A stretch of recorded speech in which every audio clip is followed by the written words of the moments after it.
I think they're a very creative team, and you know, it's just fun to see what they're gonna bring out. It's cool to have these couple of days to find something new, take this time to really review the game, and yeah, Dota's all about inventing, coming up with new ideas, and this is a team that does it. So I'm very excited to see what they're gonna bring to the table. Yeah, you gotta keep pushing yourself, you gotta keep proving yourself, and Wildcard, while they don't get the win here, they are eliminated. They definitely proved themselves, and I know someone who would love to sing their praises just a little bit more, and that's Purge. Come on, let's Thanks, Nat. Yeah, I wanted to look over what Wildcard did that was so effective in their match, because both games, they won the laning stage against one of the best teams in the entire world, which is incredible. Here's one of the ways they did it. Dewarding was fantastic for them. They got both Observer Wards at the start of the game, which is virtually never happens. It's incredible that Big Gnome was able to snipe both of them. Good placements here, checking some obvious spots, and he manages to get the second ward, which is just a great start. It's going to make your mid have slightly better time. This rotation by Speed was obviously very effective. Shadow Ward on a melee hero fighting melee heroes is obviously very good because you're both healing and dealing damage in an AoE. And because he managed to link both of them with the Fatal Bonds, when Ducalis ultimately dies, it's one little imp that no one did not expect here, and as a result, he ends up ceasing to exist. So a really nice double kill there by Speed. Very atypical rotation from the Warlock that normally doesn't pan out very well. Then he played top for a while. He didn't show for quite a long period of time before getting this kill, so they then killed DM and the other side of the map, which is fantastic. Around the 10-minute mark, they had this amazing first fight where their laning advantage was decent, but this combo was incredibly powerful, cleaning up both heroes super easily. Got them a really nice advantage, now up to 2k there. Later on, Ducalis put a very deep ward over here in the jungle. Very normal to do this because you're trying to spot where your opponents are making their movements from. But when he approached the creep wave, he ended up being visible because they must have killed something bad happened there. The trees all died. And as a result, they got a little information that there was a ward. They did also manage to get a little kill out of this using Tag Team and Dawn spin, which is very strong. So later on, Big Gnome moves over.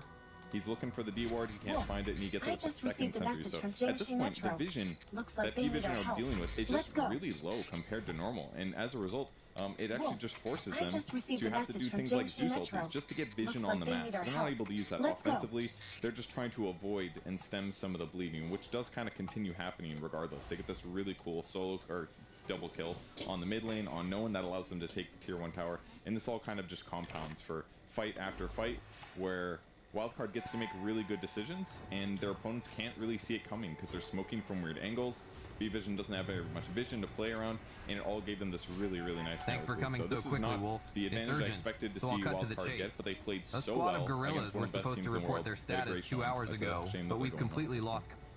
It is when you break it all down like that for us, Purge, which we do appreciate. Thanks, bud. Thanks, bud. It's really hard for you. I mean, you're someone that played in NA for so long, you still do every now and then on your pubs, but when we say goodbye to Wildcard now, knowing just how well they played that game, an unfortunate loss, any other words out there for the NA hopefuls, players? Yeah, I mean, just keep it up, keep playing, fix your mistakes, and that's all it takes. Just consistency and stop changing rosters. Okay, consistency, stop changing rosters. We heard it there from Fear himself. We're only halfway through our day right now. There are still 2 more teams to qualify to make our final top 8 at TI. And you know, we want to get things rolling, but before we move forward, let's have a look back to before the road to the international playoffs, where Pyrian sat down with Insania. Hello, I'm here with the oldest player at the tournament, Insania. I'm also the oldest person working the tournament, so 2 old men having a chat. Coming here as the old man of Dota now, has that changed your mentality at all coming into the tournament? Not really. I've been looking at myself like move up the list over the years. You go on like Wikipedia, you look at the oldest people, and you were like, you know, I'm like 6-7 people off. Now like as the years go by, people are like slowly dropping off. But I'm still like going strong, and now I finally made it to the top. So hell yeah! I mean, coming here as a reigning champion. Yeah, exactly. Should have been scouting around so here. How has your guys' season been? Obviously coming here Looks as like someone got champions. into a fight. How has that changed your season, and how would you rate your season overall? I think we had maybe a little bit of The laziness gorillas must have taken out because this of winning patrol. TI last year. Look at I the think bodies. this year for us was No human casualties either. in many ways quite The gorillas relaxed. are skilled Up fighters. until a point where we were like, Only okay, makes their like, disappearance we really more need to get stuff suspicious. together because it's not happening. And I think it was around the times of we played PGL Wallachia, and I remember before one of these events, I had a wedding in Hawaii Residual coming might. up in June. Very And I warm told and Nish, gentle light okay, at I that. really need to make this wedding. My Must be cousin's from getting that married. It's in medic Denzi Hawaii. I really mentioned. want to go. And we need to get everything Where together. did they go And Nisha just afterwards? looked at me and went like, don't worry about it. Maybe if I'll I get scan you. for sources of And in order to be able to energy. go to the wedding, we needed to be directly invited to TI. Okay. So then Nisha kite kicked it into high structure? gear, and I think as soon as he did Not a that, good the sign. rest of the team picked up steam, and that kind of fixed our slow start to the season.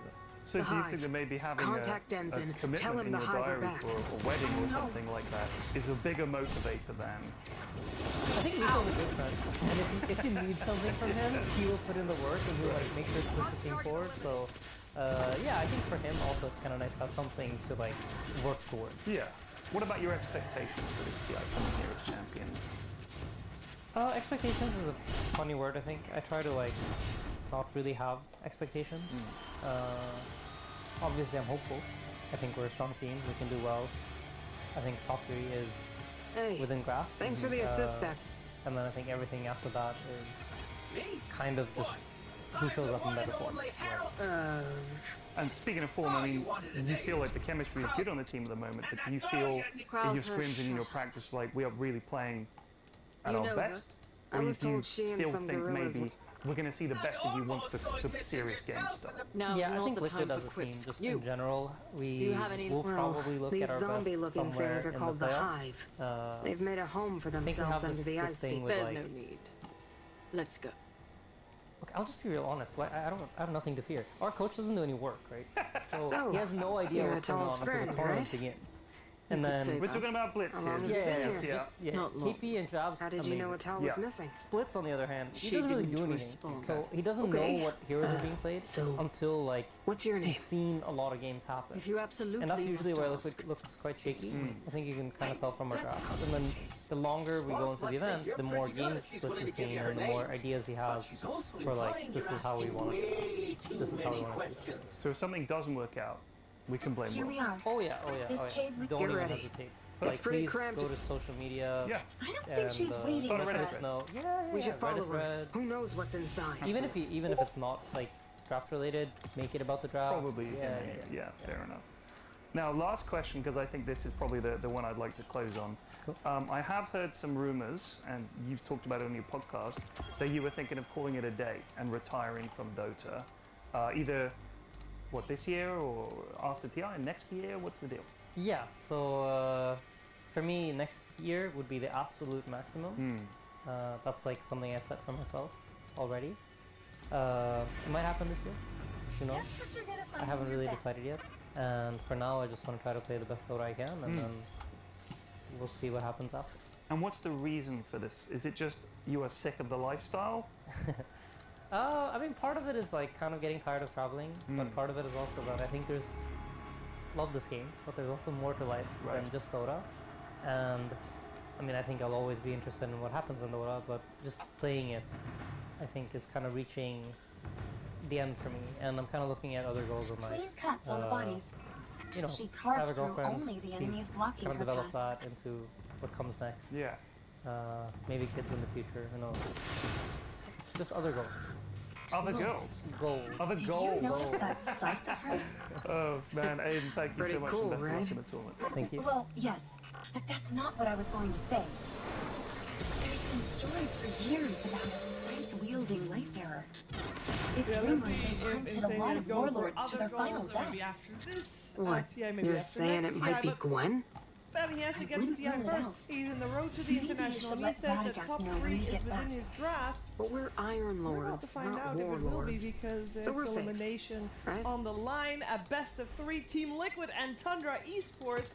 I know, I don't think anybody had this on their bingo card when they thought about elimination series on the final day here of the Swiss Road to TI. To talk about all of that and what's coming, I have Stormstormer, Misery, and Lizard next to me. Misery is it's Christmas. A little bit. Dota Christmas. Dota Christmas. No. Yeah, The kind of. portal's I mean, open this again. is the most hype series of the day coming up. This one, the next one. So yeah, it's extremely hype. Yes, we'll keep watch out here No then. doubt about it. Zev, try contacting Kind of Denzin strange and to see these Genji two Metro teams, again. of course, battling Just in it out case she to needs go through backup. even, but yeah, I'm expecting some insane Dota in Series 1 and in Series 2, and I'm still waiting for some of these teams to actually show their A game. Like same what Insania was talking about. Like he expected top 3, that's within reach, and from what I've heard from the guys, like as the tournament was starting, they had high hopes. Yeah, and then they're right to have these high hopes, Stormstormer, because both of these teams have had such an amazing hit. I mean, they honestly did, right? I mean, they both had multiple tournament winnings. I think for Tundra it was 3 wins, for Liquid it was 2 wins. Yeah, we actually see it on the graphic now. Дима, elimination match Liquid Tundra. Top 3 finishes in Liquid and Pakistan. And also No, last блядь. year, Liquid won TI. Why? Third place. Funnily enough, one of the Tundra members, 33, he was in Liquid back then. So these teams are... Они оба 2-2 получается сейчас. Liquid especially, when they're Да. for a decade. So yeah, I think it's finally time to show now what they're really capable of. Yeah, if not now, then when? We gotta put a little asterisk with Tundra. They're not having their entire full roster, but I think they've had a lot of games here already in this road to TI to get accustomed to each other. And they're like, this is it. This is their road. They have actually played with the stand-in fairly frequently last year when they got third. That was also with the stand-in, so they should be able to know how to adapt and move further on. But then again, so keep Liquid. And unfortunately for one of these two teams, the road will come to an end. Now we gotta look at what has happened in this road to TI so far, Misery, because both these teams obviously are coming in with ideas, maybe find out something wasn't working, they adapt. Like, what's going on with these teams? What's happening? It's kind of hard to exactly put your finger on, I would say, what happened, but there's a reason why they're both here, potentially getting eliminated, right? They have not been looking very hot at this road to international just yet. Here you see the results that they've had. Liquid losing 2-0 2 times and only winning 2-1. Very close series there. On the other hand, Tundra, you know, going 2-3 in total, also losing to three different teams, right? Not what we're used to seeing from these two teams. And to be honest, from watching their games, it has looked really shaky. They did not look like themselves at all. And yeah, I think it really just comes down to who is more prepared today, who wants it more, who is willing, who's able to kind of, you know, come back and bring the form that we know them for. Yeah, what's really cool as well, by the way, correct me if I'm wrong, didn't Toby stand in for Team Liquid as well in the last season? He did. He's the mercenary. Yeah, he stood in on one side, now he's playing on the other. I mean, of course, I might be looking a little bit too deep into it, but he's bringing some knowledge, right? And on the other side, of course, you have 33 that won TI with them, like you guys mentioned earlier. Вот что еще. Just a year ago, so Тундра с Тандином играют. Between these two teams, definitely not where they're definitely not where we expect them to be. Подожди. I'm not sure. I kind of think that Liquid have У них этот Тоби в Тандине. And I kind of like what they've been doing with their drafts recently. Like the last couple of days, they have experimented a little bit more. They have Flash being played on 4, Puck as well. So they have the curveball. Yeah. That's good. They definitely have thrown some curveballs. We also got to look at the trends that maybe they have or have not been able to follow from other teams that are doing well. One of the bigger trends is game time, average game time, because Misery, this is a very big difference between these two teams. Yeah, for sure. I mean, of course it's not that many games, but it still tells a story, right? That the average game time for Liquid is a bit higher, and that they win as well. Like when Tundra wins, it's pretty early on in the game, right? They maybe capitalize on some 33-2 type of hero, some dominators, and they really stomp the game. Whereas at Liquid, however, it takes a little bit longer. And then the unique heroes here is kind of interesting, I think. Like they played 39 and 35 unique heroes in this few days, right? Whereas other teams are only hovering around 30 here, as you can see, and these are the qualified teams. So that also tells a story that perhaps they're not really sure what their own identity is, what's really working for them. At least there's a lot of new heroes every series, right? I agree with Lizard though, they did see towards the end start picking Leshrac and Puck a bit earlier, and like going back to some of the true Nisha heroes and maybe finding that. But interesting, it's going to be interesting to see what these teams are going to have for us today. You know what I really like as well? Like you mentioned the average game times. Like when you think about it, most of these teams in the tournament are currently the winning ones, at least. Yeah.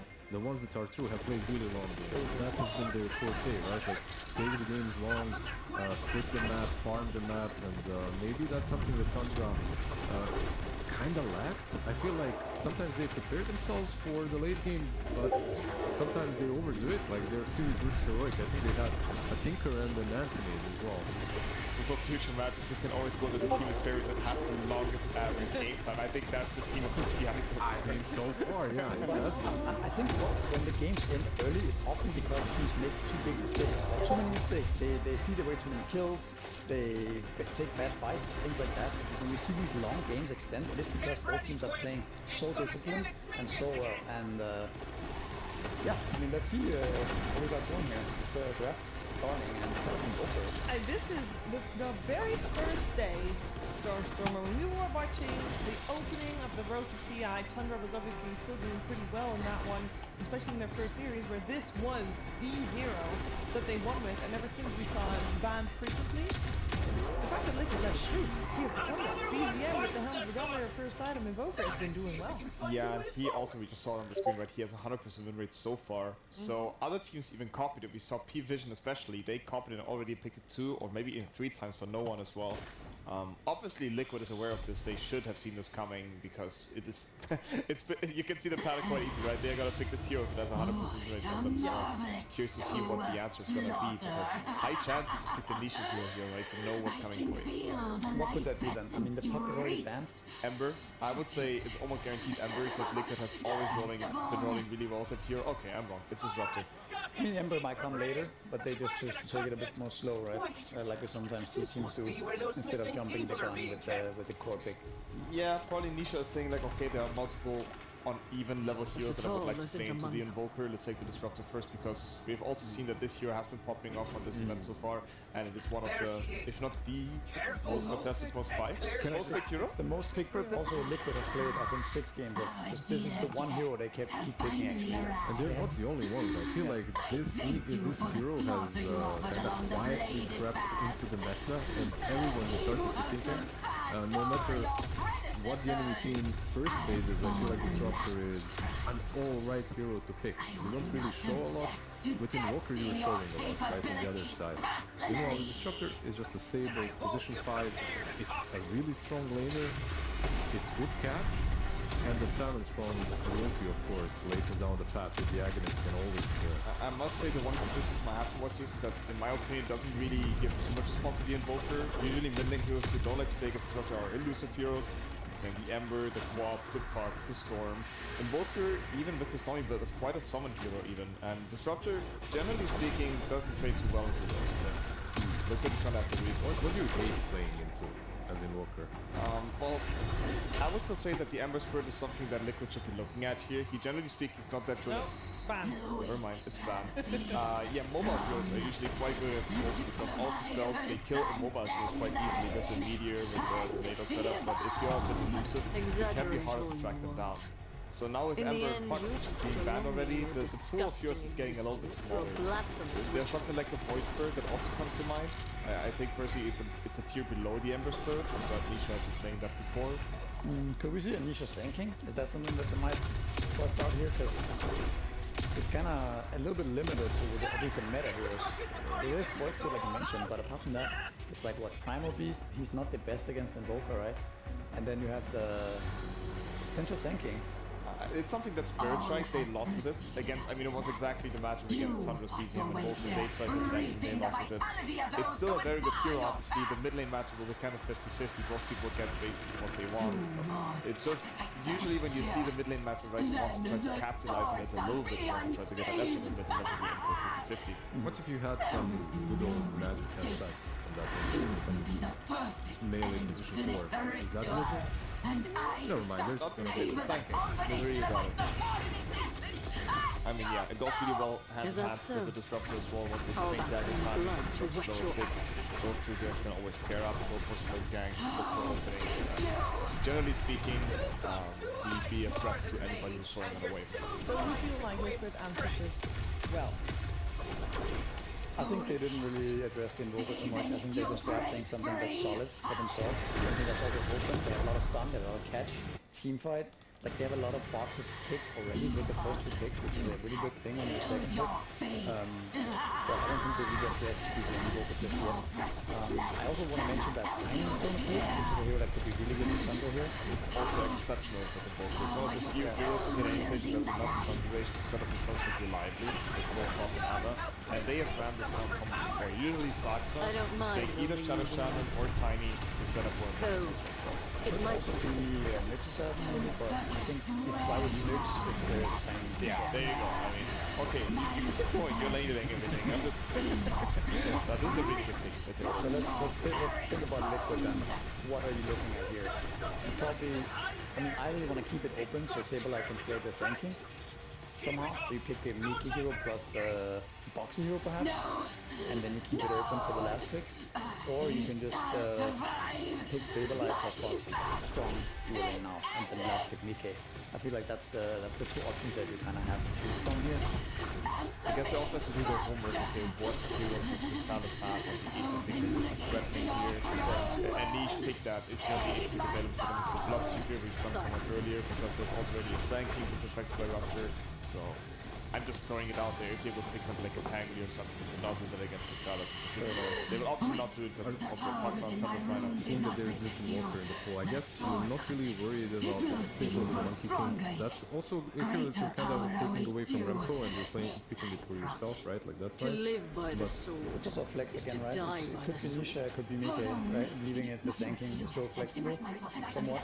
Yeah, absolutely. I mean, now they're gonna pair this up with a Boxy hero or an Insania hero, and basically everything is open. There's no way that they combo like Summon Walker with Face and Sword, right? Like I'm seeing Disruptor, it's kind of difficult, but it's... I think Tundra has a lot of options. I think they could even go for the Anti-Mage that we saw earlier. I think this hero is rising in popularity. There's the Faithless Void, like you said. There's a lot of stuns and a lot of catch, but the fact that you have the Chronosphere, you have a Invoker, right, with the Cataclysm, and you have a partner to secure the lane. It is definitely an option. And they kind of play the similar way, right? Like you get the Invoker, you get the Faceless Void, both of them are buying Dominator, like you have the early game aggression, and later that you have this. Вот, китайцы говна, нахуя ты их ставишь вообще, что они пройдут? Kind of banned out. Yeah. A little bit right now. A hero that is still in is Darkseer. Yes, I was about to mention. I'm not really sure about the interactions in the lane. I mean, you do play against Glimpse, but we also saw in the series before that he actually instantly 9-picked a Darkseer into a Sanking because he values that matchup. You buy the pipe, you buy the auras, so he's definitely looking at it. It's just a question. Okay, I mean, here we go with the Darkseer. I feel like you mentioned Disruptor, but a lot of players do not care anymore. Like I see this Darkseer being picked into Disruptor anyway, very often. So you have the Tiny, you have the kill potential from level 3, like you said, and the creep skipping is always there. Yeah, and Darkseer has always looked like a very strong hero if you survive the laning stage. I mean, his weakness are the first 2 levels, and if that is not being punished, I can see huge value coming out. Another Dominator, by the way. Yeah. Also, 2 Dominators already on Invoker and Darkseer. High chance coming. We just saw a Warlock Dominator, so... No, we saw Monkey King Dominator. I mean, we saw 4 Dominators on P-Vision. I think they would buy it on, I don't know, Pugna. Liquid has no Dominator heroes right now, at least. Right? Unless you're gonna go for something on Hoodwink or... I don't know. There's no way they play Dom. None of those 4 heroes can play Dominator. I would go crazy. Oh. Does that mean that you want them to go for a different offlaner that can build into that? Or are we happy with an offlaner in the south? They will probably just try to round up the draft nicely. They're not gonna look at the dumps either specifically, but it would be quite funny if you had that as a strong condition in your draft. Like we need team fight. So what happened to the artifact's previous owner? So this artifact, as well as this crashed catch, once belonged to a Kelp, the highest leader of a fallen house. You profit off the surge, it's very strong alacrity synergy. You also cannot die to Epicenter. Hopefully that means and they ran it before on Crystallis. There's also the Anti-Mage that you mentioned earlier, Lizard. Yeah. However, I think that is not the easiest game because every single hero in Liquid does have lockdown. The static field is also a threat as well. If they knew that Sandking was offlane, it wouldn't be that terrible. But then it would be quite different, yeah. But like this, with the flex on Sandking, it's kind of hard to commit into that Anti-Mage. But I do like your Abaddon call. I think that's maybe the easiest one to go for. I think it's also one of the heroes actually Crystallis has the most success with. Yes. So far, when I've seen it. There's like one thing that he needs to worry about, and that's the break plus silence, because they do have exactly that combo. You have the Dignity with the break. Oh, that's true actually. Silence. They can actually threaten to kill him without his ult Exactly. popping. So Abaddon can fall against these 4 heroes, even without popping his ult. There's also Sven. Sven looks pretty decent here as well. It will be the Night Stalker that is the final ban coming out from Tundra, and they will be the last one, or they're picking their last hero. That's a really cool ban, by the way. I need to say that Liquid would play so damn fast with the Night Stalker. You'd be playing into Invoker, into a Pugna, into a Darkseer as well. It's annoying to play against that AoE silence. Yeah, and I think Saberlight has a lot of Aegis steals with that hero as well in some of the tournaments they won. I like your Sven call, by the way. I feel like another setup, another stun within Invoker, and overall just looks like a very strong hero. But look, it's a Bloodseeker. It's Bloodseeker instead, okay. I mean, obviously here the Rupture is very effective against the Sand King. In some way also against Monkey King, you cannot use the Shard to jump out of the fight anymore. It is also very strong Alacrity synergy with the Invoker. However, he's not one of those tanky Парни, что вы напикали? He can also just die to one Epicenter with follow-up. It's absolutely his full comfort zone, right? Like the only thing that I'm worried about... Тундра. Инвокер, Пугна, Тини, Дарксир и Бладсукер. Ластпиком. Вот. Пока не знаю, кто суппорты. Но я думаю, скорее всего, это этот Тини и Пугна. What did he go? Does he actually go down? Nah, he went out from BKB. No, it must be. That must be the case because he needs that item to deal damage. He needs the spell lamp synergy. Underlord. Так, жидкие напикали Дизраптор, Сент Кинг, Макака, Белка и Underlord. Rounds up the draft quite nicely. Yeah, I also think that the Monkey King carry here with the Disruptor against Darkseer has the potential to pop off, right? I think that should be a very good lane for Monkey. And if he has a good game, he can easily rotate to the gate and create chaos. Микки, да. With a lot of slow cooldown Позади. a lot of damage early game. So Тоби стендинит этого, второго саппорта у Тундры. Their core items online. It's not that easy Пятерку. for Liquid to team fight into them. There's also one core item for Liquid that is very effective in this game in particular, and that is the Nullifier against the Surge, against the Decrepify. And I think this is going to be an item that Mickey is going to pick up very early here, probably 3rd or 4th item. Yeah, Nullifier early on, maybe some Yule Scepter on someone as well, for sure. I feel like for Team Liquid, this is, again, for Saberlight, a pipe game, right? Like a game in which you need to get all the auras. I'm not sure if he's going to go for a Helm of Dominator or not. I'd like to see auras instead, just to prevent all these early game pickoffs that they will able be to use making the with Tiny Fallen's Plus. light-wielding devices too? Seems so. Very interesting draft. Come to think of it, it's amazing how little we know about the Fallen's own golden age. Really? Oh, I think it's pretty even. Yeah, I think it's pretty even. I mean, I will go with the Invoker show a little bit. I don't think the hero has been properly answered enough. I think it's quite a free Invoker game with Warriors that's going for him. So I'm going to keep going with the BGM show. It's going to be a 4-0. I didn't doubt it that he would go for the Invoker regardless. Double down. Let's see who takes game 1 of this best of 3 with Cap and SPG. This is the last chance for one of these teams to qualify for the International, which is fitting because back in 2021's TI, 5 players inside of this match were part of that infamous last chance qualifying. Nisha and Chrysalis were on Team Secret. They were teammates then, now they're enemies. And then of course the core of Liquid, Mickey, Boxy, and Insania. Almost forgot, I almost said Nisha again. Got there, making up the core of Liquid. Still on Liquid, and still fighting for a shot at TI. Avery, this is an extremely intimate matchup between these two teams. You've got former teammates, you've got Team Liquid matching up against their former captain and leader in 33. Hell, even the stand-in of Tundra played for both teams this year. He stood in for both Liquid and Tundra. Well, there's a reason Liquid's esport organization of the decade. I guess so. They just gobble everybody up. They steal everybody else's talent. They steal the stand-ins. I mean, everything is eventually gone through Liquid at some point. I would not count Tundra out of this matchup. I know a lot of people are going to say they don't have the full roster. They are missing Whitemon. That is a massive blow to the squad. See if 33 can get out of here. Down the river, try and get the extra move speed to work, but I think he will eventually go down. Blood grenade taking him down, 10 HP, and Mickey will secure that last hit. A lot of damage done there by Toby trying to punish the team he stood in just a month ago. I still would not count Tundra out of this series just because 33, he knows Liquid.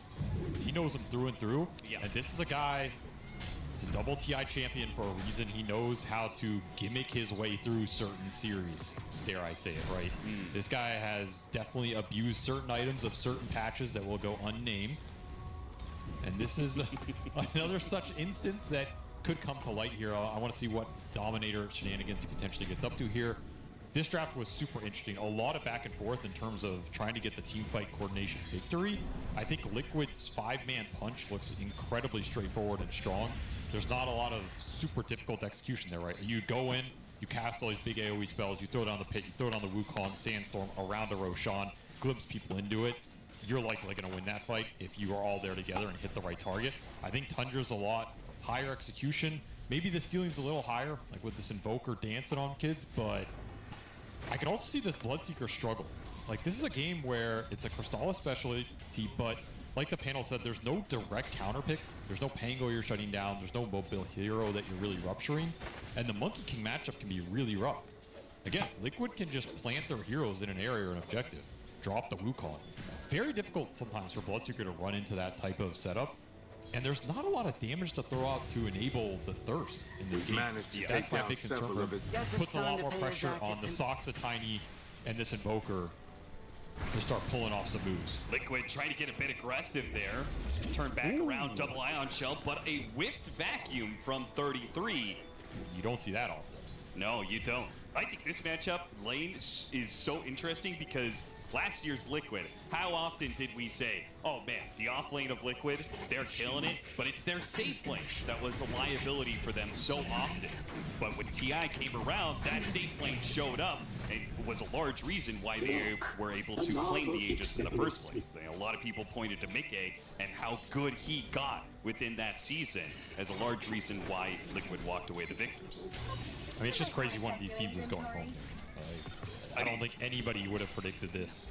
It's last year's TI winners versus the most successful regular season team, right? Tundra was at 7 different finals this season. They claimed 3 different first places. Like, they were the most successful team. How are they in this elimination spot? Well, Whitemon was certainly a large component of this team's success. And, I mean, even before that, 33 himself said that this is a team that they felt like they were kind of missing some of their identity. They weren't sure exactly where they were going. Toby, he's going to be picked off here by Saberlight and Boxy. Liquid already 2-0 up in the laning phase. It's such a strong laning phase for them. They have good matchups. The Sand King's just going to push out the mid. They got the counter pick first, the Bloodseeker lane. This Darkseer's against Monkey King, a notoriously difficult matchup, and arguably one of the better Monkey King players in the world. If Liquid can pull this game out, it sets them up really well for the series because, again, you are trying to build hero pools for your players right now. It's one of the strengths of Liquid. The more series they play, the more they understand how they want to draft, what they want to pick, the better they get. A win with this style of draft that can play fast, can combine quickly around the map, can get stuff going, fights happening. It's the exact style of lineup they want to play. So therefore, if they can find success with it, it's a great way to start the series and push your momentum further. Nisha's just being super aggro against BZM because he has the Sentry advantage. He's really been pushing that. And he's going Helma Dom. Why not? No, I'm kidding. I got you. You believed it for a second. I did. I actually fully bit that. I mean, I'll get somebody at least once every time. You know, you could say any mid hero is going to go Helma Dom. I mean, it was that 7 Helma Doms or whatever craziness we had in that previous series that really got me going. Well, that's why I was watching that series. Everyone's complaining about the Helma Dominators. I'm thinking, we haven't had Tundra play yet today. Bristle has got a lot of movement speed and Sunstrike. Oh, was that off the mark there? A little bit. Just on the edge. Still, Saberlight and Boxy will walk away pretty worse for wear. Healing Cell for Boxy. And the creep wave is pushing into Saberlight, so they'll be okay. At least you get some thirst going. I have everything I need to kill. A couple spells off the mark. Maybe, you know. Be careful. Little jitters, got to warm up a little bit. I think that's concerning to me because, you know, draft aside, you know, what you do in the game is so important, and putting players on comfort heroes in elimination matches, I think is a really good way stack to start out the series. That is a little sad. And you've got a Crystallis Classic, where they have struggled to find what his hero is for this TI. Right? They even picked a Razor, and it didn't work for them. That's not a Razor meta. We just haven't seen anybody perform. We've got BZM back on his Invoker, which is kind of his namesake at this point in time. This meta. Invoker players come and go, but I feel like BZM's the best of the current batch. Oh, it's his best hero right now for sure, and you can first pick it. Definitely sends a message. I don't think Liquid addressed the Invoker too hard either, as the panel said. This is a pretty good Invoker game, especially for first pick Invoker. There's not a lot of counterplay. Your Monkey is maybe the best bet at getting on top of him, but Monkey is also a hero that really suffers against the Invoker control of the fight, that disarms the tornadoes, the ice wall. You can BKB, you can refresh your BKB in the late game to bypass it, but sometimes it can be difficult if those fights get drawn out. BZM is a master of that. Trying to deny the Look at all the heroes coming in. Yeah. 33 came over with Soxa to secure the power room. That is crazy. Did not want to give this rune to the Sand King. They're still on Liquid, potentially getting the pick off on Toby, as Tundra did bring a lot of heroes, but only one hero at the bottom lane, which was Toby, outnumbered 3-1. Very slow start in this game for Tundra. Maybe Helmet Dom on the Invoker, you get some more levels on BZM. Start picking up some kills. Helm of Dominator on Invoker? Вы чё, серьезно? The Bloodseeker didn't find any of those extra kills bottom. There's not a lot of thirst being built up, chipping these heroes down, and the stacks are being built from Liquid. If Tundra can get in here and steal some of this, that would be a big boon. Why'd you point to the Monkey as the best hero? Я понимаю, что сейчас это, что сейчас the International Dominator. Initiation and burst that should address a hero like. All right, there's a kill. There's a kill on the board. Nice little push in there. They're wrapping around. They can even go triangle now. That's true. They got a nice ward to play around here. I think the Sand King, he is another hero that can jump backliners, but I feel like in some sense, I mean, Sand King's either going to do that to somebody or he's not. Like, he can always use his whole kit, jump somebody, and kill them. But I think to reach and find Invoker for Sand King tends to be a little more difficult. At least the Monkey, you can leap on him, you can BKB, and you can just commit, try and bring him down with Nullifier or something in this style of game. It's a little harder for Sand King. Darkseer comes in, gives you some auras. Yeah. Oh, got him inside the kinetic field there. Insania lands that. Epicenter attempted. Nisha not going to be able to get it off thanks to the cold snap from BZM protecting himself. He's Nisha lingering. still threatening it. Tornado at the same time at Avalanche. Not great between Tundra, Soxa, and BZM. This mid lane is a brawl. This is... I think Liquid feel like they're playing against Game and Gladiators again. It's just tri-lane mid against tri-lane mid. Yeah, Mickey thinks he's playing PvE because 33 hasn't even been in the lane. He's been clearing out neutrals half the time. Highest net worth in the game by far, and he's got a ton of denies. This is the issue. I mean, you can jungle, but it's not nearly as fast as what this Monkey King is getting out of this early game, and that's a big concern for Tundra. Again, you cannot rely on this Bloodseeker to help win this Monkey King matchup. It's just not something you're going to overcome. Even more pressure on the Invoker in this game. Which means Crystallis needs to be careful, right? Because we've seen Mickey, he does like to do the gate rotations. A little bit surprised he hasn't done one yet. I mean, I think he's just having such a good time. Sure. Why risk a perfect game right now? This Monkey King can do whatever he wants. Why quit a good thing? Nisha, I do think Tundra did a really good job of punishing the first round, that hard camp stack, but the ancient stack is still going to go the way of Nisha. They some of them. get a little bit of it. They got one last hit, thanks to the Blood Right. As long as they don't lose anybody, this is not too bad. But it's hard not to lose anybody when you're invading into the enemy side, trying to get back against a Disruptor. Inevitably, somebody is going to be glimpse picked on. They got one creep out of that camp, a little XP. I think they're going to rotate into mid, but managed to take not a kill he's going to secure on his own. Maybe with some help. Boxy, but grenade, and then as he's stunned, they make sure to land the bushwhack. BZM, he's low, but thanks to Toby, a good decrepify. Still though, another glimpse back up. Insania, low cooldown on that one. Инвокера просто столько это, ну они трех героев пригнали, чтобы Инвокера убить. Well, it's even freer now. Now he's taking it to the biggest counter, slowing down the Invoker game, speeding up his own. Oh, first rupture going to be used. Saberlight. Is he really in trouble though? He's trying to get the toss on him so they can get the extra range on the rupture. Saberlight's not giving it to Soxa easy, and now Soxa underneath tower is just gonna die. He does what damage he can, but he knew he overstepped himself.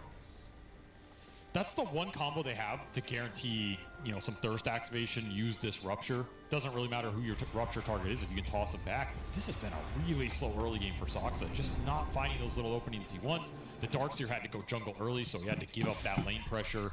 You're just stuck skirmishing around mid. It's Toby on a power rune, round 3. Oh, this you get the Sand Ishak gets bursted down by the meteor, and look at the use of the Hurricane from BZM. BZM, the master of all elements, call him Avatar. A meteor drop, little cold snap action, tornado if need be, and a Hurricane from the creep. That was beautiful usage. Catching the Sand King off guard. Блять, они из инвокера сделали еще более пианиста, потому что теперь ему еще нужно крипов микрить. Доминатором. Overall, though, you look at the net worth, like where this Invoker sitting, it's not too bad. Considering how wonky a lot of these root fights were, and you're going up against Hoodwink Disruptor pretty strong in these early points with all the levels, especially Insania having the early level 6. Strange. It's been a clunky game for them, but they're in an okay position, barring what Mickey can do with all this early farm. He already has Echo Saber flying out. That was a quick little kill. Nice pickup. It's Crystallis who makes the first run through the gate. Probably trying to find the Monkey King, but instead runs into Insania. Liquid need to keep finding little connections, combinations around the map, outnumbering Tundra. That's where their lineup will thrive, especially if you can get the Underlord to gate in on a certain play around the mid lane, off of a glimpse. Another miss. We can see a broadcast update on the control terminal. He's doing all right, but frankly, he's not really looking like himself when it comes to these usually perfect spellcasting invokers. What do they mean by ascension? Maybe Azakis really is building some new, so many never stacks before going seen into this man weapon. right here. We can only That find is out in Blink the workshop. done. See if Liquid make a Azakis smoke with might this, or be if they there feel too. like going into Tundra is too risky with everybody that available track to on the respond. right. They have the connection capability though with this monkey, and they do instant smoke it. Where do you want to go Never with this seen one? missile Who launchers is or the most important person to biosensor shut on down that at these before. cores? You want to go on Invoker or Bloodseeker, one of those two. These are the two damage dealers for Tundra. Darkseer's going to play a utility role, slowing him down, not that relevant. He doesn't have great wall targets this game anyway to scale on his own. Sure. You want to shut down the primary scalers and damage dealers, it's always going to be these two. They are looking for Crystallis down here, but they're a little late. Little late to the party. He finished Maelstrom. He's already out of here. Nice read from him. This is all time for 33 to recover. You gotta remember, like this Darkseer, he's in the bottom left of the map. He has a creep with Iron Shell pushing in that top wave. He's effectively getting a lot of CS off the board right now. Yeah, as soon as he got that Helmet Dom, his net worth is starting to recover. He's actually catching back up to Saber. This is a real Dom hero, you know? This isn't a fake Dominator. This is a hero that you would normally buy it on in a lot of metas. For this reason, Tundra eyeing up Saberlight Cloud. They want the Airlines combo. They're baiting Saberlight, but they brought enough heroes to this fight. They're going to Static Storm Epicenter all in on the Invoker. So the damage, though, he's so damn tanky. It is just enough. Thanks to the glimpse, they push it back into Static Storm. They get that kill. Still, though, Tundra brought so many heroes to it that they make an equivalent exchange of it. 2 for 2, and it was 2 cores lost on the side of Liquid. Tundra get the better of that engagement so far. Not a bad fight for them. Oh, gotta be careful there. Mickey jumping into a tree right in front of Sansa. Get the glimpse back onto him with the kinetic field, surrounded by the Wukong command illusions. He will die. So a third kill going the way of Liquid. Still, I don't feel like that's too bad for Tundra, outside of the fact that K continues to grow, grow and grow. That's the issue here. You lose the Invoker, and the Monkey King gets another kill. That's the differential you're trying to make up here. Good fight for Crystallis, so finally get that Rupture cross connection. Again, the Darkseer is going to continue to recover really well here with the wave pulling. And ultimately, your 5-man team fight as Tundra is not going to be as strong until the Darkseer joins those skirmishes. Yeah. And he has some auras to offer. It's a really good pipe game for the Darkseer. I think that's going to be the first choice here for 33. Shouldn't be opt for anything else, but yeah, Glimmer Capes as well. Like if Tundra can get up 1 or 2 Glimmer Capes, Liquid are going to hit this mid-game point where you hit that valley with the Sand King. He's just all magic damage. If you get Pipe, Glimmers, Mage Slayer, whatever the item of the meta is up, you reduce his damage output in the fight. You can just take these head-on flashes.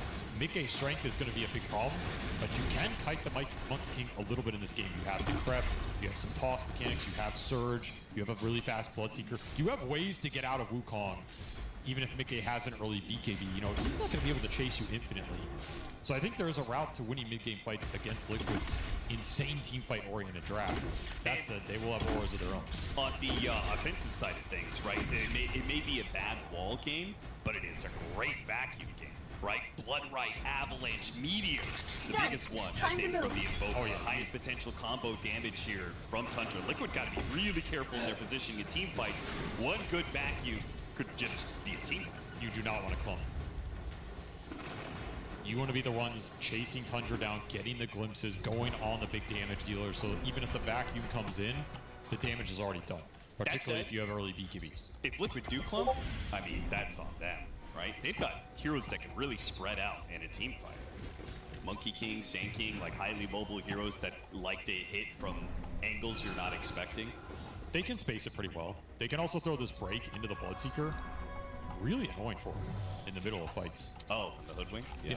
Like, you just get shot from this, you lose a bunch of boost speed. It's... Yeah? You feel it. That's another tool that they have. Look for this long-range burst damage that can come out. And, of course, you have that Boomerang combo with the Sand King. Like, Hoodwink Sand King, amp up all that magic damage. It's just straight nasty. Well, because of the Helmet Dom, it means pipe first for the Liquid lineup. Saberlight has his, and immediately Liquid are going to 4-man smoke with the Underlord ready to join them thanks to his global capabilities. They're going to run into Soxa. And while he is a tanky hero, he is still a support hero. Toby's actually going to try and help him, so they drop the Static Storm, stopping Toby with the heals, and they'll catch both the supports out of this. Unless, wait, BZM, oh, he's really lined up. A beautiful tornado into the Meteor, but unfortunately the pipe makes the Meteor damage look just bad. Meteor really doesn't get much done with that at all. A Rupture underneath tower, but Nisha doesn't lose much for it. He just sandstorms. Not even the illusions can hit him. Now Liquid may be set up to get some tower damage, or they just back up and farm. Awkward fight for Tundra. I mean, Liquid end up clumping on that choke point. The spell usage looks great. Pipe just tanks it all up. Yeah. Not enough to punch through this. Really nice aura timing from Liquid. They'll gain a little lead out of this, continue to snowball that Monkey King. And that was probably the one fight where Tundra had an opportunity to punish Mickey on this item buildup as he pushes towards the BKB, because he's going to have it for the rest of the game. That was your one window to put some spell damage into this guy. His game is just so fast here. 502, 150 CS, level 12. Now we watched Pure's Monkey King go for the early Radiance. This one is a very early game and much more defensive build. Echo Saber into BKB. You want to talk about like the differences mentality-wise between these two builds? I mean, Pure is going to be a little greedier always. Sure. He's going to want to scale. He's going to want to farm, take more of the farm off the map. Mickey's going to play for the fights. He's always going to think about what that 5-man fight looks like, because the team is expecting him to always connect to those plays and be there.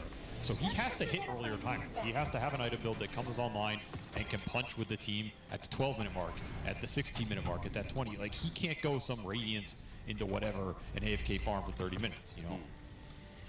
I do think that while it fits Liquid's style, I can't help but thinking that Radiance looks so good because they were matched up against Helmadoms, and the way that P-Vision was playing against them, just pushing in waves over and over again, it ended up being just perfect for the game.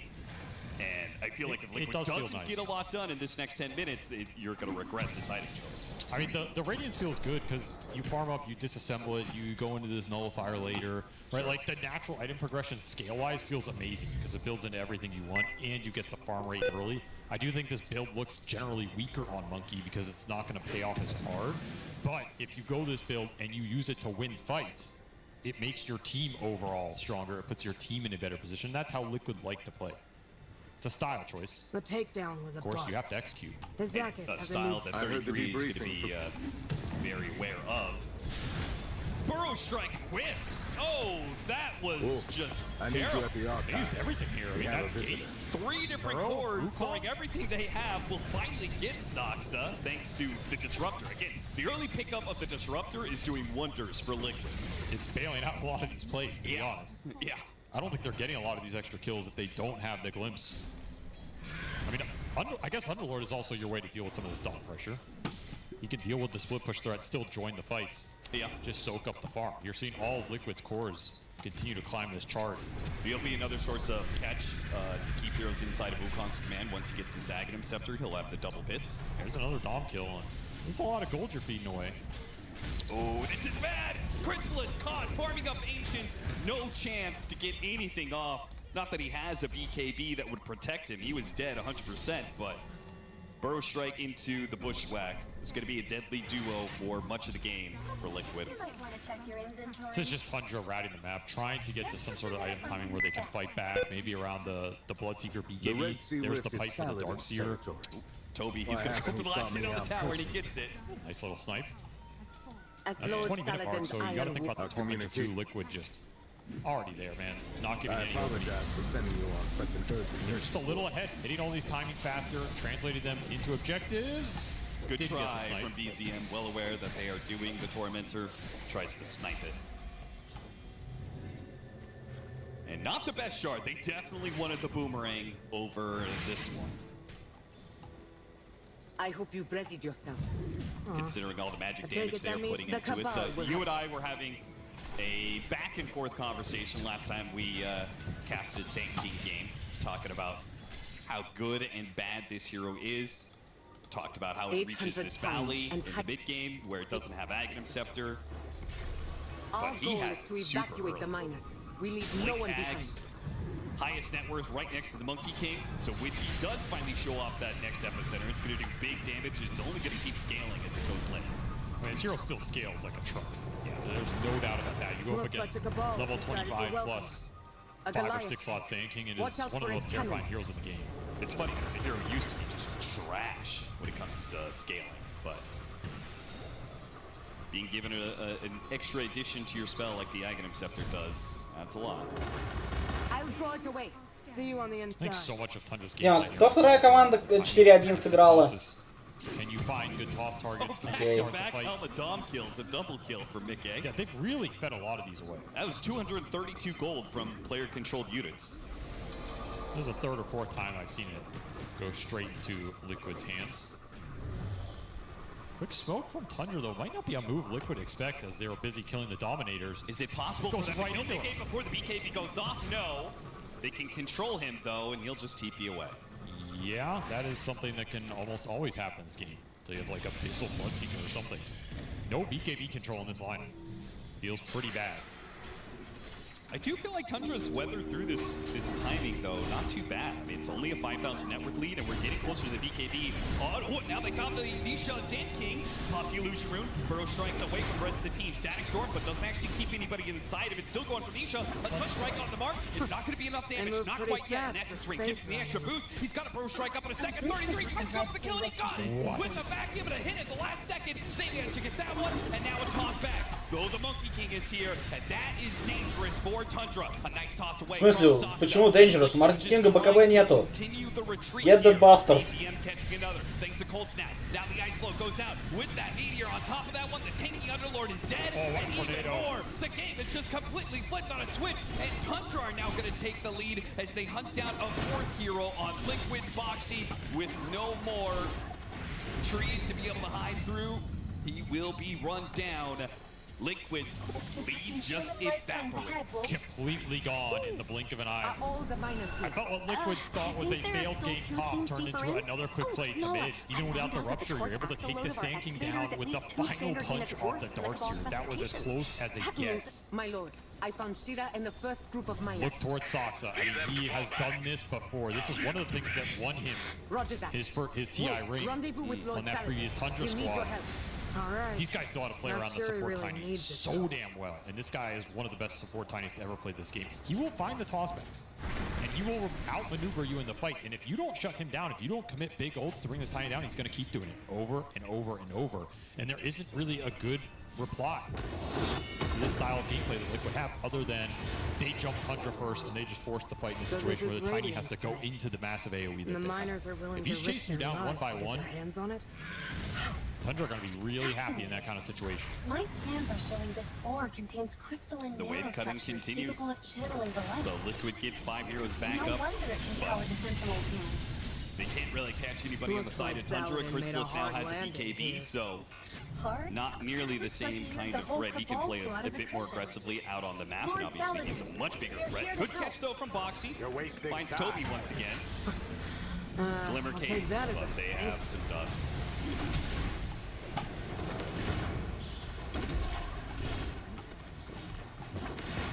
Кто-то монстров стрик собрал, блять, макака. Just means he's worth a lot of gold when he dies. Those monsters, it does feel like the Monkey King goes down in this game. Right now, It's gonna some be of a us are big still network further swing, in, but but what we happens can't on get the a map? hold of it. Understood. Nonetheless, Retreat for Liquid now. continue to scale Yes, up. They my have lord. the Underlord Ags. There's the Decent BKB on the work Sand out King. there. I mean, they're ready What to should I take the call 5-on-5. Wolf. The only thing you're really missing is Okay, that Wolf. Nullifier. We've got He just another got tough that fight BKB, ahead of so us. Soxa, well, he may have a shield rune, a guaranteed epicenter right in Soxa's face. He did get quite the reaction out of Liquid, though. Yeah, that's Gate plus that BKB Epi. I could see Tundra trying to do something off this. Hold the line. Get thrown out. I'll be there soon. Can you handle this yourself? Leave it to me. Try not to die. Or if you do, die Look at Tundra smoked up, hunting around this power rune. Bulls blink away from Insignia before Chrysalis can land that rupture. Saberlight, he's not going to be as lucky. He gets ruptured and can't really stand still for long enough. Especially with that ice flow coming in. Silvo with the Burrow Strike and the Wukong's command. Что они так долго Сильверлайта тут ломали? He will die the magic damage. And the Wukong's command, Tundra just walked out of it rather easily. Mickey, they're trying to spot him here, but he's jumped into the trees and he is out. But another team fight that Tundra walks away the better for it. Look at the damage coming out from this Bloodseeker. 5,000. I thought they were going to have issues ramping him up. But he just got ramped. Silverlight у них тройка. Get a good rupture target on one of these big boys and just run him down. Не Can't помню. see out unless you have BKB because of all the control from the tiny Darkseer Invoker. So Ну логично, да. and honestly, this Monkey King is not doing enough damage with this build to threaten the Bloodseeker in that man fight. Another nice team fight win for Tundra. They'll claim an Aegis here, continue to push towards the Bloodseeker Ags. And that is a powerful Aegis in this game. Even if you don't get a lot done with the Aegis itself, it can wear through a couple ults, it can wear through a Wukong duration, end up winning you with a fight just by forcing spells out of Liquid. Little rat action here, but I think Tundra are feeling a lot more comfortable in this game once they started taking the fight to Liquid. Just playing off the strength of this tiny initiation. And now they have Crimson plus fight from this Darkseer to back up the team fight.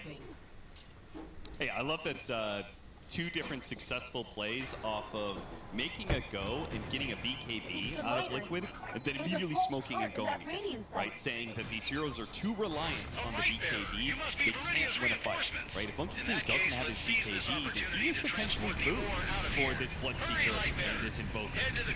Battletania this time he's not going to be able to get off the blink. Nisha once again trying to make his initiation onto this Invoker. The damage, a lot of auras, it's wearing through them bit by bit. Oh, the big damage from Mickey now make the big difference. Chrysalis is committing for the kill on Tanisha, and he will have them here full vision. Meanwhile, great wall vacuum there. 33 pulls him back into the wall, and Chrysalis playing the outskirts of this Wukong's command. Saberlight, he's not making it out. There's no way he can outrun this Bloodseeker. But the Monkey King, he can get away with the Shark, but he is the only one of Liquid to make it out of that team fight alive.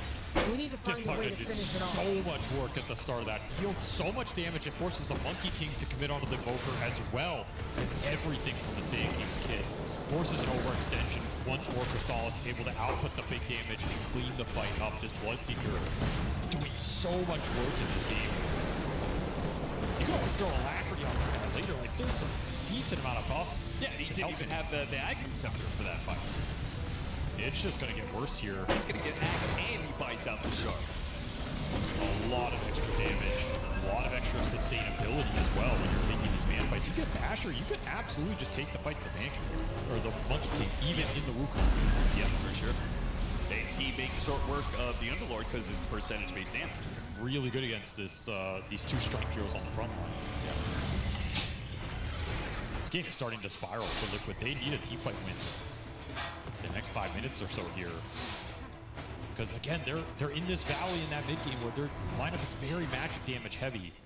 They also lost the Nullifier delivery to the Monkey King in the middle of that fight. Oh, Take Wolf back to Viridian. I'm not sure what it affected the fight if he had gotten it because it was near the end. But that's your Nullifier timing that you didn't get a fight out of right when you got it. Instead, you got dragged into a fight right before Strictly it. speaking, Just Lord stings a little. Saladin serves as the As town's great a military game as Mickey has had, The town's elected just leader not is been the able to Union drag the peasant. rest of the team into these team fight I love victories. how relentless Tundra is on the pressure. He's looking for a hero that he can blink inside the base. He's going to toss back. If Saberlight's not careful, he'll get tossed back into a rupture. It's so scary to show on these helmet doms because you start killing one of these random helmet dominators, if a smoke's coming through, if Sox is in the area, he's going to combo toss you into the team. You're just dead. So some of these creeps are pretty scary to go out and kill, and I think they had Alpha Wolf Aura in that fight as well. Yet another buff for this Bloodseeker as he goes in. It just feels like Crystallis has way more punch behind him than Mickey has right now. I mean, it's what you said is true. It's just build your own Wraith Pact. Put all the pieces together. Here comes that Epicenter. More drop. This could be a setup. This could be a two-man. Oh, they dropped Tornado. They got him. Tornado tosses up Nisha and allows the Invoker to walk away from the Epicenter. It's a lot expended out of Liquid. It could be another situation where Tundra try and chase. Yeah, they got to TP away. They got to get away from this Bloodseeker. That was a ridiculous tornado. Did get the BKB off anyway, but... Oh, Nisha. He still has BKB and you know, there's nothing that can get through that, but just getting it, yet another BKB out of Liquid. Oh yeah, Tundra, they're absolutely fine starting the fight and forcing spells out of Liquid, even maybe at the cost of one hero, if it sets that fight up for the rest of their Наверное, нет. Again, with the time Soxa went in, right? Yep. If the damage dealers between the Bloodseeker and Invoker are not getting jumped, the fight is unlikely to go Liquid's way. They have to commit, and they have to commit hard on this backline. At least while Crystallis has Aegis, he's just not a target you can jump either. And you're looking at the damage ramp right now. It's a problem. A lot of defensive items coming out for Liquid. You know, you have Force Staff, you have Nullifier that's some damage, but it's, you know, little utility. You get a BKB for the Underlord, BKB for the Sand King. But where's the damage going to come from? Oh, the Light Bearers have returned. There's that Nullifier, big burst damage. Oh, they got it, sure. BKB instant teleport out. And it's actually close, man. Yeah. With the push that Crystallis gets off that facet, he was doing some serious damage with that rupture. And you are not going to be able to do that for long. The second this Basher comes out, again, Crystallis knows all these matchups. He knows the exact right itemization to help you power through some of these bad carry versus carry into the late game. So when he does get the Basher, what is the answer for Liquid? I mean, generally for Monkey King, it's going into that butterfly satanic type territory where you can stand your ground, or you're going for a refresher late game with double Wukong, double BKB. He's just nowhere near that. What happened back there? I don't know. Gotta look towards more scale on the Sand King, right? Like Nisha, he has to be your secondary damage dealer. Shiva's on him will definitely help. Pushing towards that level 25 talent will definitely help. But you have to get here without losing too much more ground. I mean, it just doesn't feel like his axe is doing that much whenever the Darkseer is in the fight, right? He pops Pipe, he pops Crimson Guard. A lot of that Stinger damage is being blocked. Somebody gets decrept. There's a heal going off. Invoker BKBs and Ghost walks away. I agree. It's hard for the Sand King to connect damage in this game. It just doesn't look like it's going to be a threat until he gets to maybe 25, where he gets all those extra pulses, and that is obviously a long ways away. Disruptor Ags might help a bit, because then at least when you initiate, you go in, you start putting this damage out, you lock people in an Ag Static Storm, that is a way longer window to capitalize on the control. Insania, oh, another blink away from an avalanche. Insania trying to control Soxa, toss together. A bounce strike that hits on two, and they had a Static Storm outside. With the Wukong command, they surround the Tiny, but once again, Nisha goes in with this Epicenter, and Crystallis feasts on him. And now Liquid again have to retreat after killing one hero. It's just not good enough. They do not break Tundra, and Tundra, stronger than Liquid is in a 4 versus 4. They're actually thinking about going back into Crystallis. There's no BKB. They're going to catch him on the bushwhack. Oh no, Crystallis, he went too far forward. The heals coming out from Toby, though, are doing wonders for him. Flips back, though, into the... Oh, Crystallis. Dude, things had been going so well for Tundra, he thought they could just keep pushing forward. What a read from Mickey. Knows they have Glimpse to draw him back, knows the Nullifier is going to do some serious work here. Even through the Pugna heal, you have the numbers, you have the advantage. And finally, they get this Bloodseeker down. Кристаллис нафидел жирный стрик Макаки. Кристаллис нафидел жирный стрик Макаки. And there is your disruptor Ags. Little extra gold off that kill pushes you over the edge. Really nice time. If he wants to, it's not, you know, it's a decent damage upgrade. Insania, he's arguably had the best game of anybody here on Liquid. Seriously. Outside of maybe Mick, who had that incredible start, but he has been there time and time again for those glimpse kills. He has found an incredibly fast Ags. He's 5-3 and 12. I mean, he's the oldest player at TI. It's true. He's having reactions like he's 21 years old again. You ready for any? Suspicious. Of course you would say that. I think it's pretty cool to see because I know Insania once said that in a way he regrets that his peak as a player he feels was long ago. You know, back in the Haunt days, he felt like he was the best player. And now, you know, he's on a team with all these superstars like Nisha, right? And, you know, he wishes that he was still, you know, like he still was his best self. But now showing up at TI with the quick blink reaction, he's doing some decent amount of work. Listen, brother, you won TI last year. I think you're doing fine in being your best self. Looking to make another run at it. That Scotty is done. Shield rune on the monkey. This is dangerous. Oh, this setup. Someone to be caught inside the static storm. 33 will try and bail it out, but that vacuum, it doesn't make a difference. Saberlight, you don't need to go back through that gate. He can just keep pushing forward, build up the damage. 3 go down to the second Tundra with the buybacks coming out. They want to play the second salvo in this team fight. They stay Liquid. That's everything they've got, and they have nothing to stop Mark Harry, who's now chasing after Saberlight. Get a bash on him. That's going to be 1 down. Bushwhack just stalls it up a little bit. Now a pin. Saberlight's not dead yet, but he also doesn't have a TP to get away. He will go down. Right, he's going to tag him. They've got vision. He's not getting out. But for the number of buybacks Tundra used, they wanted more than just an Underlord. Crystal is doing all the damage again. That is Tundra just running straight into the Liquid trap. Beautiful positioning. Monkey King from the trees gives you everything you need there. That's a nightmare team fight for Tundra. Exactly what they don't want to have happen. Clump into the AoE, lose your Invoker early. Buyback salvaging a little, but at an expensive cost. I think the power spike, you know, swinging Liquid's way, I think it's really bad. The Invoker is the one to die because I think it swings back into Tundra's favor when he gets that side device. Right? Then you've got something to, you know, 100-0 the Monkey King potentially. If you see him, you catch him before he BKBs. But nothing bails you out of a situation like that. That's you true. get stunned on 2 heroes and Static Storm on top. This Disruptor can always blink, do it instantly. Yeah, he's thinking about Eon Disc, but you have a Nullifier. Right.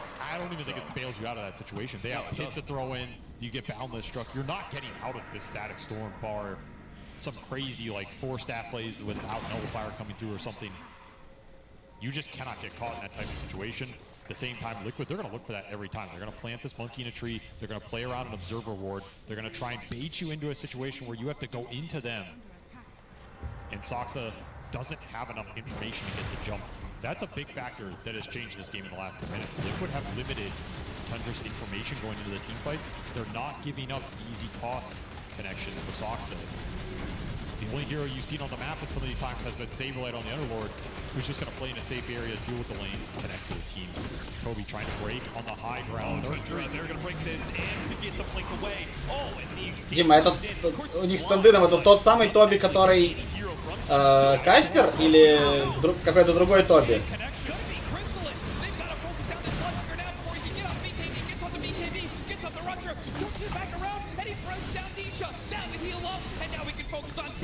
Here comes Mikado with the Nullifier on it. A Boundless strike over the side. The team trying to bail him out. Crystal is fighting for his life to get a kill out of here. He will go down. But they still win this. He's going to buy back. And Liquid are low. They can't survive a second salvo again. It's going to be Tundra using the buybacks to make sure Liquid cannot outright walk away with the victory. Bots to a creep wave in the river, just trying to catch anybody on the backside of that fight. DCM did so much work there. And it will ensure that they get Roshan. Was it worth it? Oh yeah, absolutely. Roshan counts for a huge amount in this game. It's worth the buybacks. It's such a tough fight for Liquid. I mean, what a grab from Insania. You lock 2 heroes, goodness Bloodseeker in the Static Storm. Unfortunately, the jump follow-up was not there fast enough to kill him before he got BKB off at the end of the Static Storm expiration. That hurt Liquid a lot in that fight. If it's like 1 second faster, it's a very different scenario. Still a great find. You force some buybacks out of Tundra. You trade out the Aegis for it. At least it was only Aegis banner. You're not giving up, you know, one of the big items on top of that. It's a really technical team fight win for Tundra. A lot better positioning, holding that high ground. Really tough to go into that high ground on the outpost. Like, that is just going to be a tough fight no matter what. And there is the Hex for the Invoker. Dead even game.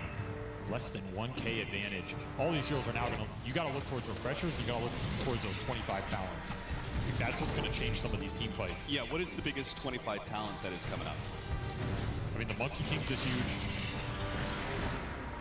I think the Monkey King has got to be the Sand King would be the next for me. Yes. But a lot of these heroes have some extra damage that's going to come out. But those are the two biggest ones for me. Also, who got the Monkey King kill, right? That was worth a lot of gold. First death for Nick. It was BZM who actually got it. That's a 2,000 gold kill. He got 1,100 off that streak. So that's what finished up that site. That's why it came out so fast. Because he had the buyback earlier, hurt his economy.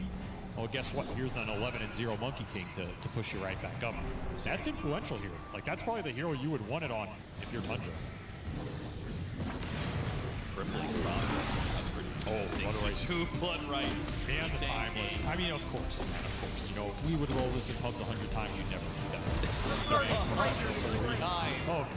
There's another That's how the RNG works, but sure. I'll tell you, I would roll that 100 times. I would never. Yeah, but that's because God hates you, so. I feel that. 2,000 net worth lead, an extremely even game, and I'm not really sure. Like, I agree with you, the most important talents, 25 talents that are coming up, are on the Liquid side. But I'm not convinced that they are actually... I mean, 2 Rupture Charges is also worth mentioning. Yeah. That is an incredibly powerful talent. I just think the other ones change the fight dynamic a little more. It could absolutely win Tundra a fight if you can get 2 off on, like, big core targets. Just the damage. The other 2 are instantly impactful. 2 Rupture Charges are usually not having immediate impact. I'd say it's close. I think the Monkey Ring changes the dynamic of fights a lot. If you're around Roche, you get Cannon. I think the Sand King talent also, just the damage and ramp on that is insane. It's not really comparable. What about if we're going to be talking about refreshers for late game, which is kind of the info of modern era Dota? Which refreshers do you think are the strongest? Because if you get 2 Rupture Charges, you get a refresher on top of that. You're rupturing the entire team. It's definitely good. Just double BKB on Bloodseeker as well is super powerful. Crystallis' refresher, amazing in this game. The Sand King refresher will be amazing. The Monkey King refresher, if he eventually gets it here, will also be amazing. Those are the 2 big ones for me. And of course, there is Invoker, who can also go for that item in the late game. You just double Hex, double Meteor Blast. Yes. Someone is out of the fight. There's a lot of scaling late game power in this game. He did offer the Disc. We'll see if he gets to use it. This is a mixed bag for me. Like, it could pay off if there's no Static Storm. If there's a Static Storm plus Nullifier, things get really weird. I mean, he is the last person you want inside the Static Storm. He should not get jumped and put in the Static Storm. Right, like I feel like it's almost more acceptable for Chrysalis being that Static Storm than BZM. If he has an Aegis, yes. If he doesn't, you better hope you have buyback. And that is something that Tundra do not have for many of their heroes for at least another 40 seconds. But thanks to this Aegis, it has allowed them to weather through this timing. And all they'll be left with is about 2 minutes where the Bloodseeker does not have buyback. So Liquid, do you anticipate that they're going to get super aggro once that Aegis expires and try and use that timing? Or do you think a slower game favors? I think they want these. They want more skill in the same game. I mean, at this point, you're not going out this game. We're long past the point that's happening. You have to think about buybacks. You have to think about Roshan and setting up the fight properly. And if you're not in rush, Tundra have a lot of sustain. You just got a BKB on this support Tiny. We're talking about 25s, but Sansa did get an important talent. He's a level 21. The toss requires no target. Pretty nice considering how efficient he has been. with his blink tossbacks. They're just building BKBs and A on this. Like, that seems to be the go-to for them. I was curious if maybe they'd go for a Wind Waker or something like that, try and bail the hero that gets jumped out, but it doesn't seem that that's the course they're taking. Just kind of every man for themselves. Just survive as long as you can. Yeah, I mean, if you only There's have another one... Blood Right. If you only have one nullifier, glimpse back on Soxa, he has to use his BKB. Nikkei in the tree. Has Refresher. Got the Giant's Maul as well. Super powerful tier 4 items for Liquid across the board. I mean, they got triple Blood Right with an Outworld Staff Maul in their carry. That is some juice right there when you're playing this big AoE lineup. Yeah. And now you have double Wukong, double level 25 Wukong. A nightmare to fight into if you cannot bring this Monkey King down early. And at the same time, Chrysalis has his 25 with the Refresher. 4 Rupture charges.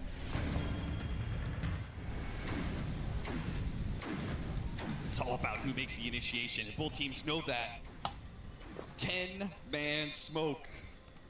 Nobody is showing on the map right now. There was a courier on this shop with a Refresher recipe. BZM chose not to kill it. Because he does not want to give up the map position. Oh, now he's looking for it now. Yeah, he knew it was there. He just didn't want to show it his real hero.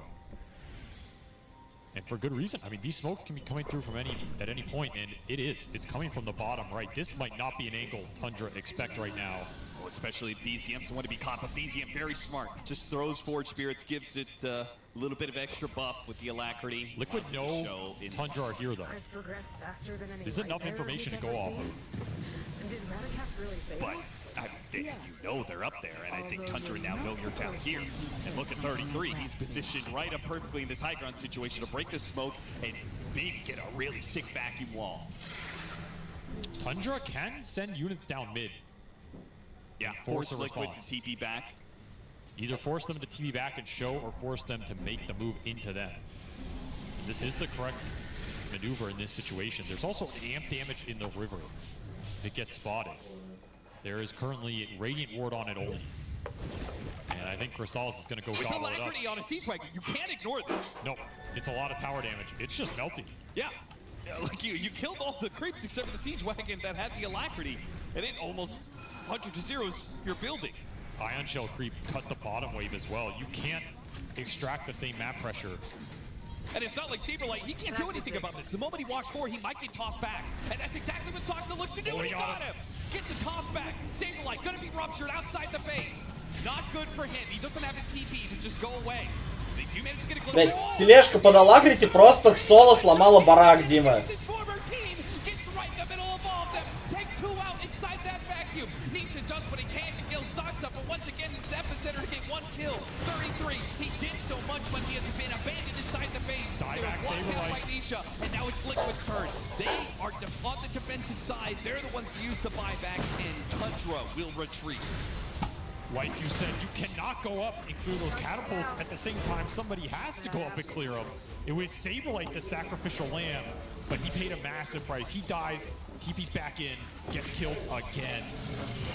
Very expensive double death for him as Liquid just hold the base off the power of the Wukong and the Refresher, but not a fight they're happy with. That was a absolutely massive vacuum wall. Hit forward. Yeah. Just debilitating. The second that landed, it's pure chaos for Liquid. But the only reason Liquid didn't get completely wiped in that situation is Nisha made his own jump, and it drew so much of Tundra's attention, and he was actually able to keep from dying by Burrow striking back into the base. It's just such an awkward situation with the Rupture on the Underlord. You want to go help him, you get caught in a 4-man vacuum, you have to throw out the Static Storm defensively, which means a lot of these heroes can play around with it. And the second all that happens, Invoker has a free fight. Bloodseeker has a free fight. Just a beautiful jump for 33, even if it ends up costing him a little bit. That's exactly what you want to see here. And Tundra, they'll get out there the double buyback. Happy with that exchange. Doesn't break the base, but no, some serious damage. Not a huge net worth swing, but it does put Liquid in a very dangerous position where they are going to try and contest this next Roshan and will not have the buybacks. Yeah, they're big buybacks too. That's an Ag Static Storm that you need in the fight, and that's an Underlord who could potentially have 2 lives in the fight off of that buyback. Which pretty much means like there's no way Liquid can let Tundra make the initiation. No, you really have to watch for these tosses. You did get to 25 on the Sand King that we mentioned, so he has the epicenter pulses with the refresher, with the blood right. This is a nasty amount of damage if you can get the double combo off. Daedalus for Monkey will also help. So that damage Valley Liquid were in for a long time. They push past it. They're now scaling in that late game. They have the DPS if they can land it, especially if they can lock heroes into the Static Storm on top of whatever stun is the initiator. Are they actually going to be able to burst down heroes against double Aeon Disc, against a Decrepify, They will. from Toby, against the tankiness of the Tiny? But you have to lock them in the cave. It can't be a I'm chasing this guy down scenario, right? You got to lock them in there and punch hard.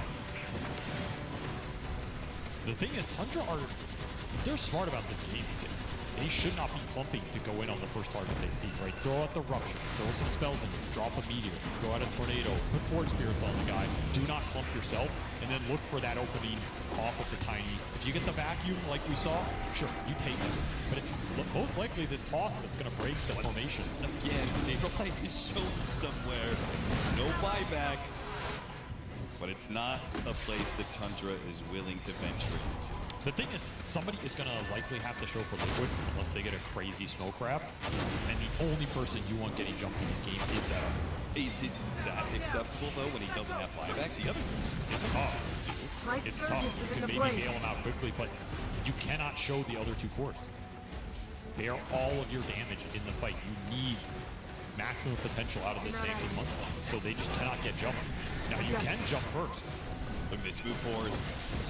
Word Sentry played. There's BCM. They spot him. They got the throw strike. They got the bushwhack. They have death goes. Does go off. Sansa, can he help him out? BKB goes out for BCM. He got out of there. He's going to drop the Wukong command at BCM. He's able to get away. Splints. It doesn't quite hit. And 33 is chasing away these heroes. Mickey, he pops a Nullifier. He dodges away into the changing of the guard. And now we focus on killing his former captain. Trying to break down 33 inside the middle of this one. But here comes Chrysalis. And he is dicing up this Monkey King. Another epicenter comes through. Going after. There goes the Pugna. He's going to go down first. The epicenter is wearing down BCM as well. They just need a little bit more damage. Nisha can't get it. He's got a BKB TP out. The rest of Liquid are in full retreat. And Tundra win another one. That's a Monkey King buyback, but all Mickey can do is watch his team die from the tree line. The damage out of the Bloodseeker in this game has just been disgusting. That is a quad Rupture fight, as he is just running through everybody with a Pyrrha Cloak on top of it. Nobody is stopping. All of the focus is on the spellcasters, on the utility, getting this Invoker out of the fight. Zaza, a toss back, a big one onto Insania. Want to take this Static Storm out of the equation for a full minute and a half. A Nullifier placed on. They're going to turn back around, do a little damage to the 33, but they just retreat. But Boxy, he's going to be caught in the trees. BCM, he nails him. Tornado, Ice Blow, Meteor, and Outward Stab will only delay the inevitable. Death is on its way for the other support of Liquid. They're both out with no buybacks, and Tundra straight to the base. This is going to be Megas unless you can rally something here. I mean, you used all your ultimates earlier. You used all your epicenter refreshers from before.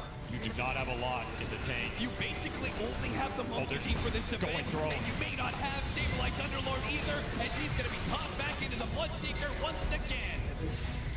Refresh into death. You can't refresh your buyback. Another one down. This should be a throne call for Tundra. You have Sand King buyback, but you only have one FE. And Mickey, one more epicenter. They make the jump, they hit Chrysalis, they all in fourth. The Wukong's command is not enough. A Nullifier, but BKB, Decrepify, and heals. Once again, Toby makes a massive difference with his Pugna. Now you don't have the epicenter. Now you don't have the Wukong's command. You've got absolutely nothing to hold your base.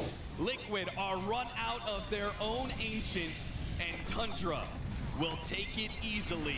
A game one victory. They'll finish it up by killing Nisha just one more time. A team wipe to end things. What a game from them. That felt very sleepy at the start.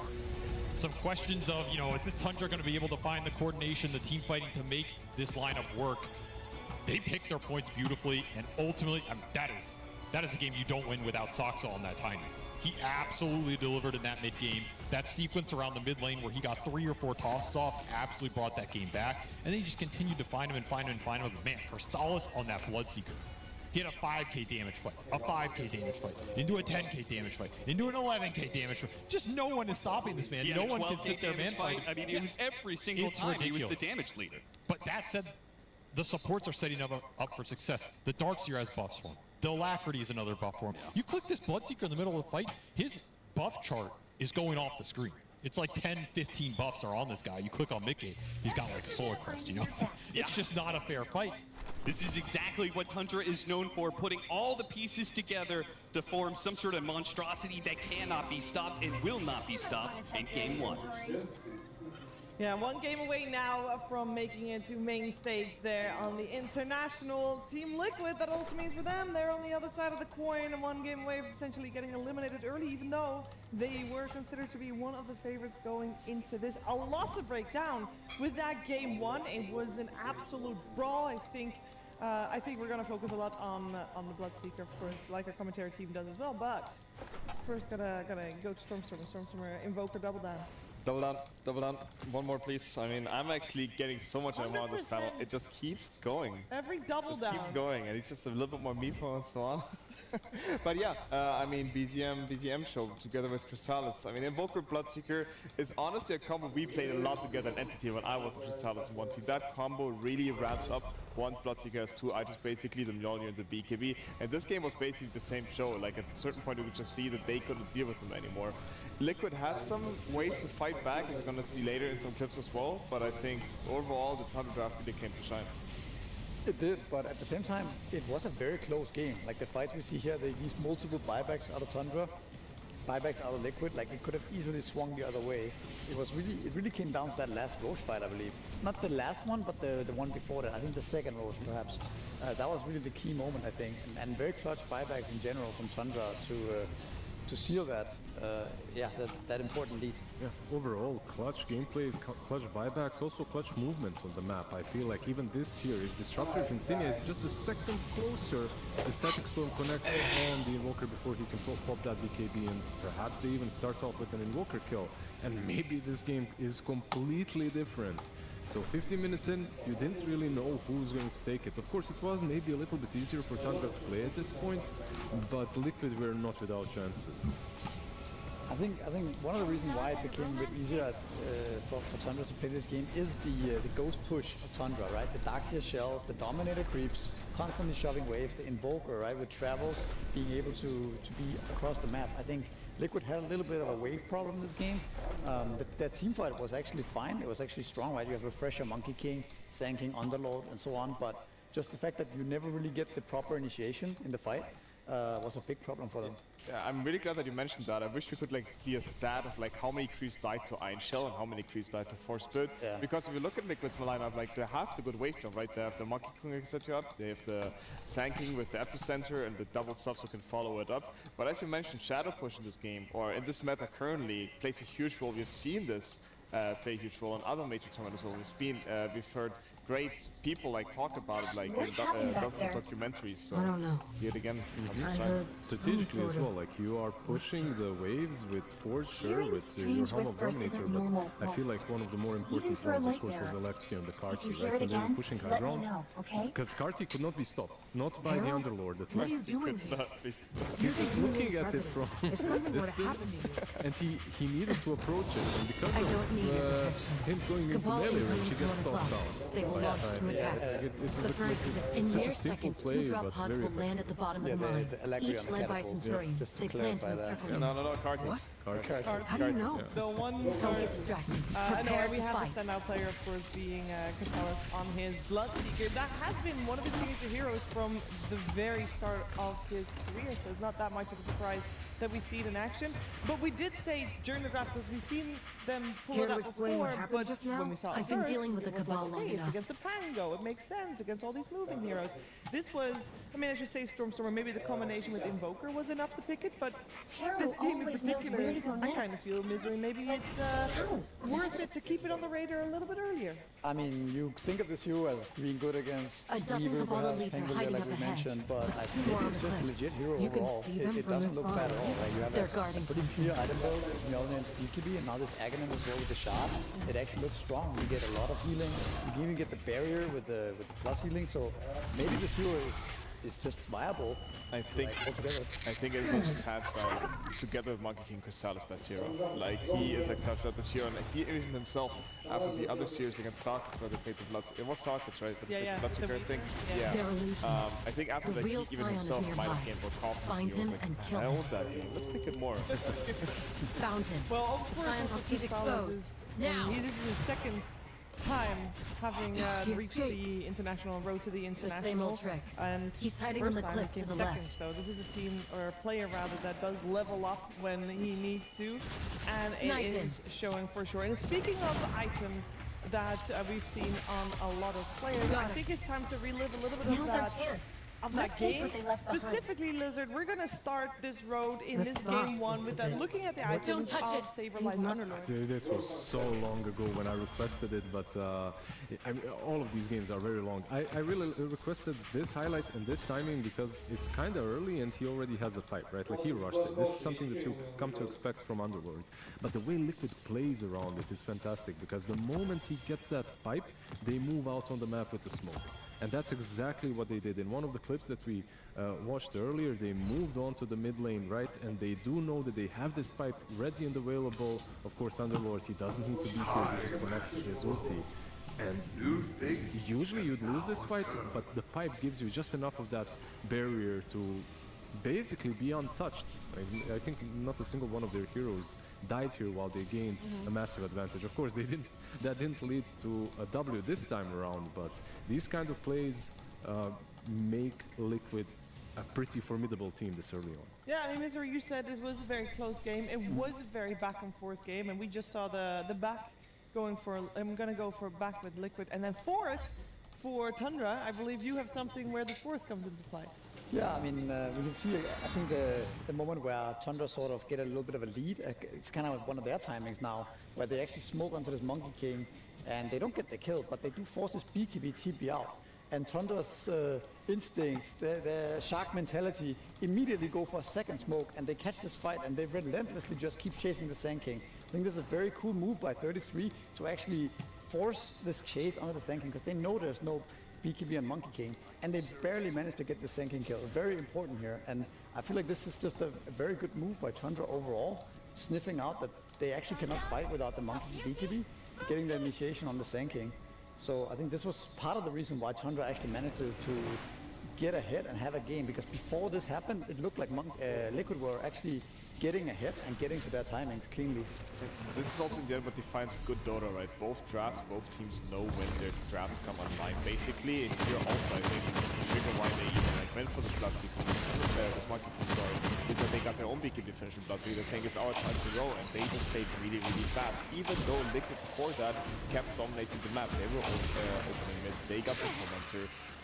But the really good teams, they don't get afraid of that, basically. They still know when it's their time to strike. Yeah, and there was another time to strike for Team Liquid, because it was this much of a back and forth game, Storm. Yeah, it's like, it's actually pretty good that we keep going back and forth with them. But yeah, there's later a situation, like after the clip we just saw from Misery, there was a situation where basically Tundra was leading the charts. Here's the team fight on top, where basically every single button is gonna get pressed. We see the Wukong come out, we see the Static Storm come out, we see the Epicenter come out, every single BKB is being used. I mean, there's a lot of circles in this fight, right? And after this, I feel like, me as a player, I always struggle with the decision, okay, is there something we can still get here, or should we get out? Because both teams basically expose their entire arsenal. But I wanted to highlight Mickey here on this Monkey King, because he's gonna find this moment where he jump in, even though 4 of the Tundra members are still up, and actually understand Icon versus Bloodseeker now. I don't know where the Invoker was in this current situation, he might have gotten mana or something, but I felt like this was a small moment that some people might have missed, but Mickey actually, with that jump in Bloodseeker, kept the game alive. Yeah, I wanted to highlight this guy after the same fight, because of course he had Axe, that didn't really come into play that much, the Glimpse did. And this is a hero that got first phase, right, like first pick. He still found so much use throughout the game, almost winning them a couple of those crucial team fights. But it's kind of cool to see the structure. Like we were talking about his laning stage and how strong he is there, and how strong he is versus Spirits. It feels like you can always use for Glimpse, right? Like it doesn't really matter what you're playing.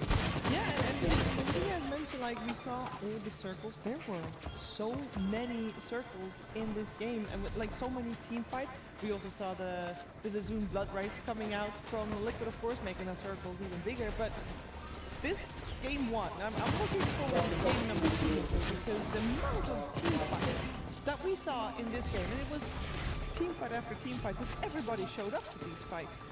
Are you gonna try to get more team fight in game number 2? Like what's gonna be the progression? That's a good question. I'm not sure what Liquid is going to take away from this game, actually. It's kind of hard to say. I think maybe the Invoker is annoying. I think maybe the fact that they don't have enough lane push. I think it's going to be a topic that they're going to talk about. They will for sure have more team fights. I think you can't win Dota without winning team fights. That's important. But I also want to highlight this game in particular, how explosive type of game it was. There was a lot of fighting, but it wasn't like a 60-minute, 70-minute game like we've seen in the past, right? It was very explosive, a lot of buybacks, try to seal the win right now, right? Use the time that we have right now to try to close it out. So kind of a different style of game than what we've seen the last few days. Yeah, with that actually, if you want to have more ghost pushing lane shop. Oh, the Dominator! Were there any others out of Team Liquid? Is that what's missing? I think there were, right? Like Underlord went for Pipe into Aghanim's. They didn't have really space to buy Palm of Dominator immediately, but I really like your point. This game was so chaotic, also partly because of the kind of a draft and kind of a position ones that they got. Like on one side you've got this Bloodseeker, the moment he gets nailed from Lonely BKB, he wants to go, he wants to fight. And when you look at Monkey King and what his build was, it was no Battle Fury, nothing like that, no farming stuff. Just full head-on aggression and defense. So it's kind of cool. Their approach to the game is so far different from what we've seen like yesterday between Typhoon, Extreme Gaming. I would say it also goes a bit hand in hand with the spot that they are in right now, because I will still say in some way that it's a little bit crazy in some moments. They do leave openings to the enemies, they do overextend occasionally, and this is what we did not see from the top teams like naming Extreme Gaming, Typhoon, Falcons. So that's why also these games are more explosive and honestly a bit more fun to watch, because like more circles are going to be put on the ground. I feel like the energy here is very And I also agree with what Misery said. I think to me, Liquid has also been in the previous documentary about ES1 Bangkok thing. They also had a final P-Vision and they had discussions about how to deal with the Shadow Push. This is still a topic that they've been discussing about. Do we actually more objective damage? Do we need the Shadow Push? And this is probably the second time they're meeting this. This game is not as strong. They could have won this game quite confidently, I think. I mean, just on the topic of the Shadow Push, I mean, Liquid's lineup wants to fight pretty early on, right? They have the Pipe, they have the Glimpse, get kills, they have Monkey King carry, they have a Sand King with Blink Dagger. They want to fight these fights, fight these pickoffs all over the map all the time, but you can't when the waves are in your face. All your moves are going to be obvious, right? The Dominator creep by 33. I actually asked for that to be highlighted, but his creep is always on a wave. It's never next to the Darkseer. It's always pushing up waves. The Invoker is doing the same thing. So it's so hard to find these openings in the early mid game. Eventually there's just 5-man clashes, but just the first 20 minutes, it's not that easy for Liquid to find these fights. Yeah, because then at some point you're going to go to a point in the game where Tundra is going to have the same amount of team fights, and then you have team fight versus team fight, but one team still has all those creeps pushing all the waves everywhere. So then you're gonna not do very well like that. I would say that's exactly how we want to do it. If you remember when they were camping the triangle, when the Karti was pushing in, Liquid, they were smoked out. They tried to find an angle how to fight, right? Like they tried to get from behind, but they couldn't reach the high ground of their own triangle. Meanwhile, Invoker was just sending Torch Spirits and using the left and the fast mid. I do want to highlight the very first thing that we said when we came back. I think we said that a lot of this win also was on the back of Saxa. I mean, getting those tossbacks, those little moments where he created an opening for his team. We talked about the timing during the draft already. Misery, that surely should be on the banning side of things. Like, because the first thing that we're going to head towards, obviously, is draft and game number 2. Is there anything that you'd say, okay, that has to change? And would Tiny be one of them? I mean, it's also first like that. Is like if you're gonna ban Tiny somewhere in first phase or whatever, then you're gonna have to leave something else, right? But it was the same thing last time we watched Tundra covered them here on stream. Saxa and his Tiny, you know, it is his most played hero here. It's the most successful hero. He always makes high impact when he's playing this. it is worth considering. Maybe you can pull a tight barn and just snatch that Tiny for Boxy early on if you don't have the ban, right? Try to steal some of the heroes away. I'm not sure, but I think the ghost push and perhaps some individual hero player combinations is what we need to change. Yeah, I would ask the same question regarding Invoker. That was the biggest way that we saw other teams deal with Tundra. Just they banned the Lycan, they banned the Invoker, and those were the first 2 bans against this team, time and time again. I mean, I know you're a little Invoker biased, but he just makes it look very effortless. I mean, I must say that I criticized the answer to the Invoker and the Disruptor a little bit, because he banned Ember into picking Invoker and the puck was already out. These 2 heroes are the ones that he would like to have to remove from the pool. Yeah. And here it happened to pick Disruptor, and then Tundra got the chance to ban the Ember after. And to me, actually, Liquid is one of the best Ember Splits teams out there. They have played it over multiple years now. Basically, since Nisha joined Liquid, I think it has been their bread and butter. So I was personally very surprised that they didn't pick it up on that 9 pick. So I can see them basically going that route and trying to play with that hero as well. Even though it's a risky task, you're one way away, one match away from being eliminated, and this Invoker has a 4-0 score for Tundra right now. So I guess they're going to have the tendency to either have a different drafting order or to simply ban it. It feels a little bit like you had the chance to go for that Ember there, punish the Invoker. Maybe now it's like going for it now feels almost. It feels like a mistake, go for it again and giving that Invoker, right? I think if you're just taking that chance when you had it in the first game. It's out. It's out. Sideline story, like I think maybe a year and a half ago, I was talking something with the Liquid boys, and they were inspired by your Ember. Like they were talking about Ember, they were playing it. Ember wasn't really in the meta, but you were playing it. Like you were one of the only mid laners that were playing it like that.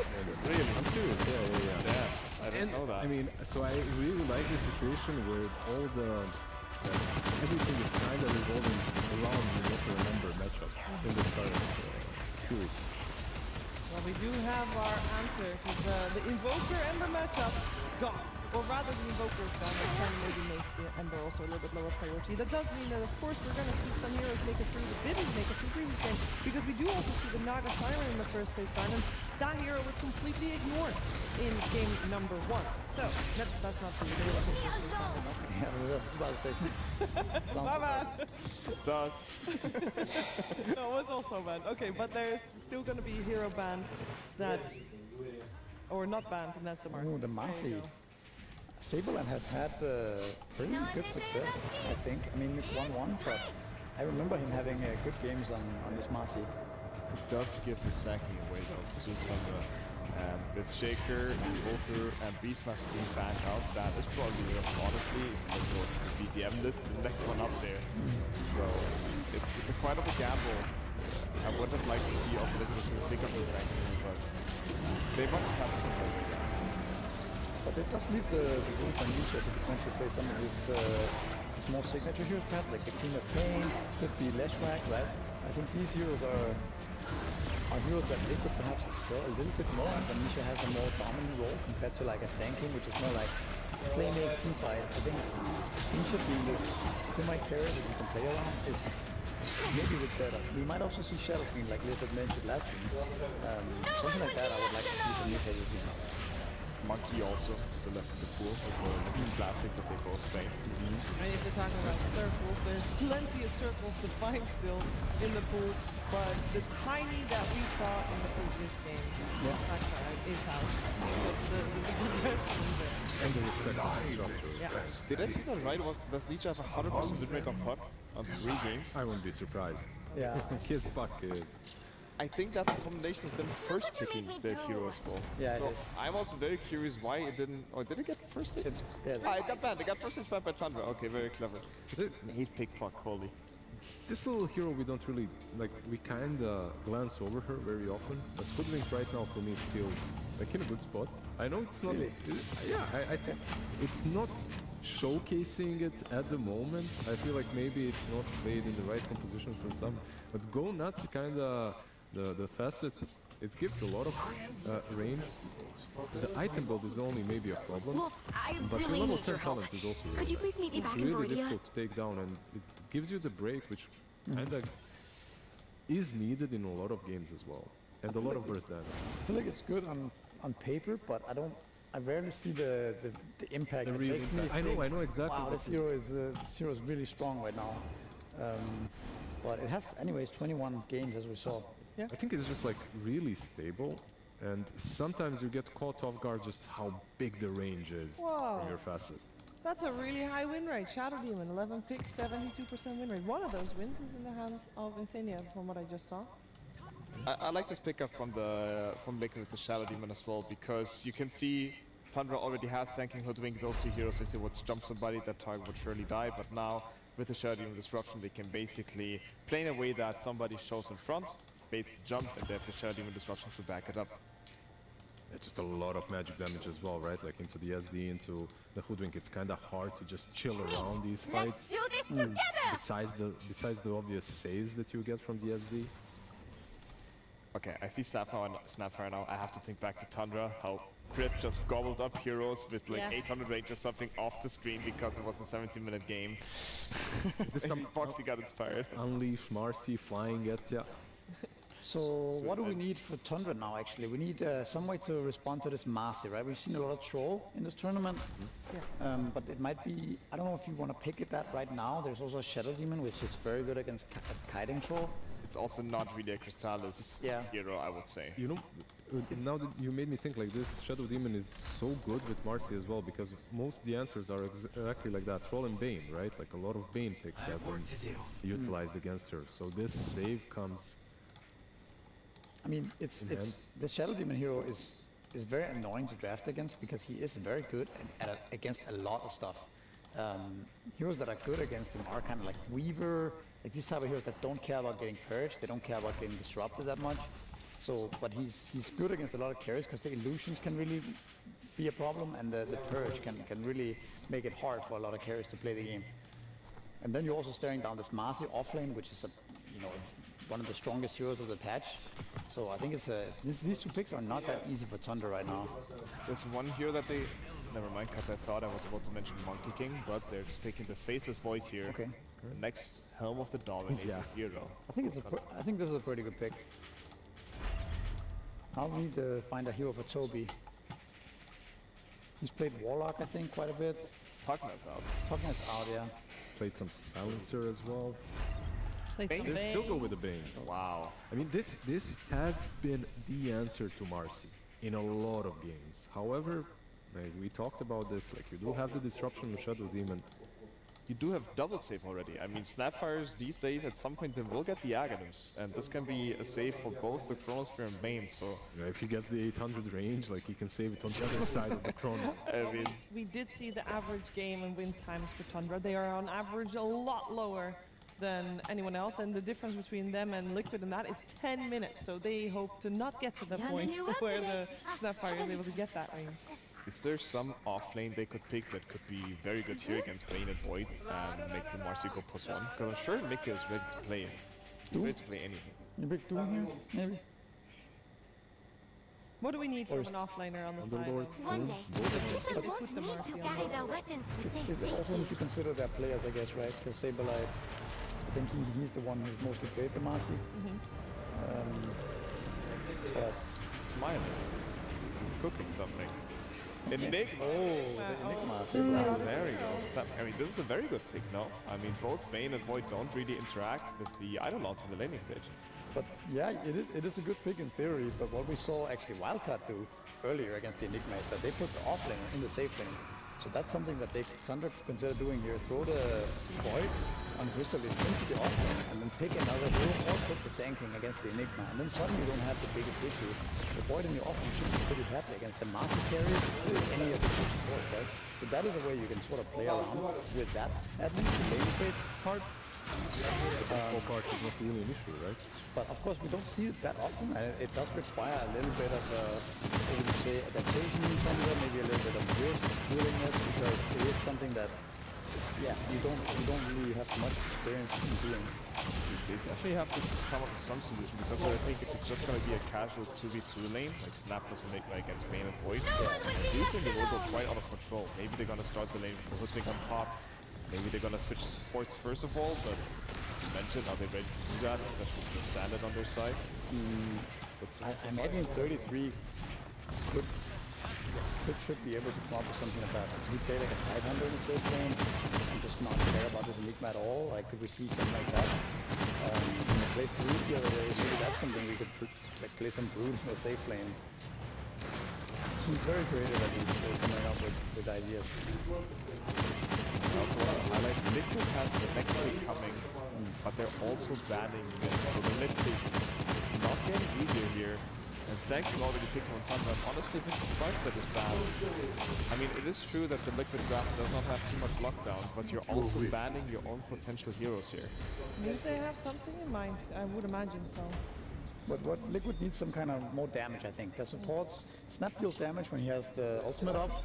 Enigma also deals damage with the black hole, but apart from that, it's kind of only Marcy that deals that. So Nisha needs to be a damage dealer out of mid, I think. You mentioned it earlier, Leshrac is still in the pool. Yeah. A lot of uncontrollable damage, right? Like maybe you'd like to have some extra control behind it, besides the black hole as well. Something that can jump the backlines like an Ember or Void Spirit or something like that. And bring some damage, yeah. Ember is out.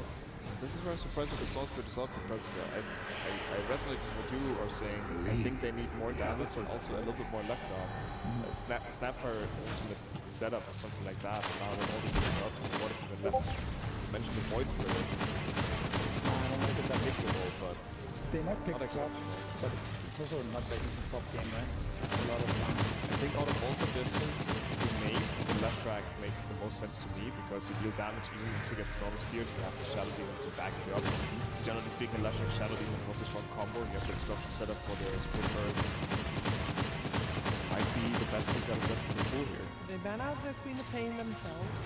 That would be a potential Leshrac counter indicate the coming Leshrac pick. I love the Leshrac. I still feel that he's missing a little bit of that backline cash. Pangolier maybe? I feel like they need another hero to go in and start the fight as well. It's very hard to play against a Chrono in the main. It is not like that Pangolier. Would definitely sacrifice your own game right there. I kind of feel like there's a lot of pressure right now. Whichever hero will I somehow always forget that. Yeah, I forgot this hero. I forget this hero exists. I don't know. But of course, it's the type of hero that needs. It's like the better Pangolier in this game, you know? There is a Monkey King in the pool for Tundra, if they want to pick that. It's still one of those cheesy mid heroes. Obviously, the MJ to play if they want to try to slow down the Primal Beast game here a little bit. But in that case, obviously, the Sanking would be rotated to the off lane, which surely 33 is ready to do. Yeah, he's done it once so far. This Rogue TI did not come out on top, but I'm sure it's coming. Yeah, there's another hero they didn't really come out on top. It's the Tinker that they played before. If they want to take this game late, and if they think that they can surpass that mid-game with him, I feel like later on the path he is exceptionally strong. It's already a bit pre-counted by the Shadow Demon. There's also worlds where they pick a 33 hero, right? And put the Sanking. Also, yes, the Sanking could just simply go mid, where it's like looking the strongest, to be honest, if there's like a good offlaner, like Axe. what, a casual Darkseer? Axe, yeah. Darkseer, a lot of his favorites are still out there. Definitely a lot of flex room for Tundra. They can pick what they want, and it will be that Monkey King that you guys were talking about. So we're going to see that coming out from the mid lane. Makes a lot of sense. We get one more circle. We were counting circles last game. Now we got Wukong, we got Chronosphere, we got Epicenter. Ooh, I really like this pick. Team with way more circles, Stormstormer. Is that What, Liquid? time for Liquid? No, the most circles. Tundra has more circles. On Tundra. Yeah. You have Sandstorm, Chronosphere, Wukong. Yeah. And the other one, what? This Black is hole. maybe that's one it. circle. Yeah. I mean, I love this pick personally. I mean, the Shadow Demon Destruction doesn't really save against the Wukong, because obviously the Wukong just persists and kills them even after they come out. And to me, it looks like some overwhelming team from Tundra. To me, it's going to be a question whether basically Nisha can pull off things that I would call Malrine gameplay against this rough matchup on the mid lane. I also think it comes down to whether or not Tundra does adjust the lanes, like we talked about earlier. Do they actually put the Sanking against the Enigma? Or does Liquid get the lane matchups that they want that then can snowball into a quick tower, for example, for Enigma, and, you know, freed up map for the Primal Beast to run around? I think this is also what's going to be, you know, it should make the Liquid draft a lot easier to play if that were to happen. So if the Sand King is playing against Enigma, we're gonna have the Monkey King played against the Marcy? No, Monkey goes mid, but the Void will just be in the off lane in that case. But I mean, we'll see if they do it. It's not that common, but I think it would be a good idea to see. Okay, let's see if we're gonna get some lane shenanigans here at the start of game number 2. And let's see who comes out on top. Can Liquid force out their third game, or will it be Tundra moving forward to the playoffs of the International? We're finding out with Cat and SVG. That's right, the TI champs are just one game away from elimination. Failing to make it to TI, is their road gonna end here, Avery? That would be quite a surprise. I think there'd be a lot of predictions that are absolutely decimated by that result, but there's maybe going to be some predictions decimated either way. I think both these teams people would have put in the top 3, 4, 6, standings, whatever. I think many people may have had Tundra doing better at TI, especially midway through the season where Tundra was just killing it. But they did seem to fall off just a bit before this tournament. And this matchup specifically is one that's plagued them since going back to the last time the 33 was on Tundra. The matchup that Liquid very often did walk away the victors, but now they're just one game away from getting the victory over their old nemesis in Liquid. And of course, 33 beating his former team. Soxa breaking the smoke and getting good vision of what's happening here. Liquid already not doing quite as well as they did in game 1, where they managed to use that smoke to find the early first blood. And they kind of need that early advantage because the panel was talking about there's potential for a lot of shenanigans here in this laning phase. Big question, will they put the Sand King against the Enigma, try and dodge this Faceless Void Bane lane? But it looks like the answer's no. It looks like Tundra's just going to play it straight up. They have confidence enough in the Monkey King pick going mid, giving them enough tempo with the matchup against the Primal Beast. But this is an auto lose lane. Void Bane does not beat Enigma. I don't care how well you play it, it's just not doable. Of course, you can always throw, but barring some crazy shenanigans like that, this is going to be a dominating lane for Liquid. This Marcy lane looks pretty strong as well, but even going to pseudo-trialing it at the start because they know how powerful this Enigma is. First, the lack of Eidolon clear. Looking for an early first blood. Disruption. We're going to see Soxa try and help himself here with Bushwhack, but of course there's still two supports that are going to run him down. So, Liquid still walk away with first blood. This one goes to Insania. 33, who opted not to show in lane because I think he knew something like this was possible. I thought he was going to grab the creep wave from behind the tower. Lost his courier too. Yeah, that's a tough start for Tundra, this offlane, which I think was already going to be a little bit of a tough thing. Yeah, every single time. Ooh, Bushwhack misses there. Again, Tundra with some early whiffs on their abilities, though it didn't stop them from still getting the victory in game 1. As it seemed that they're fighting inevitable. Burrow strike back in, 33, but he still has the stick charges. One more hit from Insania. That innate starts building up, and now it's going to start building up on Soxa too, though he has his own innate. One of those hits is already missed, thanks to the tree taking the hit instead. So, trading out cores in the bottom lane. This is certainly going to be a lot of battling. Also a question of, talking about lane shenanigans, what about the shenanigans in mid lane? Because we have the Monkey King, the counter pick here, against Nisha's Primal Beast. Is Nisha going to do his best Maureen impression? Leave lane early, start back laning? What do you do here? He did go the early boots, but he is just destroyed in this one-on-one. You're seeing the reaction here. This is not the start he wanted. He's going to have to do some back lane. There's no way you can play this straight up with the start BZM he had on that CS chart. Frankly, I think Nisha is just not comfortable with that kind of play. No, it's not. I think he likes laning straight up. Does not like having to do weird cheesy stuff. I agree. It's not his MO. It doesn't use his exact strengths as a player, right? You'd rather have him just beating someone mid, taking it straight to him, but he has no choice here. Those early waves were a disaster. Second go around, Insania trying to cut through the trees, will not be able to juke out Soxa. His aim is true and finds a second kill for Tundra. No trade out this time. Liquid have that first blood, but Tundra are getting the better of Liquid in this laning phase in game 2. I mean, this is going to be an absolutely far mid one. The Void surviving top for now, that's the lane that will go bad for Liquid over time. But if these other two go well enough to make up for it, that's a lane phase win. Tower did not quite get in range of the tower. They got to be careful fighting into all these Eidolons. One stun is all it takes. Chrysalis hoping that he gets enough to, you know, trade off a kill. It's just clearly not going to happen. This is the one lane that will go very well for the Enigma. You said it at the start, there's just simply no way for them to win. Yeah, no shot. You're looking to get as much as you can before you have to abandon. Eidolons are going to be strong in this game. Eventually you can rotate some other heroes into Enigma, maybe gank him or kill them, but... Well, that's also the danger for Tundra's offlane, right? If Saberlight is having a good enough time, Boxy can leave them alone. Oh, absolutely. That safety. I mean, you can rotate Boxy to gank other lanes, and you can also rotate heroes into this Enigma lane. It starts to push in, especially around the level 3 Eidolons, and just destroy who's ever lingering there. It's another big option for Liquid, which you know they love that. So far, this Monkey King Lastic has done its job. 24-12 to the 9-0. Is well ahead in network as well. It's a full level ahead. This is pretty brutal. And this is a mid hero in this Monkey that he can go top and kill Enigma, right? He can go bottom and skew that lane. He has options to use this advantage. Oh, nice body blocking there. Beautiful micro there from Saberlight. The cookie on one of the Eidolons gets in front of the bait and continues to body block.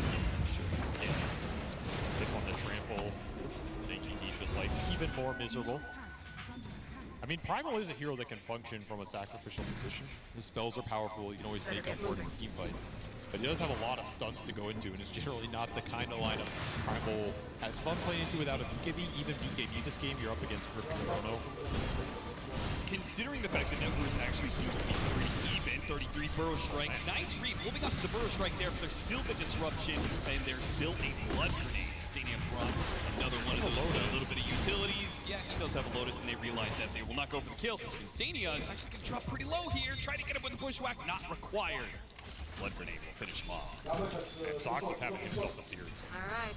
Salvage that mid-game in game 1 with the Tiny and 3-1 start here for the Hoodwink, breaking that early smoke. At 33, a much easier time on this lane with small outplays. Yeah, there's a reason why 33 left Liquid. And it was because he wanted to rejoin his old teammate in Sox. Right? Austin, they left each other. It was a mutual party. Sure. Cookie will force Chrysalis to use the Time Walk defensively with Creep Wave under tower. So, even Network, who would you rather be on this side? Would you rather have a Primal Beast get sacrificed or a Faceless Void and a Bane? Considering the draft, I think the Faceless Void having a slow start is fine for Tundra. Like, I would rather have the Primal have a better start. That said, I think Liquid were always going to win this laning phase based on the setup. So if you're Tundra, you're trying to limit the hit. Like, I don't think you're going into this first 10 minutes expecting to have a key out of that. You're expecting Liquid to pull ahead, particularly because of the core matchups. Just trying to extract little wins. And if you can extract more from this lane, big kill. This is really going to compound the problem. Again, that XP differential between these two mids, the amount of net worth BZM has gotten here. He can translate this into other lane wins around the map. That's the big concern if you're Liquid. You're doing fine on the side. You're winning those. What happens when this Monkey King use already almost level 7 shows up? Yeah, take that fight. With an Orb of Frost, an Orb of Lights, and Power Treads. And look at this Wisdom Shrine, 7 minutes. The classic Monkey King rotation. He wants it. But he just wants to ruin Nisha's entire career here. I mean, this is... Yeah, it's usually the MO of these Monkey Kings to just try and Wukong's command on the Wisdom Shrine. Insania tries to sneak it because I think they were afraid of the Monkey King controlling their own Wisdom Shrine, so they had to make a play somewhere else. But BZM, he tricked it out. Nisha is just going to be shut out of this laning phase entirely. It will still be a 2-2 split, but it forced the Enigma to go back into lane. Gave Chrysalis actually a lane or two to play with. Really interesting he didn't go for that Wisdom Shrine with this. I think that would have been the automatic play for a lot of teams. Maybe Tundra doesn't always play that tempo style, but it's also a possibility he felt if he goes up there, he's going to get outnumbered because his safe lane is the weakest lane in the game. Like, the Void Bane would not help you fight that Wisdom Shrine. Yeah. So it's just him versus Enigma, Eidolons, plus Snap, maybe a TPN. And then if you die there, you throw all this momentum. And you're not guaranteed to get into that position in the first place, right? It's because Monkey King can tree across the map, right, that he gets there in the first place. But if you're spotted and you get like Cookie or maybe, you know, Saberlight doesn't have it. Maybe he has Midnight Pulse. Yeah, later on in the game, there's some tree cuts. I kind of like that decision.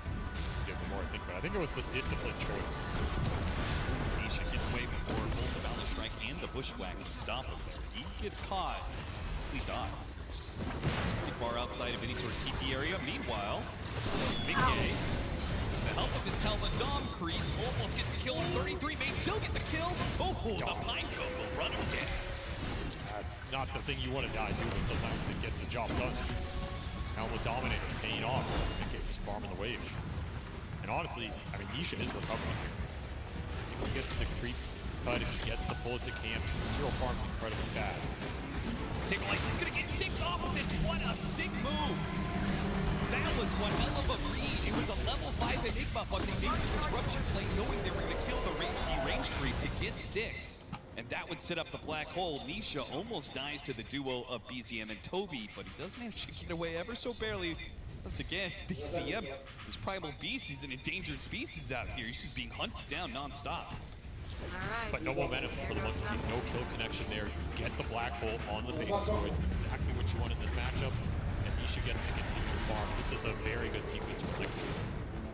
This is going to start to build the lead out of this lane phase. Not much Tundra can do about it at this point. Their supports are just not strong enough to combat how strong these cores are on the lane. Can stack, however. Stack on the triangle for 33. This guy will always fight the network. Avery, last game, Liquid, no Helmadoms. This time around, they're going to have 2 Helmadoms to the 1 on the side of Tundra. So they won. Is that enough to win? Is that enough to switch to game 3?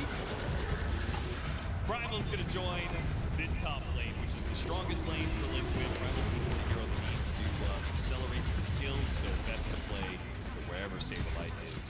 He'll get the kill and get the tower. Surprised Tundra didn't right up here at all. They landed a little ward up here as well, so they're trying to fight and protect the safe lane, but there is no fighting for protection. Summons are way too good against their lineup early until Sand King and the Monkey can clear them out later on. I have to just respect the strength of the Enigma here and not feed too much away to Saberlight. It's really bend but don't break right now as Liquid ramp up the pressure. You're not getting the power room here. Monkey King on one side, Toby on the other. It's a regen room for BZM. You really have to be careful about showing it. Very high chance that Liquid make a smoke move or try and collapse on this lane with the Enigma backstab. They're gonna try and smoke into it and catch Saberlight before that happens. Foxy breaking That's the end of that. pathway here. Yeah, well, he was. Now Saberlight's on the low ground. The smoke breaks on either side, but they've already jumped onto Saberlight. They'll get up. Oh, no, the Cookie. It stopped the Wukong's command. Still, though, the Enigma is limping back and will not be able to escape. That was the Croaker. The Croaker? Yeah, Croaker ran over and tendrilled him. That's funny. That is quite annoying, but that's a huge smoke for Tundra. It's not just about getting Monkey King that kill, it's slowing the strongest hero on the map down, that Enigma. Looking for that backstab move around that tier 1. He gets killed, that whole play gets broken up. You buy a minute, maybe even a little bit more here on the map to keep farming up. Buys your other cores a lot of time. Liquid not happy about giving that up. Still in a good spot out of this laning phase, but they are looking to take that snowball more straight back into it.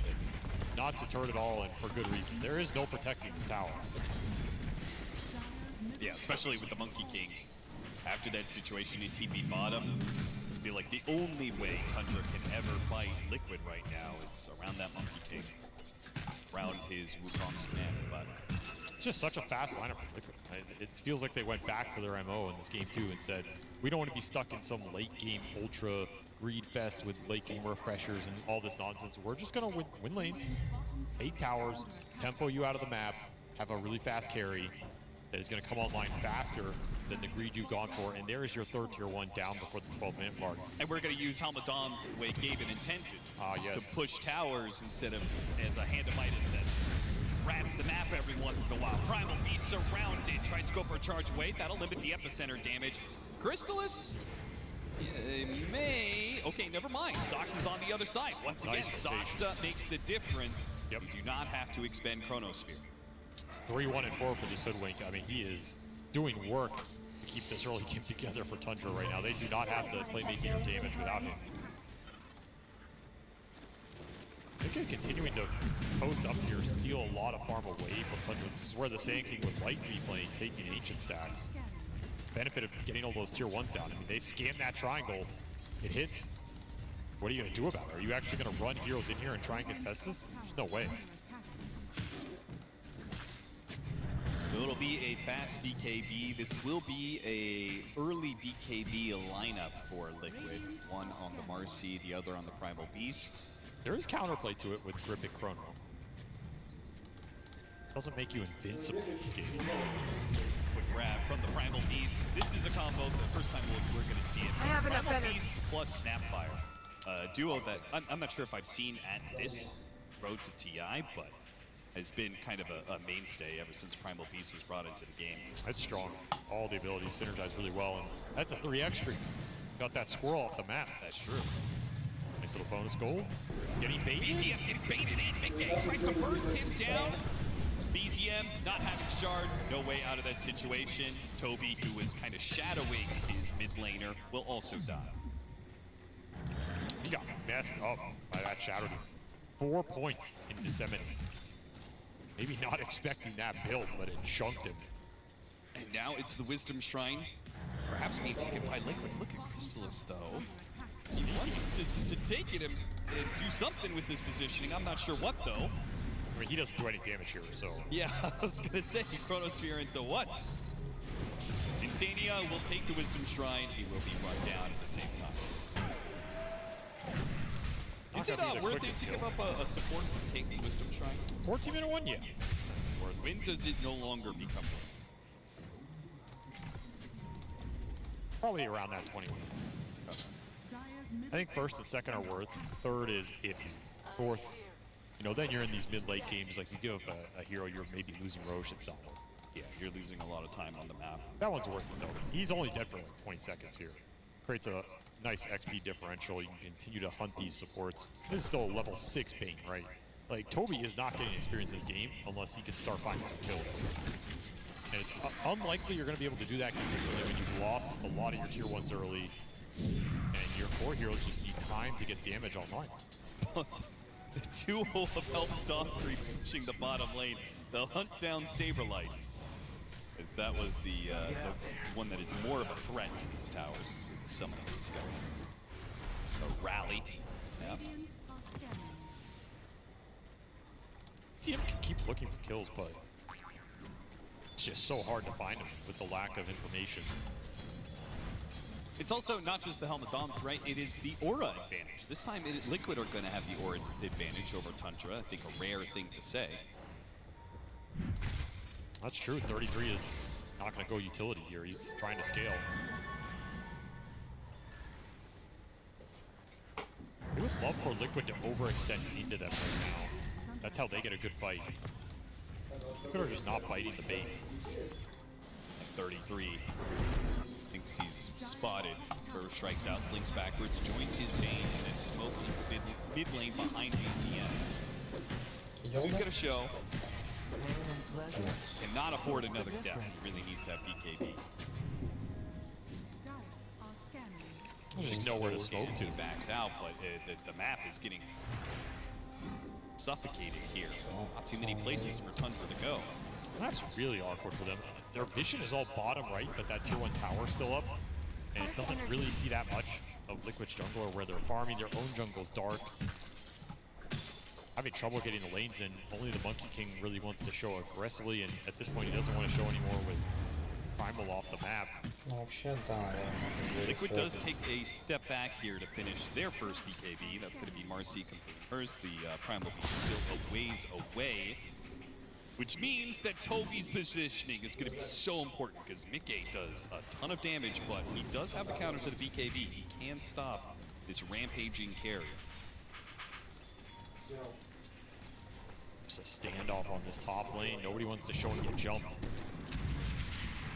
I'm confused why Liquid is so... I'm trying to wait for this pipe on Saberlight. I feel like we can't wait forever. I agree. I feel like this is way too much time. You're giving it Tundra. They have pushed out the map a lot. They pushed out top. BTM has been pushing out bottom. Chrysalis is getting farmed in the jungle. They're going to give up a tower here. This move really needs to work for Liquid. They are giving up a lot. They're just losing to tier 1 for free bottom. And Tundra is even aware of what could be coming their way. They have a scan on the gate, but the scan might expire too early as Liquid come through. But they do have a ward that spots it. They should see the channeling. Yeah, they saw the channeling on the gate. Soxa puts himself in a position to break the smoke. And yeah, Tundra, they say, all right, this was a ton of space that we just got for ourselves. 33 is going to get greedy with it, though. He's going to try and stay on Liquid side of the map, and Nisha spots him. And 33 really doesn't have a way out of here. As long as Nisha can still track him, the kisses, it spots 33 once. He's going to go Sandstorm TP out. Oh, good read from Nisha. He couldn't see 33, but he gets a grab on the neutrals and gets the AoE slam to stop the teleport. 10-head play right there. I was looking at him. He had no detection for that entire sequence. Able to find him anyway. Has Onslaught to keep up.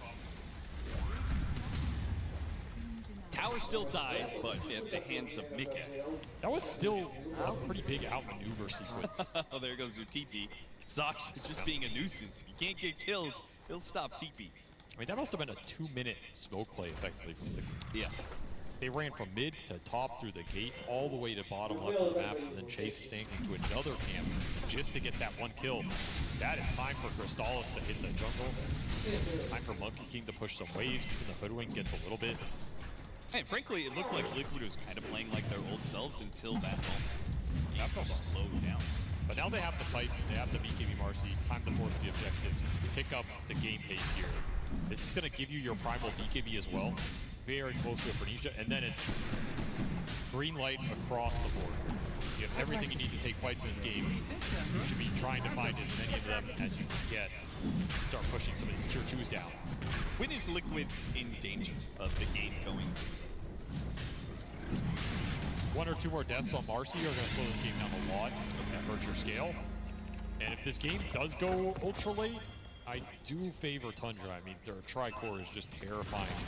Yeah, I mean, there's no way. Interesting scale though. Like Shadow Demon is a pretty big factor in almost any late game scenario. Black Hole. I don't think Black Hole is going to be relevant, frankly. It's a mixed bag. Way too many cancels. Mixed bag, but in situations where you jump in Black Hole faces Void +1 or something, I could see it doing some damage here. You don't need a lot of control for this Marcy to first hero. That's true, but not all. First Tormentor of the game and first Roshan of the game. Both of Liquid's way, Shard for Insane.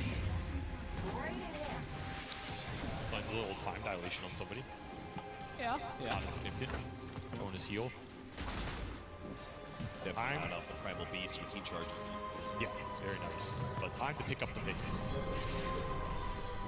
Time to start getting these lanes in, hunting heroes, pressuring some towers with your summons, making someone show, kill that hero when they show. This type of sequencing would feel really good for Liquid right now because, man, it's just so hard to stop Tundra from finding problems. Like, I don't think you're ever going to build a net worth lead against this team if nothing's happening. Just can't. They're too efficient.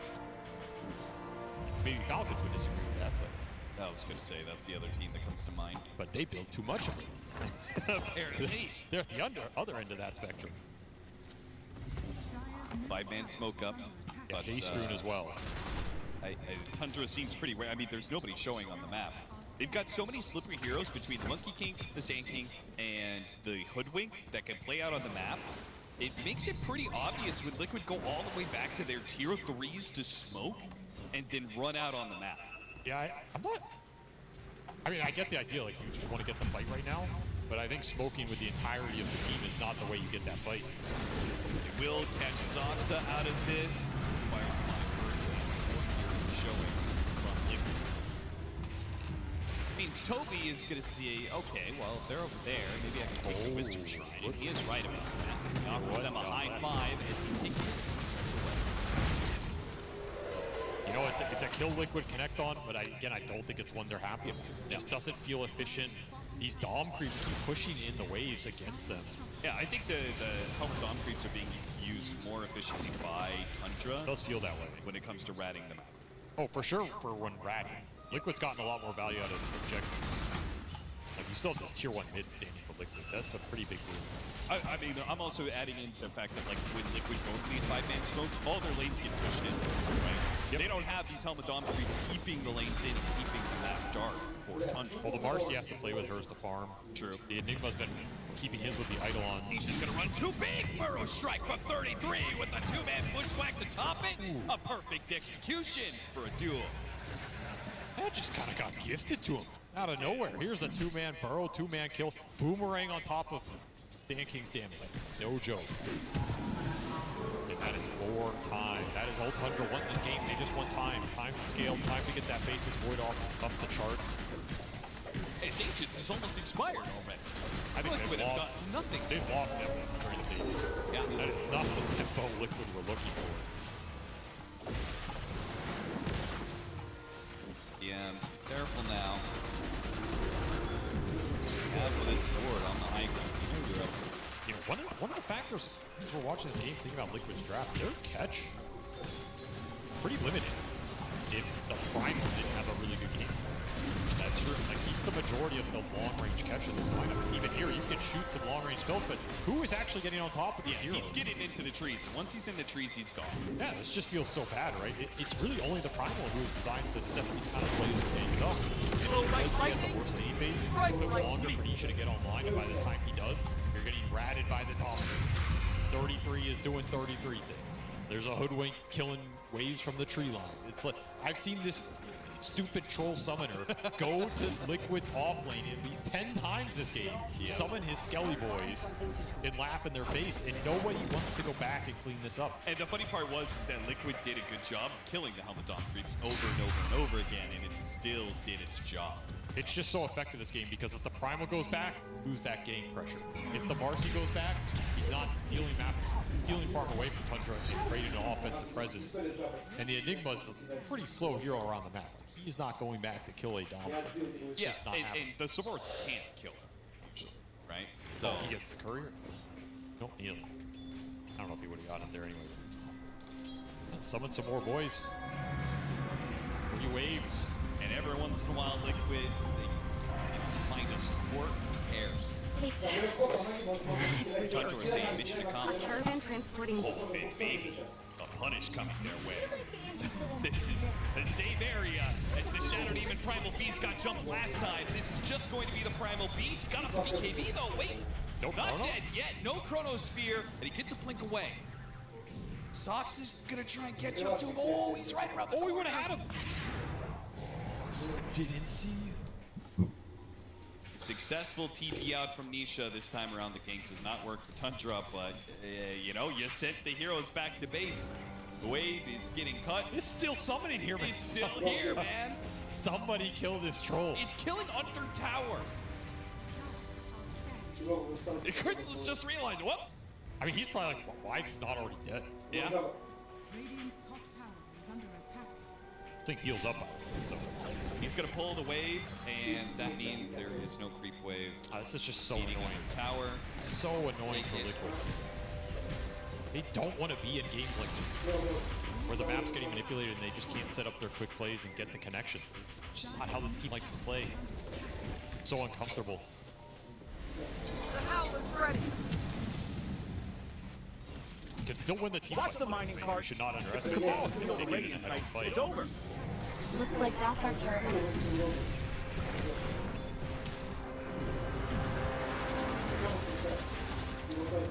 Nice room for Nisha. Another aura for Sequel. I don't think I've seen him pop the pipe once. His pipe for the future. The way this is going, it could have been a hand of Midas. Yeah, I mean, it is something to consider, right? Like, if you go with the scaling Enigma build, you didn't get the fights out of the auras. Would you feel better about your potential to win this game late? Yeah, I think it's a situation where Liquid, they did not want to. They did not want to be in that position. They did not want to be going late, but you have to consider it at this point. Tundra they're beating you on the map. How much of this Faceless Void's farm has come from this single troll? It's gotta be at least like 3,000 or something at this point. It's ridiculous. Still willing to die for it. Just nobody wants to do this, and I feel for them. It's not how their lineup wants to play them. No, they cannot go on their side of the river. They can't go this far back. But You conceded at Tier 1. You didn't find a kill for it. You can't concede at Tier 2. I mean, honestly, this is the type of game where, like, 5 boots of travel to snap. Like, if you're gonna go to the off lane, I'll cut the mid lane. This is And illegal. BZM's just hopping in and out, tree after tree, tree after tree. Illegal. What is happening right now? I mean, Saberlight's got to get like a Blink Dagger just so he has a chance to kill the Monkey Wolf, King when he I jumps really in the trees, appreciate right? taking Jump care of the in that Radiant hole. Sight issue, but This Void is about to be ahead of your Marcy. It is not the best for, I should say, it's not the easiest matchup for Marcy. Can be okay if you burst it, but I feel like 50% of the watch time is free for the last 10 minutes. you know, this is like a great example of why I would want 33 on my team. Oh yeah. So you don't have to play against, you know, whatever nonsense his team is doing. Yeah. Like, make other people play. Okay, they got it. They got it. A round of applause in the chat. Ladies and gentlemen, we got him. The troll has been slain. Liquid will get to play Dota now. As his brother. His twin brother. You forgot about me. I will get vengeance. Nisha's like, no. No. I will not let you. Pulverized. Troll 2 has been slain.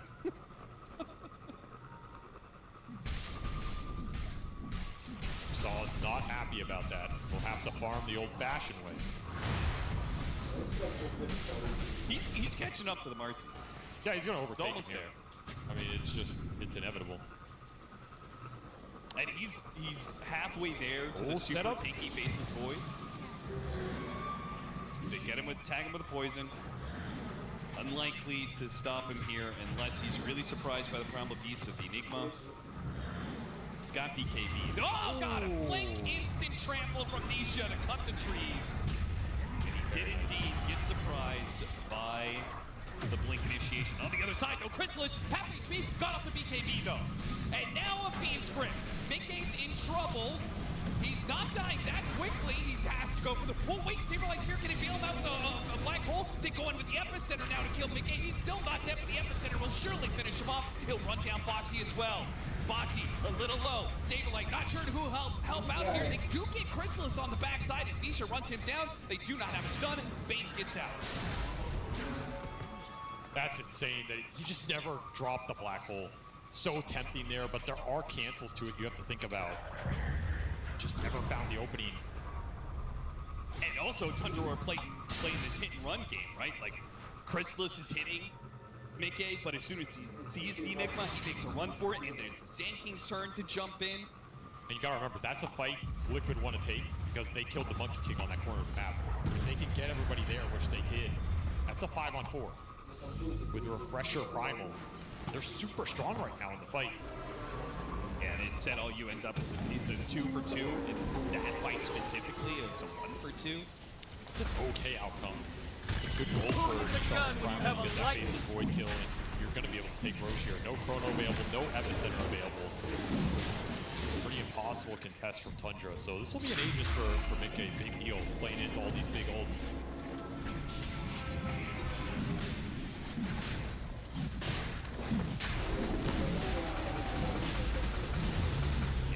More Blink Daggers. Liquid, they need more Blink Daggers. They need more initiation to catch these heroes. The roar goes off. Look at Tundra. Liquid don't know it, but Tundra said, yeah, it's all yours. You can have it. We're farming the map. I'm not sure why Liquid just force it, because they have no Chrono. I don't think they're contesting. I think Liquid's playing scared. Or maybe just giving them too much respect. Yeah. They'll get the much Roche respect anyway. to their former captain. Careful, guys. 33. He might burrow. Might go for the steal. Well, if they can get the setup here while the Roche is going down, it'll make up for that. They will run into Toby here. Instant grab of pulverized kisses. Now chasing after the Monkey King. He's spotted here. Right through the Lincoln. BZM. They do have the refresh. They do have the black hole. They drop both of them to kill this Monkey King. He's not dead yet, though. They maybe expended too much chaining up their disables like that. He got up the Wukong's command. nothing is left to kill BCM. They'll get both Insania and Saberlight for that. Liquid, perhaps too skittish, too greedy, and they still have the Chronosphere. Primal Beast, he's gonna charge. He goes back into them. Nisha running the other way here. He's got the gem too. What a massive loss for Liquid. 4 dying for this, and Gem lost in a period of time that you had the Aegis. And the biggest reason, it's a fight without Mickey. You go for the pickoff while you're doing Roche, it's great. You get sucked into a team fight that you're carrying and all of your burst damage can't join. Black Hole doesn't count for anything if the Marcy's not there to kill the hero. Especially if you're using both Pulverites and Black Hole at the same time. That also doesn't help the situation. Like, they had a chance maybe that they Black Hole, that they Pulverites afterwards, maybe with all those spells changed up. Well, I don't even know that. Like, he just doesn't take that much damage here from everything. Right? I'm getting the feeling if you chain it, sure, but there is a Chrono coming off cooldown. Maybe they were pressured to force the spells because this cooldown right there, right? It was about 5 seconds. Yeah, they felt like they had to burst it immediately. I just think this is an awkward fight with Mickey running across the whole map. Agree. Like, you just get sucked into a bad engagement. Trying to make the fast play is the right idea. You just have to be a little more patient there. And it works out for you. Instead, you pay a big price, 4 heroes plus that gem. And Mickey's sitting here with 2 lives going, what do I do? What do I do? Yeah, what am I supposed to do about that? And how are they going to be able to force the fight? Mickey almost got him there. How are they going to be able to catch these heroes when they've lost the gem? Right, there goes much of their vision. It also means that Tundra's vision that has been recently placed is very likely to stay alive. They're going to be seeing these Liquid heroes move around the map. If you don't have smokes, Tundra's going to see you coming a mile away. Gonna have to play off your strengths. Just burst damage from the Marcy and a Black Hole, which can land on some big targets. I like the Daedalus purchase for Mickey. It's gonna ramp up his damage a lot. And it makes all these disables, the Pulverize, the Black Hole, Demonic Purge, whatever it is, makes them a lot more deadly. Particularly for Crystallis on this Faceless Void. He can get chunked down. There is a real chance. He's gonna continue to scale his HP here. At some point, it's gonna be a lot more difficult. Especially with that level 25 talent.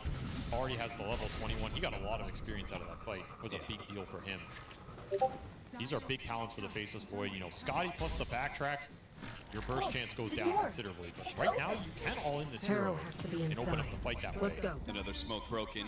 Soxa played in the trees. They will kill those trees to kill the swirl inside of them. Nice little pick off. Still have 2 minutes on this Aegis. Gotta remember that. Yeah, but I mean, I don't think they can go high ground with it. Like, that's the other way to force things. I think you want to go high. Yeah. This is the point in the game you do want to go high ground with this lineup. You want to force Tundra to fight you with your auras, with your Daedalus timing on the Marcy. 3. Think about it. Pull the trigger on this one. They had so much vision from that ward place. The banner, it's going to cause an issue though.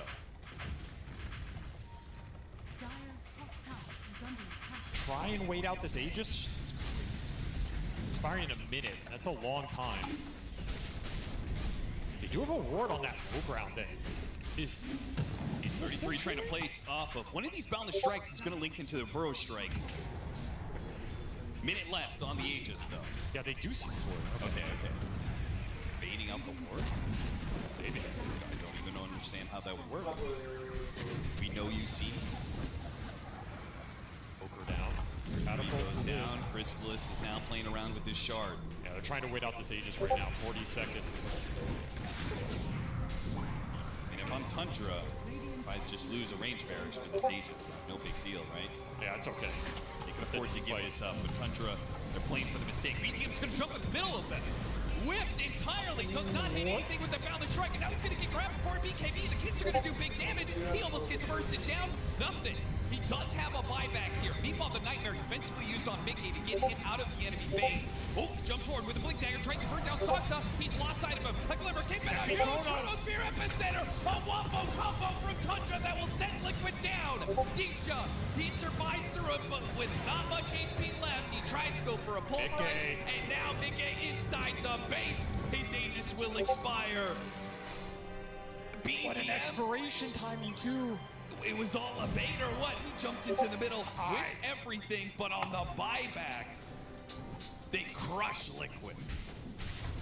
That is an amazing team fight from Tundra, especially with how it starts. You sacrifice the monkey, but you get effectively 3 almost 4-man chrono, zone the primal into the base, while Epicenter Sandstorm is going off. You can't ask for anything better, and you land a full duration grip into a full duration nightmare on the Marcy.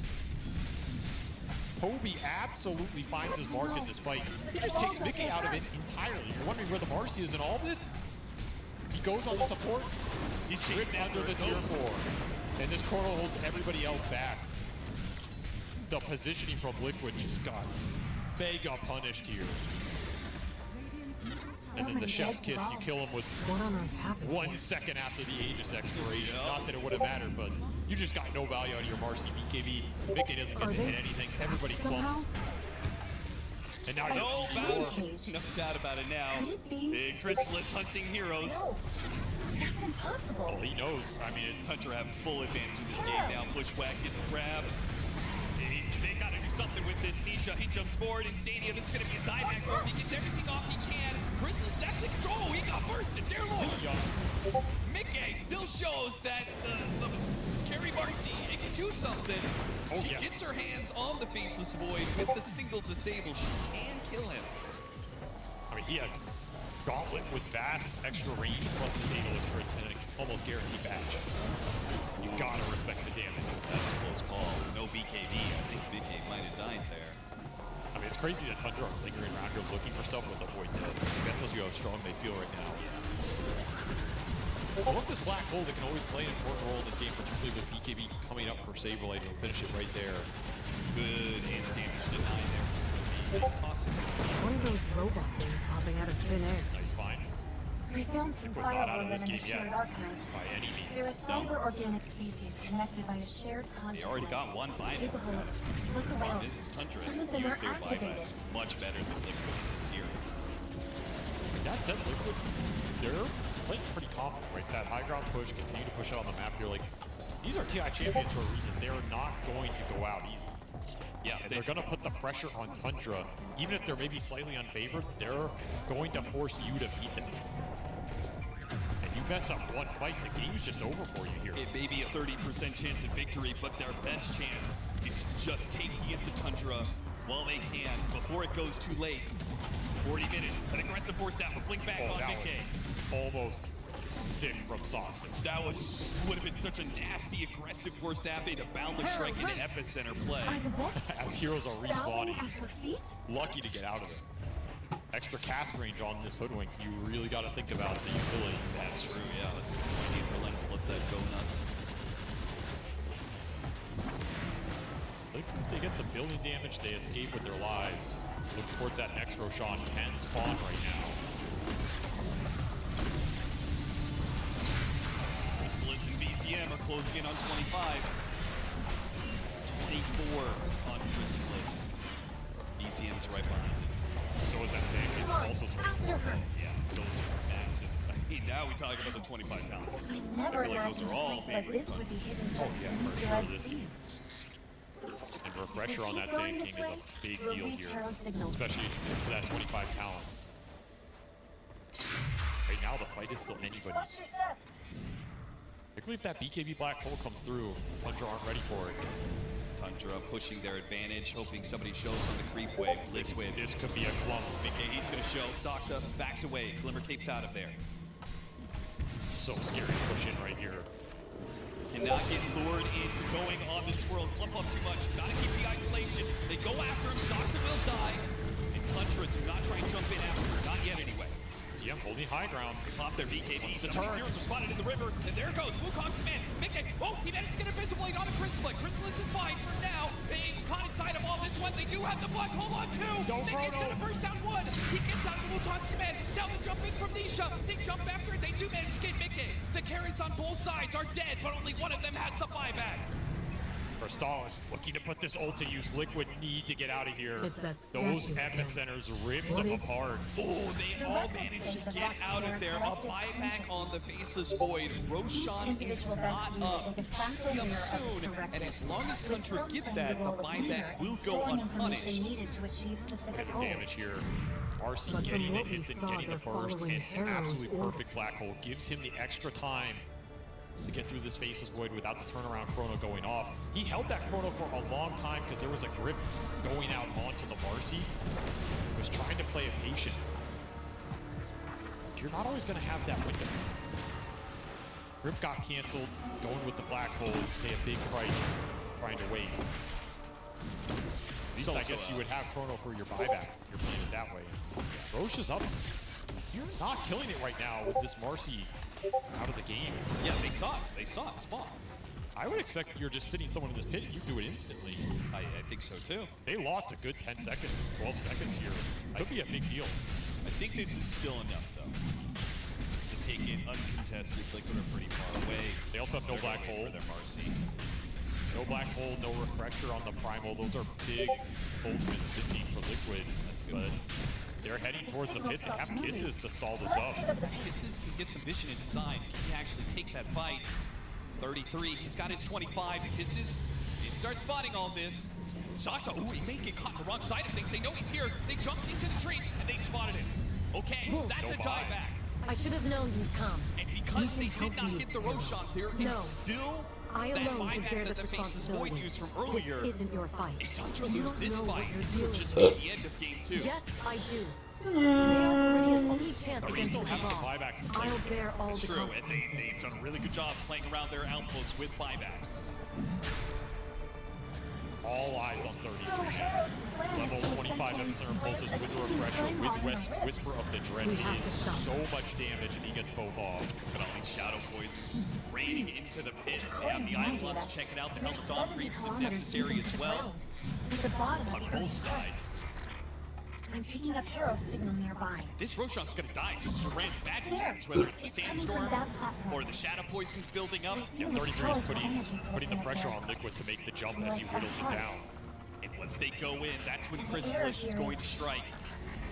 Ow. And Liquid respond to that initiation. They're going to move punch. They just commit for it. With the center, both being used. Nisha gets the grab onto the back line. They manage to take the bait. But at the same time, Chrysalis managed to get the injured. But 33, oh, Chronosphere Broshring. No, he still goes down. It's disruption. It bails out Mickey for the time being. Can he survive? A Black Hole goes in. And Mickey, here comes the turn. He takes down Chrysalis once. A Pulverize on the back end. Once again, a dieback from Bud. That one's going to be BCF. And Chrysalis on his second life. He comes back. His entire team is gone. He refreshes a Black Hole. It catches 2, but can he do it all by himself?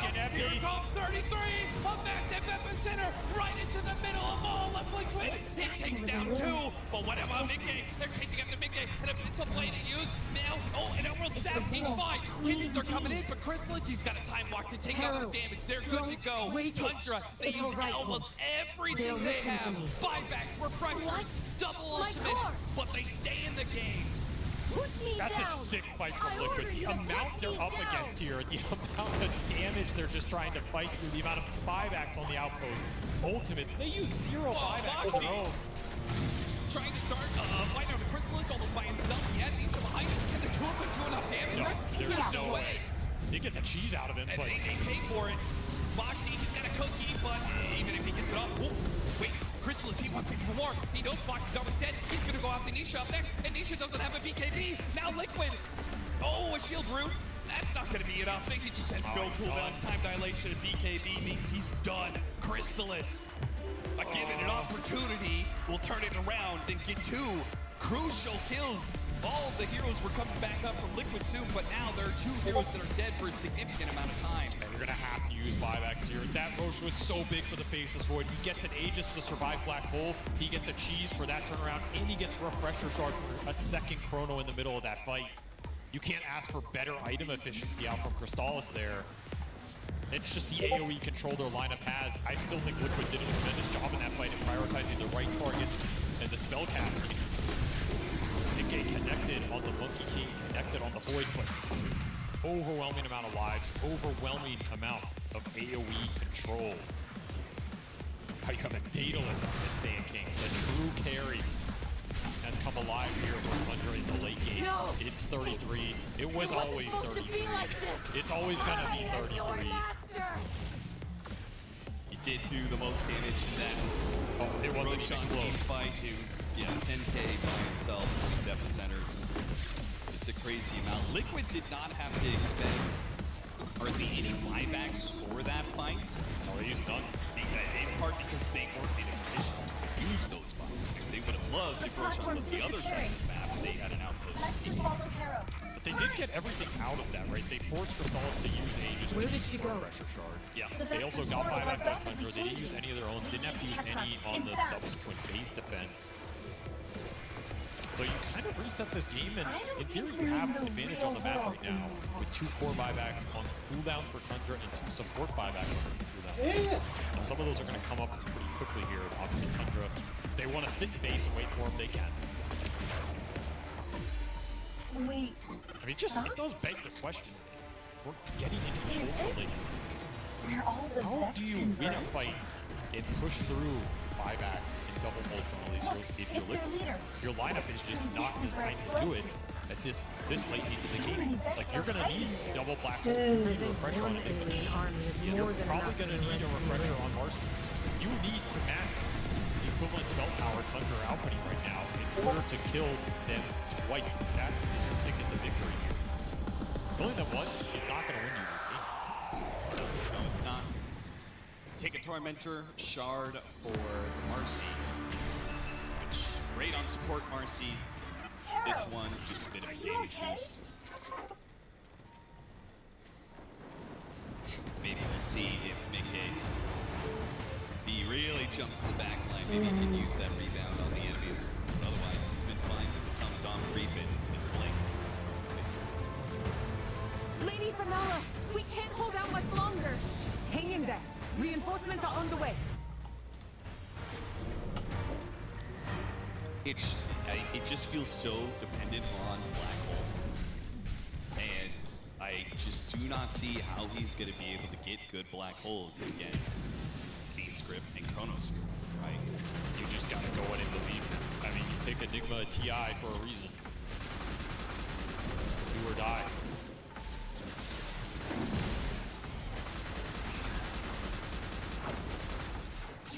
Well, do have the longer Pulverize for a Primal Beast. That helps a lot. With the Refresher, that's a significant add-on. You got 2 of them. You have the Ags on the Snapfire as well. Could buy out for an Ags on the Shadow Demon, you could buy out for a Refresher on Marcy, so you have the gold for these items. These are all really big late game items for Liquid. Yeah. Wolf, think the traffic. What's the situation? On the Primal Beast, you'll be able to get some breaks as well, which is important because that takes away the 20% backtrack for the Faceless Void. Wolf? I didn't expect my core. I mean, you want to be able to burst down this Faceless Void, they're going to throw out what? First aid bash! Chrysalis just instantly stops the initiation of Misha. I don't know if that was actually going to be good for Liquid or not, if they could have killed him. But no chance, apparently. It was not ordained. It was fated not meant to fail. Be. We will never know. But the buybacks are slowly coming up for Tundra. That is the biggest story about this time period in the game. They're waiting out the cooldowns. They are getting the gold. They're trying to get all 10 lives up. I'm sure there's a part of them that feels if we have 10 heroes and 10 ultimates, we cannot lose this game. Like, you have to believe that with this style of draft. Yeah, I have to believe that they're favored. Sure. They're the favorite. I mean, we've seen the execution, though, from Liquid. Like, I don't think the margin is that wide, honestly. Yeah. But there's a lot of execution to be had here. Yeah, we did see the win percentage actually creep back to their favor. Dead even. Weirdly enough. Somehow, Mickey is the most farmed hero here. I don't even understand how that's possible. Didn't have to use buybacks. Yeah, I guess so. Like, Tundra's cores, I think, have all bought back at some point in time in this game. I don't believe Mickey has. Get a courier. That's the refresher. It's pretty nice. I don't think he would have bought out for it, but delay a little bit here. I mean, Tundra is just welcoming Liquid. Go ahead. They're rolling out the map for him. Say, try pushing our high ground. Oh, Tundra would love for Liquid to jump into them. Be careful and be smart. You have great positioning for a grip deep in the fight, and you can protect it with all this AoE. That Bane Axe is also coming out. And let's be clear, there's no way Liquid should push the base, right? That time is gone. Straight up, there's no chance. With Aegis and double black hole. kind of the only way you're ever going to win this game. There's your refresher on the Marcy, plus the buyback available. All 5 buybacks will be available for Liquid. All 5 will be available for Tundra here in 10 seconds. We are going to the ultra late. Dead even. 2K difference at the 52-minute mark between these two teams who know each other so well. We are going to have some big Aghanim Scepters coming in from the supports. Toby's working on his. That's a massive one. Aghanim's on Shadow Demon. I think it's just about as good, but much more situational in its usage. A lot easier just to get only 16's Rift and have it be uncancelled. Right now, Liquid have outpost control. They're keeping the Primal into this dire outpost. Yeah, this is a point where Liquid can actually be the ones using the buybacks to their advantage. Toby's trying to get some gem information. He got the Chronosphere, he got one, but there's a disruption to bail out. Chrysalis will refresh and go for a double black. But Chronosphere, that'll lock down full big game. They try and beat him whatever HP they can. He doesn't get Saberlight. What? He time walks out of there, but somehow Saberlight survived through that 133. Wants to make him put him in a coffin. He can't quite do it. Now he's running for his life. A Burrow strike back inside of the Sandstorm. Another epicenter. He's coming back into it. Saberlight managed to blink away. Not the same for Insania. He disrupts himself. Grip on Mickey. Oh, he's a little bit of HP. Mickey does go down on the grip. Saberlight, he'll throw it in that black hole. Here comes the buyback. Mickey with a grip. An outworld snap. No, a quick grab. And Mickey will throw him down to his death. Toby makes a run for it. Denied. Mickey will chase him down into the trees. Tundra, they in turn will use their buybacks to try and hold their base. But Liquid, with control of the outpost, I can't say they won it, but they're still standing. They powered through so many ultimates. Triple buyback for them, double buyback for Tundra. Big one on the Faceless Void. The biggest factor in that fight, you landed the Chronos, but the Sand King got taken out of putting the damage into them. Who stopped the Sand King? Isha was straight on top of 33, pulverizing him that entire time.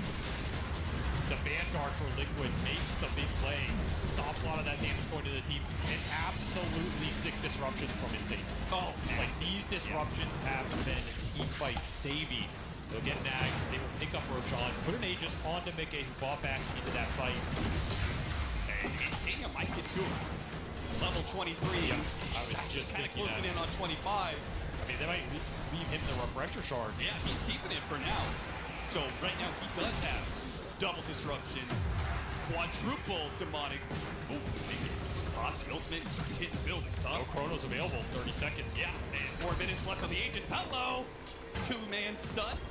Boxy just keeping him honest. Throws in a creep with his own Aghanim Scepter. Mid lane gets wiped out. One more for Megas. Not that that'll be the end of the game. Tundra, they really feel like they gotta grind out more time for this refresher on the Faceless Void, which needs 50 more seconds. They can't wait for the double ultimates, but it doesn't look like they want to. That refresher on the Monkey, so they have double Wukong available. This is a scary push for Liquid. Without buybacks, if you lose that fight, you lose the game. Oh, look at that. Toby was getting so close to his Aghanim Scepter, but instead he forsakes that for a Blink Dagger instead. The mobility in these team fights is absurd. I mean, he's probably looking for Black Hole Cancel. That's what this Blink is a call. Yeah. You know, he has been landing great grips on the Marcy. They have been teamfight winning, but being able to potentially cancel a black hole that is disrupting the entire fight could be the bigger play. He has the cast range to pull it off.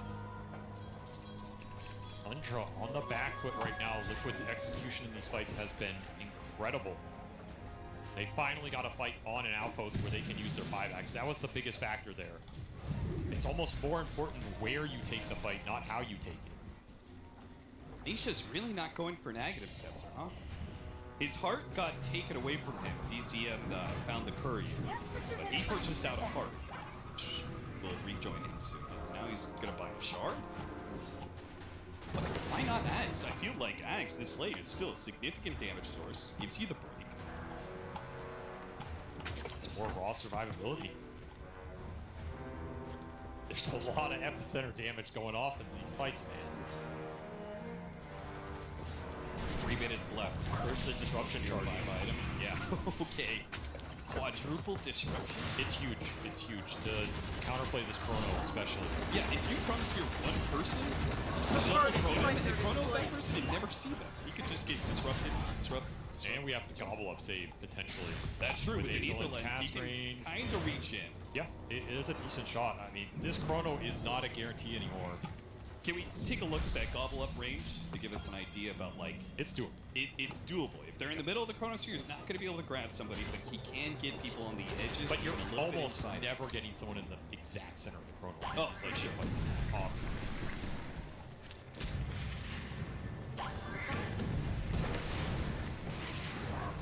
Also, damage, I mean, I think we agreed that the core level 25s are bigger for Tundra, but the support level 25s for Liquid, because they're actually getting the Boxy isn't building into any sort of right click, but the other talent is these kids just boom, boom, boom, boom, boom. That's the burst that is Liquid's specialty for this draft. Oh yeah, incredible late game supports on Liquid. Might be able to just push him over the edge here. 6,000 net worth lead, and a minute left on the Aegis, but it seems like Liquid are content to sit back and play for late. Value get their heart back for the Primal. Valuing buybacks over what Aegis gives them, right? Like, again, if you push base with this Aegis and you lose the fight, sure, yeah, it's just GG. So all these buybacks are likely going to come back up. Both teams will be happy about that. And now it's just a question of how far can you push your lineup as we approach the 60-minute mark. How much more can you squeeze out of the scale here?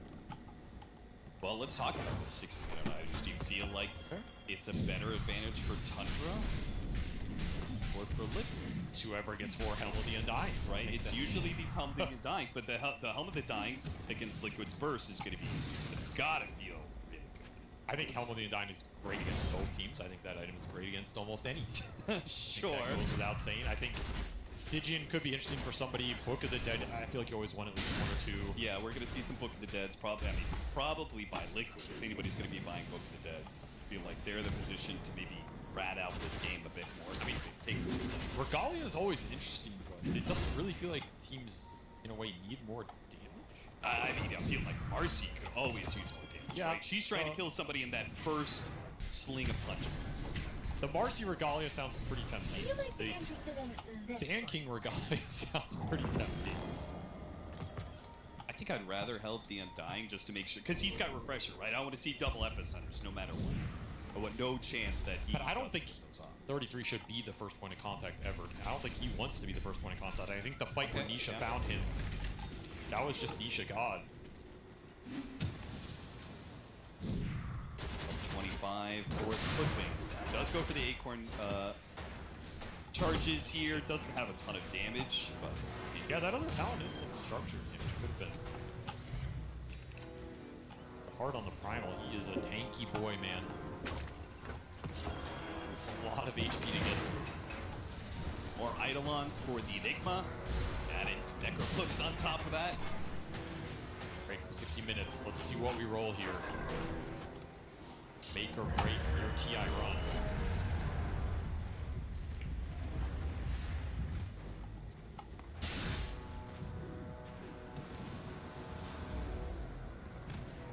Wind Wakers could also be huge for Liquid.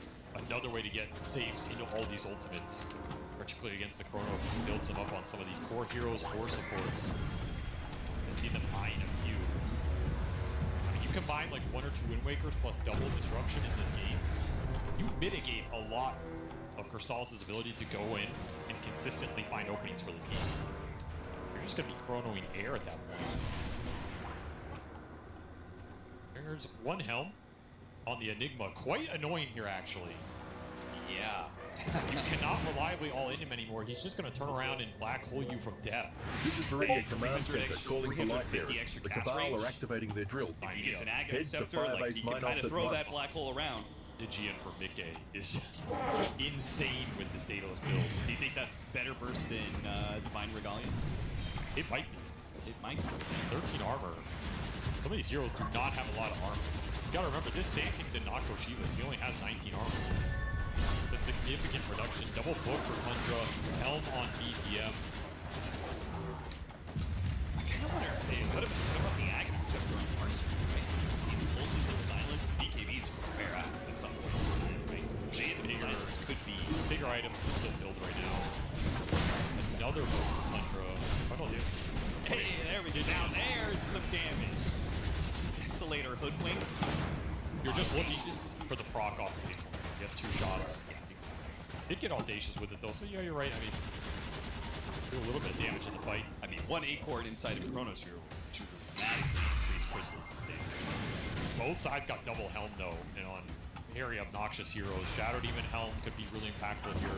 And it's gonna be... Toby's helm can also be impactful. Marcy goes in, kills the Bane. Bane just grips him, sleeps him, whatever. Yeah, super obnoxious. We don't see Spider Legs too often, but if there's one hero that's gonna take it, Primal Beast, whose movement speed translates into damage with fleet-footed as well. He's up the food slot without sacrificing his boost speed.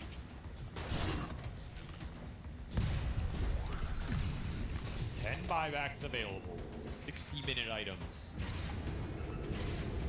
An Ag Scepter, fresh for the Enigma. Liquid looking for the big black holes. We're detecting Hunter heavy Cabal units entering the battlefield. Epicenters. Take their batteries to overload the recore. The side Once of the it reaches map, critical, Saberlight it's just game got over. with the initiation. Saberlight, he is going to be spotted, but at the same time, the jump has already occurred. They've got 33. They're going to catch up to Crystallis as well, potentially. Mickey hoping for a bash. They get the grab instead of the pulverized. Nisha 1 step ahead of him. Toby denies him with a Fiend's Grip, but now a refresh of missile play. They get the grab on it just yet. Wait a minute, no, he got off the Chronosphere. He's still alive, but here comes the disruption. He can't do anything with that, and the kisses start raining in. Artillery fire.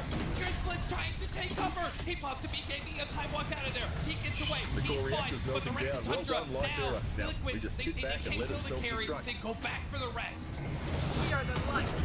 The Bane goes down. Soxa, he gets caught by Saberlight. Wait, A little bit of I've got Malum. eyes on their This commander. stuns Soxa, nowhere to run to. Both supports will die. Say that 33 Cabal have a two long supports. history No of military buybacks being tradition, used by Tundra but initially. they're actually very That easily Sankey provoked. got Bit absolutely unprofessional, melted wouldn't by you the say? Stygian. Again, he does not have any bonus armor. He died in a second. And that was fight over for Tundra unless you're willing to commit buybacks. And 33 did not want to pull the trigger on that buyback. Felt like that was a bad fight. Just try and get everybody out that you can. We'll have to expend some here. Roche can also spawn right now. Liquid, they have to make a tough call. Wait for the Roche spawn and gamble. I mean, you already Oh, used it's the up. buybacks. 2 of the buybacks on Tundra. Surely you just say, okay. Yeah, it's up, so just go do it. Huge team fight win for them. And dude, Mickey is out of control. I don't really know what you do about it because they're safe. Oh my god, they're behind gonna go him. for the contest inside the Roshan pit. Crystallis, he still has this one Chronosphere, this one opportunity. You have to buy Sand King though if you're going for this fight. And Yeah, Roshan they're is going waiting over for to the it. other side of the map. It's not This is BCM. so awkward, the black hole on BCM though. It's up to Crystallis now. He's got to make some sort of initiation with the buybacks available on Tundra. To find the opening, Soxa, oh, that's going to quickly relieve that bushwhack. Soxa sticks around for a bit too long. Nisha trying to catch up to him. A Linkens gets broken. A Lotus Orb returns fire, and they're not able to catch the squirrel a second time. That could have been a dieback on a hero from Tundra, but instead, it's 33 back up in a play without having to use his buyback. They may lose all their vision around there as well. I mean, Roche went top anyway. Interesting idea to stall. I still cannot believe 33 did not pull the trigger on this buyback. Would give up a lot here. You gotta watch your base as well if you're under those long fights. You gotta remember you lost 2 lanes. These cubes push in. Yeah, that's why they got 2 of the Necrobooks, right? Trying to deal with the lanes. About 70's back. This is such a strong timing in this game for Liquid. 2 lives on Mickey. Buyback available makes it 3. Look at the priority from Liquid. They're like, they must control this outpost. Because the APs are nice, but they still need to be able to play off of buybacks and TPs in. Liquid's just so good at understanding things that mess them up and how to adjust and fix it. Tundra. Time for a hold of a lifetime. They go straight to Mickey. Half HP. A quarter. Almost gone. Disruption goes off. Will he pop BKB? Will he pop anything? He won't. He'll just accept the death. He managed to get himself outside of the base. Now for the Aegis. Nisha's going to make sure that they can't immediately jump Mickey on the second line. Gets grab on the Soxa. And jump into the back line. Got the grab onto the Shadow Demon. The best. Oh, there's the double up from Boxy. Supports protect supports. And now, Crystallis has nothing for it. He has to back away. He's got to play for the refresher. Liquid are wearing through their resources one by one. 4 heroes left. 1 refresher left. have to find something here if you're Tundra, and it has to be on. Блять, там very fire игра, Дим. Но гейм 2 жидкие Тундра. Уже 68 минут играют. But Vegas is under threat. BZM is under threat. He's gonna be jumped. Finally, Mickey, he goes for the black hole on two. A Beats grip in response. And now Chrysalis, no, he got messed up. He needs to get off his chronosphere. No, he goes down. He does have the buyback, and he's gonna TPN. Disruption 1 goes down, trying to bail out Mickey. Chrysalis, and he managed to get the Shadow Demon. And both supports. Chrysalis performs with their greatness right in front of him. Catches the 3. Now BZM with the Wukong's man. Whoa, whoa, whoa, whoa. He just got bursted. What the fuck was that? Mickey. He's got the damage, and he's got the extra life. He got his mark. He kills the Faceless Void. He can buy back. This game is over. 33 tries his best in a base defense. As the creeps will finish it off, Liquid find a way to win that late game in a situation that I think everyone would have betted against them. Just so much overwhelming late game ulti power, so much on the line with so much AoE. Ну да, они прям, ну ликвиды прям, они эту игру вырвали просто. Они были настолько behind. С тобой. But Mickey showed up, punched you in your face, and now you're going to a game 3 elimination on the line. Good luck. Good luck. Good luck to both these teams. Crazy game 2. I thought for sure Liquid was out of it, but they pushed it to the late game against Tundra, and they persevere. We're going to a game 3 once again. Whew, I'm shaking on behalf of these teams. Oh my gosh, what a game. And you can feel the tension, the pressure, misery. That was mental. Yeah, I mean, what an absolutely crazy game. I mean, so many things that happened in this game. This is the same game where this Dominator creep killed like 10 waves top and turned into this madness. Absolutely crazy. I mean, there was just not enough damage as well. It felt like on Dire. They had all these big ultimates, but somehow the damage was completely lacking. And the control, can I just first of all shout out to the oldest player at this road to TI in Hamburg right here with Insania 31. These Shadow Demon disruptions, life-saving, game-saving for Liquid as they push to a game 3. Absolutely. Like he was talking about retirement and stuff in his interview. Please don't. Yeah, please don't. He's not there yet. Like these disruptions have been absolutely game-saving. Multiple times in a row, multiple heroes in a singular fight that he saves. And of course, we have to talk about his other support as well.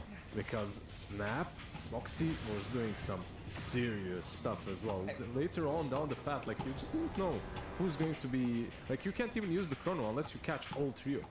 Yeah, I mean, we were memeing before the game started that he's gonna have the long range like Falcon split yesterday, and it actually happened. A lot of Cap was casting, he said, one support saves the other support. Like at a certain point, it just felt too hard for time to come back, but honestly, this was just a match, so. I mean, this chrono right here, right? You would think, okay, now he, but look at the damage. There's just no damage whatsoever. Yeah. Yeah, he needs, I don't know, he needs the Monkey King, but at the same time, I don't know what he needed per se, because this game definitely was quite mental, and I think we have a difficult job to break down how it got to this point. And to do that, I do feel like we do need to talk a little bit about the earlier stages of this game, because it was a very difficult road for Team Liquid to get to that point to begin with, Stormstorm. I mean, the very start of the game, it kind of basically went off what we expected to, right? The BZ and Monkey did very good against the Legion Travel Beast. The Saber and Enigma did fantastically against the Void and the Bane. There was no lane swapping shenanigans, which we assumed here on the panel. But later, yeah, the game went like different roads. First, like, did someone manage to stall the game out on Tundra's draft? They managed to cut waves with Dominator. I'm not sure how many waves we counted that. Then one troll creep cut on the top lane right there from Crystallis. I think this game had so many curves that it's hard to recall all of them, but it's definitely safe to say that both teams must be sweating now. I mean, I think this game was also so crazy and so hard to actually break down analytically because there was a lot of mistakes, a lot of weird plays, a lot of mistakes.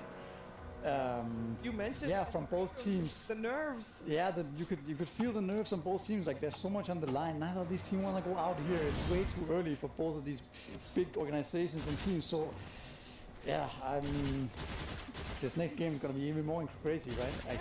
Mistakes make for very fun entertainment in terms of the fewer point of things anyway. No, absolutely. I mean, this is the kind of Dota we all enjoy, we'll all love to watch, right? Like, the most perfect Dota sometimes is a little bit too boring, like there's just perfect scenarios, perfect smokes. Here, we had some really good strategic movement across the map, but we also had a couple of mistakes here and there, which made for a more interesting game of Dota, especially when it comes to some Helm of Dominators. I mean, yeah, let's take a look at the most important Helm of the Dominator, I think, that you guys also saw featured on the screen very many times. It was 11.5 minutes into the game. Crystallis gets his Helm of the Dominator. And that's like the start of a little fairy tale, of a troll, mostly a troll. He did find trolls very frequently, I must say, because I killed I think he found like 3 or 4 trolls in a row or something, and at a certain point he just left wondering. I mean, here we mark the 11:30 minute mark, right? This item is going to catapult into the top network later in the game, and this comes out of a tough laning stage. Yeah, here we're gonna see, I mean, this is gonna be his net worth to 16,300 net worth at like 31 minutes, which is quite significant. He was top at that point. He was above everybody else after being counterpicked in lane. So this item, I mean, it's surely gonna get nerfed, probably not between the roll to TI and TI itself, even though at this point I'm asking myself, should they do it? Valve, are you listening? Should we nerf this stuff? Because it just feels so frustrating, right? Like this troll is in front of your tier 3 tower top, counting one wave after another, and you have to commit resources to kill that tower. You have to TP there, you have to show somebody. Then once you kill that creep, the other lane is going to push out again. And you're unfortunately 6k net worth ahead. You want to press the objective on the enemy side. And this они ее перевернули. У них был very disadvantage draft. Их переезжали всю игру. Тундра. Сейчас both of them actually doing it this game. So I think Tundra also Вроде казалось ему, что Тундра более слабый стак, особенно с остальными. Following the hero, but actually sending it across the map. So this Void is basically farming an entire wave every 30 seconds. Ну, Тундра, короче, они обе эти игры были очень вытащены на тоненького. То есть Тундра прошлую вытащили на тоненького, жидкие эту вытащили на тоненького. Типа они very closely matched. Ну, они very closely matched по итогу, но при этом у них очень разный плейстайл, поэтому очень интересная игра выходит. Yeah, good job there. But of course, at some point, Liquid does get frustrated with all that. And they do manage to find fights like the one that we are gonna look at right now. Yeah, this was one of the first fights where it looked like Tundra might absolutely turn it, and it started off in a really weird way in which jumps in from the backlines when Aegis is still 15 seconds away from being reclaimed. But I feel like they utilized the fact. Блин, я думал, они таймгейтят от запуска сервера, а не от того, как ты дошел до какого-то момента. То есть, типа, у меня сейчас репутация на новой локации все еще затаймгейчена. Ну, при том, что я как бы начал на своем твинке играть тоже давно.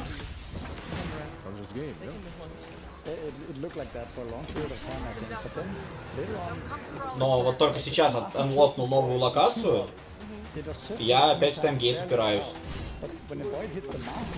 Просто бомблю. It just felt like there was not the same explosive damage coming out of Tundra at all. I'm not sure what happened. Maybe the coordination was not there. The saves, of course, playing a big part with the SD. Maybe the auras came into play from Enigma. But yeah, the difference in how hard it was for Tundra to kill heroes versus the other way around was definitely there in the team fights. And maybe we can track that all the way back. We mentioned it a few times now to that laning stage that was very good for Saberlight and then not so good for Crystallis. And what actually happened on that lane, Purge? Well, they beat him up. They attacked him many times. They made their lane very hard, and that's because they had the hero counter. They had summons. Summons are good against both faces Void, who doesn't have any nukes or AoE, and against Bane, who also isn't very good against lots of targets. He's a very single target-oriented hero. So Boxy, the Snapfire, and the Enigma, they just right-click them a lot throughout the course of this laning stage here. Basically just lowering their HP. Kind of interestingly, Boxy even got a Headdress of Rejuvenation to give them both 2 extra regen, just to keep the pressure up and deal damage to Crystals. And then here, Toby's going to try to do a little bit of a half pull here, grabbing some of his creeps. But in the same moment, Liquid realized, like, oh, we can just turn and kill him, actually. So they can get the first blood in that lane in that exact moment here. So as the lane continues, same kind of stuff. Spawning Eidolons until they duplicate, and then they have a go here. They're going to use Cookie here on one of these Eidolons, so he shoots forward, and then watch this really cool body blocking that they do afterwards. All these guys are wailing on him. His armor is lower because of the Snapfire machine gun, Lil Shredder, and then they all just do more damage. So this is how they get more and more lead in this lane as they compound this. And in the meantime, Crystallis has to just deal with all of this harassment consistently. Here's another Cookie, some right clicks on. Toby almost dies, doesn't, but that's so much regen that he loses that it takes him a long time to stabilize. And while he's zoned, then Crystallis has to deal with all that hate coming for him instead. They're able to run at him, pressure him a little bit, almost kill him multiple times. This is all time that he's not hitting creeps and is getting behind. And he's probably also having to buy a little bit of regen here or there just to try to stabilize himself a little bit. So at some point, same kind of thing, right-clicking. Like in this case, Saberlight's just moving them to lower his HP, try to get him there for a possible kill. But check out this kill that ended up happening. It was so cool. So if we take a look at how much experience Enigma has, he's close to 6, but he's not there yet, right? So what you're trying to do is get level 6, Black Hole the Void, and he's been working towards getting his HP low. But unfortunately, he's still not 6, and almost all of the creeps are dead over here, which means that Insania kind of needed to disrupt right now, because if he doesn't, his opponent is possibly going to just escape. So he had to disrupt then. He has to kill this last creep, and right when this creep dies, he has to right now level up to 6 and cast it. He had such a small window there to finish the creep, level to 6 and cast Black Hole. They managed to hit it, and that's what helped really catapult their advantage in this lane. And that is why it took 11.5 minutes for him to get Helm the Dominator. It was a really, really tough lane for him. Otherwise, he would have gotten it earlier. Would have farmed so many more creep waves on that lane, and who knows? Maybe we'll be sitting here telling a different story. But the story right now is, series is tied, and we are going to a 3rd game. And I think that the players, the teams have a very difficult job of moving forward from that game. We just saw. But we're going to try to think about what they're thinking about right now, Stormstormer, because there is a way forward, and I do remember you saying at the very start of this series that you felt that Liquid had a slight edge in this series. Now that you've seen both teams take a game off each other, do you stand by that? I would say the games are too chaotic to simply define, okay, Liquid has to start in the back, right? Because it went so back and forth. I think one thing is safe to say that the adaptation in the draft was good. I think they should keep banning the Invoker like they did in the first game. I'm not biased, I just think it's a good decision. And I think that basically the things that happened in this draft were very good for them. I think the 18 Enigma pick also works fabulously against the Void and Bane. That might also be something that Tundra's thinking about, that they should like keep this more in mind when they pick their duo, because of course they're susceptible to that. So I think this is the main thing you can discuss between a game right now. I don't think you can really like go too much into gameplay because it was too much back and forth, like too much to look at. And I think the best you can get here is like small margins in the draft. What about this Marci duo? Because I think this was a display of Marci, why Marci is considered to be borderline broken by a lot of people going into this event. Like the amount of damage that this hero puts out with fairly low net worth is absolutely crazy. And normally people throw it off lane and then or they put it on support or whatever, but this was a carry Marci, and I would say he carried this game on his hands. Is that a potential ban? I mean, we can look at the bans down there in the bottom right here. Beast, Shaker, Furion, and Puck, right? Like, is there something else you want to ban? Yeah, those ones there. I definitely agree with your sentiment, because the Marci pick was also what enabled the Enigma pick, right? Because the flexibility that this provides to position 1, 3, and high chance also 4, and Boxing Guarantee plays it. It gives the feeling that they should ban it. But then again, the other bans you saw there, I mean, the Mickey Nature's Prophet is a classic, the Nisha Puck has 100% What else was there? Shaker Beast, yeah, these heroes are also super strong. I feel like they came prepared for the Marci. Like every single team in this tournament, if you're letting the Marci go through, you have a preconditioned idea, right? Like you have something in store for the Marci. This time, however, I feel like Liquid were one step ahead of your idea. Like they covered it already with the Shadow Demon. And I really think this hero was the crucial point, like a crucial reason why Marci actually worked later on. Because if they didn't have that save, between the snap and the Shadow Demon came way early. Yeah, Marci would have been dead many times in a grip. There's definitely a lot of factors, right? I think the item build of Void with the Skadi was also maybe questionable. Instead of going for some more damage, like Butterfly, for example, then Marci would have missed, what is it, like 30% of attacks, right? 35% of his attacks, so he would have survived and also deal more damage. There's so many factors that they could have done better, I think, and then maybe won this game. So maybe you don't have to change that much. You can also adjust the second phase bans to potentially that Enigma, like you mentioned, but still pick up the Void again. So I think there's a lot of things you can change, but yeah, it's hard to say what Tundra feels like is the main reason why they lost. A lot of things that came into play, especially during the later stages of the game. We had two supports on the side of Team Liquid that could save. We had the Gobble Up, of course, the late game is very powerful, but the Shadow Demon very strong there as well. And then on the other side, you had the Bane, definitely tried to interrupt the Primal and the Black Holes. And you had Hoodwink, and we talked a little bit about Hoodwink already, and I know Lily, you said, oh, I'm starting to like where this hero is. I mean, in comparison with these three other heroes, maybe Saxa didn't do as much early on though. I hate it. I actually absolutely hate it. I think it's way below all the sport, in my opinion. It was also a rough game to Saxa, I think. I feel like one problem that this hero definitely does have right now is like there is no clear path when it comes to itemization like with some other heroes, like literally do whatever. I feel that most players right now are doubling down on the go nuts facet, getting an Aether Lance as well, and then you have this absolutely long range when you press Scurry. Like you don't see the range. You know that circle, it's across the map. Yeah. So that's kind of nice, of course, but later on down the path, like you have some solid, just normal Shadow Demon, he does need all that range. As long as he has some ability, I think he does way more. Well, we did, of course, highlight Saxa's Tiny in game number 1. Didn't get it in game number 2, was banned by Team Liquid, rightfully so. They went for the Hoodwink instead. Are there any heroes that would be fulfilling a similar role to the Tiny? Because I know they picked up the Tusk earlier this week as a replacement budget diamond, if you will. I think they could take the Shadow Demon for themselves. That's a hero that Saxa has been playing a lot. I mean, he also played, I played with him in TI6, so that's a hero he's very familiar with. They could also just take the Tiny first, before the Sand King, before anything else, just make sure they get this Tiny secured. I think that's also an approach.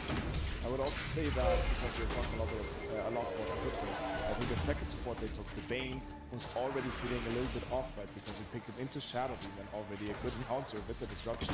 And it felt like at that point, most of Tomo's heroes were banned out in like 3 picks or something. Disruptor was out, Ragnar was out, so I think they did a pretty good job at countering that, because that's also what enabled the Enigma 8 in pick, that those conventional Toby heroes can take not in the pool anymore.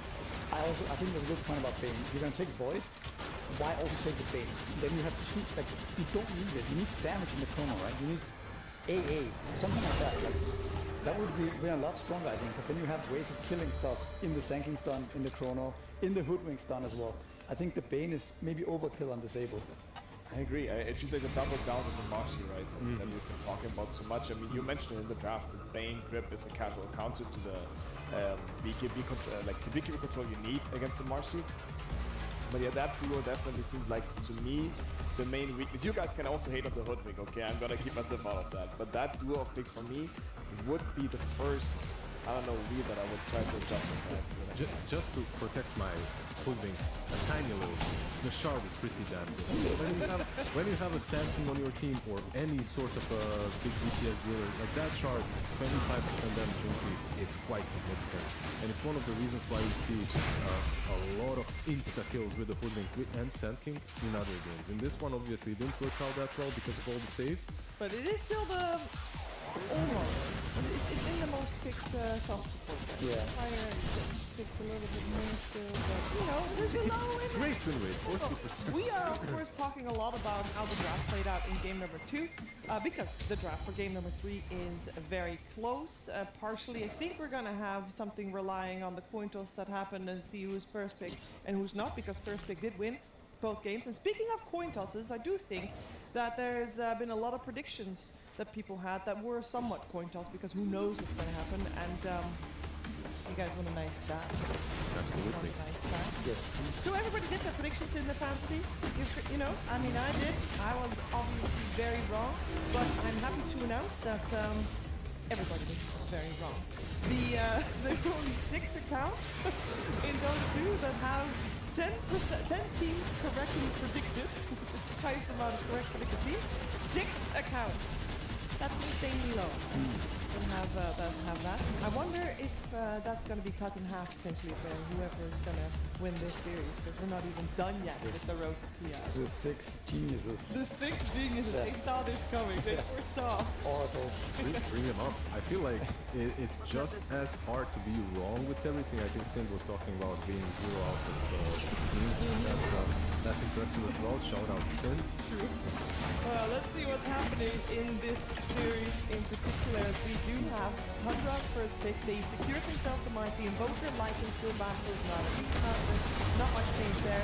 Tundra bound out the Liquid Prophet Hawk and Shaker.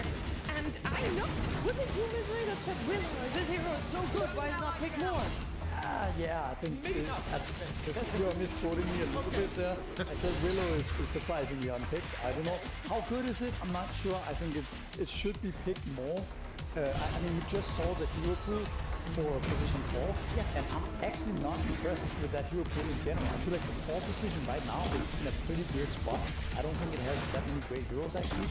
It's the other heroes, the +3, the +5, there's some really OP heroes with the Pugna, the Silencer, stuff like this, but the +4 it's not that impressive. So I think maybe also why you see some of the Chinese teams experimenting with the AA4, right?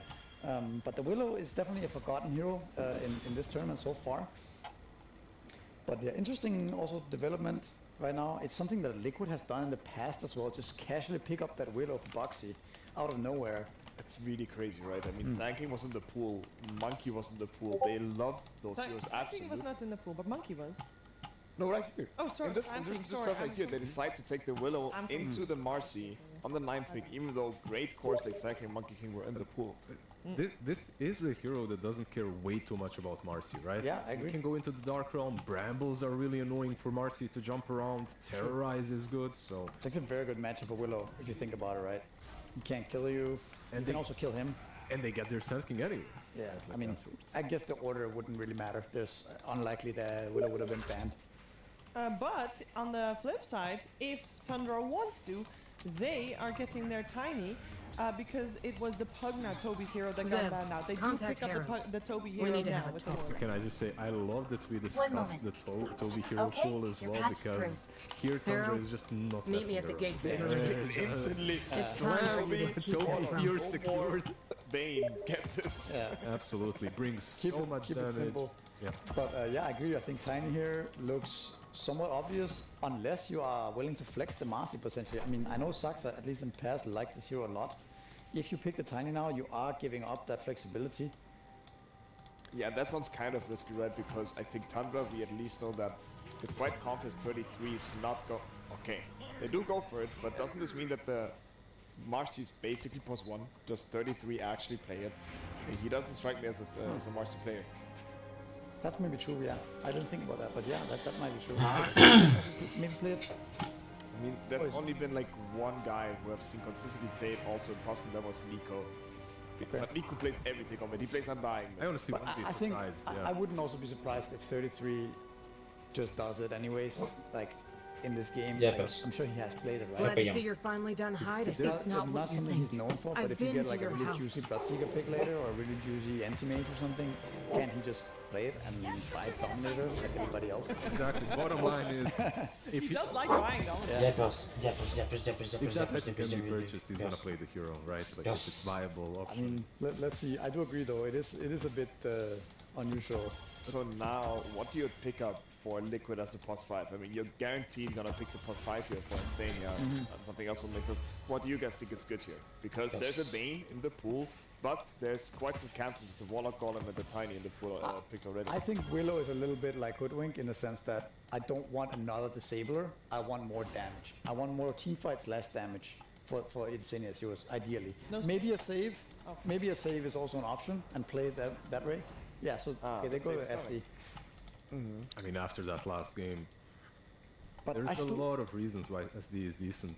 I feel like I would be very happy playing Warlock here. Like, I feel like you just trump the team fight the first 20 minutes. Every time you have Golem, you just walk down lanes and they can't fight you. And I also think repositioning, like Tiny Opposite, it works way differently against saves than what they had last game. Like, it's way harder to disrupt somebody who gets tossed back into their own lines in comparison to last game where you just had to answer the chrono, the sanking, and you don't have to reposition yourself so much. Just imagine trying to get a position to disrupt the target that's being tossed back.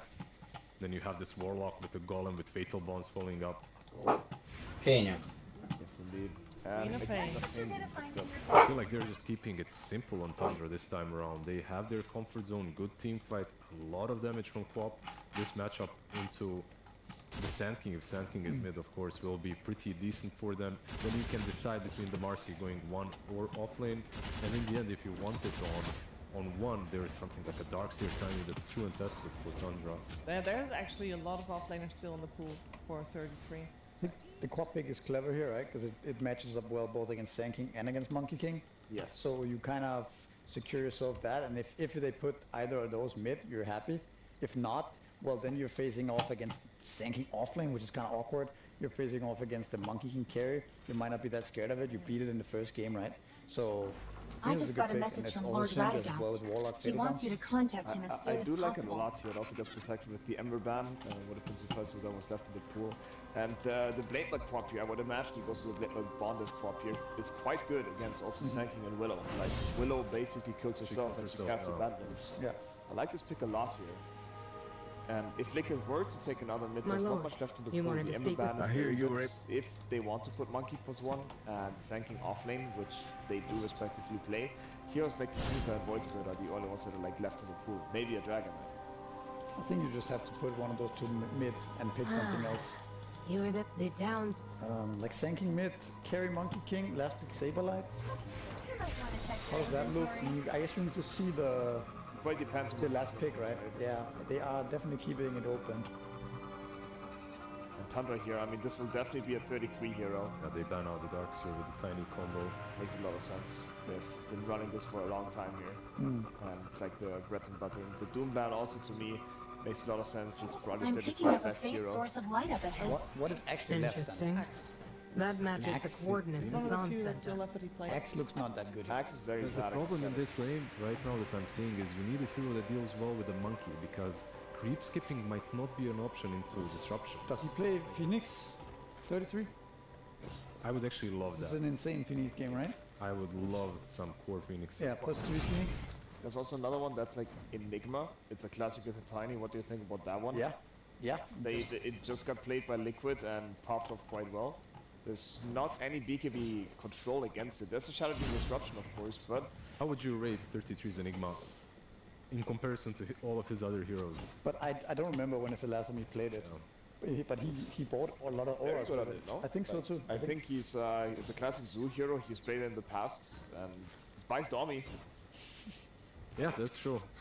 In this patch, So at least, right? Saladin Like, built a you go for Domi memorial and for Gareth here. Yeah.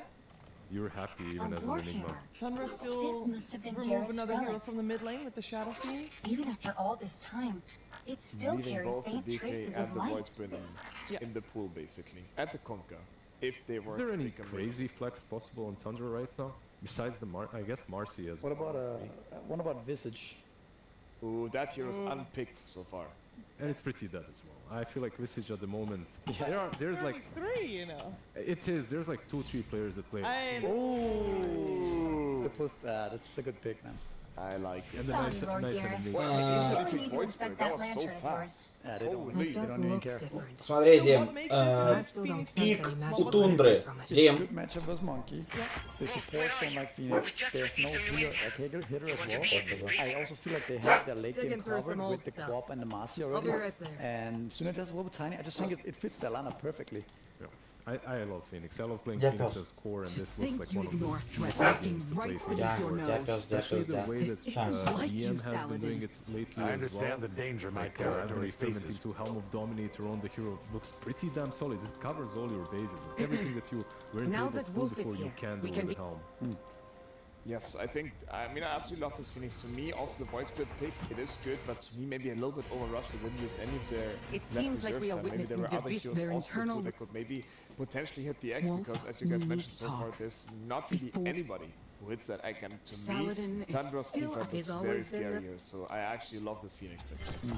The only one that can't hit the egg is some BKB monkey, but how do you do that versus a Warlock as well? Like, one thing is covering another. It's going to be really difficult down the line. I mean, there will just be too many things that you have to put your attention to, right? It's a BKB Mars, it's a Warlock Golem, it's an egg, it's Fatal Bonds, Lord Saladin has launched his faint attack on the firebase. We're up. Drag back into the trenches again. Liquid has their work cut out for them. My panel seems to be feeling a little bit more favor towards Tundra's draft. Can Tundra make it top 8 to the international playoffs, or will it be the defending champions team Liquid that will punch their ticket instead, finding out together with Cat and NCT? It's been 5 years since Captain 33 has pulled out the Phoenix, but this is the perfect game for it. You cannot ask for anything. This is a dream Phoenix game. You get the lane matchup, you get the scaling matchup, you get a game where no one is going to hit and kill this egg. Yeah, you can disrupt heroes, but you disrupt them under the sun, they will come out into a world of pain. I'm really excited to see what he can do with this hero. It was a sick call on the Pain by Misery. I think 33 is probably debating it because, yeah, it's not the most traditional 33 hero. No, we don't think of Phoenix when we think of 33. He's only played it 20 times in his career. But it is one of those heroes where when you get a game for it that's this good, all that's left is to assault the Foundry and take down Tog-Urk. Couldn't resist. And I think it was the correct pick. Like, even if you go out here, at least you know you picked the right hero in that last spot to put as much pressure on Liquid as possible. And they did snap pick that Void. They kind of didn't care what Tundra threw at them. They're just confident in the scale of their Tricore. I think the most pivotal point in this Game 3 draft-wise was the support pickups. Liquid gave Tundra their Tiny. This is like the last support hero I think I ever would have given them. A TI in a Game 3 on this man right here, who has won a TI on this hero. And at the same time, you gave Liquid the Shadow Demon that I think was maybe the most influential hero in that late game in Game 2. You gave it to the old man, and you did. I don't know. It's bold decisions by both teams. There's a lot of stuff you have to ban. There's always, more meta heroes or whatever you have to go through. But to me, these two supports in this series have been the game-winning supports for these teams. They both got their signature hero in this Game 3. And Tundra, they will not claim First Blood, but they will strike First Blood. They do manage to find a ward early. They get rebounding runes, and their own ward does manage to escape being D-warded just outside of the range for Insania. So, there's a decent net worth lead here for the squad of Tundra. More potential for Tundra in this laning phase than Game 2. That's going to be the big difference here in the early game at least. They have some better laning matchups. This Queen of Pain should abuse the Void Spirit at least in the laning phase on mid. I expect to see him be ahead. Maybe not too much, but at least a little bit. I think you have a very strong safe lane in Marcy Warlock. This is a lane they're going to try and punish the same team the same way Marcy got punished last game. And up top, you had that Phoenix counter pick going into the Monkey, so this is going to be a favorable lane for 30. I can easily see Tundra pull ahead with a triple lane victory here. This is a super unique off-lane. Item timing is going to be all important. So what are we going to be looking at first? Are we going to get a Radiance Rush? Are we going to get a Spirit Vessel? Are we going to see a Rod of Atos for some early catch? Go a lot of ways with this hero.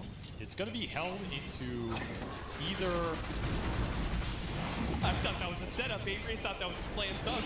Of course it's going to be held up. Yeah, what else would it be? Held into either the Radiance build. You want more mischance, more scale, more damage in the fight. You can select hero Yeah, you can select go auras on him if you really want to pipe in a game. He's an okay type carrier. They did have the aura advantage last time for Liquid. Not that it wasn't a game like they wanted to. I don't think it did anything in that game. I mean, obviously they're still good in the late game with the super high HP heroes. He had an almost 5k HP primal with a pipe behind him. That is mega value. But they did not get the tempo out of the auras that they normally look for. Yeah. So far, the laning phase, honestly, really good start for Liquid across these lanes, especially that top lane with the Monkey. 16 and 7 for mid game. Very nice start for him. Saberlight pulled out of position, tries to burrow strike, but it can't get far enough away. Slowed down by these blood grenades. Дядя, Феникс, я тебя слышу. Not quite gonna die, Да, but да, both сейчас. him and the Dark Will take some serious Да. punishment. It's just a really tough lane to play the Bailey hero into. Hard to trade against Marcy, even harder when he has Shadow Word behind him, and you're always going to get bonds to something. Да. Да, So the да, lanes go well, да. but not that Сейчас. No, they are really suffering there on the Sand King. Incredibly rough start for Saberlight. They'll have to play the sacrificial role in this game, and I expect this Phoenix and Quap lanes to pick up steam here. Yeah, so good start for Liquid, but they're gonna have to weather the storm here in the early game for sure. Yeah, once you get level 3 on Phoenix, things really start to change. You get level 5, and Phoenix can pretty much solo lane. And you've always got to remember that built-in Иди miss сюда. with this hero. Иди на лучше. A good Phoenix will make you miss. Yeah. Я. So far, Идем на лучше. Где Феникс? Где Феникс? Где Феникс? Вот Феникс. Где Феникс? Феникс, да. Иди сюда. Где Феникс? Get the range creep. This will just kind of continue. He will inevitably force Иди сюда. into a Ко мне. situation where Ко the мне, Phoenix Феникс. is going to be Давай. able to Оп. make him miss when Где it's Феникс? blasted. Оп. Whether it's through the missed chance or a deny. Actually looking for some sort of little wraparound mid. I don't really know how you all win the queen here. Yeah, no clue. Да.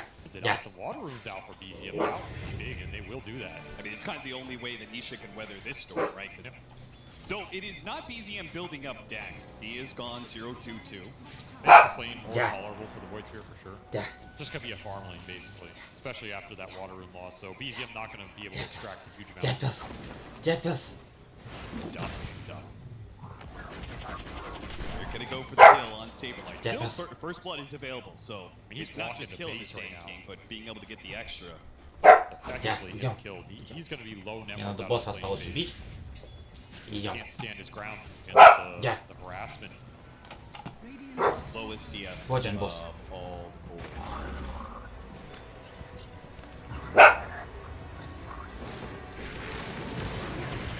Threatens Boxy. Boxy brambles in response. Tries to pull Creep Wave back and away, so that way Saberlight gets stripped back to base. As much as being a Creep Wave to him. But Boxy having to be here also means he's not stacking up for the Sand King, which is usually the recovery mechanism. True, not a lot of economy going. In fact, the camps got blocked early, breaking the sentry on that big camp. Gonna remove some of the Sand King when it comes back to economy. Just have to play the lane more. Suffering on the lane. This is a big pressure point for Tundra, especially if they ever rotate the other support team here and look for the kill. That could be a way to accelerate Sox's experience and gold out of this early game if they're not finding a lot of action top. Phoenix is going to be fine up here. We'll always get something, especially when the health is done. Already has Феник, ну чё ты? Чё ты обижаешься? Не обижайся, Феник. Феник, да. Не обижайся. Spirit Hero versus the Queen of Pain. Constant contest. Феник, где Феник? Doxa doing a good job covering himself. They do find the board in the river though. So they get Yeah. power. Warlock, Toby, using her on the other side. He's going to try and stop Nisha. Nisha's going to go for it with the Remnant, and they manage to get it away from Nisha. It's a haste rune that goes into BZM's bottom. It's a gun. It doesn't kill anything, but it might later on. Can't be used. That's the point. Actually, Nisha's been at it for a while. Yeah, he's better. He's an old man at this point. Yeah, what is he? 24 or something? Yeah, incredibly old age of 26. Time to Spanish. retire from Time to, yeah. Can barely believe he's still playing. Good pressure on the tower here. Siege Wagon, they'll get some extra damage and some extra denies. BZM back to back. Nice little value. What'd you make of the Marcy being taken early by Tundra? And then Liquid in turn grabbing the Sand King, which has lost all games in the series. The Sand King has looked good, but it has not won. And I think a lot of games the Marcy has looked okay, but it is winning. What is this? BZM with this haste rune. It's gonna try, but disruption, it will keep him out of the shrine area just long enough, and Toby will be abandoned by his mid. Left to die. Saberlight will finally claim first blood at 7 minutes. Chrysalis fighting back against Nisha here. Ashel Sep got him on the Remnant pull back, though Nisha has to keep his distance. Still has to dissimulate, but this ultimate makes Chrysalis so dangerous. Saberlight threatening the epicenter here. still gonna go for Crystallis? Nah. Crystallis, I mean, he could just rebound away. There's no way you're gonna catch him. Yeah. You have to be careful about taking fights like that if you're Liquid, if a large Bonds is available. Like, you get Bonds into the Sonic Wave or Avalanche, Egg, stuff like this. Incredible Bonds line for Tundra. That's their big clump punish. Whereas the flip side, you run into, you know, Sandstorm, Epi, Wukong, Terrorize, you're not gonna have a fun time either. This meta is really just evolving into a mass teamfight meta. This time BZM does not blink into it, so Nisha will get the region. This is a lane win for Tundra. Not as severe as I think it could have been. I think Liquid played the lanes pretty well, particularly that top lane. Mickey got a lot up there. Still hanging out up there as well. Yes. You have Supernova available. Did just get his 6 recently, and you can see they're going to make the rotation to shut him down. Exactly what you want here. Mickey sticks around in this area, he will die. You really have to be careful of getting your tree cut here. I don't want to give extra kills into this Phoenix, who's going to have the good matchup against you for a long time. This will be a quick tower down with the early helms here. Yeah, the early skeletons as well. Okay, Wukong's commands, because BZM blinked up here, so Mickey knows it too. He's going to get this pick up. He is. Nisha arrives in time with the step. BZM, he had no idea that he was blinking under vision. That is a preview. Avalanche goes down to the epicenter. Ooh, okay, trading out supports. Crystallis also takes a lot of damage. He has to TP away. Crystallis cannot stop the TP. We'll get to sit in this lane. More gold for Crystallis. And at least Saberlight getting some recovery gold here, and he does have a couple stacks waiting for him. Not as big as it could have been with all of the Sentry anti-stacking technology Tundra invested in. But it's something. Oh, they're gonna smoke to it. They want to take even more away from Saberlight. Yeah, it could be a massive hit. Saberlight, he'll back away as he's already cleared out the hard camp. Some of the Ancients are left. Saberlight doesn't want to get this up, but he might just give away his life. Oh, so close. A Sonic Wave Scream is not quite enough. Soxa is still looking for it. BZM, a toss, a blink, but neither will be there to finish him off. That feels rough for BZM. He wanted something out of the Sonic Wave.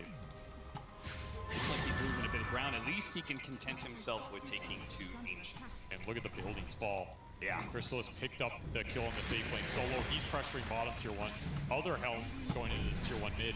Tundra bringing the heat in this game 3, trying to play a fast tempo game, take over the map. 33 wants to put this Supernova to use.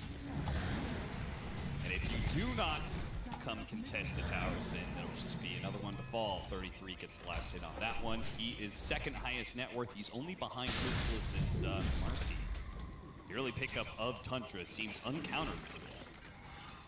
Really strong laning setup for them. They got 3 towers down around that 10-minute mark. A lot of space to work with. They can be the ones to invade Liquid side of the map this time around, take away those farm, prevent the Sand King stacks, recovering Saberlight's game as even more pressure going into him.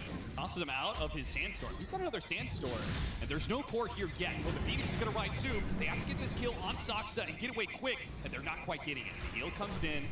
It's going to be fine for both sides. I feel like this is going to be the MO in this mid game. Like, you try and take some fights as Liquid, and if the Phoenix shows up, nice jump, Crystallis. Yeah. Toss some big A back into BZM, and he just will not be able to jump into the trees. Or maybe actually the distance created by the disruption. Trickery tries to dodge, but he still takes the damage. That means he won't be able to jump into the trees and escape. Warpine Raiders just owning today. I mean, if you have Warpine Raider in your fantasy, you're cooking. It's true. If you have the troll or the skeletons you have the for troll tower summoner? damage, holy moly. 2,000 net worth lead for Tundra off of this laning phase. And we haven't even seen them put their team fight to use. Still don't have level 6 on Toby, but we haven't even seen a Supernova. 33 has been able to keep Liquid back just through his presence. We probably won't see one in this early game because the thing that brings Tundra's lineup together is like the Tiny Blink and Marcy being able to get in there. That's kind of your only catch until you get later hexes or something like that. So it's kind of hard to use the ults and lock heroes in the vicinity. Have more control. So you're saying it's a game of cat and mouse, except this time Tundra is going to be hunting Liquid around the map, and Liquid's going to be trying to split. But the thing is, I've never seen a 33 team play to hunt heroes. And I feel like I've very rarely ever seen Team Liquid not play the fight in the early game. So they're just probably going to get Sandy playing and then look for those fights. But yeah, his game has been the slowest, so that's what's hurting Liquid's pace right now. They also don't have any helmet doms, so how can you even rap about that item? How can you play Dota? I don't know. Liquid had 2 of them last game, we said. 2-1, that's why they won.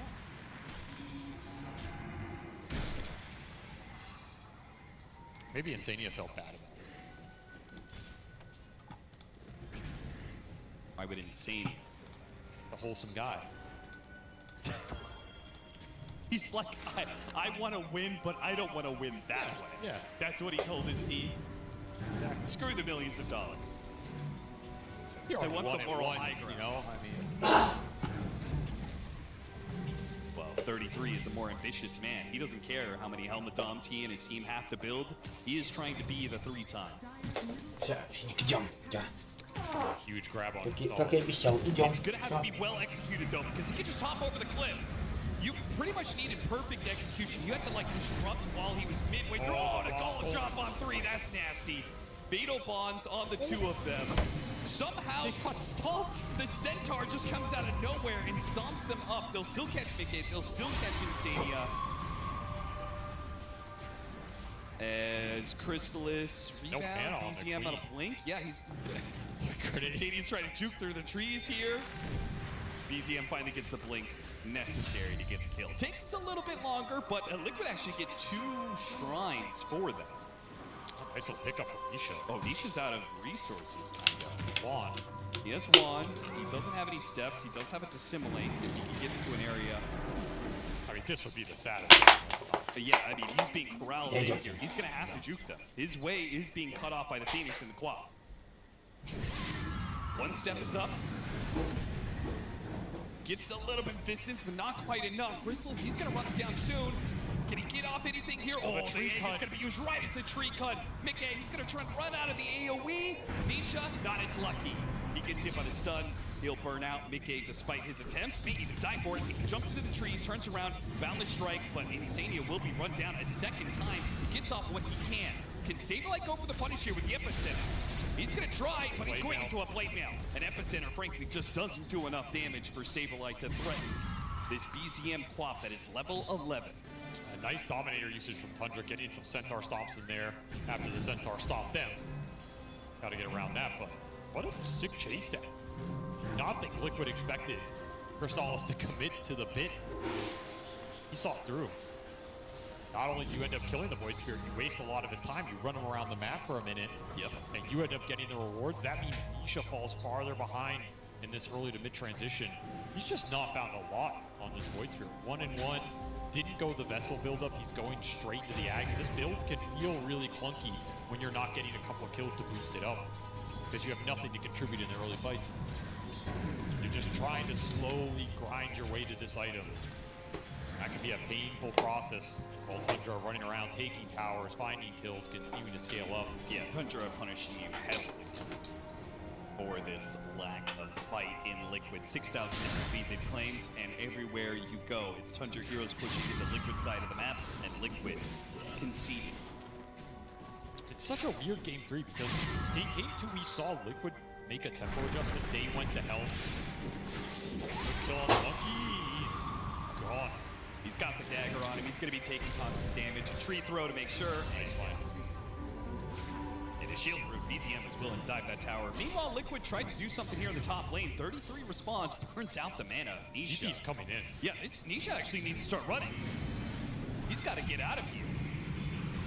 This mana burn is really killing him. Insania will be the one caught up in it as Tundra continue to sweep back and forth between the sides of the map. Nowhere is safe for Liquid. Such a fast game. And what I was saying is this is what we saw from Liquid game 2. Get the Helms, take all the tier 1s, run them off the map. They had troubles catching that game, but they did build a lead. Tundra are like, oh, that's how we should play. And they're just running it back. And Liquid, I feel like they do have great late game, and if it goes crazy late, you know, who knows? But I don't feel like there's that same kind of impending threat that the Faceless Void was given. Well, to be honest, that Faceless Void fell off first. A lot of the hard save. Yeah. Like he had to play against double saving support that ultimately came through in that late game. Really weird things can happen in the ultra late game in Dota nowadays. But I will say that Marcy scaled incredibly in that game. There's a reason Tundra first picked it here. And since the Blink Dagger pickup, we haven't seen Liquid actually get a kill, right? Oh, we have not seen them get this anything involved in something productive. They're going to smoke him again as the move's coming from Tundra. That's the Blink Dagger for Soxa bought out. So even if he dies here, he won't. He got his initiation tool. That's a big win for Tundra. Pretty nice timing here. It's the wealthiest support out of the phase. And an Arcane Rune for BZM. Right as Liquid leave the area. Failed smoke for them. Yeah, Quap getting free power runs every time. It just feels like Liquid will never be able to fight, at least for the foreseeable future. Yeah. Especially Pipe on 33. He opted Pipe first. Gonna maybe go Boots and Travel. Or more auras, even considering Drum. This is going to be early auras on the Phoenix. Their 5-man is going to be insane. With an uncontestable egg plus auras on the hero that you can't really all-in or contest. Not sure how you take fights right now if you're Liquid. You just have to dodge. So knows Nisha's around because that Watcher was taken. Nisha double steps. And he's got a TP away. Soxa, wait, he can go around this and get the toss. No. Nice play. TP's top to continue farming. Just gotta try and get the Zags up. The Void Spirit. Not a factor until that's online. Yeah, you need to not just survive, but you can't just TP back to base every single time. Radiant's top tower. You're losing way too much ground in the net worth battle. Guess who's back? Troll Summoner. 33 will immediately use it, cut the wave, and very soon there will be pressure on the tier 2, but it also means that the Tormentor, the creep wave pushed in, Tormentor is probably free for Tundra. They don't really see how Liquid, one, put the team fight together to take it, but also have the map positioning to contest in the first place. Dire's middle tower is under attack. Tundra's map control is really good. They're a very good team at cutting waves, playing around their vision.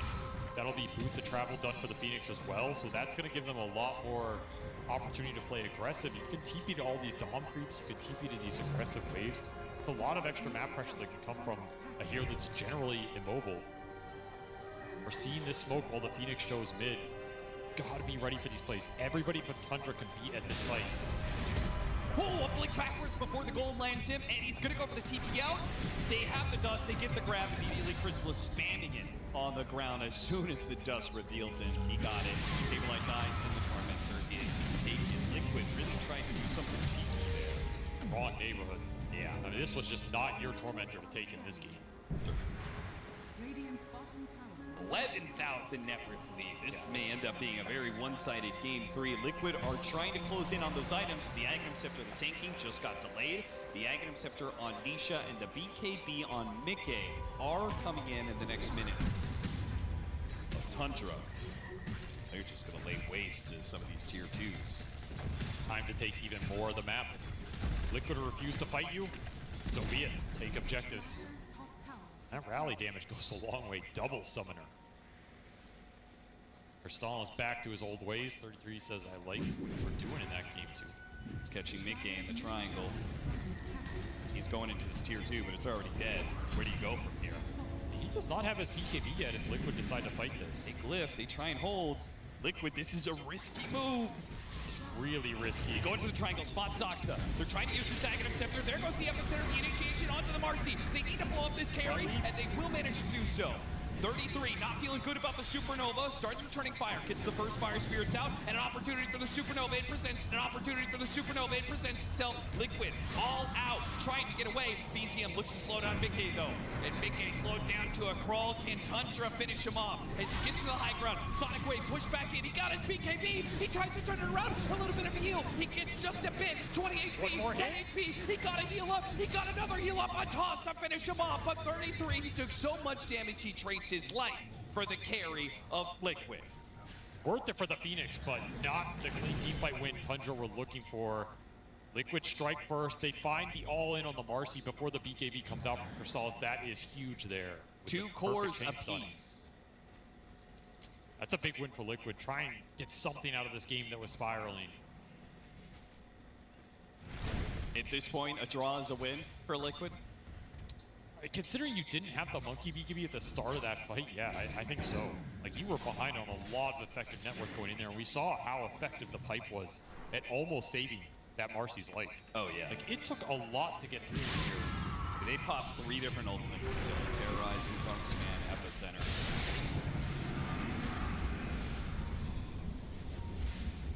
The action doesn't stop. Liquid run into Tundra here in the jungle now. Nisha, okay, walks under a sentry, so his invisibility doesn't last for long. Just such a tough spot for Liquid. This is their item timing they want to strike with. They want to take the fights, but you're 12k down because of how rough that early game was. Buy an early gem. And it's smoke up. I mean, if there's no Epicenter, okay, Epicenter just came back up, but there's no Sand King, who is on the opposite side of this map. Tundra know it, he's going to show. Push into the triangle. Full of confidence. Tundra being the aggressive ones in this game 3. Clear out the triangle, say that's good enough. Take Roshan. Such a large difference in map control this game. Yeah, I mean, there's still tier 1 towers up across every the board. single one. There's just no way to get these lanes deep for Liquid. You look at their wards, they have deep wards on the map, but you can't use them. And Nisha even tries, and Soxa says, nope, I'm not letting you get anything out of this. And you can't turn and fight Soxa, because Soxa is level 12, so just through levels, he's got over 2,000 HP. Beast of a hero always comes back TI season. Successful scan on the high ground. Soxa once again will be the first point of contact. Boxy, desperate to get away, will try and Shadow Realm TP. It's not going to work for him. It gets canceled by the Golem, and he'll be tossed back. Saberlight will manage to steal away another shrine. Liquid, they may be losing out in gold. They're scrapping out some experience on the sides of the map. That evens the experience a lot.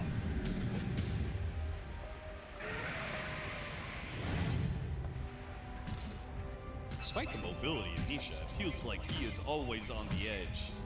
Maybe dying. Always limited on steps, limited on mana. Tundra have done a good job just hounding him around the map. Yeah. Just can't farm freely, can't get these lanes in. You have all these tier 1s to TP2, you have the early bots on the Phoenix. Tiny can just run around and hunt with Dom creep support. Really tough to get these lanes out right now if you're Liquid. They're trying to hunt something. But there you go. Phoenix TP's up here. We got to bail on this play. Just so hard to gain any map control right now. Lost your outpost early too because the tier 2's going down. Insania, one more creep for a Blink Dagger. It was almost one too many. Chrysalis was setting up for it. Instead, we'll get Boxy bursting down before the Shadow Realm, and that's the gem. Thought he was safe with the ability to Shadow Realm plus Glimmer Cape as those Tranquil Boots disassembled for extra regen in the realm as well, but none of it saves you if you just get jumped on. Might see a very early high ground. Yeah, why not? Avalanche into tossback. Would have been a pickoff. Yet another one, but fortunately the Sand King can't burrow strike up, but the tower, it's already half HP and the Siege Wagon has just gotten here. 3 minutes left on the Aegis. Liquid. There's Sand King Ags. It's gonna have to do so much for them. They managed to get the initiation. They're gonna blow up the Phoenix. They see the Phoenix. They want this team fight out of here. Now Saberlight takes a lot of damage to Chrysalis. A Blink Disruption from the Shadow, even as Sonic Wave to cover it. As he comes back into play, he's gone. Both offlaners are dead. Liquid, they'll get the holds here, but there's still the threat of this Marcy. 2.5 minutes on the Aegis. The 4 versus 4. He just finished Daedalus too. This is a lot of burst damage, even without the ulti, which guess what's coming up in 7 seconds. You are not out of the woods yet. Liquid were not ready for this tempo out of Tundra. No, they weren't.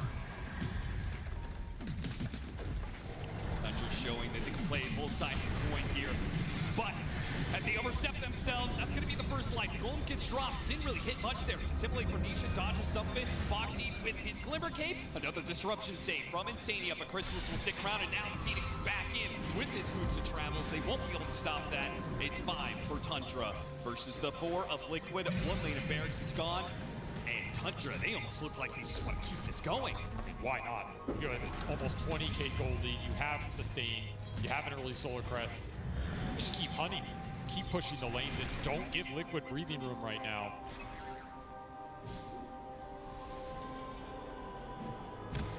We are about to send the defending champs home before they even get to that main stage.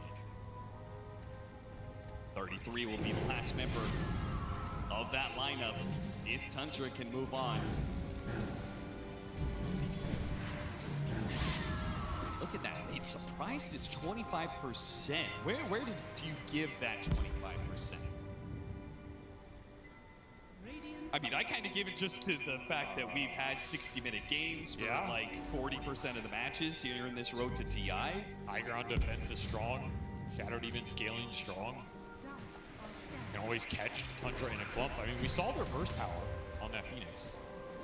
It's funny, I feel like Tundra is doing what Liquid have been trying to do for much of this road to TI. They have not been able to do so successfully very often. Too many times the games have been pulled to late game, but it's looking like Tundra might just be able to shut it out before 35. Going high ground without Aegis is risky, though. You risk getting your Marcy all in. Yeah, you gotta wait for another Roche, but Tundra, the way they're playing here, just all up in their faces. I mean, they are corralling Liquid. They're getting a lot of economic value out of this because Liquid are coming back to the base, preparing for the fight. They all show here, and then they smoke to the other side.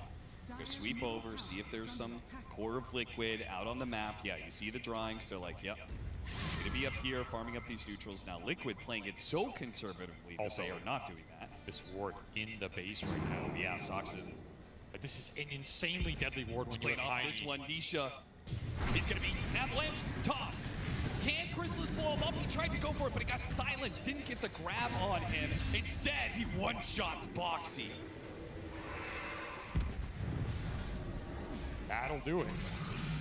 Is Marcy the hero you need to break the high ground? So much of this burst damage seems to surprise the opposing team. It almost got Liquid an opportunity in game 2. It ended up going late, but now Tundra showing they can do the same thing, but perhaps better. Just gonna be another lane without a fight. Another toss-back opportunity. Chrysalis, this time to get the silence on Nisha. He gets into some lane off. He jumps into the Phoenix, and Yulsepher goes off. Can he get the step through? He steps through 33. He goes backwards here, and he's going to have to play for the buyback. Meanwhile, slowing down these heroes, Demonic Purge on Toby, who is in pretty deep. But if you only get the 5 position, that can't feel good for Liquid. Terrorize being threatened. Supernova gets used. Mickey pops. BKB. Chrysalis. Too much damage. Though. They get the kill. They protect the 8. They take out 3. And that's a dieback on Boxy. A silence on BCM, but he's not afraid. Gale Guard, Blade Mail. He is extremely tanky. 2 lanes of barracks down. What more to go? Tundra. A knockout punch to Liquid in game 3. They just blitzed them. They found the tempo. They brought it to Liquid. They said we can play this game. Like Mike's back bumper. What? You've got no epicenter. You're in an awkward position. They got a silence onto the Phoenix, but there's no Supernova. There are bigger threats in this game, and you can't even kill them. Who's too tanky for you? Megas. 1 base left, and that's it. Megas at 31. Burrow Strike on 3, but the pipe goes out, protecting him from most of the magic damage both Saberlight and Nisha can do. They simply cannot do enough. It's Megas for the foreseeable future for Team Liquid for the rest of their road to TI. They will have to play against Megas, and it may not be a very long road as Tundra, but they're going straight to the tier 4s. They want to take out these heroes as they trickle in 1 by 1, try to protect Nisha. Oh, but they got the silence on him. Now though, another dieback, a toss over. Vic is dead as well. Liquid are gone. Liquid are out of the running to TI, and it's going to be Tundra who will move on. Despite the odds, despite the last-minute stand-in, Tundra find a way to take the defending champs out in a very dominant series from them. They won this early game in the game 3. That was not something I think Liquid expected. They probably felt this game 3 was going to be a long game, a 60-minute burn game. Tundra ratting the map, going for the late game scale. 33 said, no, I'll just pick Phoenix, build a bunch of doms, run down your towers, take over the map, and do what you do, but better. And he absolutely delivered here. Incredible game from Tundra in this game 3. And I'll point to one man who really delivered for this series for Tundra, Crystalis. He said, the last time I was at a TI, I took out Team Liquid. Leave it to me, boys. I'll do it again. And that he did. That is gonna be Tundra with the stand and making it to the playoffs of TI. Name a more iconic duo. I'll wait. I will say Tundra does manage to pull through at these clutch moments. Congratulations to them. We're gonna break down this game, this series, of course. Talk about how the road ended for Team Liquid. This game, though, I mean, especially compared to game number 2, I will say Deserted was a little bit less eventful. Absolutely less eventful. I think the most important aspect or most important part of this game was the draft. I think this is probably one of the biggest outdrafts that we have had. In hindsight, of course, looking at it, Phoenix was a perfect last pick. They really couldn't deal with it in any sort of fashion, and it never truly felt like they could claw themselves back into the game. That was the only problem that I saw. Like, if they had an amazing laning start, maybe, but with an even start, this game was such a big obstacle to overcome. Yes, I think that Tundra in this game basically showed what Dota was like you could say 1 or 2 years ago, when the early game just snowballed into the rest of the game. They just didn't leave any openings anymore for Liquid to capitalize on. And after like a very dominant laning stage, didn't really look like, apart from this move where the burst of Marks and the tier 2 mid that we see right here, it didn't really feel like Liquid ever had an opening anymore, because Tundra's network lead and draft were just too dominant. Yeah, I mean, it just felt like it was they lost all lanes and then it snowballed from there, right? And I do agree with Lisa. I think it comes back to the draft a little bit. We talked about it during the draft, how the Queen of Pain was such a brilliant pick. Not only is it good as a hero with their draft, but it also makes it awkward for Liquid to put their heroes how they want them, right? Being good against Monkey King mid, being good against Sand King mid, forcing them into this Void Spirit last pick, which, I don't know, it's like now they lose all lanes. Instead of just losing the Monkey King with squad matchup, for example, now suddenly they end up losing the Sand King lane, the Void Spirit doesn't really salvage anything, and then the Monkey King as well against the Phoenix. So very clever stuff from Tundra here, and it was very hard for Liquid to play this one. Yeah, they didn't even get a single tier 1 tower down in this entire game. It goes to show the dominance that Tundra had in this game. And the draft was, of course, one thing, but I think, you know how we said when we saw the first, especially first and second game, and we saw the nerves a little bit from both of these teams? I kind of felt, Misery, that this game kind of showed that there were no nerves anymore. Tundra was playing very comfortable. The amount of mistakes that we saw in some of the other games, maybe it was a result of the draft, maybe being easier to execute, but it felt like they were so much less. Yeah, it was a lot cleaner from Tundra, but I do think it's a little bit of a nature of their heroes just being so easy to execute when you get a lead. Like, it's very hard for Liquid to make any moves. But yeah, I mean, they definitely did recover from that loss. I think that could not have been easy to recover from game 2, right? And they managed to reset and come in and draft like this and then execute. It's not easy to do. If you asked me after game number 2, I'd say that Liquid have a much bigger chance of taking game number 3, just from the mentality, just from the way they exited the booth after game number 2. However, the pressure that they were able to apply in this game number 3 by Tundra, and 33 in particular, I feel like was immaculate, specifically because of the item build as well that he went on Phoenix. Like, a very early Boots of Travel made sure that he is a part of every single team fight across the map. And this also continues the story of first pick being dominant. It was 3 first picks in a row. Yeah, I just want to highlight this move from 33. He's actually an offlane Phoenix, but he ends up taking the safe lane. Him being such a brilliant macro player, he ends up taking the lane away from the Sand King. He's kind of stealing his farm, right? And I just think it shows a really deep understanding of not just Phoenix and how strong he is, but also the Sand King, right? Sand King wants to move backwards, farm those 2 camps, push the lane in. But when Phoenix is there constantly stealing his camps, he's gonna not only maximize map control for his team, he's also gonna free up the Marcy for the top lane. He's gonna free up the triangle for stacks. Like, it actually creates so much space for his team while it's also shutting down the Sand King. So I think this little move is actually quite brilliant by 33, and it might be why the game snowballed. Imagine Sand King pushing down bottom lane and freeing up the map for Liquid. Suddenly there's a lot more space for them, and maybe we could have seen a more close game. But yeah, I think that was a very good move by 33. Yeah, it was, and we heard already from Cappy, this was the first time in 5 years that we saw 33 play this, and I just want to hear your take on it, because we do not see the data from the players anymore and what they're playing in their pubs, not after a certain rank anyway. Because you're going to imagine that he did play this in the pub. We just didn't know, and maybe Liquid didn't know anything. It's possible that he practiced Phoenix in pubs, but at the same time, I'm playing that hero a lot, and it doesn't really need a lot of skill to play. Nice, naming yourself. It's one of easier heroes to play. However, if you do get stun locked and silenced like in this clip, then you can fall. And this is basically Liquid pouring their hearts out to take out 33.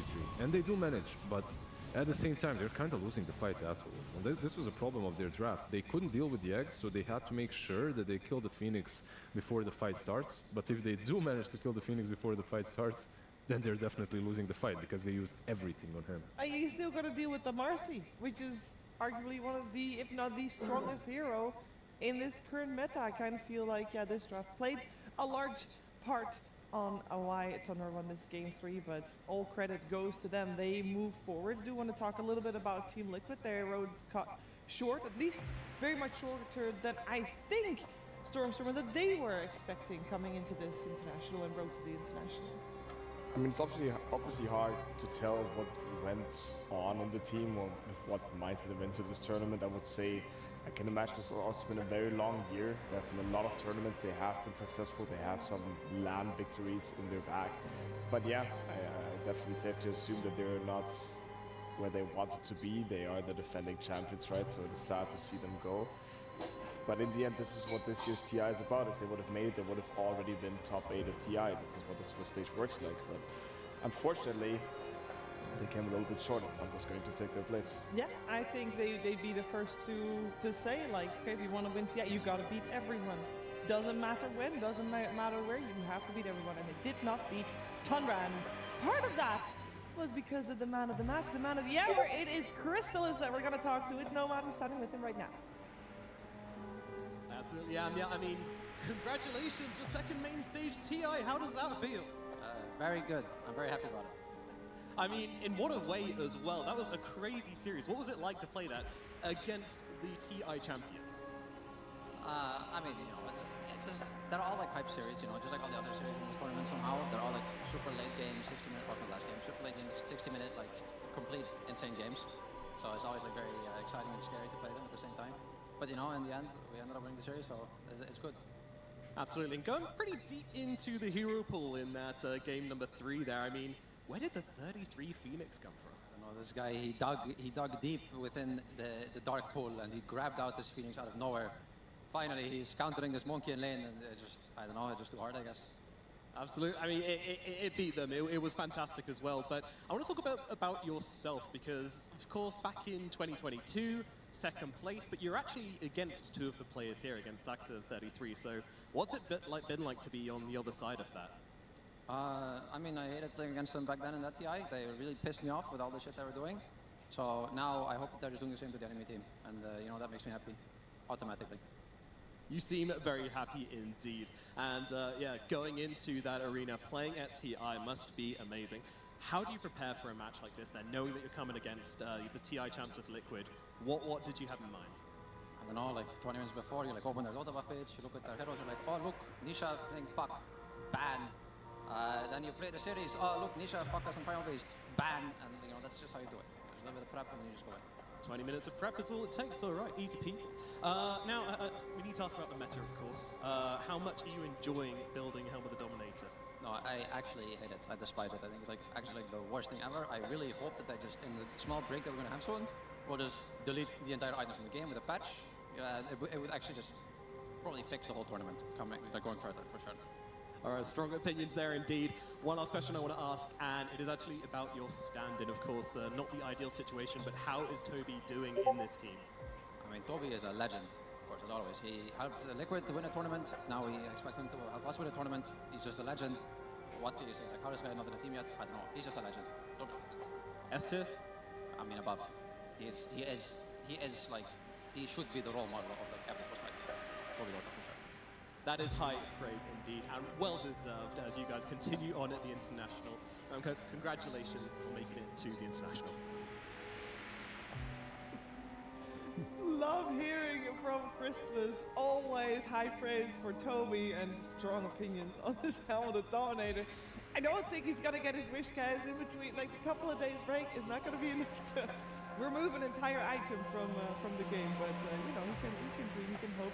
It is very cool to see him making it to the playoffs again via the longest road you could possibly take, just like he did previous time when he played at the International. Came second. We'll see, of course, later on if he can do the same thing again, or maybe go even further and take first. But today is not yet done. Today is brutal, and it will continue rolling on. We eliminate Liquid, we promote Tundra, and now it's time for our final series of the day.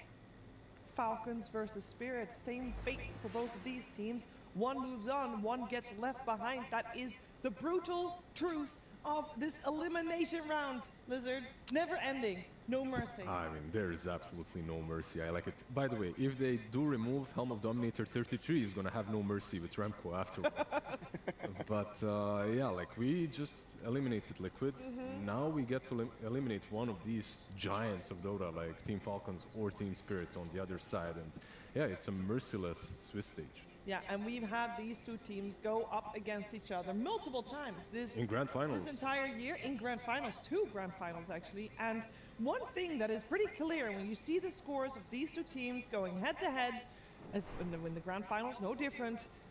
It's been, other than that one series, it's been all 2-0 or 0-2s. The thing that's missing here are the 2 grand finals, which are both 3-0s or 0-3s as well. It's pretty definite, and I wonder if that gives us any indication for this upcoming match, Misery, because it has been so defined. Yeah, I mean, I would say if we base the form of the teams on what we've seen so far in this event, I would say Falcons are heavy favorites. But of course, everything is reset now. It just comes down to that one best of 3. So yeah, I don't know how much you can use that. I would even say that maybe the pressure's off Spirit a little bit, and the pressure's more on Falcons. They had these insane series against both the Chinese teams and like 5+ hour series, right? And now they're facing elimination in one matchup. I feel like it's not an easy position for them to be in. Yeah, it's tough.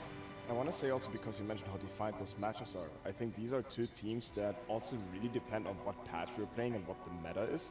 I mean, we have seen Spirit always shine when those hard carries are really in the meta, when they are the strongest, when Yotori gets his hand on this PA, Void, etc., etc. And Falcons likewise have their own style of fighting with. I would even consider this TI to be one of their strong patches, or Road to TI rather, because we know how short they fell. We watched those games. They could have been one of those 4-1 teams as well, with slight things against Typebound or any of the other teams could have gone slightly differently. So I think that plays a huge role why those teams have such highs and lows. I would still go into the series thinking that Falcons has a slight edge just with what they looked like so far. But then again, it's true, like now they're with the backs against the wall. I think it also is going to show if they could keep their heads basically cool after these, I would say, really close, but also somewhat tough to suck it up losses. Yeah, we're going to see if one of these games, or maybe all 3 of the games, are going to go as late as some of the other ones that Falcons were in goes. But we also have to look at what happens before we even get to that stage, as I believe, Lizard, you actually want to highlight the state of the games at around the 20-minute mark. Yeah, I feel like the 20-minute mark right now is really important when it comes to the amount of last hits that some of these teams are getting. And you can see that some of them are focusing quite a lot on just farming the hell out of the map. Like you have those river areas. Look at XG and Spirit. That's like 20% more. Just this is, by the way, general team last hits. It's not obviously per hero at 20-minute mark. But usually what this means is that their carry, something like a Sven or a Medusa, at the 20-minute mark has 300 last hits. And that's absolutely insane. I think that teams, at the moment, they just need to focus themselves not on, and they are doing that, right? Like you could see from Falcons, from the Chinese teams, just focus on getting those stacks and farming the full map. Like these invasive movements where you enter a triangle and try to contest stacks and stuff, I feel like maybe you block it with a sentry or 2, but just going with like 3-man smoke, they're just a waste of time. Like you're wasting too much of your time that you could be farming somewhere on the map. And that kind of goes hand in hand with the game duration that we have, right? If it is more efficient to go for your own last, it's your own scaling, basically exploiting the big size of the map that we have since 2 years now, it automatically leads to longer games, right? In comparison to when it makes more sense to force objectives, force early high ground pushes even, etc. I mean, this really shows why games Even in this Liquid Thunder series, you just had Santos go to the 60-minute mark. I agree. It does feel like if you want to invade, you have to be winning your lanes pretty handedly, like we just saw with Liquid, right? Sorry, I'm laughing at the difference in average game duration. Oh yeah, that's also very telling. Falcons, 3 and 4 treat. Sorry, Mystery, I interrupted you. Yeah, I mean, when the game is even after laning phase, I feel like it's very hard to invade, and it usually is fairly obvious too. So those type of moves rarely work out. So I agree, it's better to just stack yourself and keep farming, and you know, it's almost like a patience game at that point. Yeah, and of course it's going to be very important to find out what these teams will have in store for each other, because especially, well, for both sides, there's heroes that you just want to remove from the pool and don't have to deal with, but you also got to take into consideration what's hot in the meta. So, in regards to Falcons, it is pick your poison, Lizard. Yeah, pretty much. I just want to focus on the bans, by the way, and on the first pick. Like, versus Falcons, teams have decided just to, like, you ban out a couple of by the way, the order of the picks up there isn't really correct, but order of the bans is what's important. You ban out 4 of their heroes, like Monkey King, Sand King, Chen +1, and then you steal one of those mega heroes that they have, right? Like you steal some, either the Beastmaster or the Primal or the Mars. That's how the Chinese teams have been doing it, at least. When it comes to Tidebound, when it comes to Extreme Gaming, they open up their draft with a Mars. You know, you ban out 4 of Falcons heroes and you just pick up a Mars. You make sure that you kind of counterplay one of their signature picks, because they have hero puddles on all 3 cores. Yeah. It's abusable. It definitely is one of the weaknesses. It's both the strength and a weakness of Falcons that they are so transparent when it comes to their strategies. I think we saw Tidebound kind of capitalize on that yesterday, but yeah, they have a big hero pool, so it's not always that easy. I think Falcons are also going to learn from that. They were in an uncomfortable position in the draft, and they're going to realize, okay, we need to make sure that we get our core heroes on our mid and our supports, these type of things, so we don't end up kind of getting outpicked in that way. But yeah, let's see how this unfolds here. Yeah, we have got Team Spirit on the Radiant side, Falcons on the Dire side. First pick going the way of Team Spirit. And that means we got 4 bans coming out from Falcons. And the one that strikes me, maybe it doesn't strike me as odd, knowing that Miposhka is a god on this hero with the Bane. Overall, first ban coming out from them. Is there anything in particular we're keeping our eyes out for other than the Marcy that's left in the pool for now? I think there's a couple of them, right? When it comes to Falcons' comfort zone, here from Team Spirit, you have a Chen, you have a Sand King as well that's left in the pool. Shaker also. Shaker, absolutely. Monkey King. I mean, there's all those left in the pool, and Spirit surely has his... Is Keeter sleeping? No, he's focused. He's meditating. Yeah. Wow, okay. You interrupted him. Sorry, I woke you up, Skeeter. Oh, it's the Prophet. Oh, Prophet. I mean, there was one more to add to the list even, yeah. We do see it, Monkey King ban into Prophet pick, which still leaves Shaker, Chen, and Sand King in the pool. Which also kind of falls in the archetype that we just talked about, right? Like take one of their heroes, ban out 3, feels good. So what is gonna be? I think Chen was actually the hero that was the most contested, or almost banned in every single game after stage success. Yeah. I'm not sure if he lost a single game on it. Don't think he did, no. So here's your chance to take it if you wanted, Falcons. As your first pick? Yeah, that's what they did all the time. Like even on 8, 9, yeah, there we go. There we go. Chen is coming. Snake King is saying, why are they giving this to me? I take it. And now Spirit, they have 2 bans. Do they commit into Shaker and Sand King? Because these are still the 2 heroes that Malrine really loves the most and was comfortable blind picking into almost anything. You also got to worry a little bit about the Primal, right? Because that's the 3rd hero that, I mean, we keep forgetting about it. Now I make sure to remember it, right? Because that's actually a good hero against Prophet too, making it very uncomfortable for him to play the first 20 minutes. So that's also a hero that they might consider. And this is kind of the strength of second pick right now, I think, is the fact that you can pick these 2 heroes in a row. And there's quite a lot of those melee bruisers if they're not getting left out in the first phase, right? So I think maybe they just choose to not ban them, like the Shaker, the Primal, the mid heroes, but they focus maybe on the Mar, as we see right now. Yeah, I definitely can see the Mars ban. I mean, they have picked it before on the air. Well, actually, no, they have 6 and 17 this stage, huh? But I guess they respect the Mars against the Prophet because the Arena will be effective against him all game. Gonna stop him from dealing damage. It also is maybe the approach of them, right? if you look at their heroes, it's pretty much all Amar heroes, right? Except maybe Beastmaster. I think he's mostly played the Monkey King as well this event. The Bristol back. Offlane Monkey for so majority. Maybe just focusing on him and then ignoring sort of Malrine Zero Bull is the approach here for Team Spirit. If you're looking at Malrine and right, Amar, Magnus is another one that has been taken away from him. There's still Timber, by the way. True. But the off-lane pool is getting smaller. Right? Yeah. I mean, you're banning your own heroes too, right? It's Collapse Magnus, Collapse Mars, Collapse Centaur, banned from Falcons as well. So it's kind of, I mean, I think one hero we might see is just a hero that I was surprised Team Spirit hasn't been picking. It's the Slaughter, Collapse Slaughter. I feel like that is one of the only players that making this hero work, but he has done so, and it looks really strong in other tournaments. Out of the more casual ones on the offlane that are left in the pool, there's Doom. If I'm correct, right? Like it's not banned, and there's Timber as well. There's also still this hero that fell off, but still the Dawnbreaker is fully ignored, and it has always been a decent answer to Prophet both in the lane and in the game. I know it fell off a little bit here, but I'm sure that Amar is also ready to play it. I feel like it fell off a cliff.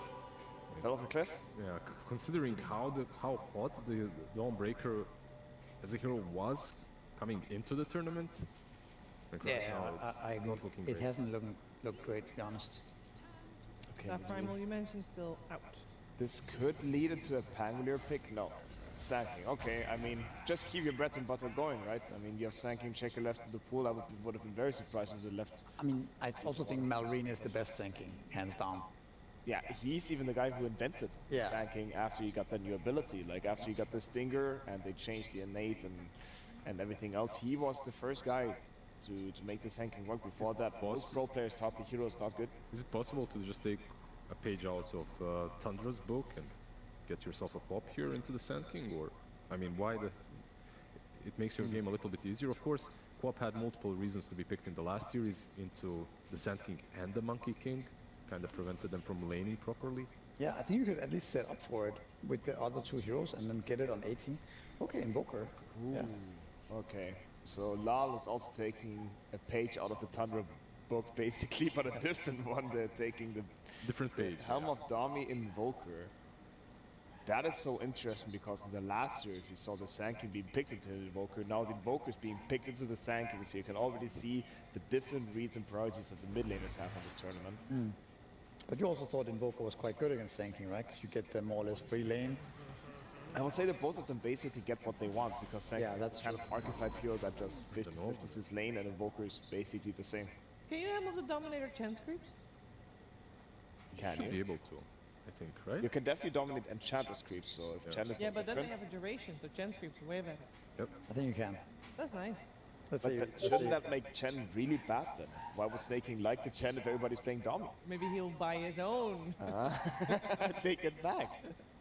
What we see here also with this Ogre pick to mention is that they have double buff for the Nature's Prophet. Skeeter is going to hit like a truck with Alacrity and Bloodlust if they let him. Yeah, total. Yeah. It's a really strong lane as well, right? Like you get this melee bruiser with the Prophet.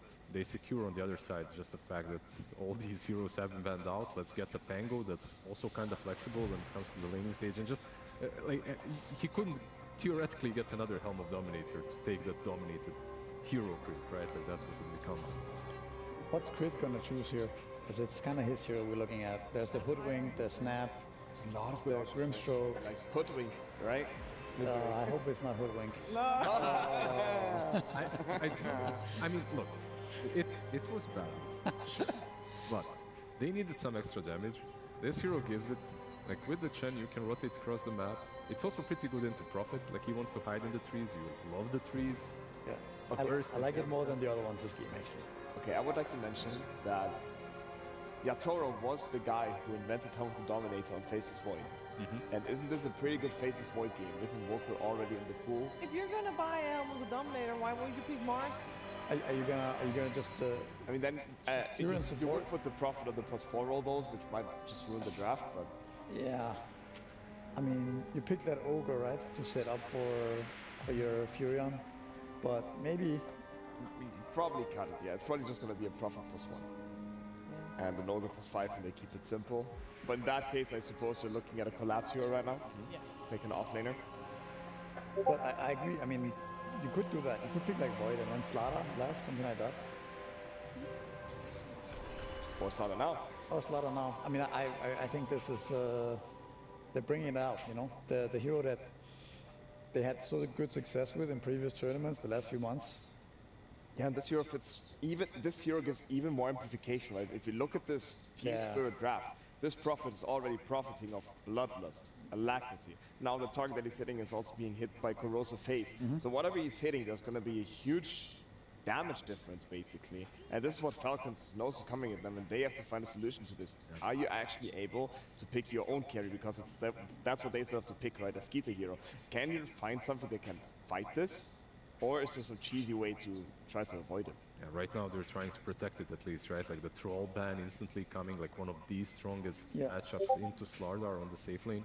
So I think Skeeter's hero pool right now so far has been Troll, Weaver, Nature's Prophet, and Sven. If I remember correctly. Maybe there's one more in there somewhere, but that's pretty much his hero pool. Most of it is out or taken by Spirit. Weaver is not really good against Slaughter. So we might see a completely different Skeeter hero. Abaddon is in the pool actually. Abaddon's quite good here. Yeah, it purchased a Corrosive Haze. The control of Invoker can be a little bit frustrating to deal with maybe, but it's still one of the best carries that is left in the pool. Maybe that's going to be the ban then. I think, because I think the hero pool of Skeeter is not that big right now, and it's also hard to find a hero that's going to be good overall.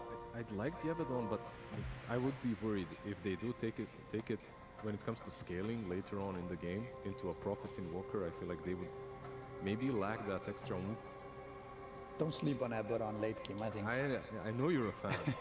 I mean, it's more like if you don't have a clear way of killing him, then eventually, you know, then he's always going to be a problem. And he's just going to keep getting more and more items.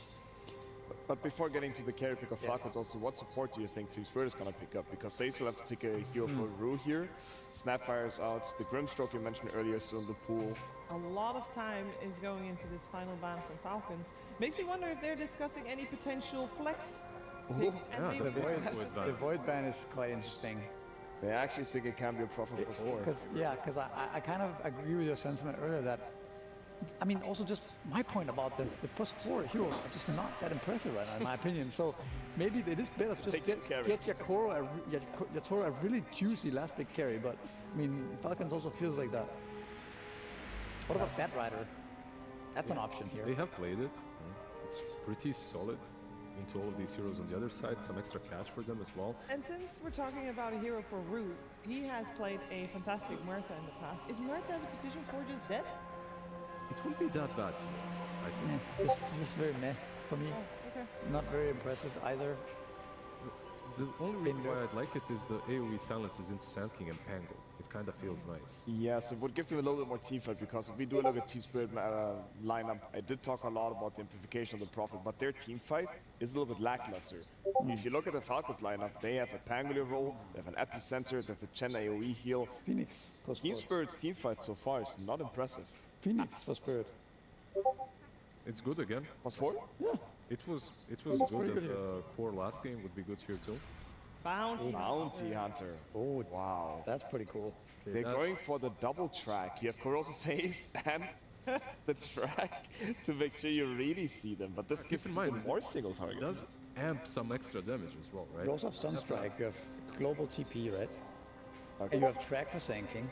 And it's also pretty annoying for Chen to play against this. I think it's a pretty cool pick. And they're putting all their eggs in one basket of the Toro Prophet hitting somebody. There's no team fight at all. It's everything is single target. But it's more like skirmishes. I kind of like it. I think it fits the rest of their heroes. It's a different style of lineup, obviously, but I think it has synergy.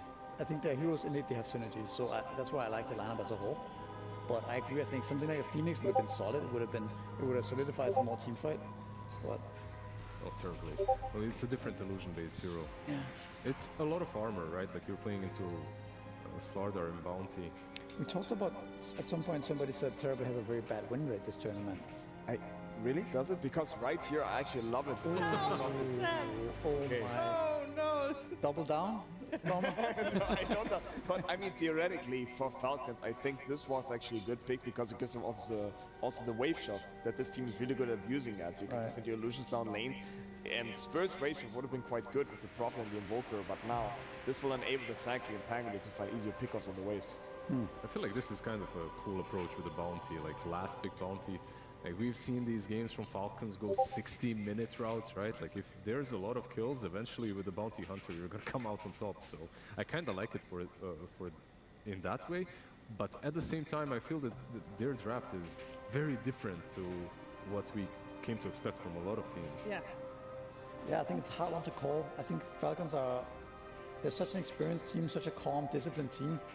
They should be able to weather the storm of the bounty hunters, Slardar and stuff like this, and take it to a later stage of the game.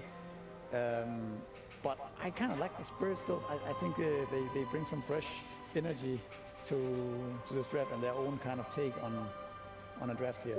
Do we feel like they've solved Snake King's 100% win rate? Chen? I don't think so.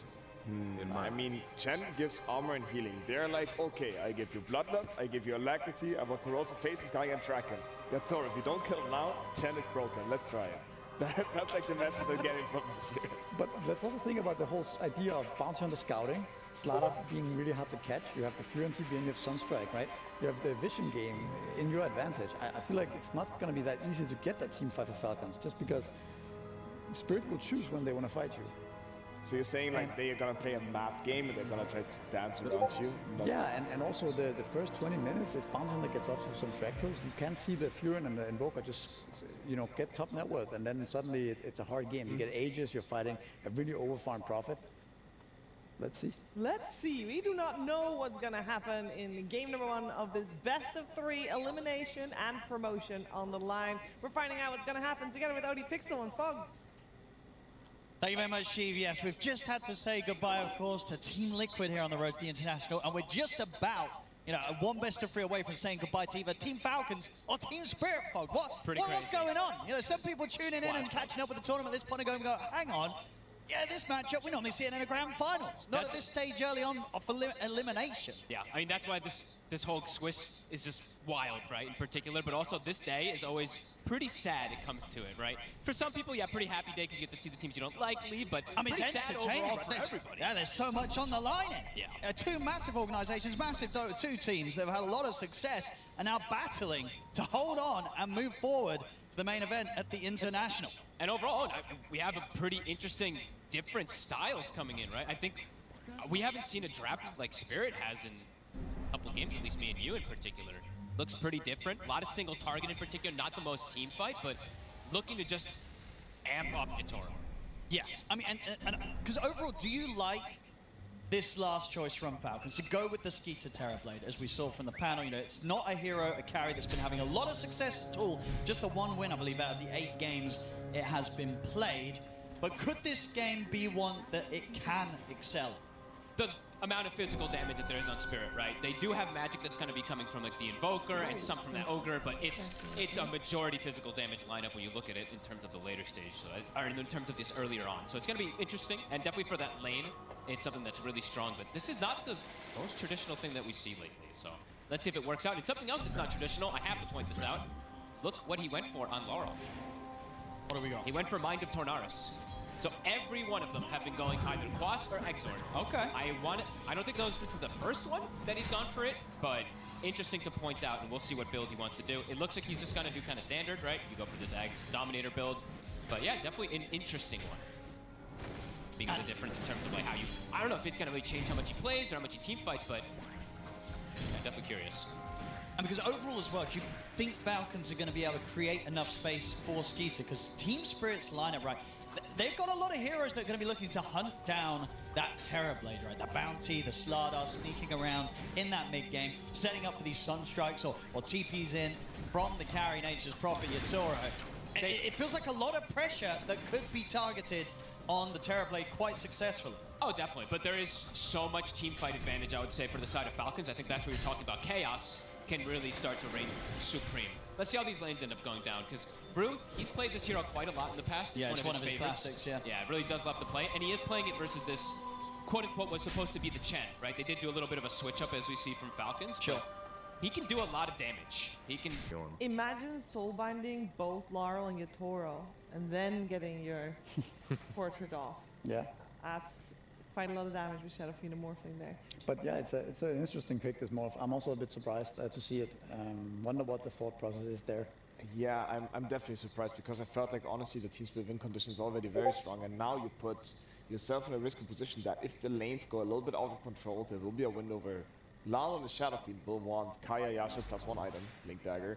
Yatoro is a Morphling, he wants 3 items anyway, and Magnus also needs Blink Dagger, maybe 1 more item as well. So this can maybe backfire a bit. I'm not 100% sold on it, but let's see if Yatoro can make some magic happen. You gotta play pretty clean on the 3 cores. You cannot afford to die and make some mistakes there. And I think the support also have to do a heavy lifting, creating that space. Miposhka is gonna have to walk into some smokes, walk into some deaths this game, undoubtedly. Intentionally, like yeah, I think Miposhka is not walking out of this game without deaths. I don't think so. I feel like the call was on Yatoro, what he wanted, and he gets his Morphling maybe a little bit inspired. Was it yesterday or this morning when Shiro played? Yesterday, right? He had some really nice Morphling performance into a Sand King as well, right? That's something to think about. Also against Falcons. Yeah, and there are some very nice, juicy morph targets here for the Morphling. For sure. Well, we're gonna find out. Will we have a 3rd game to this series? Will we have another 70-minute games on our hands? Will Falcons just straight up take this series 2-0 and secure playoffs for the International? We're finding out together with Odie Pixel and Fog. Thank you very much, Chief. Yes, game 2 time here, ready to start off between Falcons and Spirit and Fog. What do you make of this? It feels like another draft. I feel like so many teams do this again in TIs when it comes to crunch time, last pick. They're holding on, you know, 1 loss away from going home. They turn to their carry, they say, what do you want to play? And they say Morphling. Yeah. It happens so many times, and as we've seen, you know, with mixed results, right? I think it was close to sort of a 50% win rate we've been having on this road to the TI on the Morph. This is interesting, right? Because now I'm like looking at. Actually, we went just get a first blood immediately. All right, he got bonked. Yeah. Okay. Well. That Skeeter's gonna be happy with that. Sometimes you pick the Morphling right away, and then then you get caught on sub 300 HP. Yeah. First blood for Falcons. I mean, an instant bounce into a nuke, and he's actually just immediately dies. All right. So things I was seeing from the Morphling pick at least was what the panel was saying: some limited catch in some ways, but there is. You know, there is ways they can play around it with the Soul Bind, the stun from the Monkey King and the Sand King. However, the other thing is, all 3 of the cores that he can morph into are fantastic in the mid game. He gets mobility from Weaver, stun from Sand King, plus a mobility spell, and a stun plus a mobility spell from Monkey King. It's like the dream to turn into any of the 3 of these when you're fighting. Which is sometimes also an indicator of a decent Morphling game as well. But let's see if it works. I think the other thing that I see from Spirit is they added team fight, right? Last game, it was pretty lackluster in the team fight department, but they made those fights work anyway. This time, I think they wanted to make the game maybe a little easier to play, perhaps, although that last game was absolutely fantastic. Falcons. We get. Going to be able to start off with kind of double the bonus to get 3 bounty runes, and of course getting that first blood for Skeeter. Yep. That is kind of the dream for the Weaver. Starting first blood for Weaver is very nice when he's playing versus a lane that has no stun. So this is a lane that could actually get punished pretty hard. Yeah, Magnus. Shadow Demon can play around it where if you have a sentry down and you see the Weaver Sakuchi, you can immediately disrupt him and then you can look for making these plays. But a Weaver with an early advantage with a hero like Pugna behind him can be incredibly potent. And what are we getting out of this mid matchup? Maori once again on the Sand King up against Lal on the mid SF. Could be a hard lane. It should be on paper, right? A hard lane for the Sand King, but Maureen is the specialist Sand King, and he is the specialist, as I believe they were saying on panel also, of just doing really good in matchups that can sometimes be very difficult. He's like the master of manipulating creep waves in the mid lane. Top, they actually won the Sentry War immediately, so Snaking, he was able to place that Sentry, take it out right away, so Skeeter's playing in a lane versus no Sentry at the moment. And Pugna, I think we've said it a million times, one of the best harassers inside that laning phase. Good job of bullying back collapse. Indeed, sort of ensuring a lane where Skeeter incredibly unlikely to die. Yeah, has to make a pretty big mistake, I would imagine. Or, yeah, just pretty much a big mistake if he gets caught from a disruption under a sentry. Bottom, Amar, this feels like, I know he's been doing this a lot more recently again too, but this is like an Amar of the past kind of thing where he plays this this kind of carry hero, but also this anti-carry in a way in that off lane, because it can be pretty annoying to deal with this Monkey King. If he gets off to a good start, he can bully a lot with that Jingu early on. And because overall, you know, the panel did talk about just in general how greedy Spirits draft can look for the Shri cores. Do you think they're likely to get away with the greed? You know, is this them sort of saying, hey, you know what, this is probably going to be a 60-minute game, we're going to get time for everyone? Or do you think Falcons, this game, we might actually see a rare situation where Falcons could have the potential to close this one up a lot shorter than the 60-minute games we've been seeing for them? Oh, and it's Falcons. It's a 60-minute game. Let's be real. No, maybe not 60-minute game, but it should be a much longer game. Also, looking at what they have to push, I don't see a Dominator builder on their draft. They have a Pugna to be able to force buildings, but on the side of Spirit, they do have a Dominator builder. And we've seen these Dominators just prolong games. Just cutting the creep waves constantly is a rare miss. They lost the mark there from Collapse. Even with the connection, probably wasn't quite close enough to get the Shockwave into Skewer back. Amar. He's got the Orb of Frost. He's trying to get the connection onto Yatoro. Yatoro won't let him get that fourth Jingu. But he's definitely gonna slow this Morph down a bit here. The Pushka has hit level 2, has a second spell. They go aggressive. From Marmar's got the backup of crit. The stick charges, but the damage is done. Heads up there from the Pushka on the side. Crit still wasn't back in the area.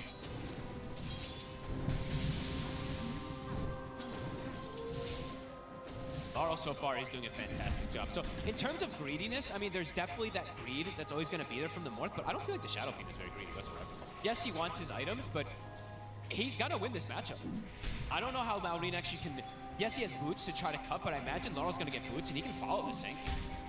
You can actually do a pretty good job of bullying the SK while you're playing the Shadow Fiend if you do get your boots as well. And would you say sort of like overall these two mids should be on track to hit kind of similar timings and similar sort of power spikes? You know, how do they sort of match up in that regard? I think actually, you know what? I'm kind of taking it back. I think Maureen's actually going to hit the timing first. Yeah, it's going to take. It will still take a bit longer for the SF. Yeah, you know, actually, like thinking about it more, it is pretty dangerous because the issue is that there's always going to be these stacks that are coming out, and even if the lane goes slightly bad, Maureen will probably actually come out ahead in the lane. This is pretty wild to say. Especially with the backup he has, even just kind of looking at crit on the Grimstroke, right? If they get a good Blink Dagger timing on the Sand King, he can kill. And they're going to make like these Burrow Strike, Inkswell stuns, jumps onto the SF, onto the Morphling, even onto the Magnus. They're going to have a very good chance of getting those kills at a point in the game where Spirit might not be quite ready to fight back. And Maureen so far, I think every game, even when he's been shut down on the Sand King, I want to say he gets a sub 12-minute Blink Dagger. It's always right? So very consistently quick on his Blink Dagger timings. And he immediately does the thing where he pulls the neutral creeps into... He pulls the lane creeps into the neutral camp, so he's even already starting to get that maximized. He's actually ahead of the SF by 500 gold. If you look at the last hits, you saw that the SF was actually ahead of last hits. Yeah, that's pretty crazy. The Sand King is significantly ahead. I understand, you know, drafting against Falcons must be incredibly hard, but I am surprised how many times they do let the Sand King through. Maureen has definitely been showing his strengths on this hero, and I think most of the time if you let them have it, they will just take the Sand King from Maureen of how solid of a showing he's been giving. I feel like he'll just take it for him every time. He's clearly shown he's by far the best Sand King. Laurel will get a free lane though. So level 6 has been hit. They've got the Catapult Wave 2. Is going to start to put some pressure onto the tower here. Are they going to look to make a rotation mid? It looks like they're actually going to make the move bottom. So all eyes focused on Yatoro. Dire's middle tower is under attack. Nice. That picture collapse. Good setup. Disruption's there. He's speedy. He's going to be fine. So missed move there from Rue. That means they didn't double check the runes, which ensures that Falcons gets that regen rune from Maureen. Level 6, 400 ahead of the SF. So yeah, he's done it again. Raindrop also, he's fine. Oh, would have definitely liked a bit of backup to try and that power and control himself. Would have helped him with the jungling. I thought Rue was going to go there because they could potentially set up for a disruption into Requiem play since he did have that slight level advantage, but looks like the call was made for him to try to assist in bottom. Across the board, all 3 cores of Falcons having slightly better time out of these lanes. Yep, that first blood in particular from the top lane, you're seeing that difference, especially. Rue in a pretty sneaky spot here. Looks like he's gonna try to steal the Shrine of Wisdom. Crip. They're gonna have the chance to bring him down. Easy kill from Mark. And Rue, look at that sneakiness. And Maori's gonna be here. Does he go for the disrupt steal? He is. Does he do it in time? Don't know if it's going to be quick enough. It was not in time. He's not going to be able to make the steal happen. Maureen's going to be able to hold his position, secure the Shrine of Wisdom for himself, and likely get a kill on top of that. As he turns towards Rue, comes in with the Burrow Strike to finish it off. So not only getting a kill, but also being like, oh, what a shame. I've got to take that Shrine of Wisdom for me. So usually when I've seen people do this in the past, you're kind of standing in the circle already, so that when you get that disruption, you get it immediately. But it was just slightly off time there from Rue. A good attempt for that sneaky play there, but inevitably it actually just ends up hurting more than anything as Maureen. He's going to be enabled toward a very quick Blink Dagger, maybe even faster than we were talking about because of that. And there's so many ways to make plays. You know, I look at Falcons lineup, and again, as we say, you know, normally Falcons games do go pretty late, but you just got to imagine the amount of action that Falcons can start playing with. It's pretty insane. The sort of combos that they can team up with, all 3 cores are going to be ready to go in. And with sort of the offensive backup of the Grim and the defensive backup of the Pugna, they've got so many ways to make plays. We'll see in the river. Grim's going to come out and push back Maureen and Crib, but it won't be enough to save Maposhka. Maposhka goes down. He's in a lot of trouble as well. A Sandstorm burning him down. Rue will try and help out here with the disruption. Lal should be okay. No, here comes Amar. Jumps in, found the strike, couple of right clicks. Can he finish Lal off? He can't. He comes in for snaking. Right clicks will finish the job. Bar strike from Maureen comes in onto the 2 of the Falcons, leading on Spirit here in the mid lane. They just bring the entire squad. The brawling from Falcons heroes and the play here from them is far superior than what Spirit can bring in this early game. You don't want to battle Falcons right now. They're so strong. And you know what's so cool about this move? What did we see in the last game? What have we seen from Spirit so many times when they play? They love to collapse as 4 or 5 heroes in the mid lane. It was actually Falcons the ones to come with it first. They bring that number advantage there. They get the connections. That was beautifully done. 7-2, the pacing. It's absolutely there by Falcons this game. Early item builds too, as you see. Treads, Orb of Frost for the little, you know, reduction of health restoration on Amar. He's going for Diffuser first pickup. And that Blink, about 1,000 gold away from Alreen. That first move from Spirit to match. You've taken out one Cabal commander after talked about. Get punished from the early moves from Falcons. I need to speak with you. So these moves are just going to continue to come out from them. There's so many great synergies between these heroes. Yep. And this tower's just dead. As we've seen, this is what Malrine does, is the sanking. He is a tower pusher. Refusing Haven's assistance due to personal grievances. What? The transmap beacon isn't working. The entire name of the game is slow the pace down. Predicament. Make sure that Yotoro can get online. Laurel getting slowed down is very painful, I would say. He is the one to have that early advantage, have that way to play around for them to slow things down to make sure that the Morphling has a good time. Him dying early on definitely hurts. We can't hold them off, man. Hold the line. We can't let the Cabal take back the outpost. 1,600 gold on towards the Blink Dagger right now on Maori. Finala is wishing. Wolf, I'm counting on you. Leave it to me. So high level. He is almost level 7. Rue is level 4. So the supports on the side of Spirit really struggling. Here come the reinforcements.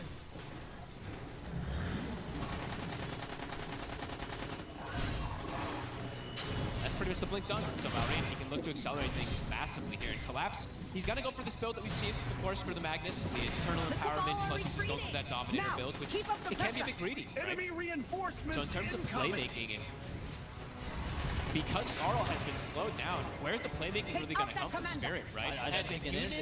It's there, but as individuals, it's quite lackluster. They're going to have to avoid fights until Collapse is ready. Yeah, pretty much. It feels like that. Otherwise, they're just going to get like FE'd, and the monkey can be jumping in on Whip's notice.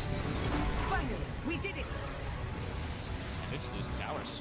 Second one to fall. Another blast. It's gone.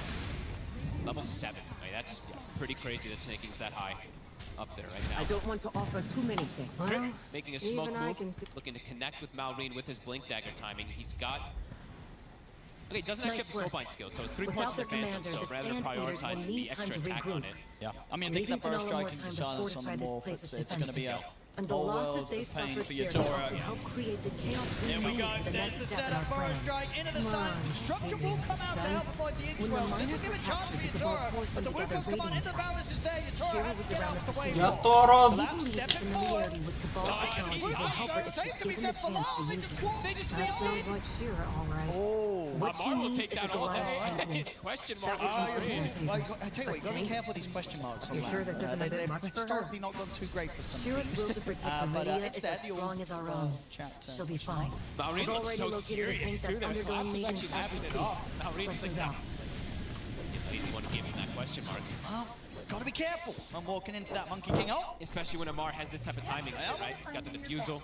That is a painful one to walk into. 2 cores, drop it an instant. They just can't take these fights right now. No, they need time. Falcons far too strong here in the early game with their heroes and the lead that they're planning to grow. There's going to be this very the push got. It's going to be another one here for Falcons. This bottom side of the map might be something they have to avoid for some time. I mean, Amar is just too threatening, but it's pressure completely. Yeah, it's There. pressure everywhere. It's going to be another kill around the mid. Right at the end of the road. Purple fight. There are only a few minions Slowing focused him on doing down. Make them clock out. I think that Burrow Strikes up before the blinkers, and that'll be enough to close in. Get another 11-3, 5k lead here for Falcons. It's early lead. And they're dominating this early game. And they can just take over this part of this area quite easily, and they can look to just swing to this next tower also, right? Maureen can just look to push. Actually, it's already pretty much dead, so they don't even really need him to come up here. And Skeeter has been left completely alone this game. Spirit. What's the move gonna be? It's Can't got really set up onto this. Skeeter's perfectly fine. They just don't have playmaking until, honestly, until collapses the dagger. That is pretty much the only way that they can make these individual plays. Otherwise, it has to be a team move. And Falcons, they have all the playmaking in the world. They really do. Is everything The blink is done. Maureen actually has 2 components of his Aghanims already pretty much done. And this is scary times for Spirit already. Falcons are getting out of control. I meant to do Taking the that. Shrine of Wisdom too. Just These supports are already celebrating struggling on the side of Team feet. Spirit. If they lose their XP, Spirit know that they can't come up here. yeah, devastating. They're not in a position to steal the Shrine either. We see that Amar immediately TPs over to get that. Follow me. I think, yeah, this BKB Surely we aren't just diffuser is going to taking be a this line thing for a so joyride, ridiculously right? fast here. Patience. And he's not even the top network. Beyond that, you have the other two. And under the tower, yeah, Maureen's going in under these tier 2 towers, ready to set up for kills. The greed is absolutely getting punished. Yatoro's going to be so far from getting his Manta style too that very easy kills that they can set up onto him. Okay, With this let's- Grimstrug +1. Look to get involved That's through. more like it. Do they really want to try something here? Maureen's reading the play. And he's just going to make the jump for him. Straight in with the Epi and the Burrow Strike route. Will fall. Disruption buys him a bit of safety. They're going to try and fight this. Yatoro turns. Wilco's come on, he's down. He's going to be caught by the silence. He's out of money. Yatoro will be able to finish off Maureen here with the help of Lyle. But Yatoro, he's in Sandstorm himself, indeed. They don't see him. Laurel, though. He can't get out. See what He's going to these get chased down. planet crackers are capable of. TP doesn't matter. Wellness is back up. Like them. So they get something. I mean, they got Maureen again, but they lose a lot. They certainly do. Skeeter continue to reap the benefits of these plays. Same to be said for Amar. That's not showing the whole fight game, right? It's only showing half. Okay, so let's show the whole thing. Okay, I've actually got a little bit of an advantage on the scenes. It's a big kill. It is, But they certainly need a hell of a lot more than that to try and come back in on this one. Spirit still down 6 or 7k or so. I mean, Falcons are they're ready for the plays, and they are not afraid to take every single fight that comes to them right now, right? So Collapse, he's waiting. He's not going to join, it feels like, for some time until he has that seconds. I mean, yeah, they need it. Oh, Skeeter. Come here. Has he got a way to get down? Uh-oh. TP's got to come. Is his TP off cooldown? Yeah, but can he... It's up in 2 is seconds. easier to master than I expected. Still, That is well a little bit of done. time. Collapse is able Capturing to the Goliath hold Skeeter ambush. up on the high ground. He's looking for the delay of the game, right? He's just looking to cut as much as possible, get that time bought. Nice little cut and play. Skeeter will lose quite a bit of time of efficiency, right? 40 seconds lost, 30 seconds lost at least. Deep wards that we see placed from Falcons early on here. Laurel down bottom is right on top of one. very careful.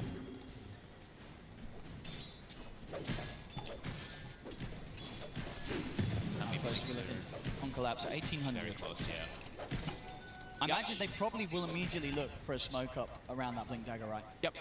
Yasukai is finished up, especially because they want to abuse before the BKB timings can come out, right? Because if a BKB comes out and then they make the first move and Amar gets the BKB off, it could just stop it in its tracks. That's Amar. Found it up. Lal is considering helping out, but Maureen's ready to make the jump. He gets the upward strike. Burrow strike onto the two. I knew it. Lal will get the red whip off. And he's very, very dead again. Now, it's like Maureen knows that they're always going to bring a backup, right? He's always so ready that's for the that. second or third time I've seen him And in at the position. same time, they're putting pressure on a Collapse. Okay, they'll have to back off at the time. That's with the TP coming in from Yatoro. The pressure from Falcons continuing. It's everywhere. There's no real breathing room, as we're seeing on the side of Spirit. Yatoro, now he actually has his Ancients unblocked. Didn't get to point that out, but the camps have been blocked for some time too. So overall, the economy game, Falcons are playing aggressive and blocking the camps to prevent that economy from Spirit. The blink done, it is. So eyes on Collapse. This is the time. He'll take I that. see. He'll get one immediately. Let's hurry to join up with Hera. Manta getting closer and closer for Yatoro as well, which will be very nice for him to deal with that Phantom's Embrace. But overall, I mean, Blue has actually protected him hit twice now versus it. That's what you're gonna find in your bag. This from Amar and Maureen are in the neighborhood. Lal's got to be a bit cautious. Spirit He won't push out too far. Making their own move too. Starting to feel that power because they have that blink. Super fast timing on the full Mjolnir for So Skeeter. Saladin's personal communication might be better to have someone rest of the Radagast. items that he does have picked up his crazy farm. And he's not that squishy either.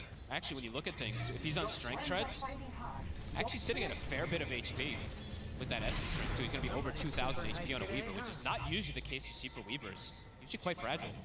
15 minutes. Aghanim's done on top of the Blink Dagger for Maureen. Boy, Toro needs that bloodlust at all times. Wolf, it's time. Meet me at the coordinates you sent me.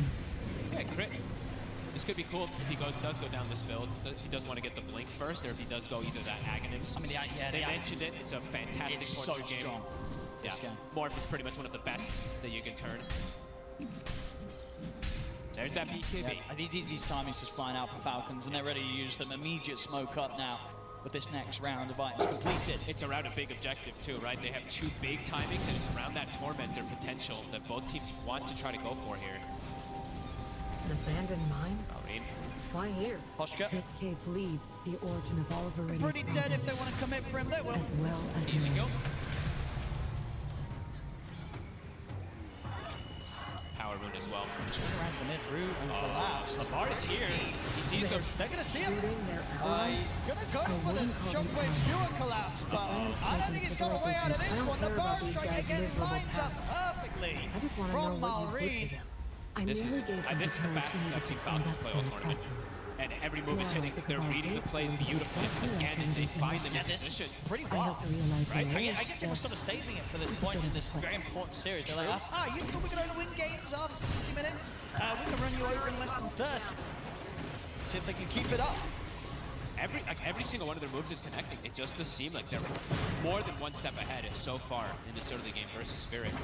Tormentor, looks like they're going to work on it. They don't even need the whole squad. Just a bug plus a Pugna. With the way that minus armor plus life drain, of course, works. That's a really nice combo to be able to take They're out a coming Tormentor. over here, Team Spirit. Snake King, probably going to die for this. there's a Skeeter hidden will exit get in the out. pocket Actually, here. Maurice, keep it open. It's 7-2. No, you're right. Snake King's I'll fine. wait for you there, Wolf. And in fact, it's Miposhka that's paying the price, and Yatoro's got to start backing away. All right, they couldn't even kill the support at this point. He is not an easy kill. He has a full До solo свидания, base. He's спириты. about to have a mech on top of it too. And he's Скорее level всего. 13. I mean, Spirit's still hanging around here. Collapse waiting in the trees. Actually, wait, Snake is absurdly high level. Wait, what is going on? The howl is ready. It's like the same level as the cores. Going to be level 14. This is going to be pretty tough for them to deal with. The fact that he's almost another core. He has the same net worth as Magnus. And Pugna, if he's not dealt with overall in a lot of team fights, he can be pretty crucial in terms of how much you can counteract any damage. And overall for Spirit, they already are lackluster in damage in this early game. It's pretty crazy timings for the King of the Snays. Нет, я правильно бегу, пуля. Ready to enter into Spirit's jungle again. 5. I haven't even seen a Soulbind combo, right? It's got level 2 Soulbind now. There are some cool combos that they can do in this game, Owen. He wants this helmet to dominate a creep dead. He'll get it. They're gonna start the Roche. You can't go there. Absolutely not. Unless they wanted to go for some crazy YOLO play with the RP. No, wait. Way too risky at this point when you're this behind. They do have the BKB on Laurel. Maybe if he had it a couple seconds ago. They've hit the scan now. Indeed, any decision to get over here probably isn't going to come soon enough. They are going to smoke up. If it was just a little bit sooner, perhaps. Falcons, they'll have this secure. Skeeter grabs the Aegis. They're going to look for the fight. It looks like there's a bit of a read here, though. Again, Falcons. This is scary for Spirit. Oh, just jump straight in. Collapse will drop the RP on towards Red Glim as well. They'll blow up Amar. But Maori's in with the epic burst straight, catching it onto the two, and the Skinner's ready to step forward. They'll kill off through. The damage for Skinner tearing through with Poshka as Collapse gets finished off by Maori. I swear he knew it. They were pinging it. I'm pretty sure Amar knew that they were there. Now it's a bait play. He jumps in, loses his life, but he forces RP, Requiem, all these different spells. It lets his team just come in and clean up. That's a couple times now I've seen them have a sacrificial lamb on the side of Falcons to just ensure the team fight win. Because I think it was Amar that was the one pinging. It was either him or Crit were pinging in the mid lane that they were there. I don't know if they saw something on the creeps or what it was, but they were 100% aware of that. Skeeter now with a full Hurricane fight. Tanky. That HP. Even in that last sort of instance, we saw how it did pretty much take everything to take down Amar.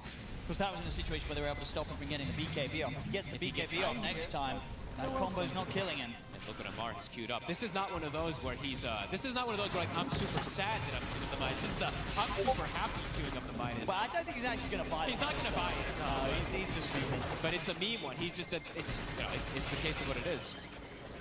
Huh? So careful stepping up. That's the tier 2 taken away. Such fast pace. 23 kills, 24 minutes. If you told me this was Falcons, I mean, Spirit are looking for a potential jump. Collapse. Skeeter. I'm to get the Skewer back. 20 seconds or so still until the RP's back up for Collapse. Skeeter's got multiple ways to play around it too. If he has vision, he can just Hurricane Pike on the initial go as well. Another tier 2 being pressured. Spirit just might just have to let this one go as well. All eyes will be falling on Yatoro to see what he's able to pull together when the time comes for him to turn into the fight. The true time. He's been avoiding all the action. 0, 1, and 3. He's focused on getting those timings. He's very close to well, yeah, but he's almost has the bug. Yeah, a little bit away still from the butterfly. Falcons, they'll keep the kills coming in. One of my extra worries, of course, for Spirit in this game though is the butterfly timing is a really good one for the Morphling, but this one, he kind of needs the butterfly and BKB. There's too many things that he has to deal with. Too many stuns, silences, a deep prep from a Pugna can just stop everything as well too, so he needs the next two pretty badly in this game. Who needs a gun when you have a light? But I'm better. And Skeeter immediately, another tier 2 falls. They instantly swing to top. They're looking for the last tower. They are constricting the map completely of the side of Spirit. Yeah, they're taking everything away from Spirit here. Yeah. Look where Brew is having the farm. Look at the Shadow Demon. He's trying to find these desperate places. You know, the safest place is usually the most dangerous place at times. He does finish up his Blink Dagger, so he can at least get closer to potentially go for some saves. But yeah, this tier 2. Down. And at the moment, actually, Crit, I think I like this even better if he can get it early. He has a Hex queued up. Why are you going to get an Axe if you can just control just Hex him and kill him? Yeah, you don't need a Morphling who's not that strong. You just kill him. Here comes that push. And also left on the Aegis for Skeeter. This is where Collapse can shine, so eyes on these skewers. It's got to be huge stuff for him. Let's try and give Spirit a chance of holding on here on the road to the International. The thing is, too, he has to be a little careful because there are these blink follow-ups. If he goes for a blink skewer RP, there's a crit with the blink on the Grimstroke and then a blink epicenter, too. So it's not the easiest per se, even if they do get the skewers, in killing some of these heroes because there's the follow-up that's there for Falcons. Tower's gone. They'll play careful. They get that tower. Extra influx of gold. Collapse. We'll have the BKB ready in a moment. Certainly needs it. Can't afford to blink in and get tripped up by a Burrow Strike, Boundless Strike. There's too many. Yeah, too many different spells that could just instantly trip him up. And as we've seen so far, Falcons very on point with reading the plays so far in this game. Scotty is soon finished up for a Mar too. Another pretty incredible item when you're playing versus the Morphling at this type of advantage too. He's going to have it very soon. I don't know how Yatoro's going to take these fights. He needs that BKB. It really is sort of a race to the BKB timing for Yatoro before Falcons turn the heat up. They might have to smoke though to try to get outside because all the lanes pushed in like this means there's just nowhere really for Yatoro to farm. And look at how Falcons has blanketed the vision, right? A ward placed in every single one of the lanes to watch if any movements come outside. So they'll see anything if it's not just smoke moving out.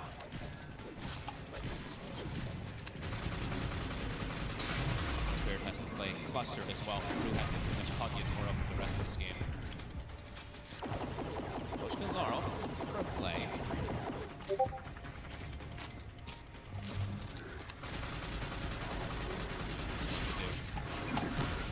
Another timing has been hit. Crit, level 15, so he's got the Soulbind spell in, which is insane with Sand King. You do have to always factor that one in. 25% spell lamp on a Sand King is just crazy for that 7-second duration of the Soulbind.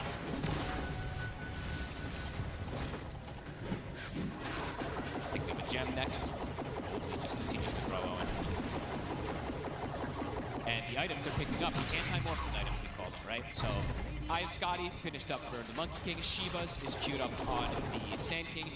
He even gets a pollen bag, right? I think I saw there on the Monkey King too, right? So this also reduces health restoration as well too. So all these little things, a Morphling trying to stack up versus it.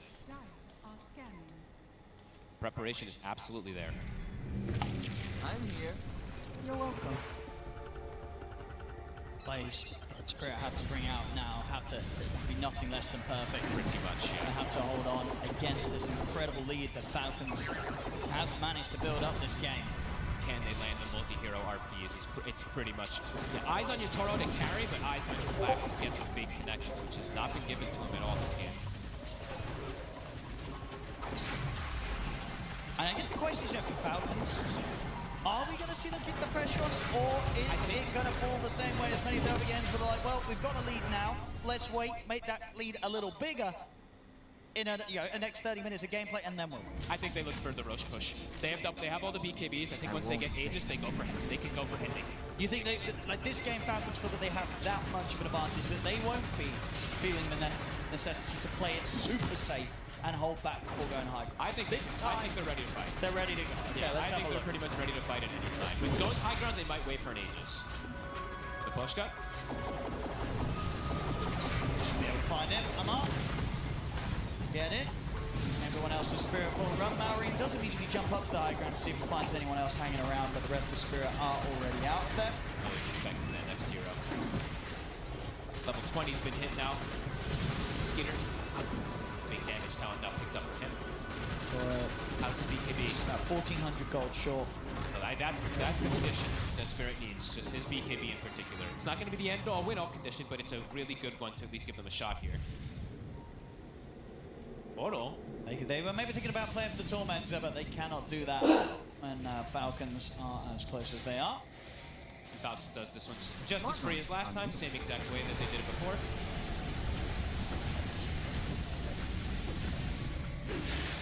Oh, that's a good one. Mar gets it for free. Very nice job there.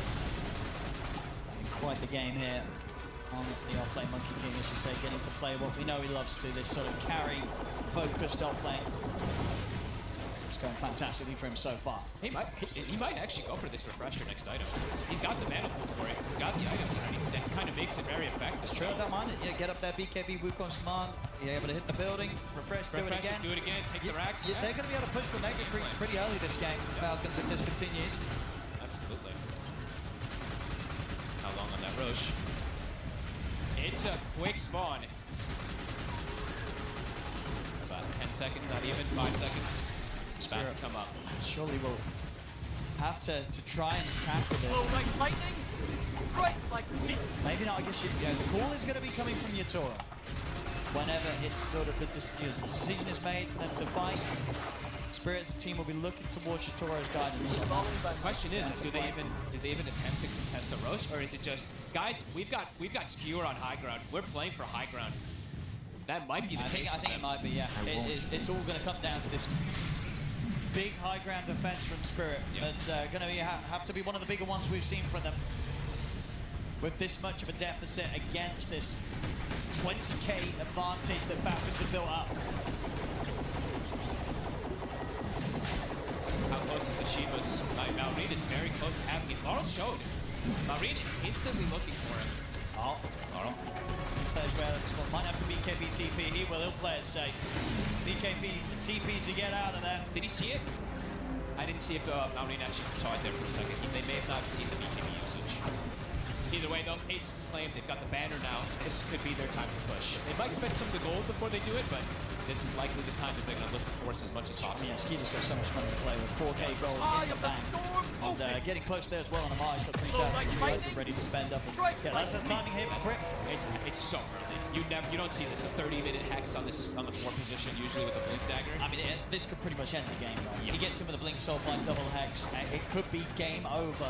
And the end of the hopes and dreams from Team Spirit on this road to the International. And Quick gets that jump. Especially because in some of these situations, when you're at this deficit, right, your BKB usage has to be so clutch. Some of these players like to hold it until a certain scenario.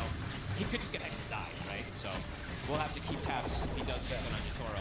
Risky play from Spirit, smoking up out on the map into this Aegis of Falcons. They don't have BKB from Laurel either. It's still cooldown 35 seconds. He did just pick up his Aghanims.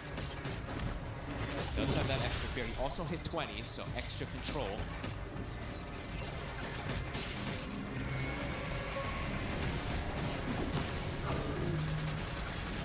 See how Falcons wants to approach the high ground push. 5,400 gold. Who needs a gun when you have a light?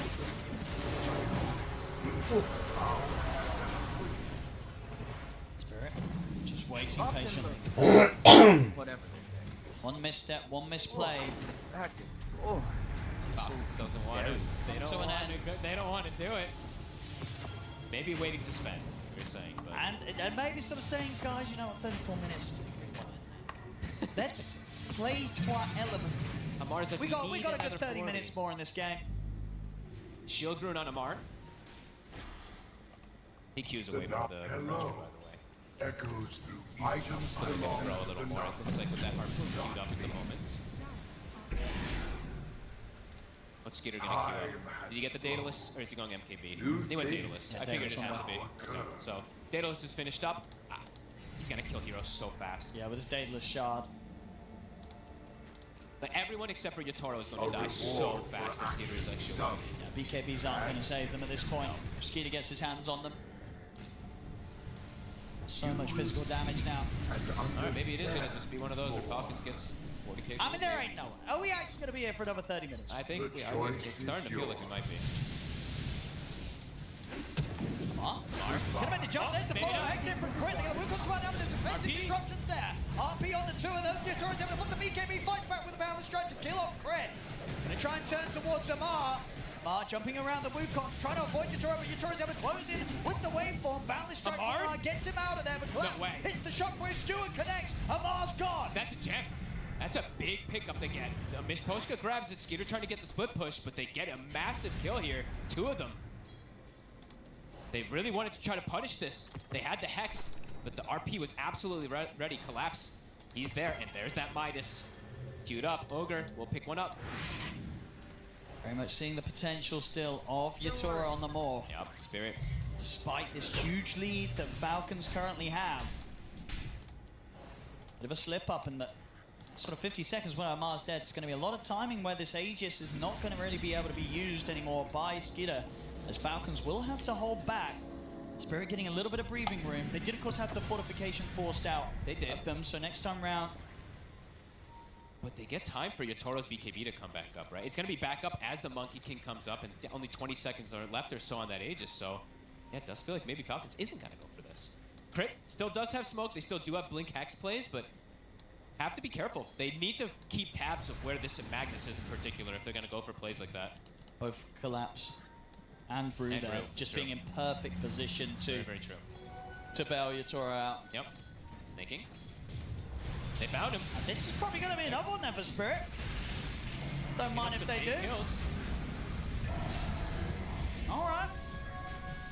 Well, they'll definitely take that. I mean, I feel like Falcons now losing these kind of kills here and there, they're definitely going to be like, well, look at that, boys. We can't end in 40 minutes. We're going to have to give it another 20 at least. Yep, start queuing up and start thinking about the later stages. There we go. How you're going to have to deal with them. Yep. 60-minute game coming right There up. we go. Timeless Dazoon for Laurel. Hex getting closer and closer as well. Even with this 18k lead we're seeing in Spirit, they're able to fight around Yatoro now. They're going to keep this going, Spirit. Smoke up. Yep, they're feeling that power. Managed to sort of find a little bit of a weak moment of Falcons, and they're doing everything they can to keep striking at it. Amar, he's a tree. He gets hit by the poison. He's able to balance to the side and put the BKB, but it's a lot of physical damage. Collapse able to slide in, get the RP down on towards him. Soulbind Hex is there under the turn, then Collapse in trouble, but the disruption from Brew comes in. Collapse is dying. Glimmer's there as well. Collapse on the retreat, he's gonna live. He'll get out of there. Now Falcons are ready to bring the fight, but Yatoro's able to put the BKB, balance strike down to them. The physical damage forcing Skita to have to time lapse immediately. Miposhka, he's in on top of Amar, but Amar will turn, bring down Miposhka with the boundless. They take out the two supports here, Falcons, and they don't lose anyone themselves. Whew. Amar with some fancy footwork there coming into play. Ends up keeping himself alive, gets the 2 kills on the supports. Yatoro has failed. He knows he cannot die in that scenario. He's far too important. And Collapse living on a minuscule bit of health there at the end. Clutch plays and saves, coming in pretty much mainly from Brew again with the glimmers and the disruptions. Takes so much damage. Honestly, Amar is doing a crazy amount of damage himself too. He dropped to 10% in seconds on that Magnus. And now RP was used outside the base. So 60 seconds. Does Falcons want to try something with that? Again, still very difficult to go toward that high ground. And they did not recover their gem, right? No. Collapse is the one who had it, so Snaking, he actually purchases it for the one, I believe, for his team. Dahl very close to having his Hex online. Couple more creeps, and that will be there, so a bit more of a chance for him to make that jump. They're starting to get, I mean, they're getting into positions to be able to take these head-on fights. Yeah. This is a team that is absolutely not afraid to get aggressive and active, making these plays despite being as far behind on the gold as they are. They know that their best efforts is to try and catch Falcons by surprise rather than just sit back inside that base. Both teams having to be careful how they group up. The AoE damage, the AoE control from both sides is pretty ridiculous. As Yatoro, he's got the Daedalus. Skita. He's gonna have eyes on him.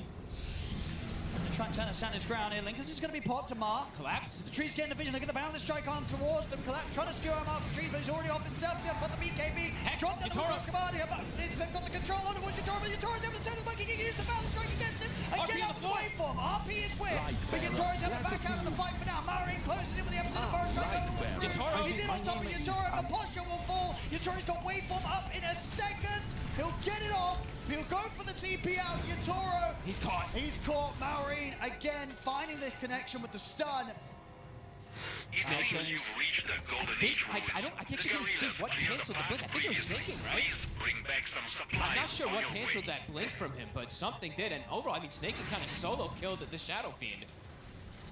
Goodness. Amar also, the scouting he was able to do in that fight. He jumped over the Magnus's head, jumped off the tree as the skewer was coming on. He was able to dodge that. That was some next level stuff coming in from Falcons. And now, Decisive fight. they'll definitely come with the push. There's a full minute here without Yatoro. Falcons ready to get back on track, doing the damage here to the base, taking this top set potentially. The fortification will come out. But there's no signs of filters. 50 seconds without Yatoro, without Lal here for Spirit. Yeah, it's insane damage that's taking actually into Laurel now that I'm looking at it. Pretty much all of that. What we're looking for. Have a look at them.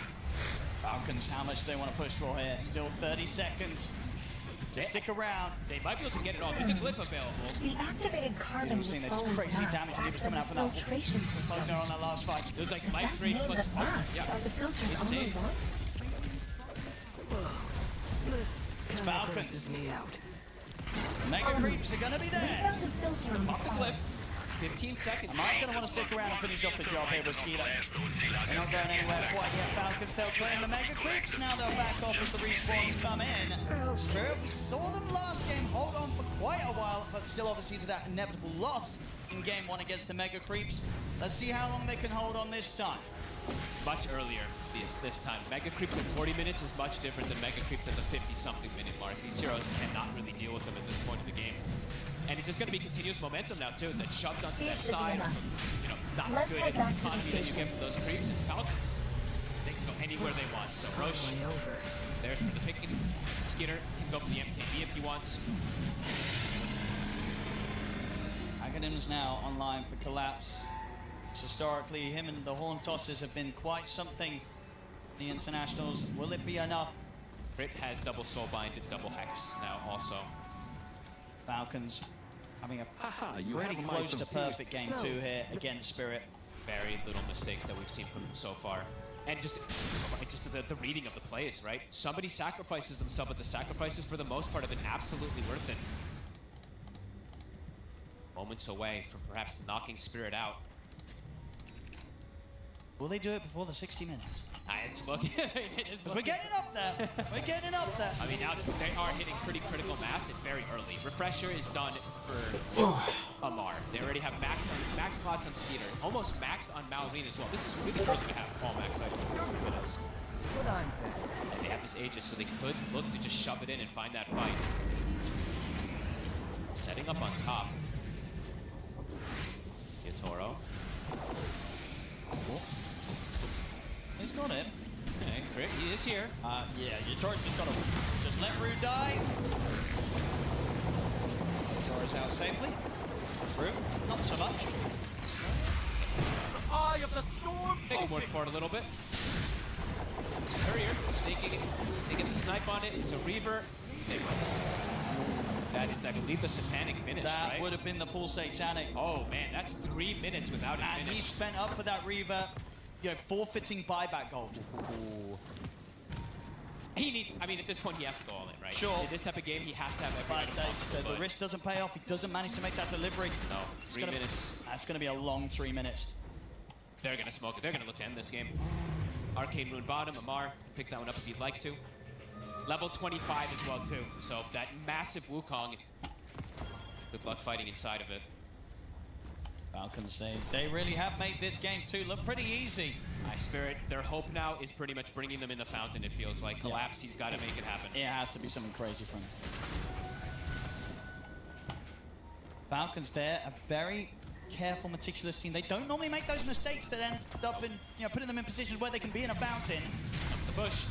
And there's the Hex straight away. They get the catch on towards Collapse. They're trying to bail him out with the Glimmer. He'll be able to get the BKB off. Turns towards Maureen. Gets the RP off onto the Sand King. That's Maureen dead. Buyback comes out from the Bosca. Amar lays down the Wukongs and they turn towards Yatoro. But Yatoro into the Sand King, hides in the Sandstorm.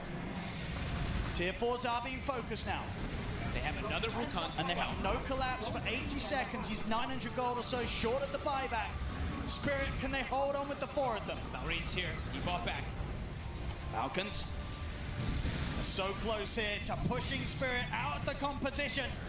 Jump forward in, but straight away the Hex catches him. He went for the blinker, but the Hex gets him. Immediately he'll come in with the buyback. Yatoro is going to try and jump the backlines, but he's clipped by the silence of the Phantom's Embrace. He'll put the magic try to turn. The Hex is back up. He's out of the game for good. As game is over, GG is called. Falcons knock Team Spirit out on the road to the International, and Falcons will move on.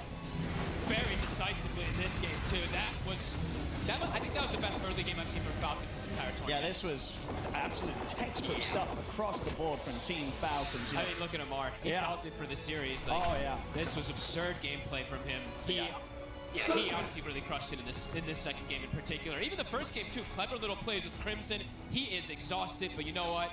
They deserve that win. That was so well played by them, reading the plays beautifully, understanding Spirit to a T. They really did. They outnumbered them. They did the Spirit to Spirit where they brought the 5-man mid early and completely smashed them.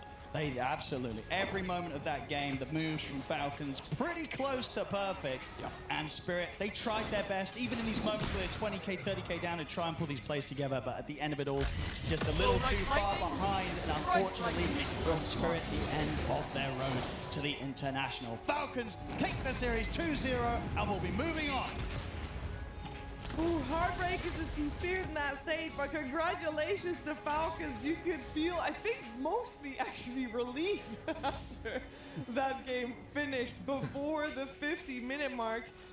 Team Falcons in this Road to TA, their average game time has been 54 minutes. Quite unique way of making it to the playoffs here. They're going to get a well-deserved few days rest, but we're going to try to break it all down here with the panel for the final time. Stormstormer, Misery, and Lizard. Stormstormer, this was a fitting ending for Falcons, taking this game 2 very dominant from them. Yes, finally, they have done it. They've won a game with, what was it, 40 minutes? 45 minutes, yeah. Okay, before the 60-minute mark. Congratulations to Falcons, totally. I mean, 40, 54, what was the average game duration? You said 54 minutes. That must be the highest ever by a team like Group 6 or something, and we just can't do that. Right? Yeah, definitely well deserved. They've been basically leading the charge from start to finish, I would say. They did basically dominate off the laning stage, but used Spirit's being drafted super well in this game. There were maybe 1 or 2 slip-ups in the game, but Spirit capitalized on them. But ultimately, they had the network lead, they had the XP lead, and they were able to drive into it. Yeah, absolutely well deserved. Like, looking at the way they drafted, they had to bring the tempo to Team Spirit that kind of, I have to say, in a greedy way. Like, we all agreed with the Morphling last pick, and I feel like the Falcons absolutely beautifully abused the fact that Team Spirit took a little bit extra time to come online, to get all those items, to get the Magnus online, to get the Shadow King and the Morphling at the same time. This Monkey King, by the way, at first you think they need something beefier, but the way they play around him, the fact that he is so elusive, the fact that he gives so much info, and the fact that he goes BKB Scuddy, so he's kind of a beefy boy himself as well to put down the line. That time when you saw Misery, I think there was still that slight chance, slight hope for Spirit that they were going to be able to turn it around. Yeah, maybe. I mean, even though Falcons were so far ahead in this game, you can still feel this Team Spirit magic just waiting there, lingering. It's one fight they need to turn it around, and suddenly Yatoro is back on top of the network chart. This bait they set up on the bot lane around the tier 2 tower bottom, it was insane, man, you know. And yeah, I really feel like Spirit stepped up in this series because Falcons are rock solid at this event. They've had insane series, but they're playing against, you know, these new Chinese overlords, and I don't know, I feel like it's really impressive what Falcons has done in this group stage. I feel like they've had by far the toughest opponents, and they just keep pulling through. Yeah, I think that this team is, for me, is a contender to win it all at this point. And like, just under pressure, the peace of mind that they have to itemize properly, to play properly in all of these engagements. I have to Malrine, of course, standout player, kudos to him, but one hero that impressed me the most as well in this last game was Crit, with his itemization as well. Just Cutthroat, Blink, Hex made all the difference in these last fights. How many times did Magnus try collapse? He tries to go in, bam, instantly gets hexed. Yeah, I mean, it was a very clever itemization, right? Like, you understood at some point the Magnus is going to be the deal breaker with the RP Skewer, and you want to get some instant item events to basically counter that. And that's why Teams play at the top level and now the International as well. They understand what to item as for, even if the first item, the first real item you buy is like 6 Giggle. Yeah, it was a strong game from Falcons. We took 2 moments from this game that we thought were key moments. One was fairly early on already, actually, Misery, around the 8-minute mark. Yeah, I mean, first of all, let's just have a look at this one. I mean, this is also a big moment in a way, right? Drew barely misses the wisdom here. And also just gotta give it to Malrine. You know, he manages to find these moments every game and gets this 10-11 minute Blink Dagger, and he's always ready with the epicenter as well. every time somebody's called, he's there already. It has to be coordinated, right? Somebody goes in first, and then Marine is channeling that epicenter.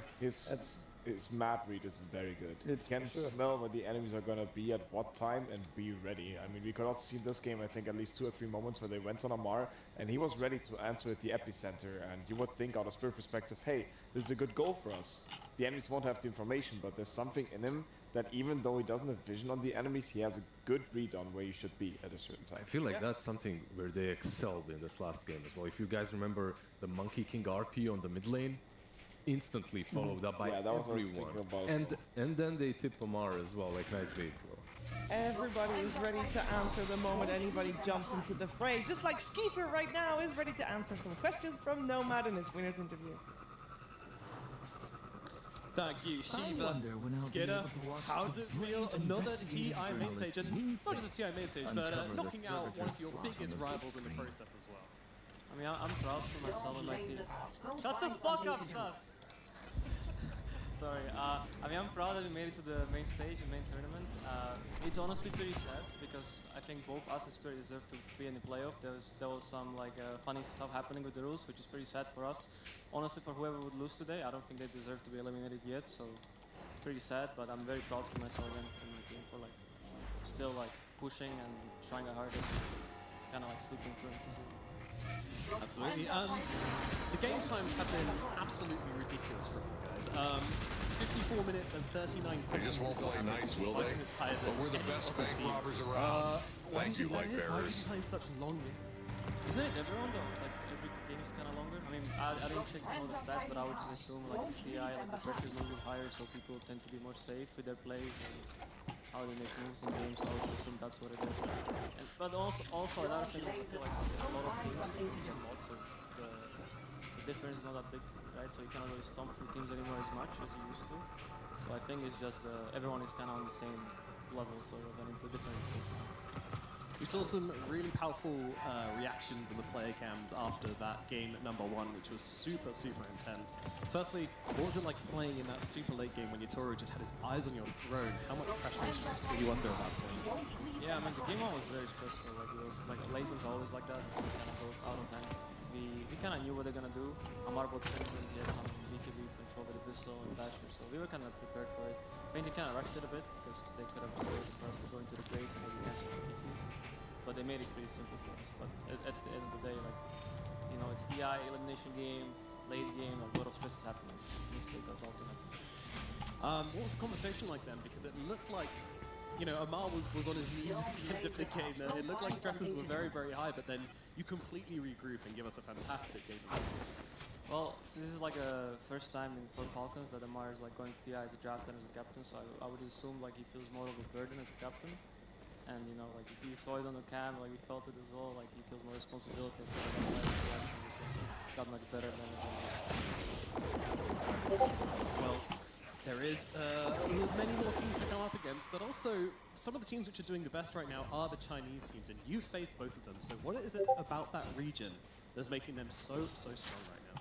To be honest, I don't know. Taiwan has been pretty consistent this whole year, like top 6, like around that, which is pretty good for Chinese team. Like, I don't know what happened. Like this tournament, they all kind of stepped up, and they all look like the best team in the world. Like when it comes to like team fighting, playing the map, and all these things. So honestly, I don't know what happened. Got better, and they are trying to like catch up to them now, and hopefully we can. Do you personally want to take down Arme? Your light must be honed. Correct. Alright, Skidder, thank you so much for coming and talk to me. Best of luck in the TI main stage. Bye-bye.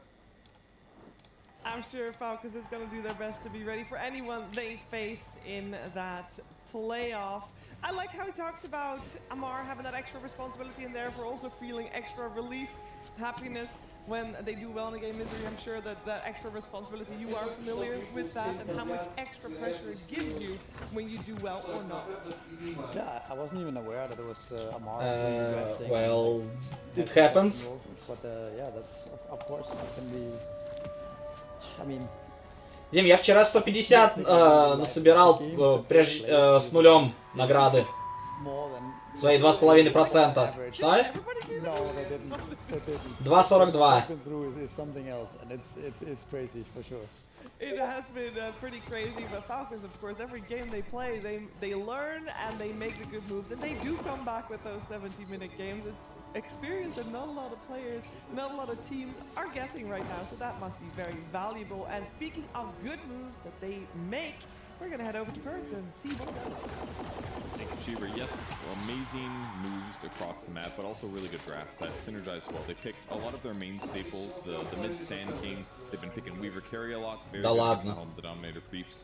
But they also paired them with really good support combos. Pugna's another good example of a staple support, but fitting the Grimstroke and really made their game simple. The Sand King unlocks easy towers, of course, with some little hitters here. This is a cool variation of this. Rather than commit to attacking the tower yourself, you just do the Sandstorm to clear the creep wave, and then Pugna can basically be protected by the Sandstorm and your Sand King by being here. And Spirit tried to react to this by moving their heroes over, but this variation was kind of tough. They can't just like spam out the Sand King in the same way that they normally could if he was just attacking. So these little pairings that they made were really fantastic. And here's another one. The Sand King normally falling off a little bit and struggling a little bit in late game scenarios because he jumps and stuns, but usually there's no follow-up stun.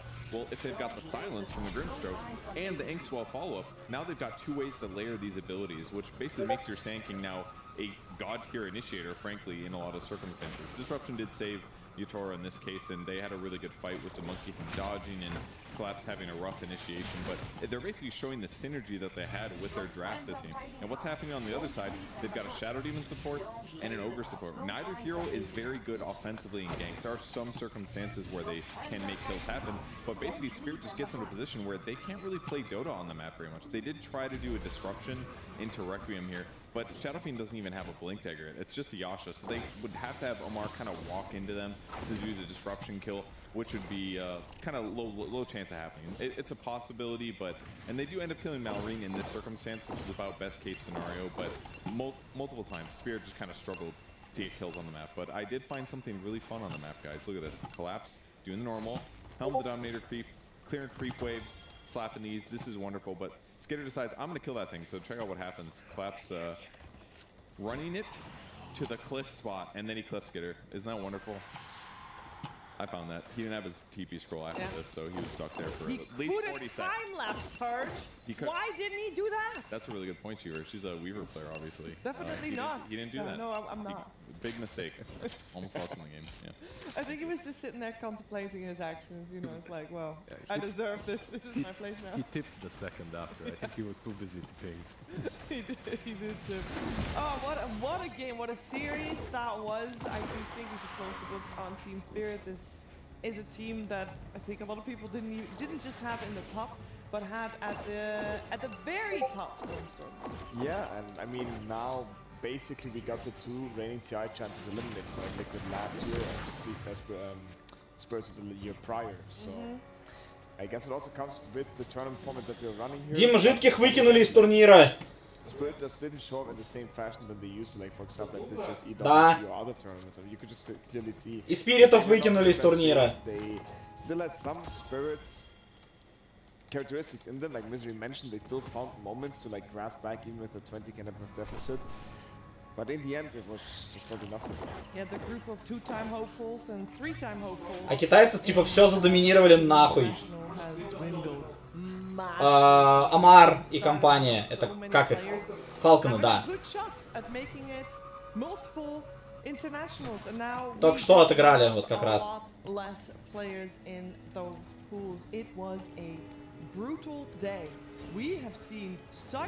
Entertaining Dota today, though, so I'm not going to complain about that, is it? Yeah, absolutely nothing to complain when it comes to Swiss stage.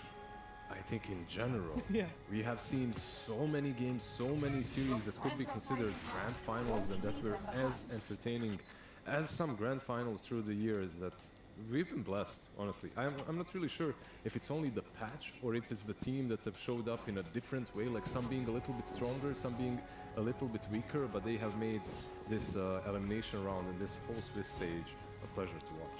I don't know if it's because TI happens so rarely. It's only once a year, but I feel like this Dota we've seen in this Road to the International is maybe the best group stage, or whatever you want to call it, gauntlet that has ever. It's the best ever, maybe. Yeah. There's so many good We just things, received so a many report crazy from our things. scouts on the front line. Yeah, it's really been a bless. Lord Saladin and I will meet you at the Union. Do we feel it impacted that the teams can't see each other's pubs? Maybe that also had an impact. You have to come up with your own strategies, and that's why we do see such a large diversity among the teams of what type of strategies they go for. Oh, I would definitely say that impact. For me, one of the standout examples is just the Dom Invoker, for example. Like, that just came out on the first day, and then Dom in general, everything, right?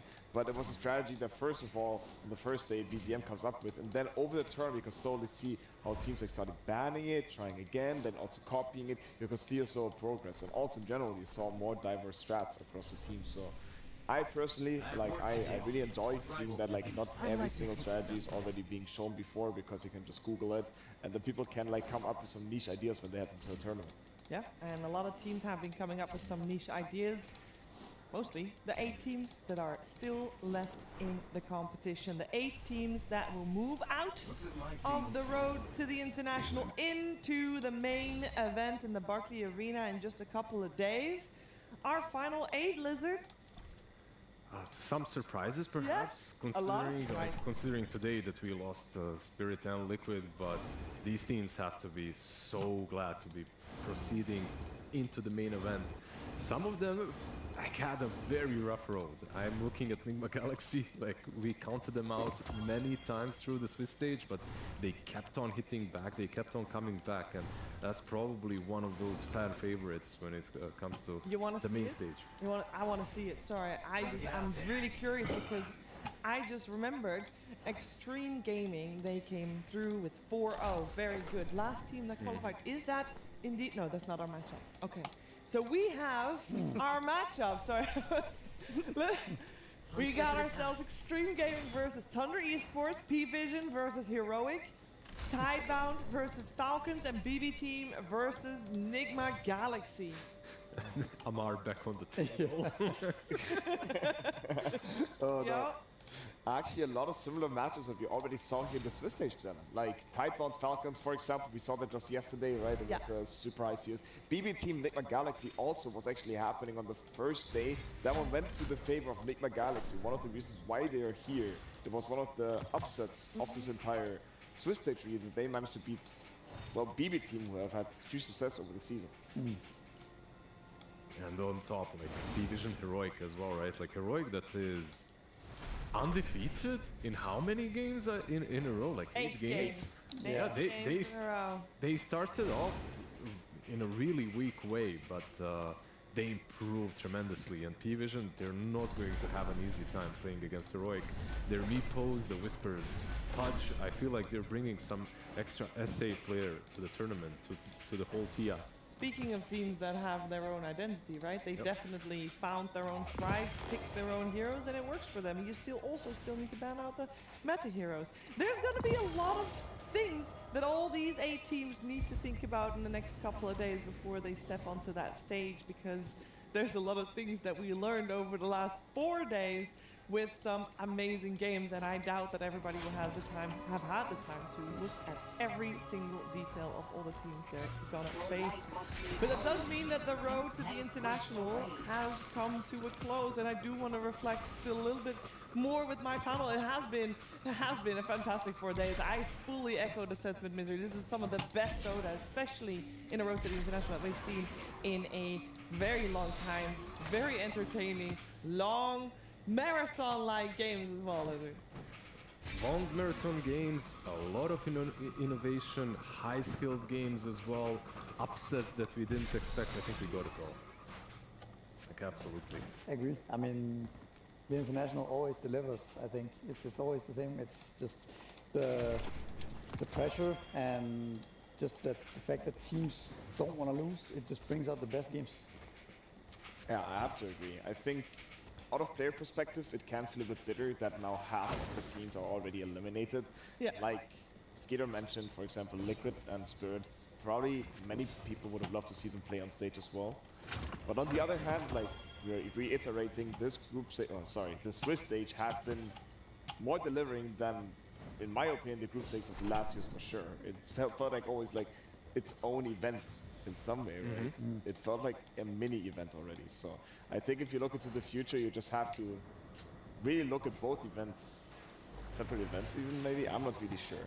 It's like I don't want to drag it around. Like, it should be one big event as well, but I don't know. I don't want, when we watch these grand finals that are going to happen at the TI, that these matches get forgotten because we're so good. It's like every single match matters so much in this format, I feel like, and in this event. It's just, that's kind of unusual, I think, in some other events. It's just, the stakes are so high. And it's also, we take the good with the bad, we get the bad with the good, right? The good is we get all these amazing games, all these amazing matches because the stakes are so high. At the bad, of course, as in every other tournament, is we have to say goodbye to some teams a bit That's too early. competition. If you look at it very harshly, should have won more. I mean, that sounds really harsh. Just get good. But that's the way the Swiss format works. You lose one best of 3, that's one strike. Just a couple more strikes and you're out. You don't have that many strikes. You also cannot have the high stakes without having a loser. Yes. Yep. So it is what it is. It is what it is, and Until that just next makes me more excited for the 8 final teams that will be in the playoffs for the international. That is just a couple of days away, so you're gonna have some time to go through the VODs and relive some moments, because I doubt you watched all the games, and there were a lot of games going on at the same time in the earlier days of this Swiss stage as well. Or maybe you want to take a breather, which is also very normal after this marathon that you have witnessed. But Thursday, we will return. We will be live before 10 a.m. is the game start, but you want to be there before the game starts. So make sure you tune back in Thursday morning. This is the end of the road to the international.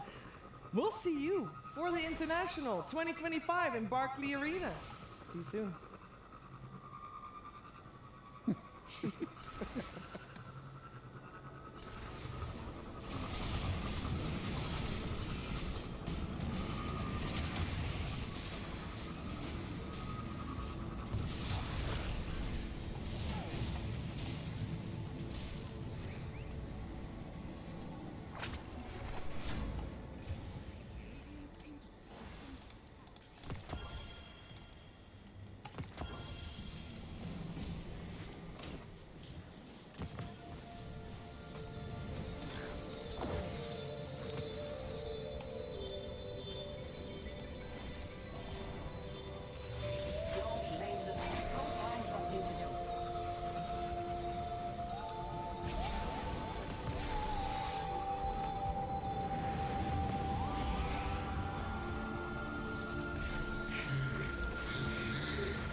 Behold, don't let it waste away.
Be safe, you hear me? Don't laze about. Go find something to do.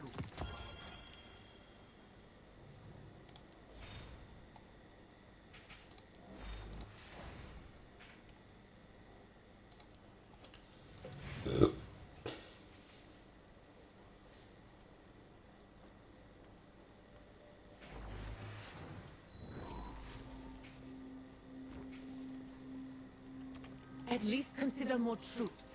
Any additional support Is not needed.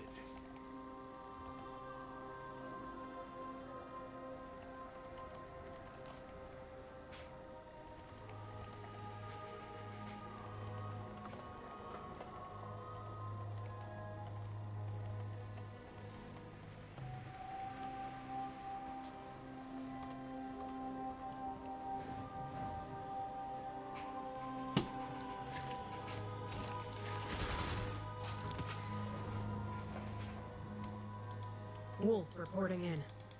Is this your...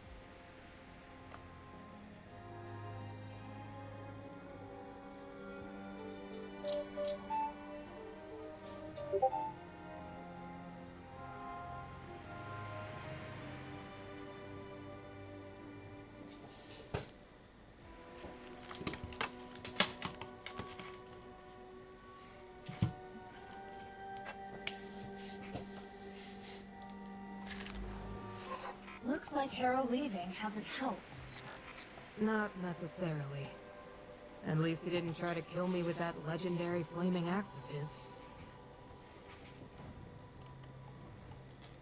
Wolf, I'm sorry. I'm not giving up so easy.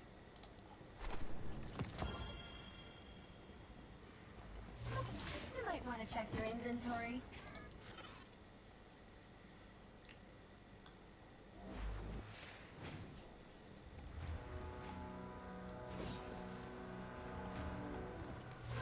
You might want to check your inventory.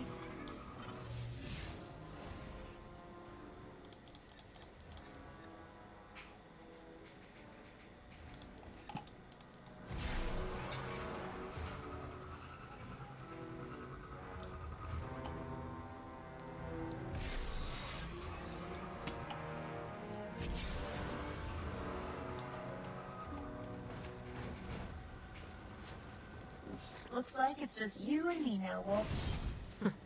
Like old times. Блять.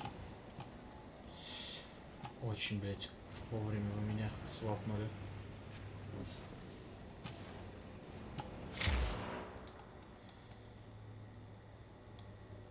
I'll die on my terms. And so will you.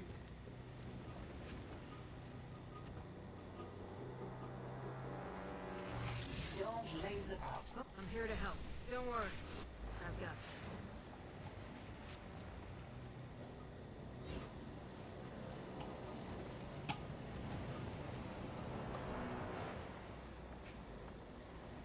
Вот такой же, как я внизу.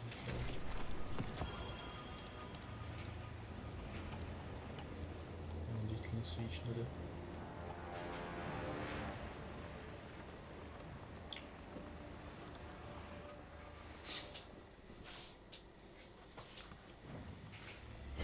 I'm not sure if just barging in is such a good idea. Though I suppose it's not the first time we've done this, is it? The Iron Lords sure are quick to leave the fate of the world in our hands. We're chosen by the light. Let's show them why. We can't just sit by while Burr and his legion make a mess of Viridia. It's time to send them a package. What's our plan, though? Overwhelming force. Attack faster than they can react.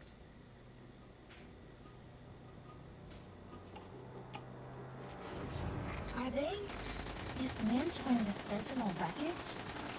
Uh-oh, he spotted us. Open fire!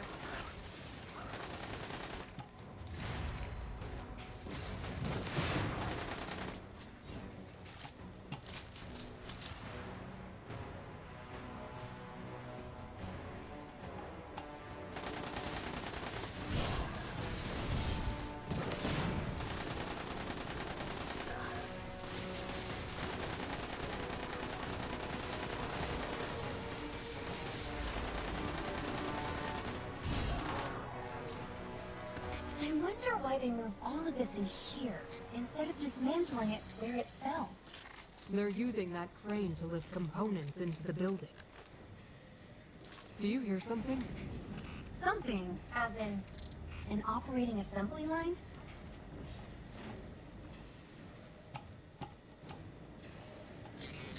Oh my. It's an automated factory for dismantling the Sentinel. They didn't just remove the reactor. They're dismantling the armor plate. What on earth are they after?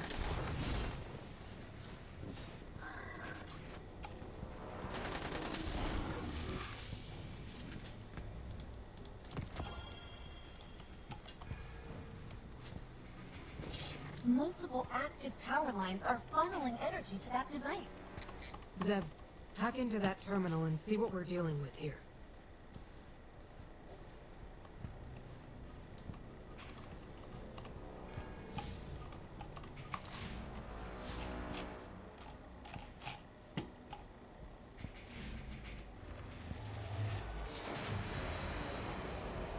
Oh, it's moving. Was that you, Zev? No, it activated combat simulation mode all on its own. So, they've built a new toy.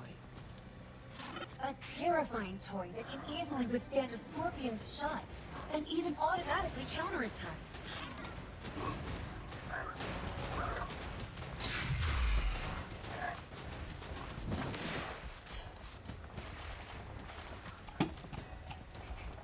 I found something in their terminal.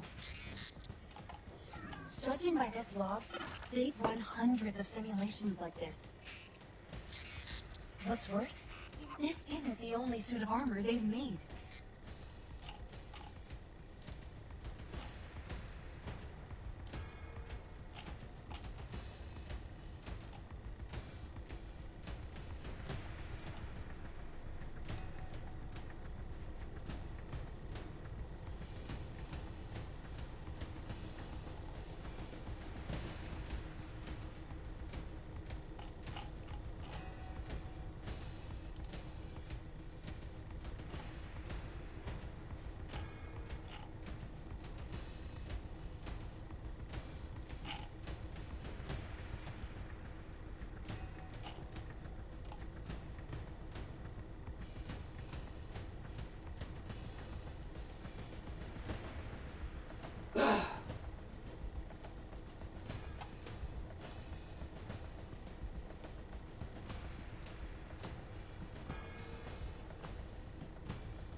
blocking the signal. I can't send this intel to Saladin. So they made a bunch of armor, but there's only one suit here. Where could the rest be? We need to put them out of commission.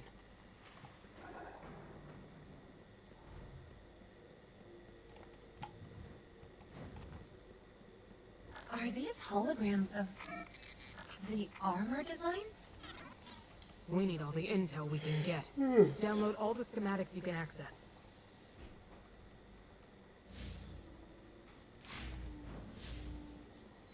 All right, just give me a moment.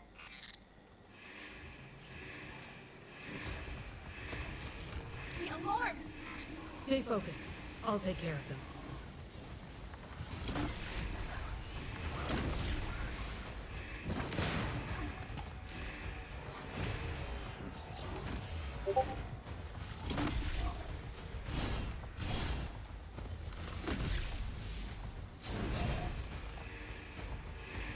Talk to me, Zev. How are things looking?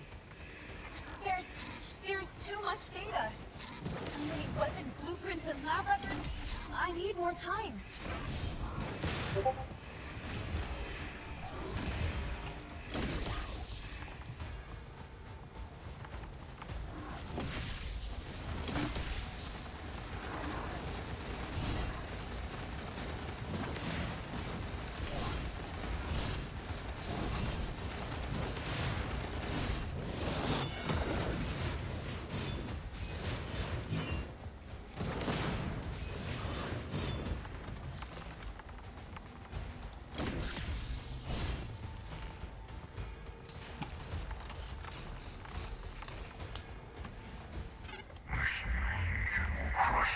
Resistors in the solar system. Trespassers, you will be the first to witness the might of my legion. I will be happy to show you my masterpiece. If you can reach me alive, that is. Where is he? It's hard to say. He's broadcasting throughout the entire base. We need to delve deeper to have a chance of finding him.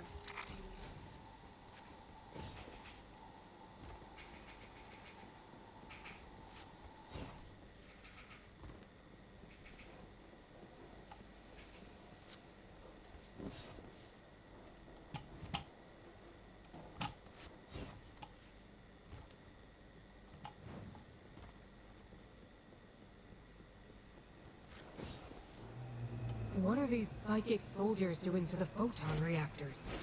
Doesn't look like your attacks are doing much. Break my shackles, Lightbearer.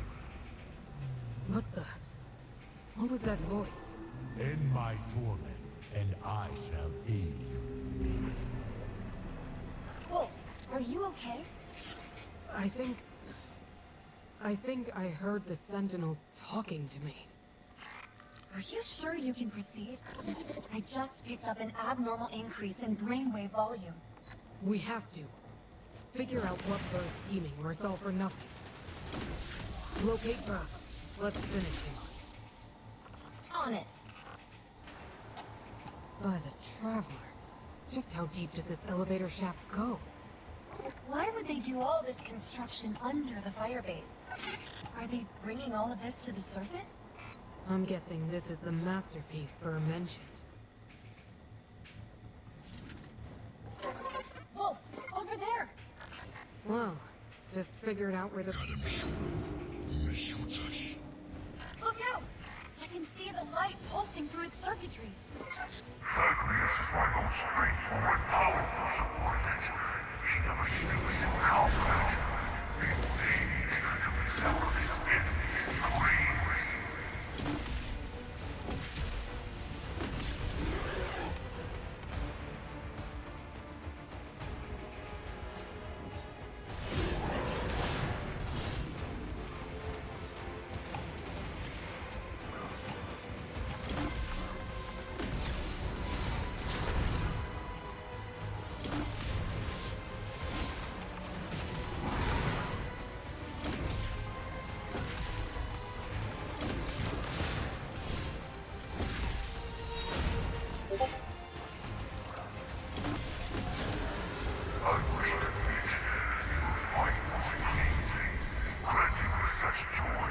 to be the reminiscence of the living, and the honor of witnessing mine come.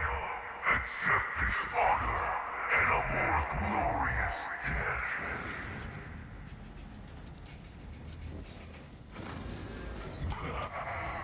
A fine arsenal, wouldn't you agree? You stand no chance.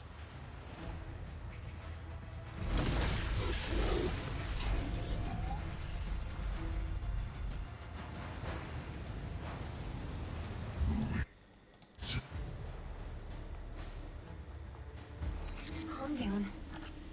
You're not gonna die here. You've got this. Maybe the sounds from this device can draw their attention. Yes, just like that. Go on over.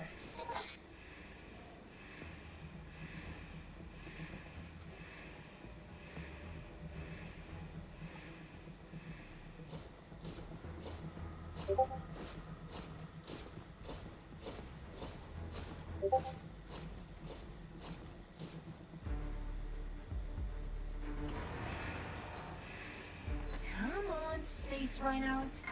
Your device is due for a checkup.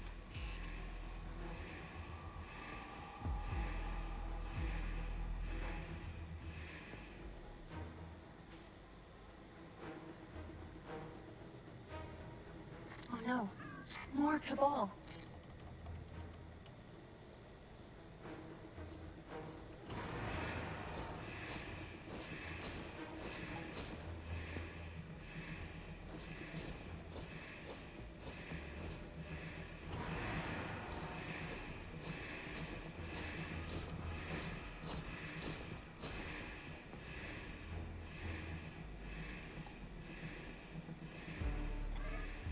Just a little bit further.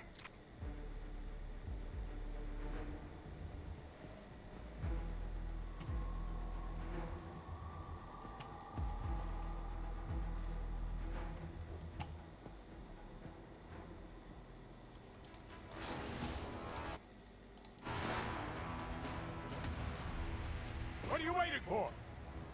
Don't stop. Keep going. They're firing at us. We need to rendezvous with Finola. Run! I'll stop him. Get out of here. Ah! I'm the one you want.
Keep your eye open, Zev.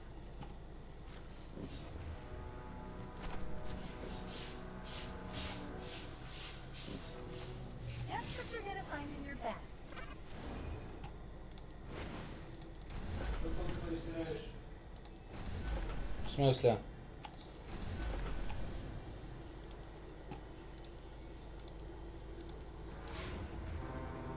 Просто свою постирку.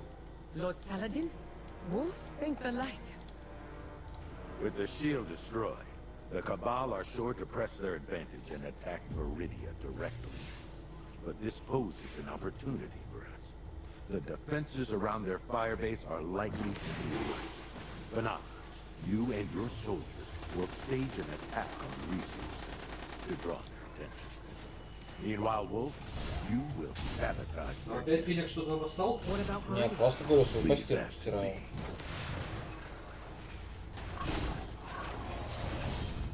Что?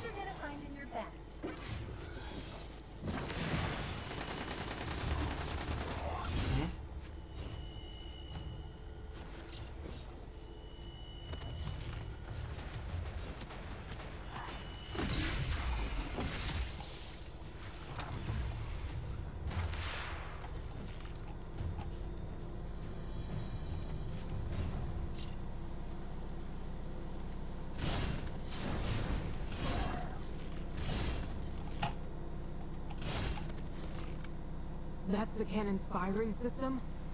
It's massive. Zeb, scan for weaknesses. There has to be a way to dent this thing, right? You're not gonna like this answer. Give it to me. We can't let them fire another shot. Well, there is a weak point, but even that's pretty dense. We're going to need more of the Cabal's explosives.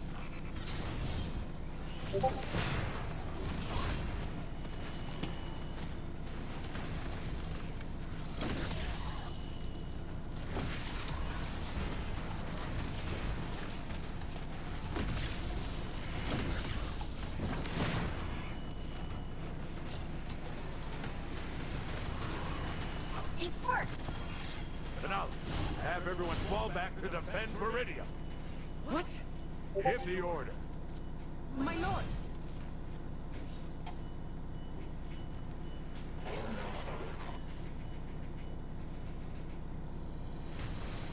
Wolf, up here!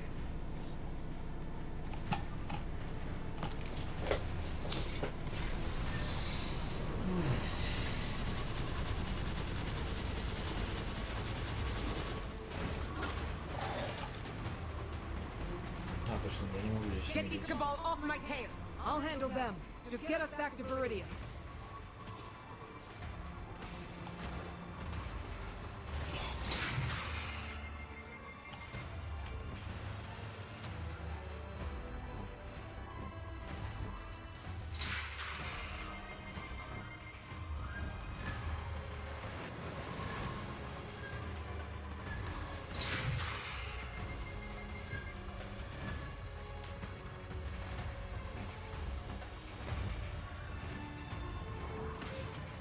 Our remaining troops aren't enough to fend off the Cabal. It's all due to my negligence. I hadn't realized how urgent my lord's situation really was.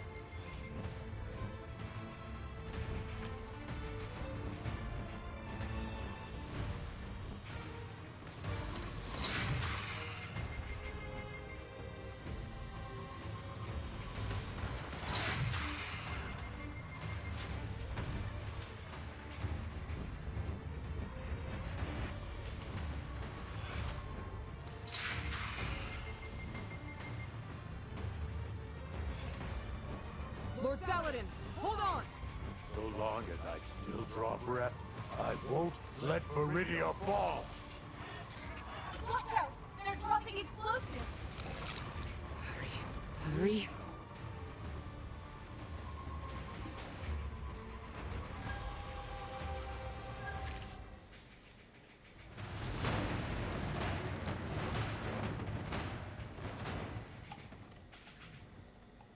Look who showed up.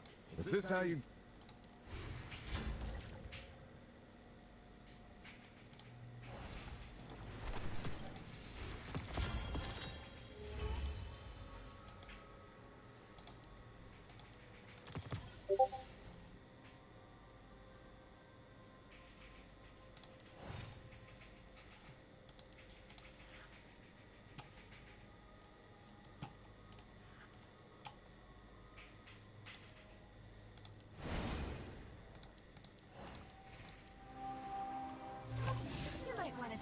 inventory?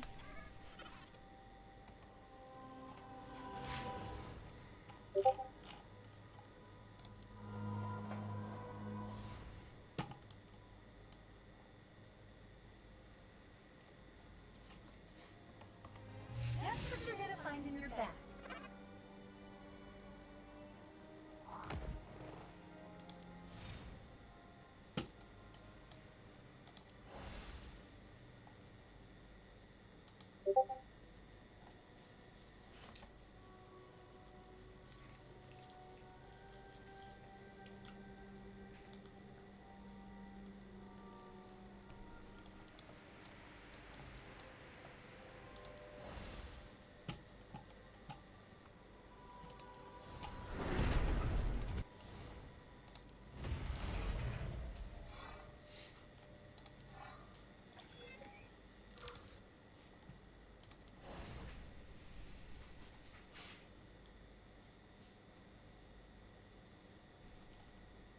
Pain and pleasure?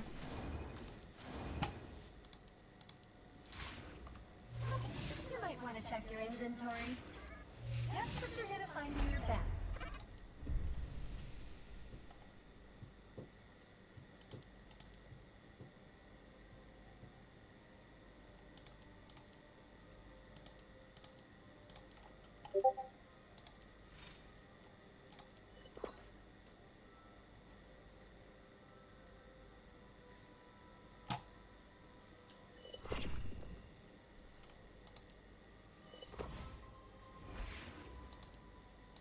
We'll get the job done.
Uploading new coordinates.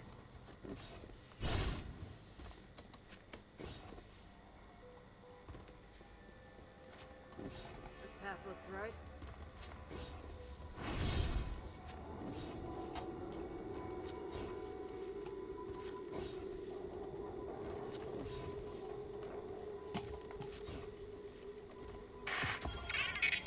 Lightbearers, the House of Devils has locked down the way to the power hub. You'll need to extend the bridge to get over there.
you're gonna find in your bag.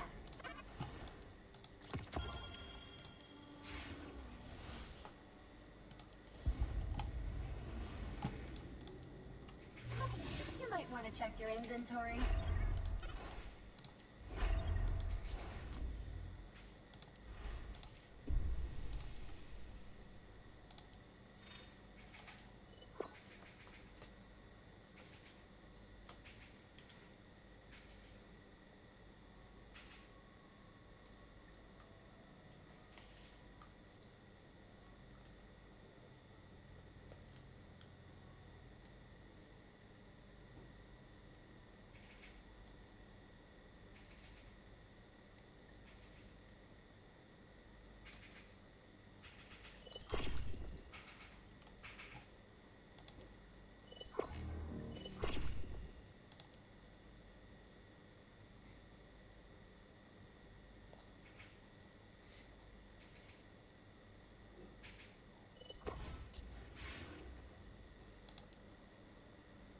Believe in the light. Believe in each other.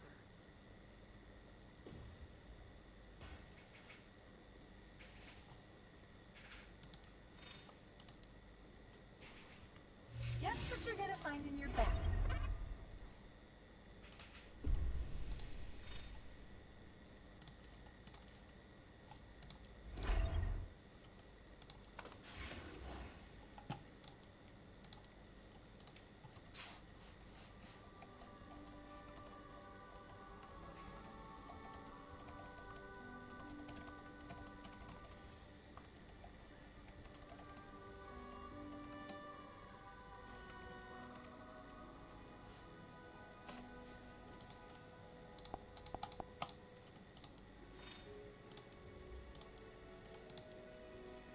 Wolf. Still You might want to check your inventory.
I took some pictures of you fighting in the battle yesterday.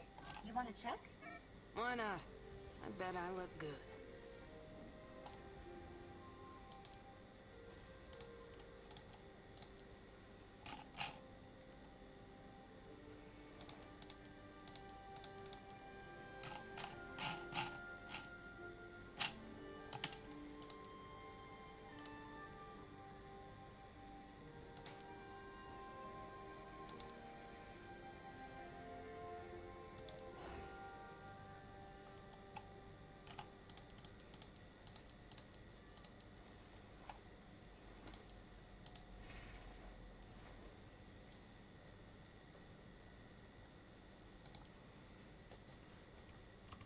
Guess what you're gonna find in your bag.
Ёбок, блять. Чё все такие слабые, блять, пиздец.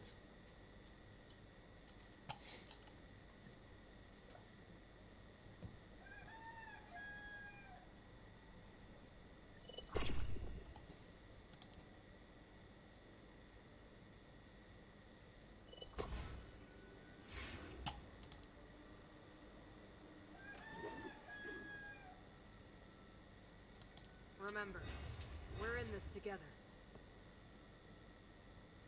Ну, пизда.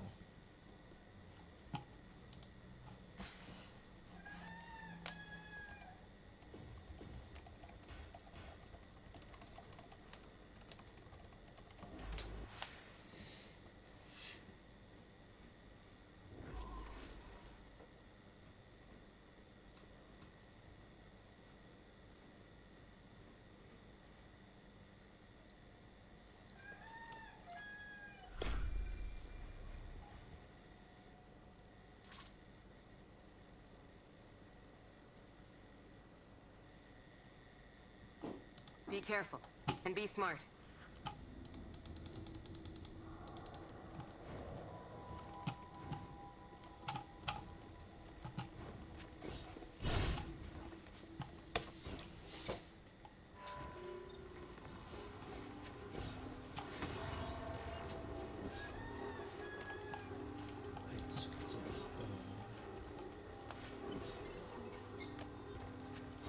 We've got an ally down. This path looks right.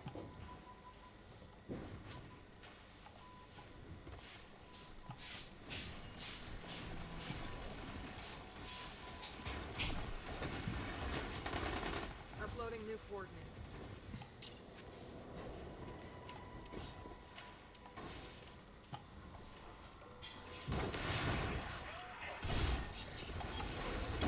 Light surges within the blade.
Lost a friendly.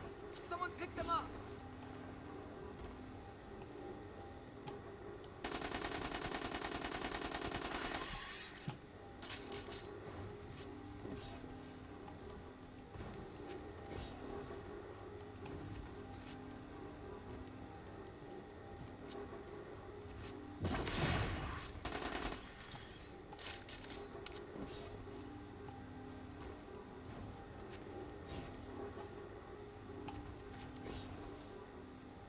Чуваки, давайте. Осталось всего.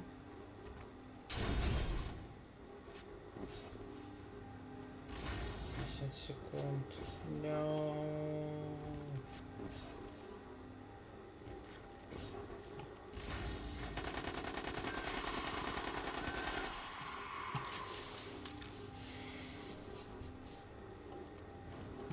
Hello. Marking a new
Охуенно. Блять, чуваки, you fucked up, и вы... О, я ебал. Блять, ходить в рейды с пугами это пиздец.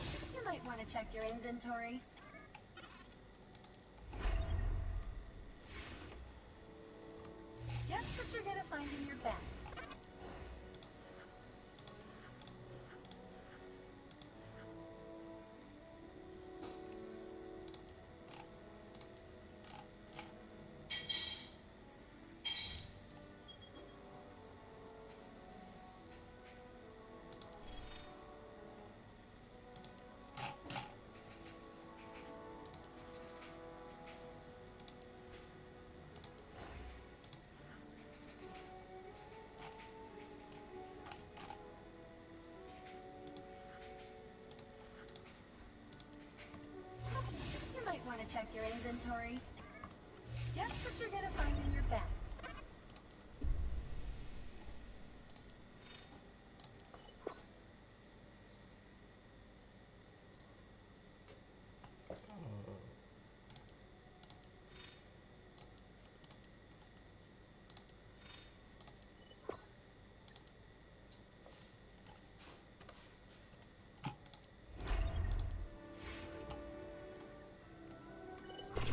You might want to check your inventory.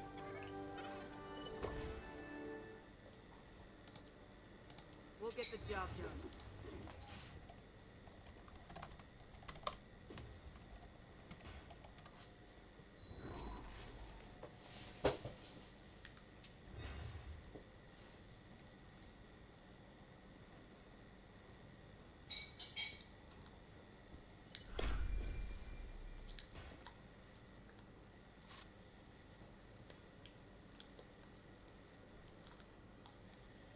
Better get moving.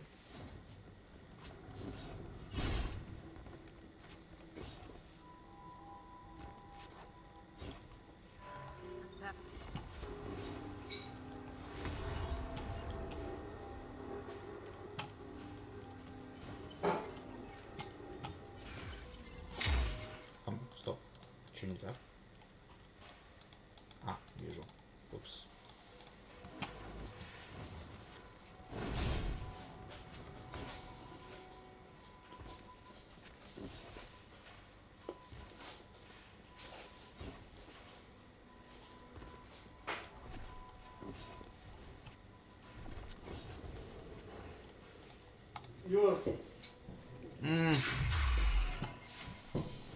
А ты слышал историю про то, что 30% майкрософтовского, ну, Windows кода написано AI?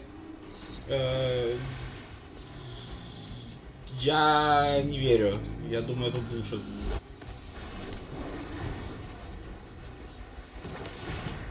Allegedly, части NVIDIA драйвера тоже написано AI. Это в какой-то степени объясняет то шит-шоу, которое сейчас происходит с Виндой и NVIDIA. Так, погодь. Ромб. Где вот ромб? Я немножко рейдю.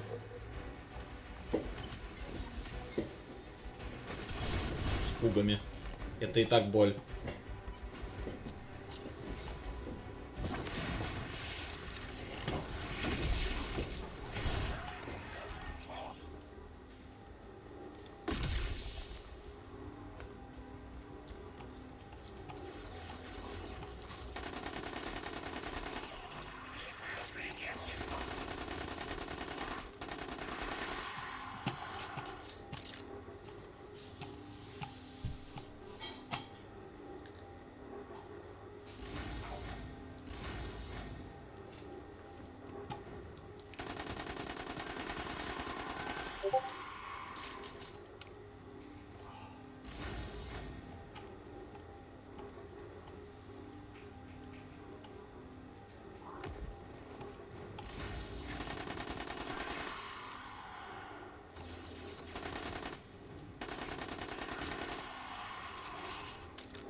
Marking a new threat. This one's becoming a problem.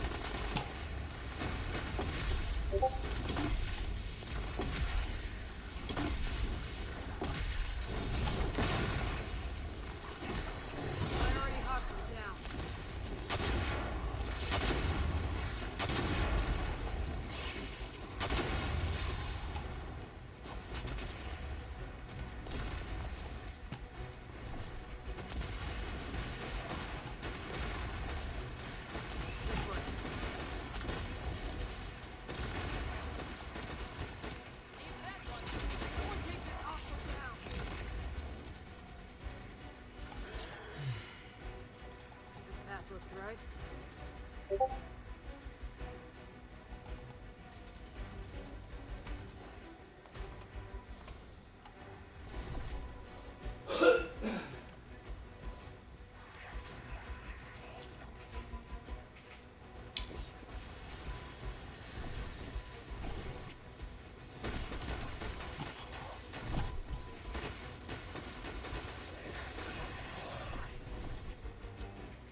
Ally down. Get to that coat, quick.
Wolf, meet me at the outpost.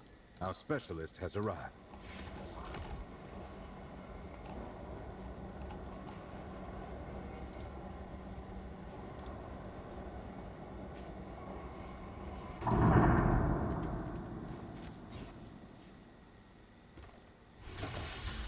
Hey, not bad.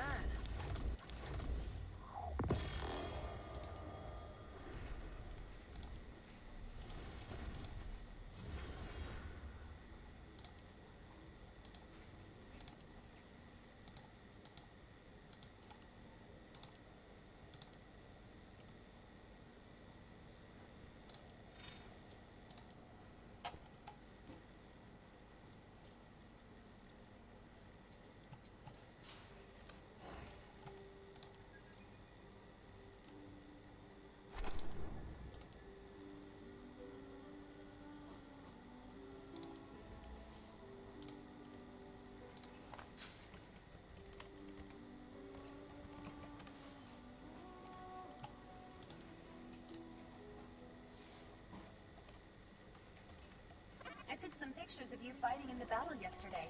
You want to check? Why not? I bet I look good.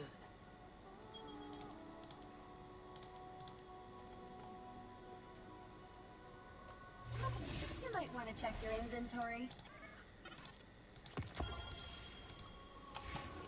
Guess what you're gonna find in your bag?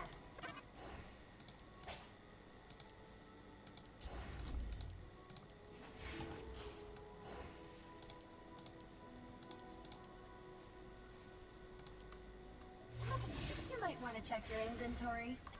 Guess what you're gonna find in your bag?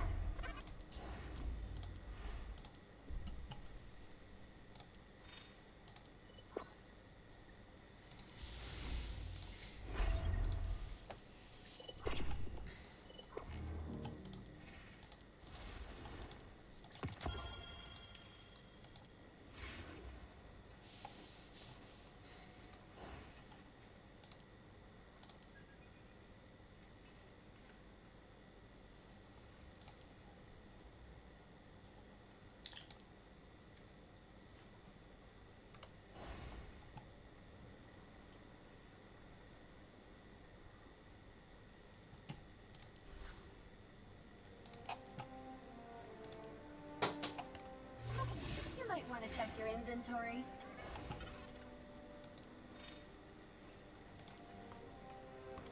Guess what you're gonna find in your bag?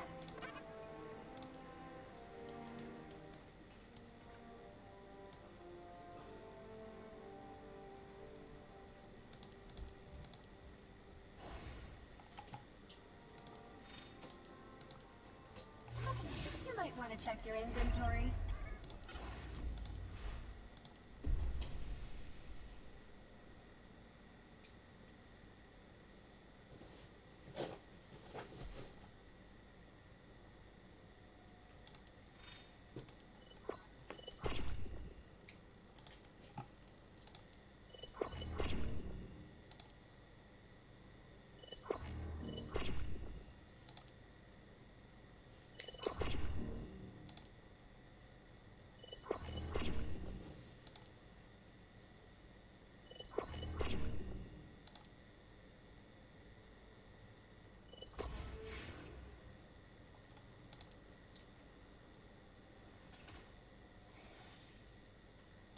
Got an extra ticket for a concert at the bonfire. You interested? Of course. By the way, is this a pet-friendly event?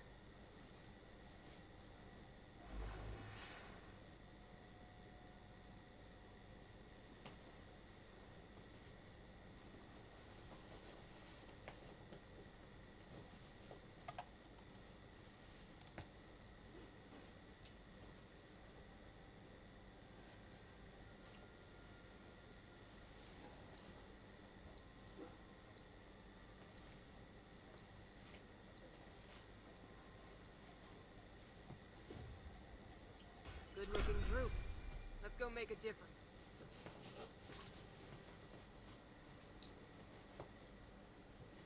Keep your eye open, Zev.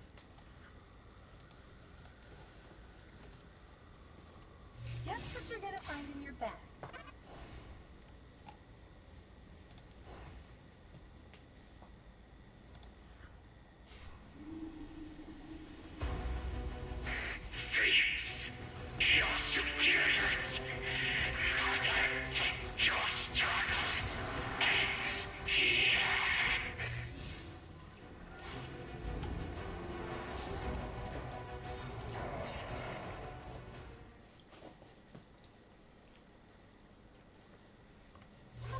You might want to check your inventory.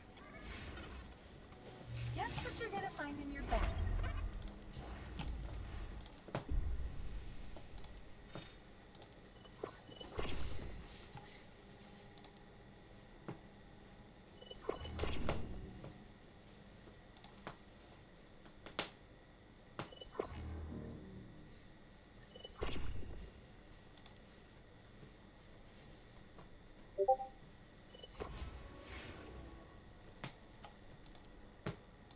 I'm liking the look of this fire team.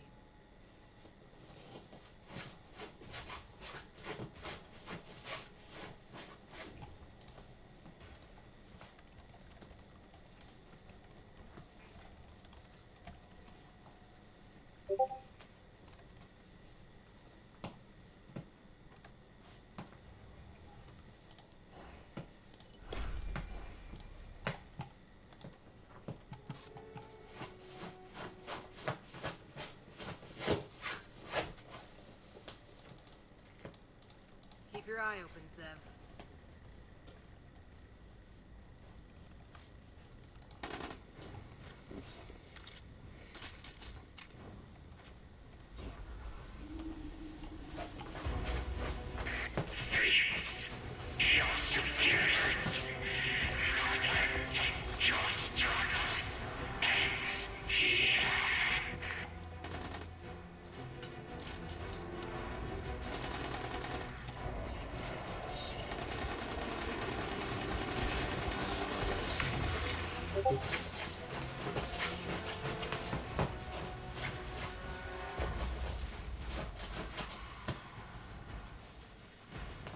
Hey, you're back.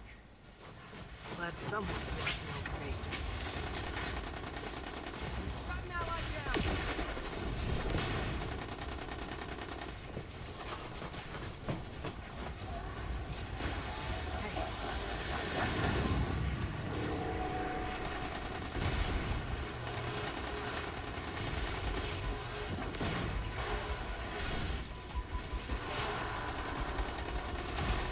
We are the light.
Target down.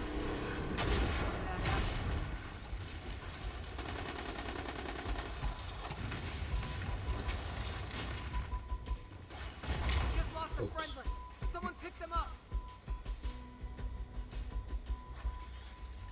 Don't overindulge. Thanks. That was a close one.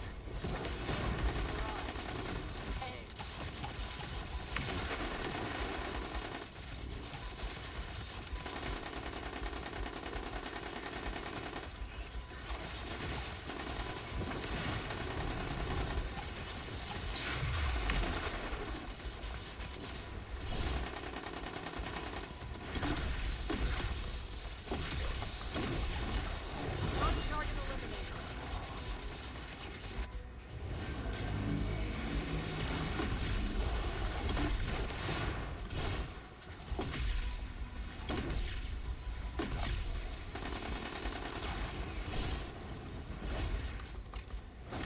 Priority hostile down.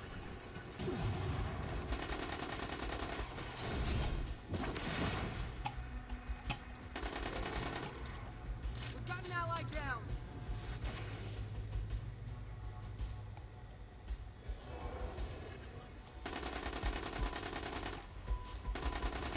Ally down. Get to that ghost, quick.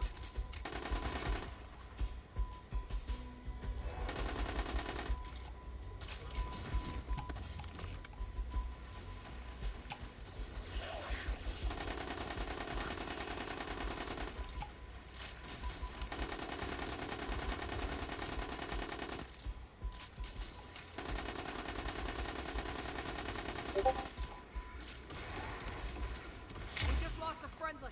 Someone pick them up.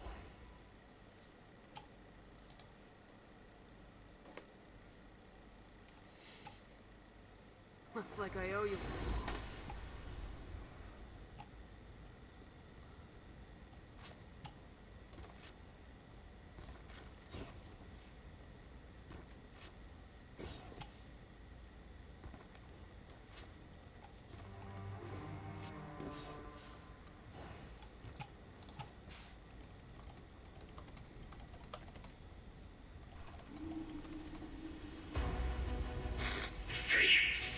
Your superior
suffer no evil.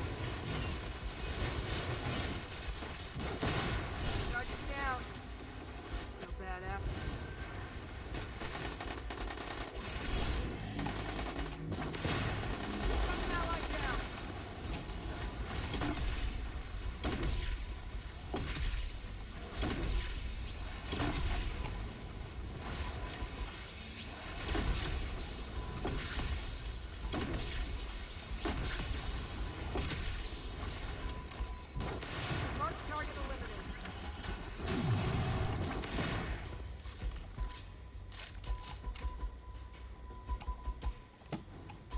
We just lost a friendly. Someone pick them up.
Your end is come.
What the fuck are you doing?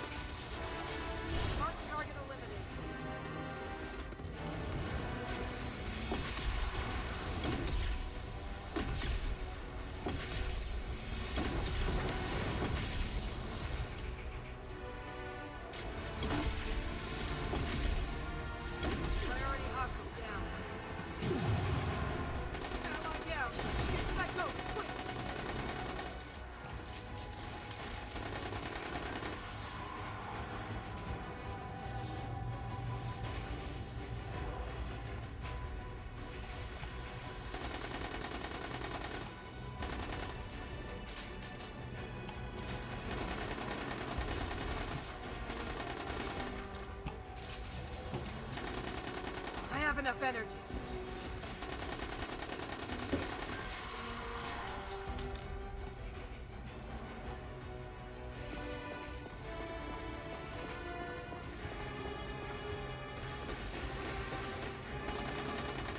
Just lost a friendly.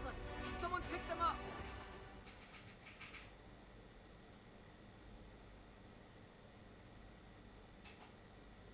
Glad someone's watching over me. Guess what you're gonna find in your bag.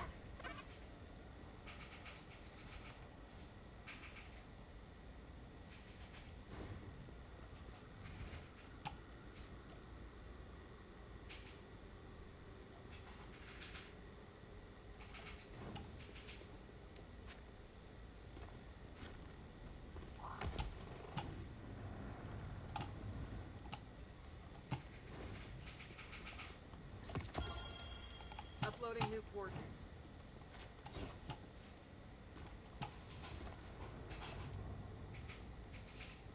This way.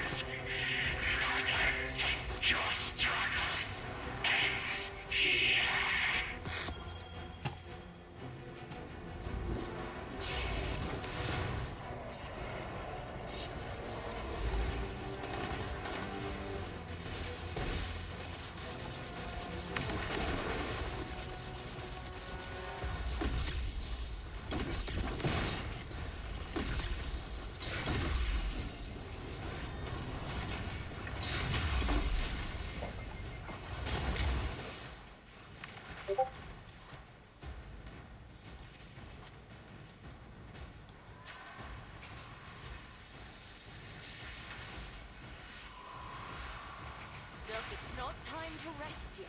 Looks like I owe you.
Stay with me here. Don't.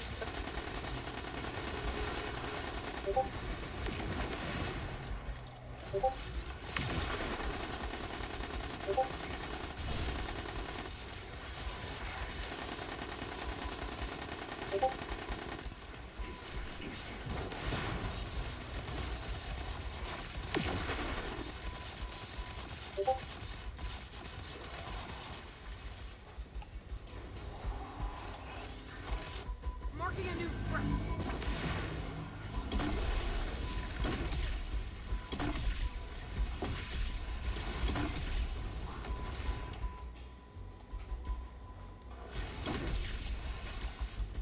Mark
You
might want to check your inventory.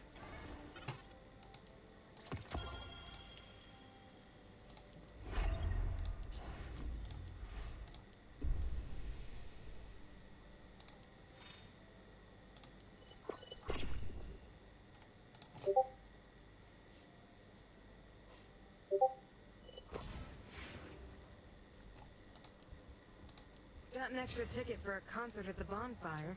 You interested? Of course. By the way, is this a pet-friendly event?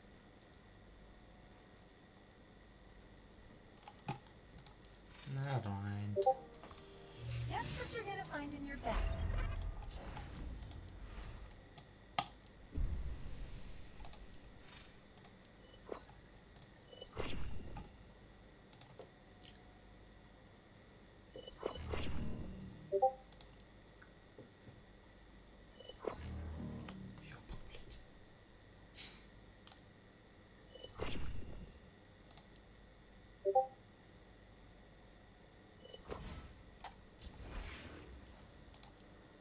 You ready for anything?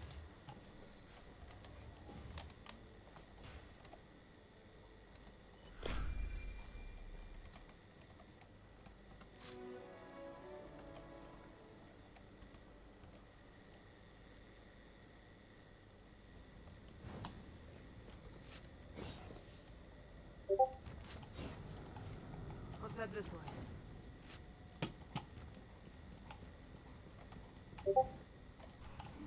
This path looks right.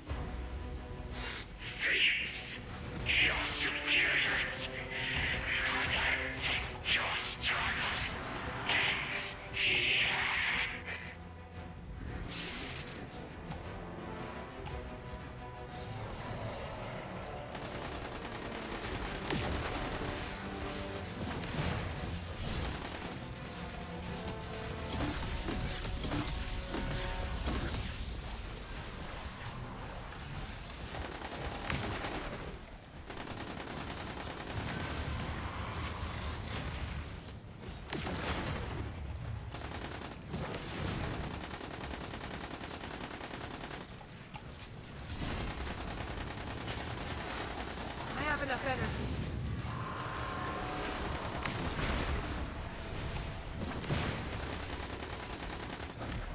Priority hostile down.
the fuck?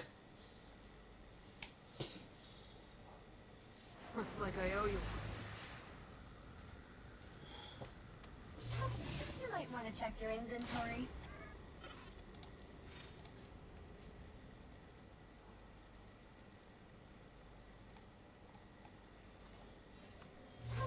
You might want to check your inventory.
Remember, we're in this together.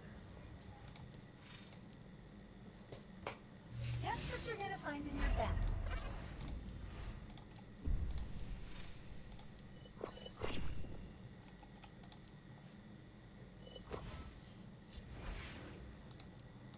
Good-looking group. Let's go make a difference.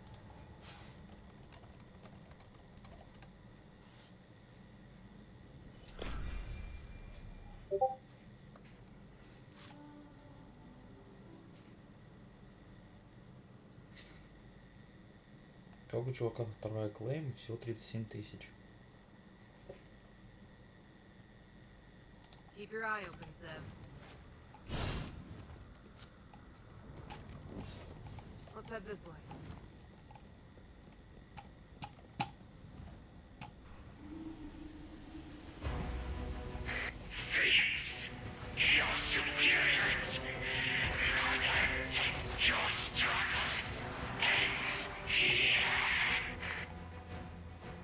Uploading new coordinates.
Okay, never mind.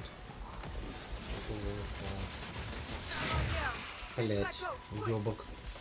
Как ты меня убил? Стоп, как он нас всех убил? What happened? Ебать.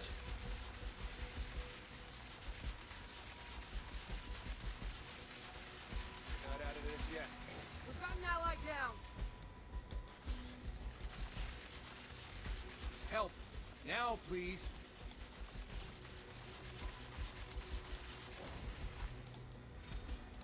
Glad someone's watching.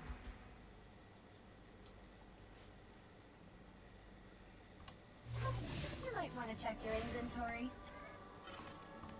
Guess what you're gonna find in your bag. You might want to check your inventory.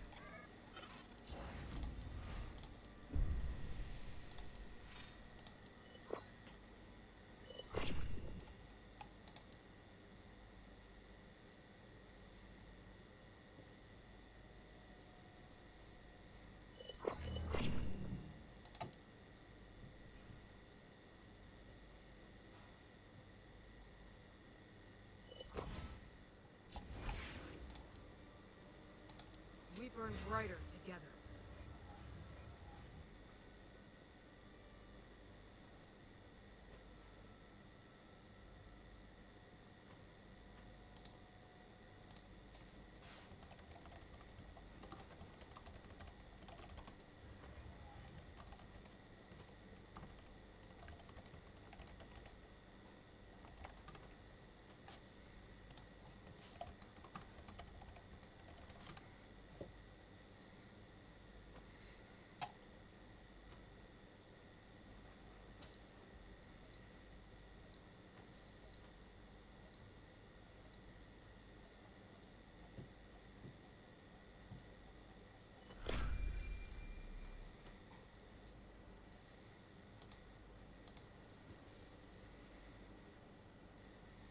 Keep your eye open, Zev.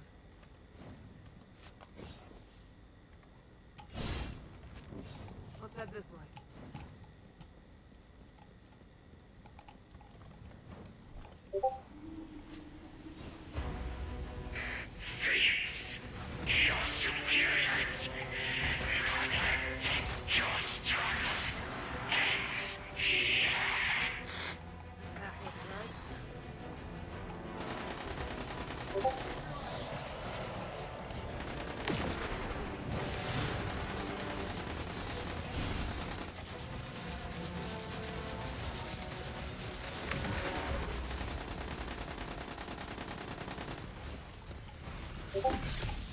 Mark target eliminated.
This way.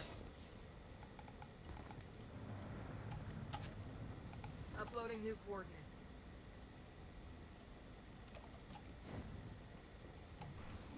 This way.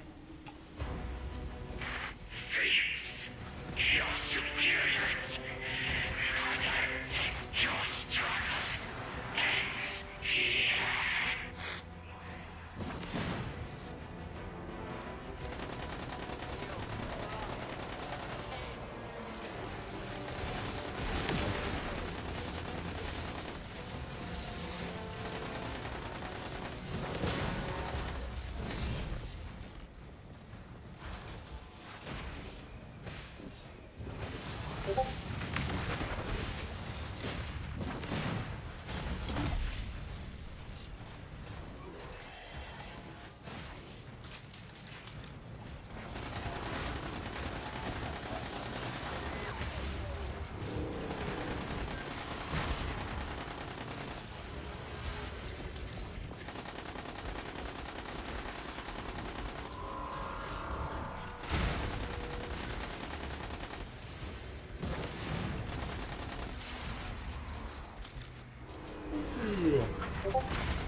active within the blade.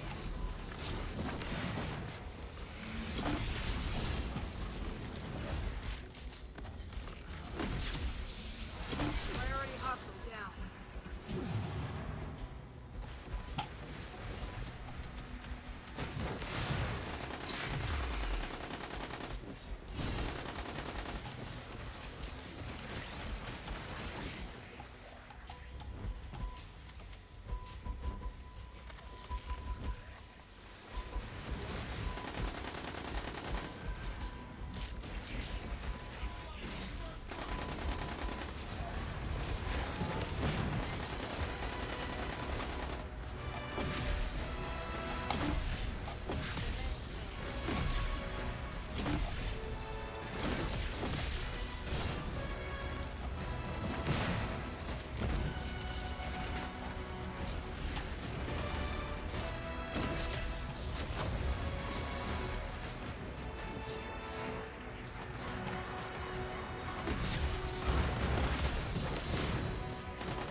Target eliminated.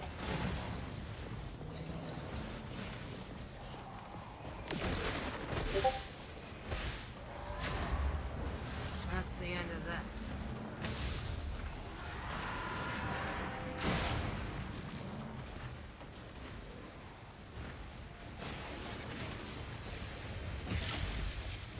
Ally down. Get to that boat. Quick. Got an ally down. Save it for the hero.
Ally down.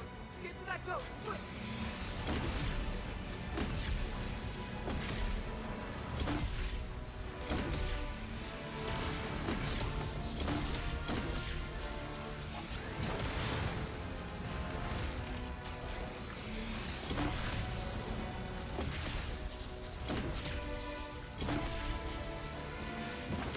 Target down.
Thanks. That was a close one.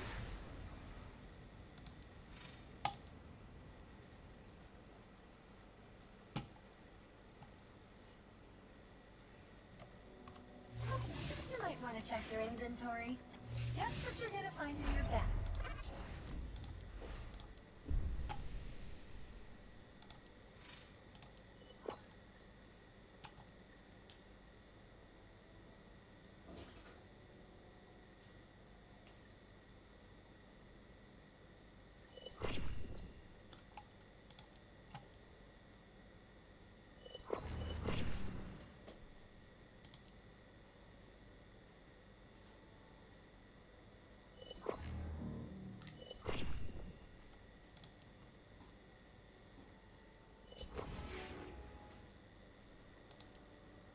Be ready for anything.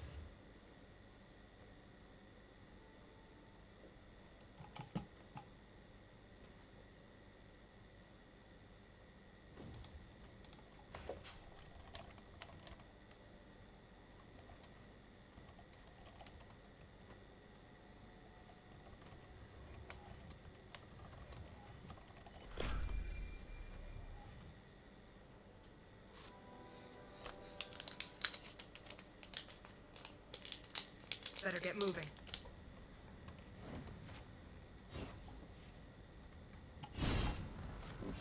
Let's head this way.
not out of it. Hey, I've got you.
Glad someone's watching over me.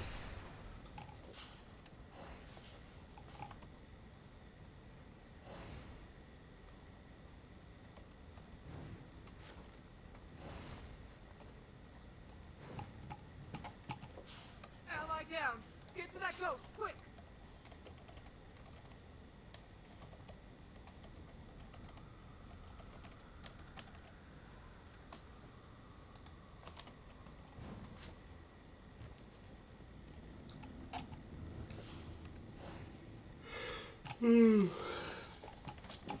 This way.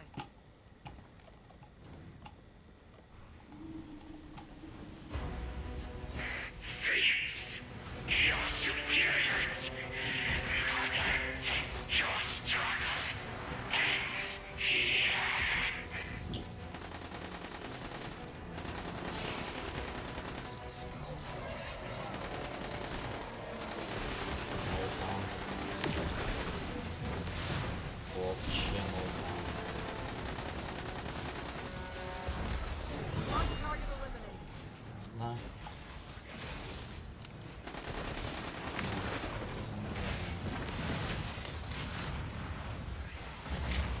Блять. Упс.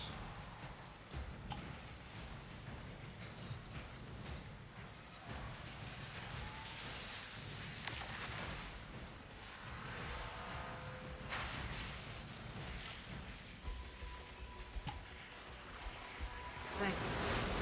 Close one.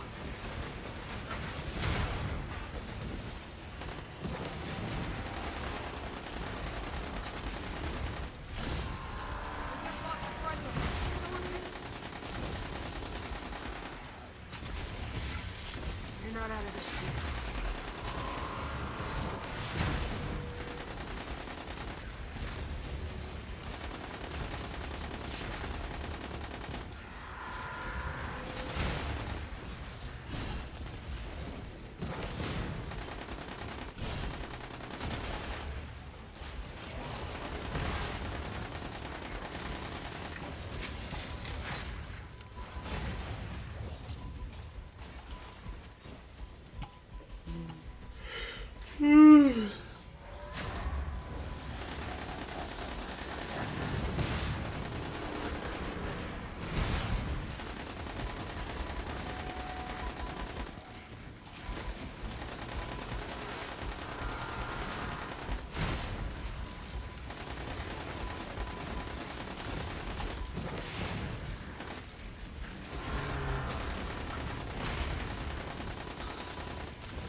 Как вы умерли все? Ребят. Ну, самый низколайтовый живот. Пиздец, просто пиздец. Люди, что вы делаете?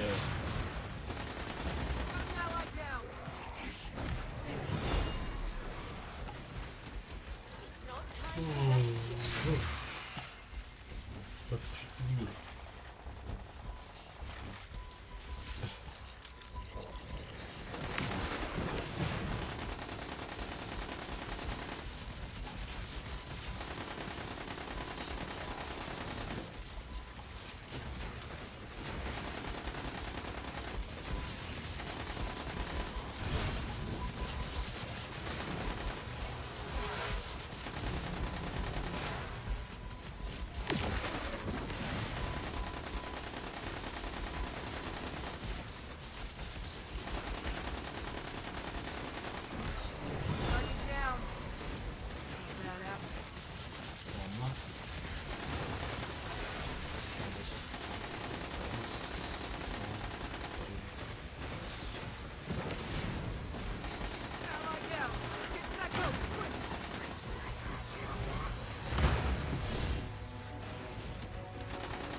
Что вы делаете, люди? You're not out of this yet. Hey, I've got you. Stay with me, hero.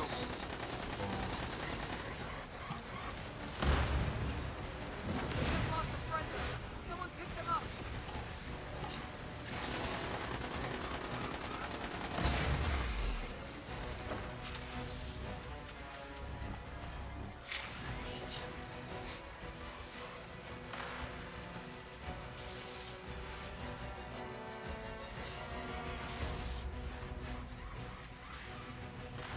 Don't overindulge. It's not time to rest.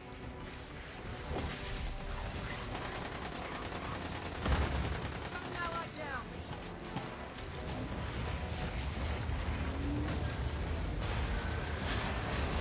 Get lost of friendly! Someone pick them up!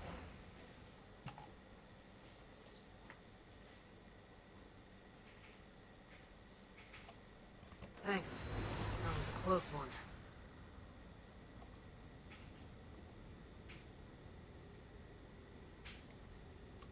Guess what you're gonna find in your bag. You might want to check your inventory.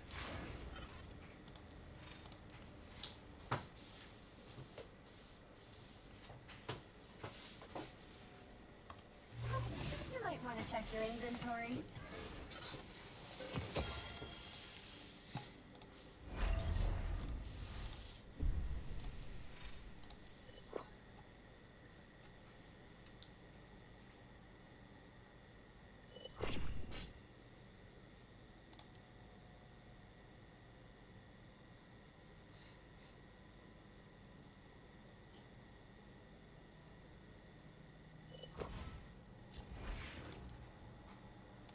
A better future begins with us.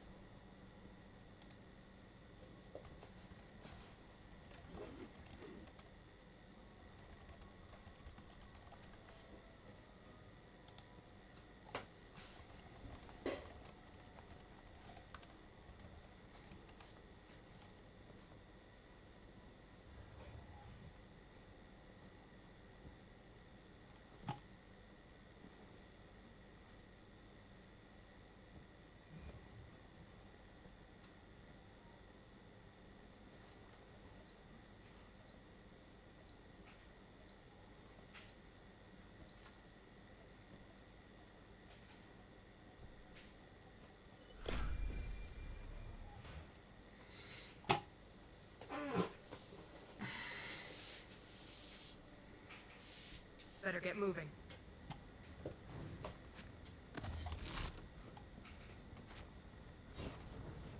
Let's head this one.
Джова, блядь, токсичный.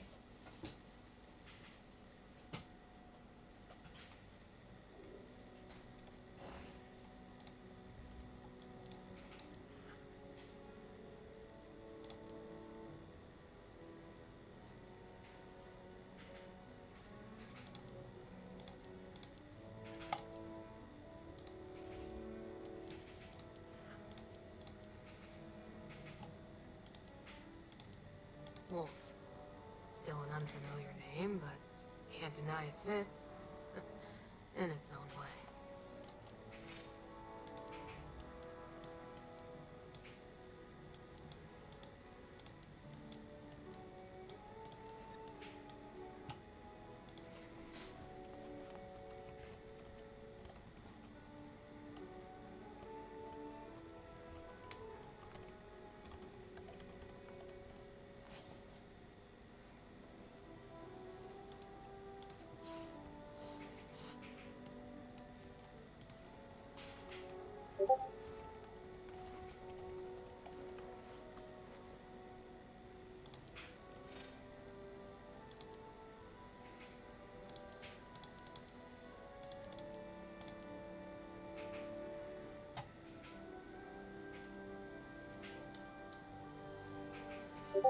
not sure which is stranger.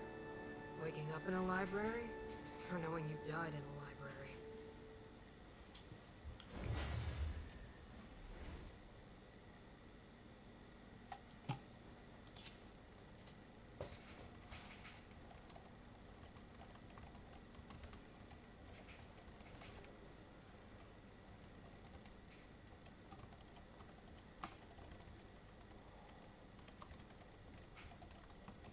I took some pictures of you fighting in the battle yesterday.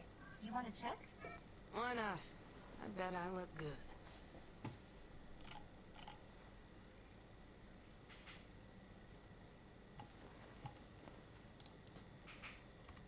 Guess what you're gonna find in your bag. You might want to check your inventory.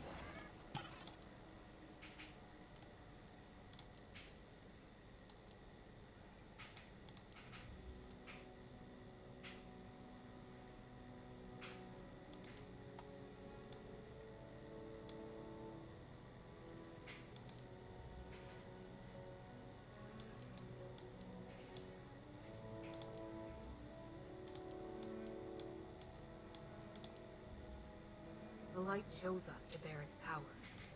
We cannot wield it recklessly, but we must wield it all the same.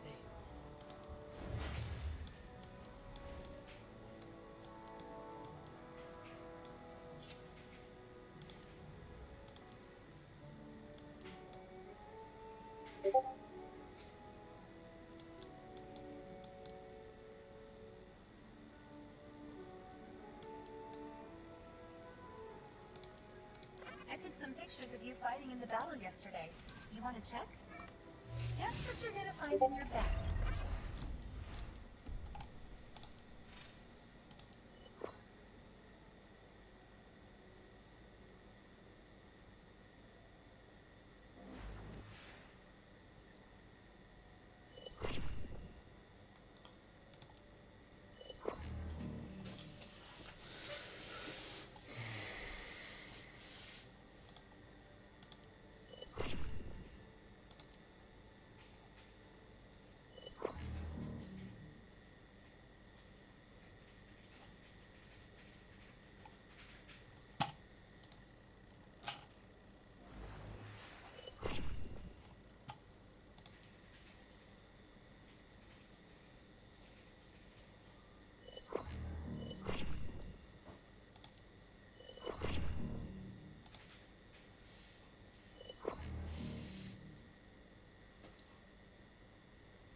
My light strengthens me.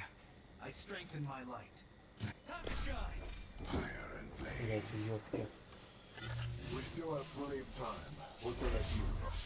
I didn't want speed. Ускорители все в аду нахуй. Ёпки. Токсичные.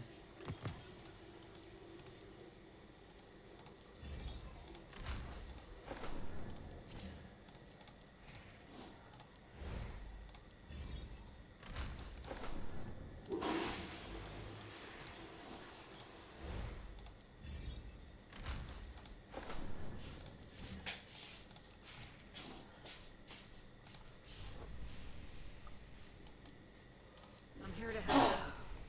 I am up, child.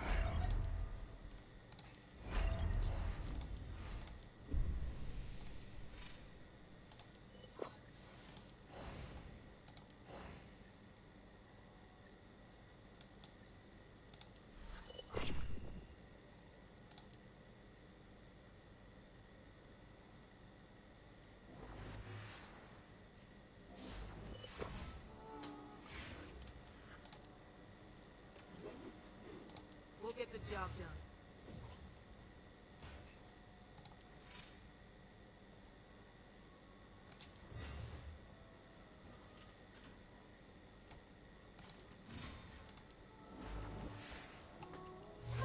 You might want to check your inventory.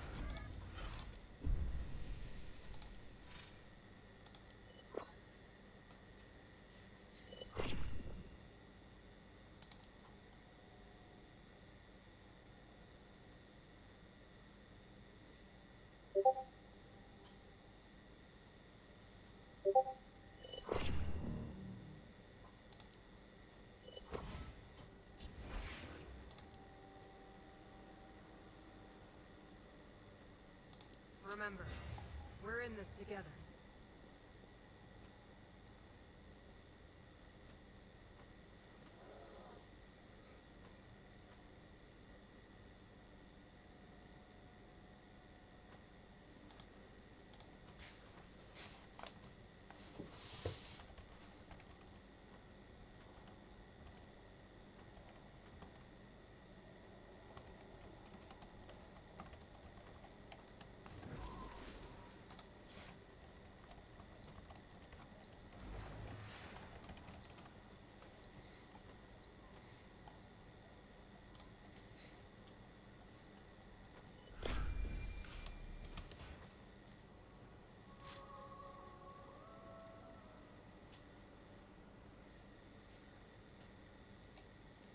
Better get moving.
Enough energy.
Looks like I owe you.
Давайте, чуваки. Есть. Фух.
Thanks. That was a close one.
Light surges within the blade.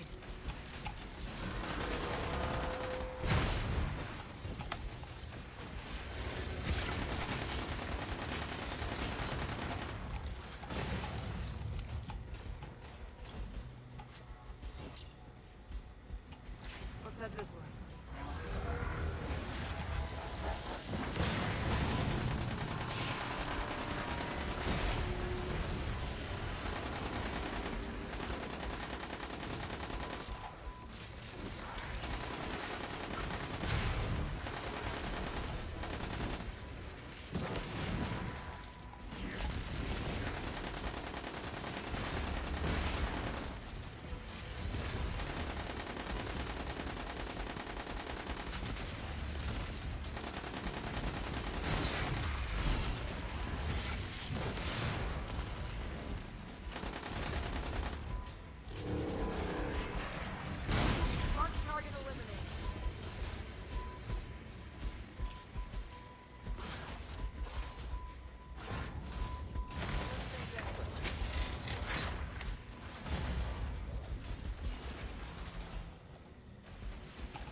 Becoming a problem.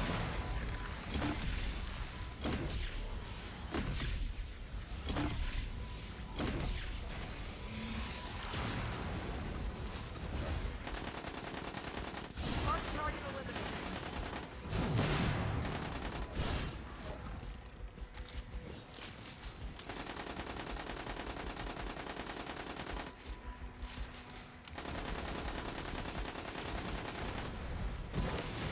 Priority hostiles down.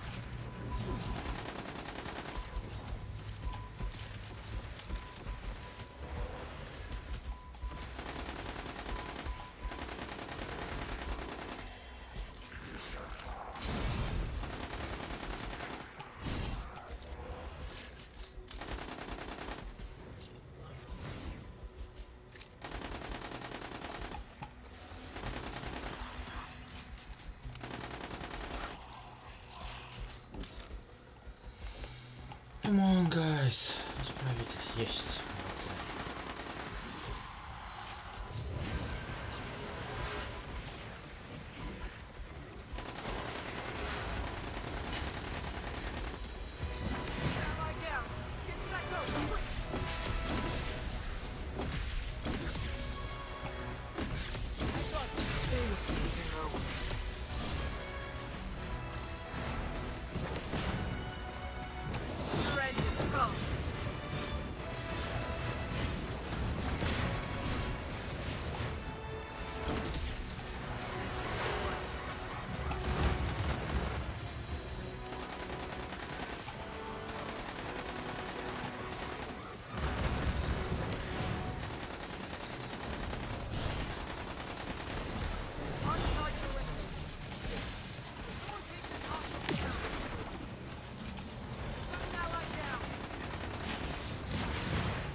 Got you.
Гайс, давайте, мы справимся.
Dude, what the fuck are you doing?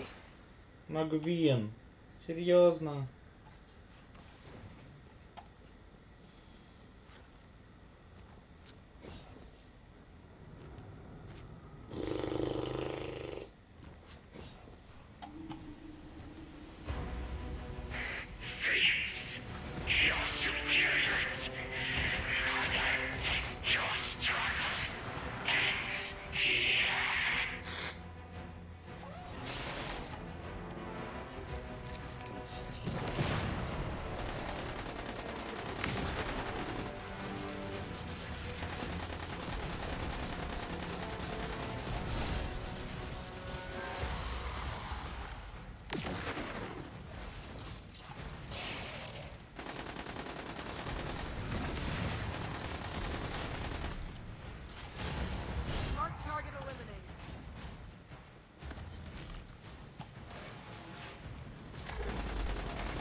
We've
got an ally down.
Mark target eliminated.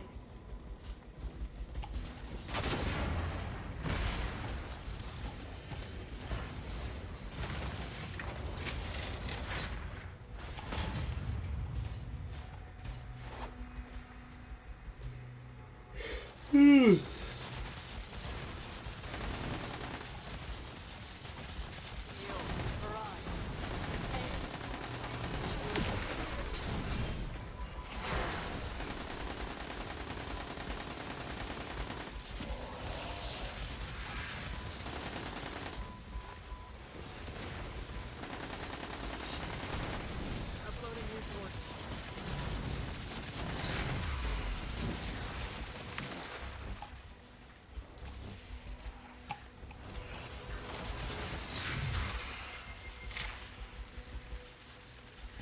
We just lost a friendly. Someone pick them up.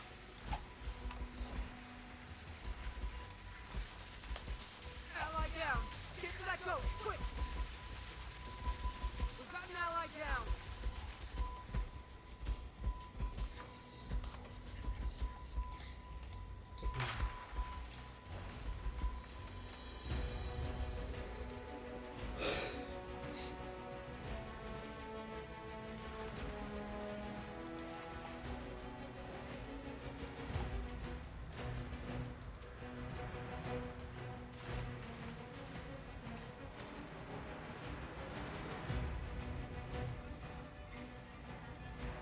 We just lost a friendly. Someone pick them up.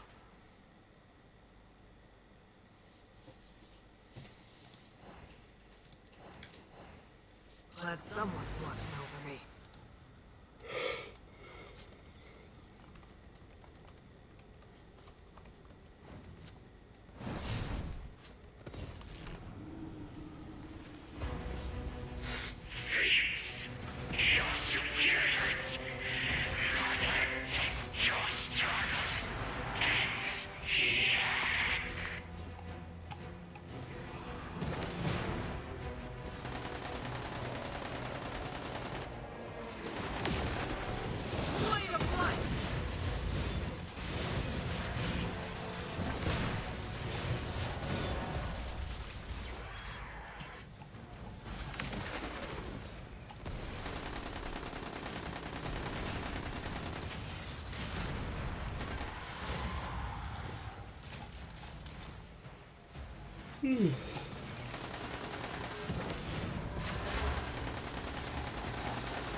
Priority hostile down.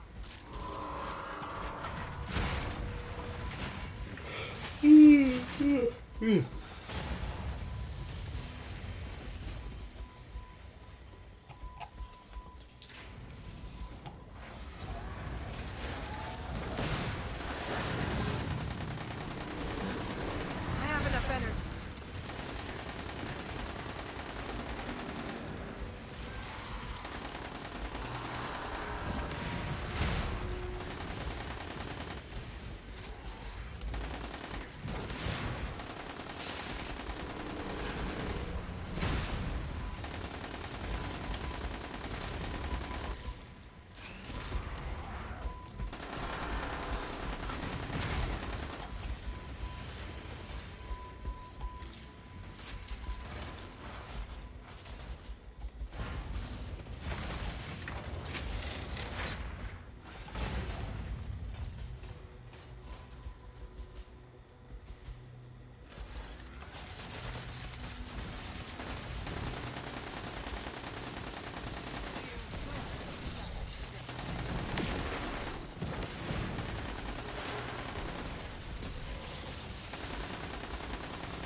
close one.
чуваки. Давайте. Давайте, чуваки, please. Please. Please.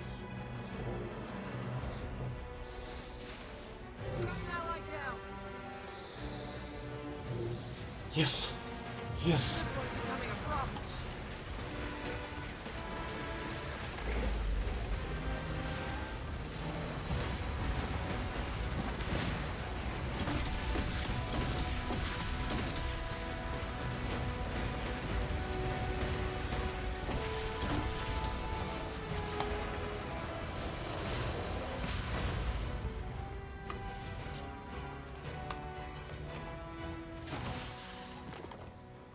Ух, ебать.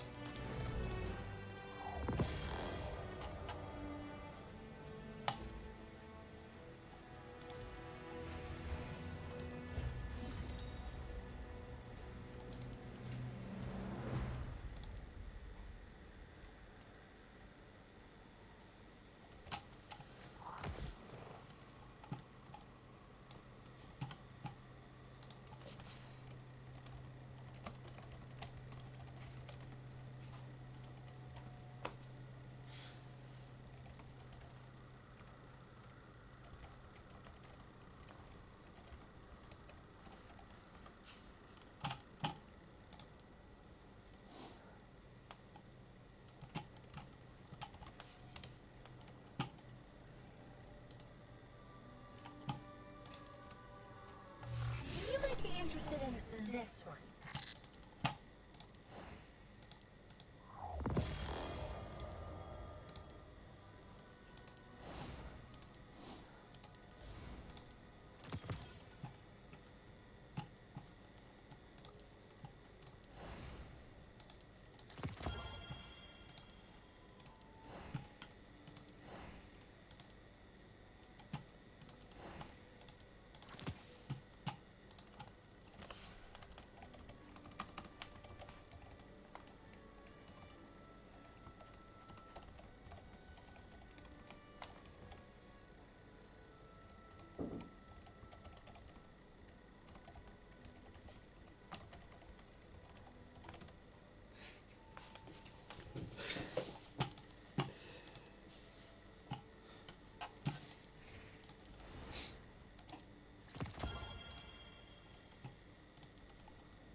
this would.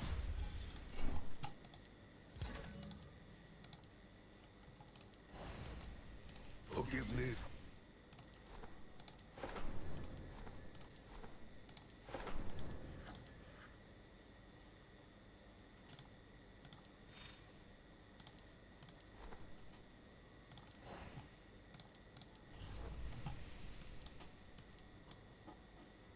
I'll behave. Cross my heart.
I'll make a name for myself.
Fighting and fight is not.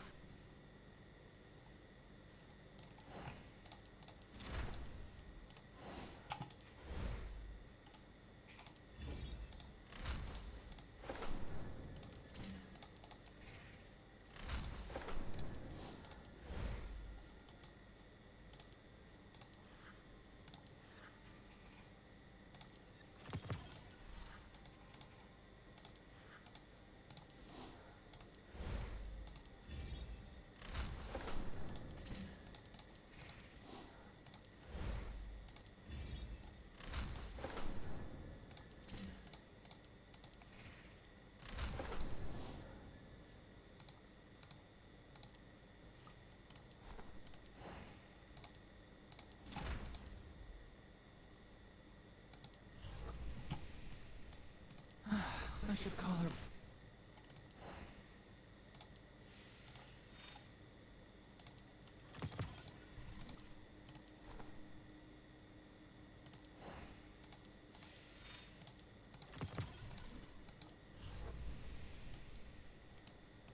Backup just arrived.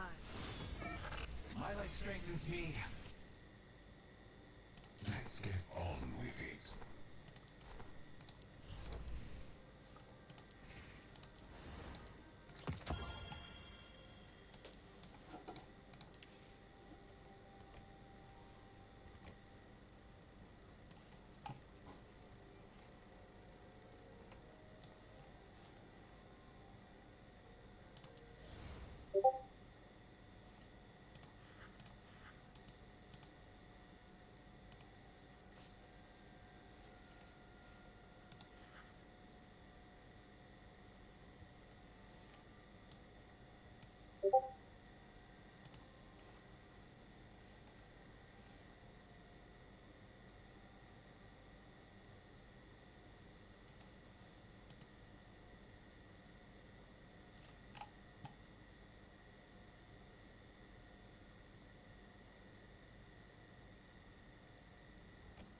Don't come across this every day.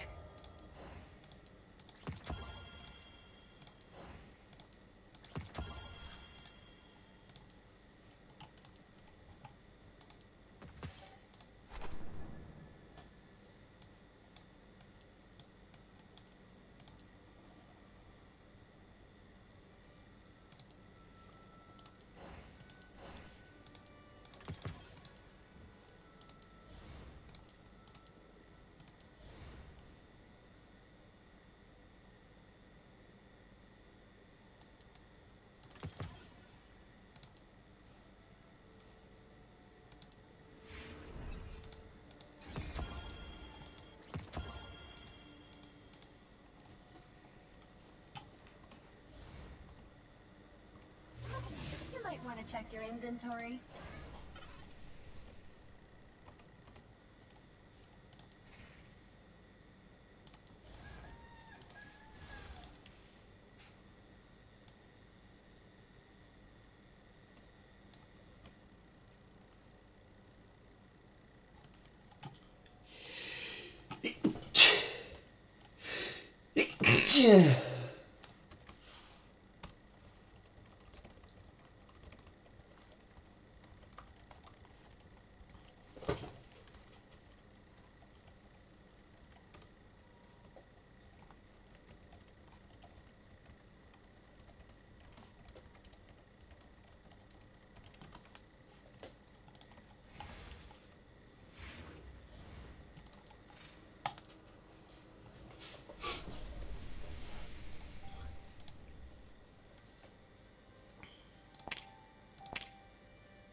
Come on, let's paint the town red.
Take a look at this, Wolf. Road thoughts. How many?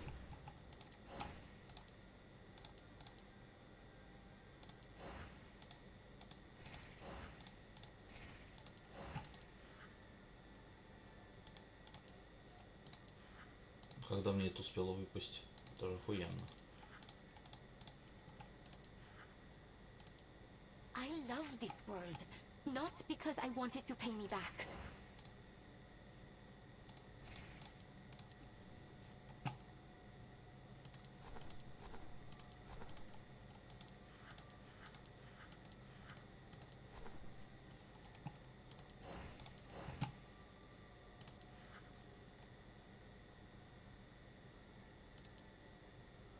I know people have reasons, but is it so hard to have a little bit of empathy?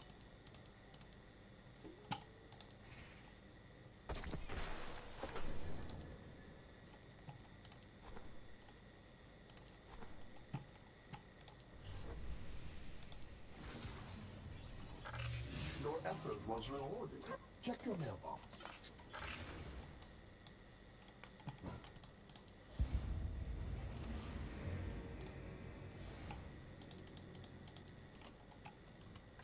You have unread mail and attachments.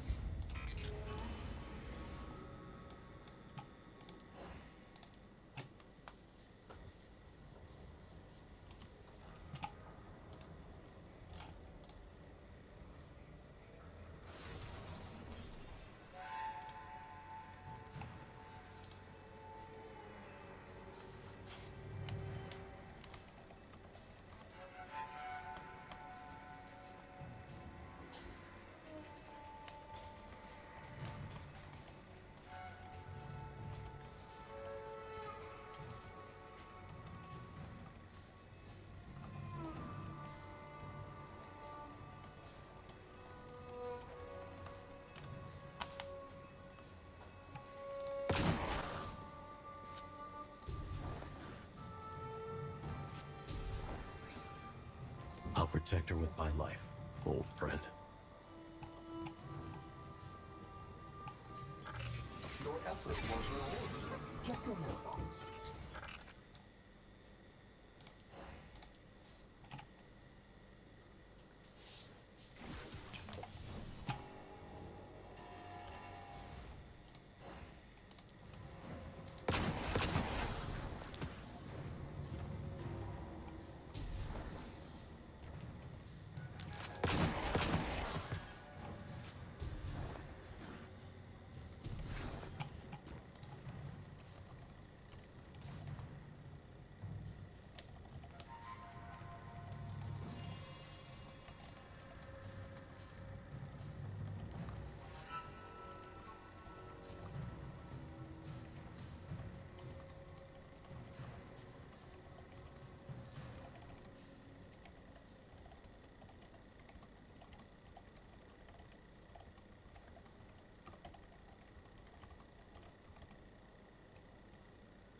again.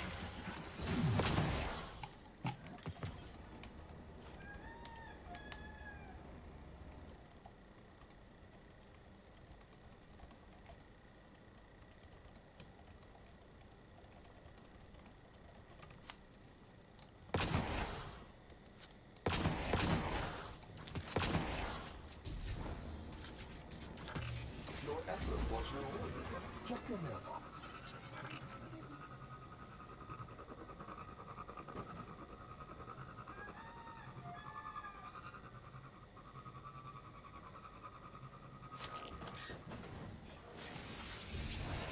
No one will be left alone!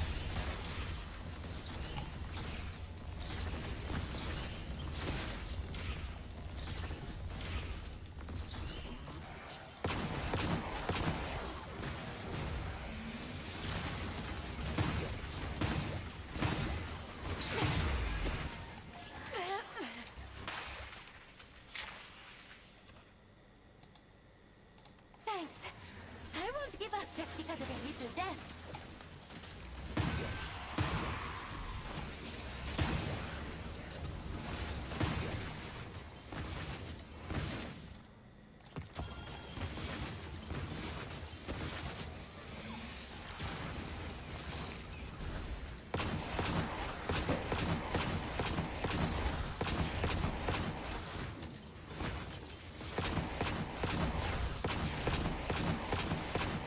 Leave me alone!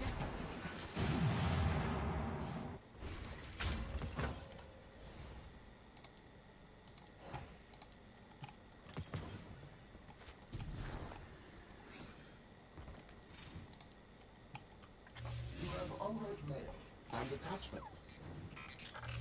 Your effort was rewarded. Check your mailbox.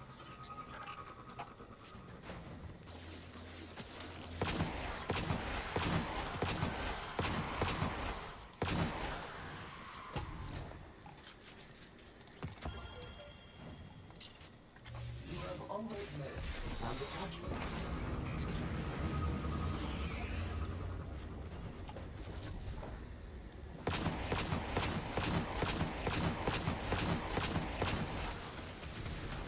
Heal this song!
Min, let's do this together!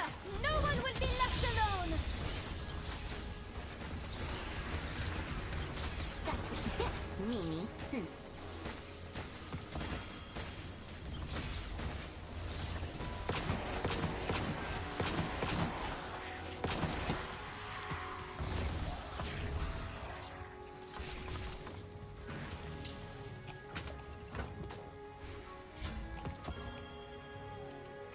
I have yet to investigate, but there's a lot of people gathering over there.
Back to business.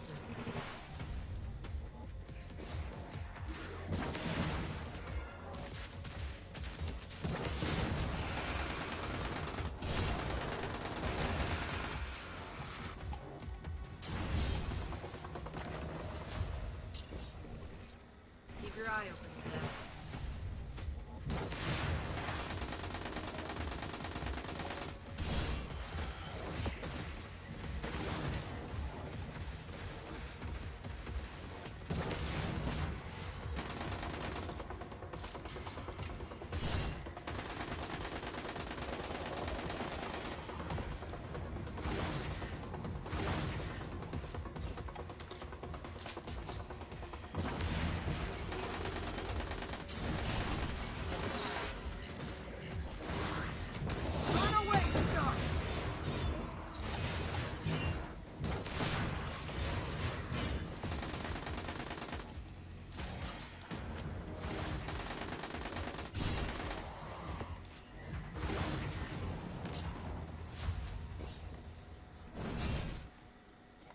Alright, here goes nothing.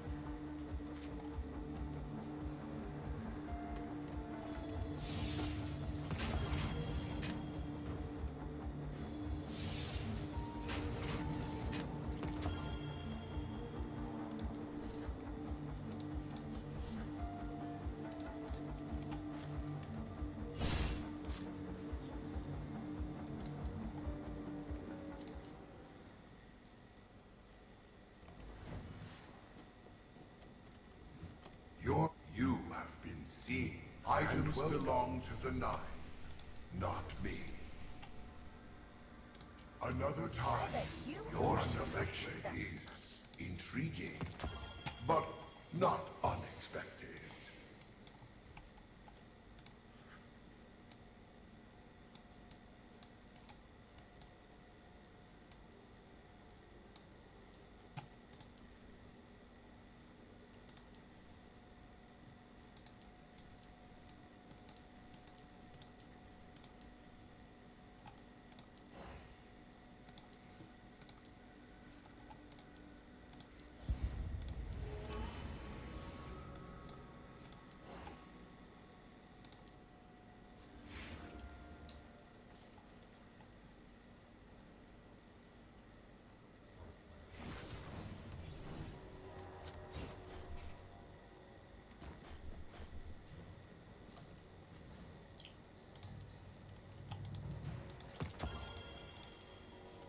Until next time. Take a look at this, Wolf.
О. This.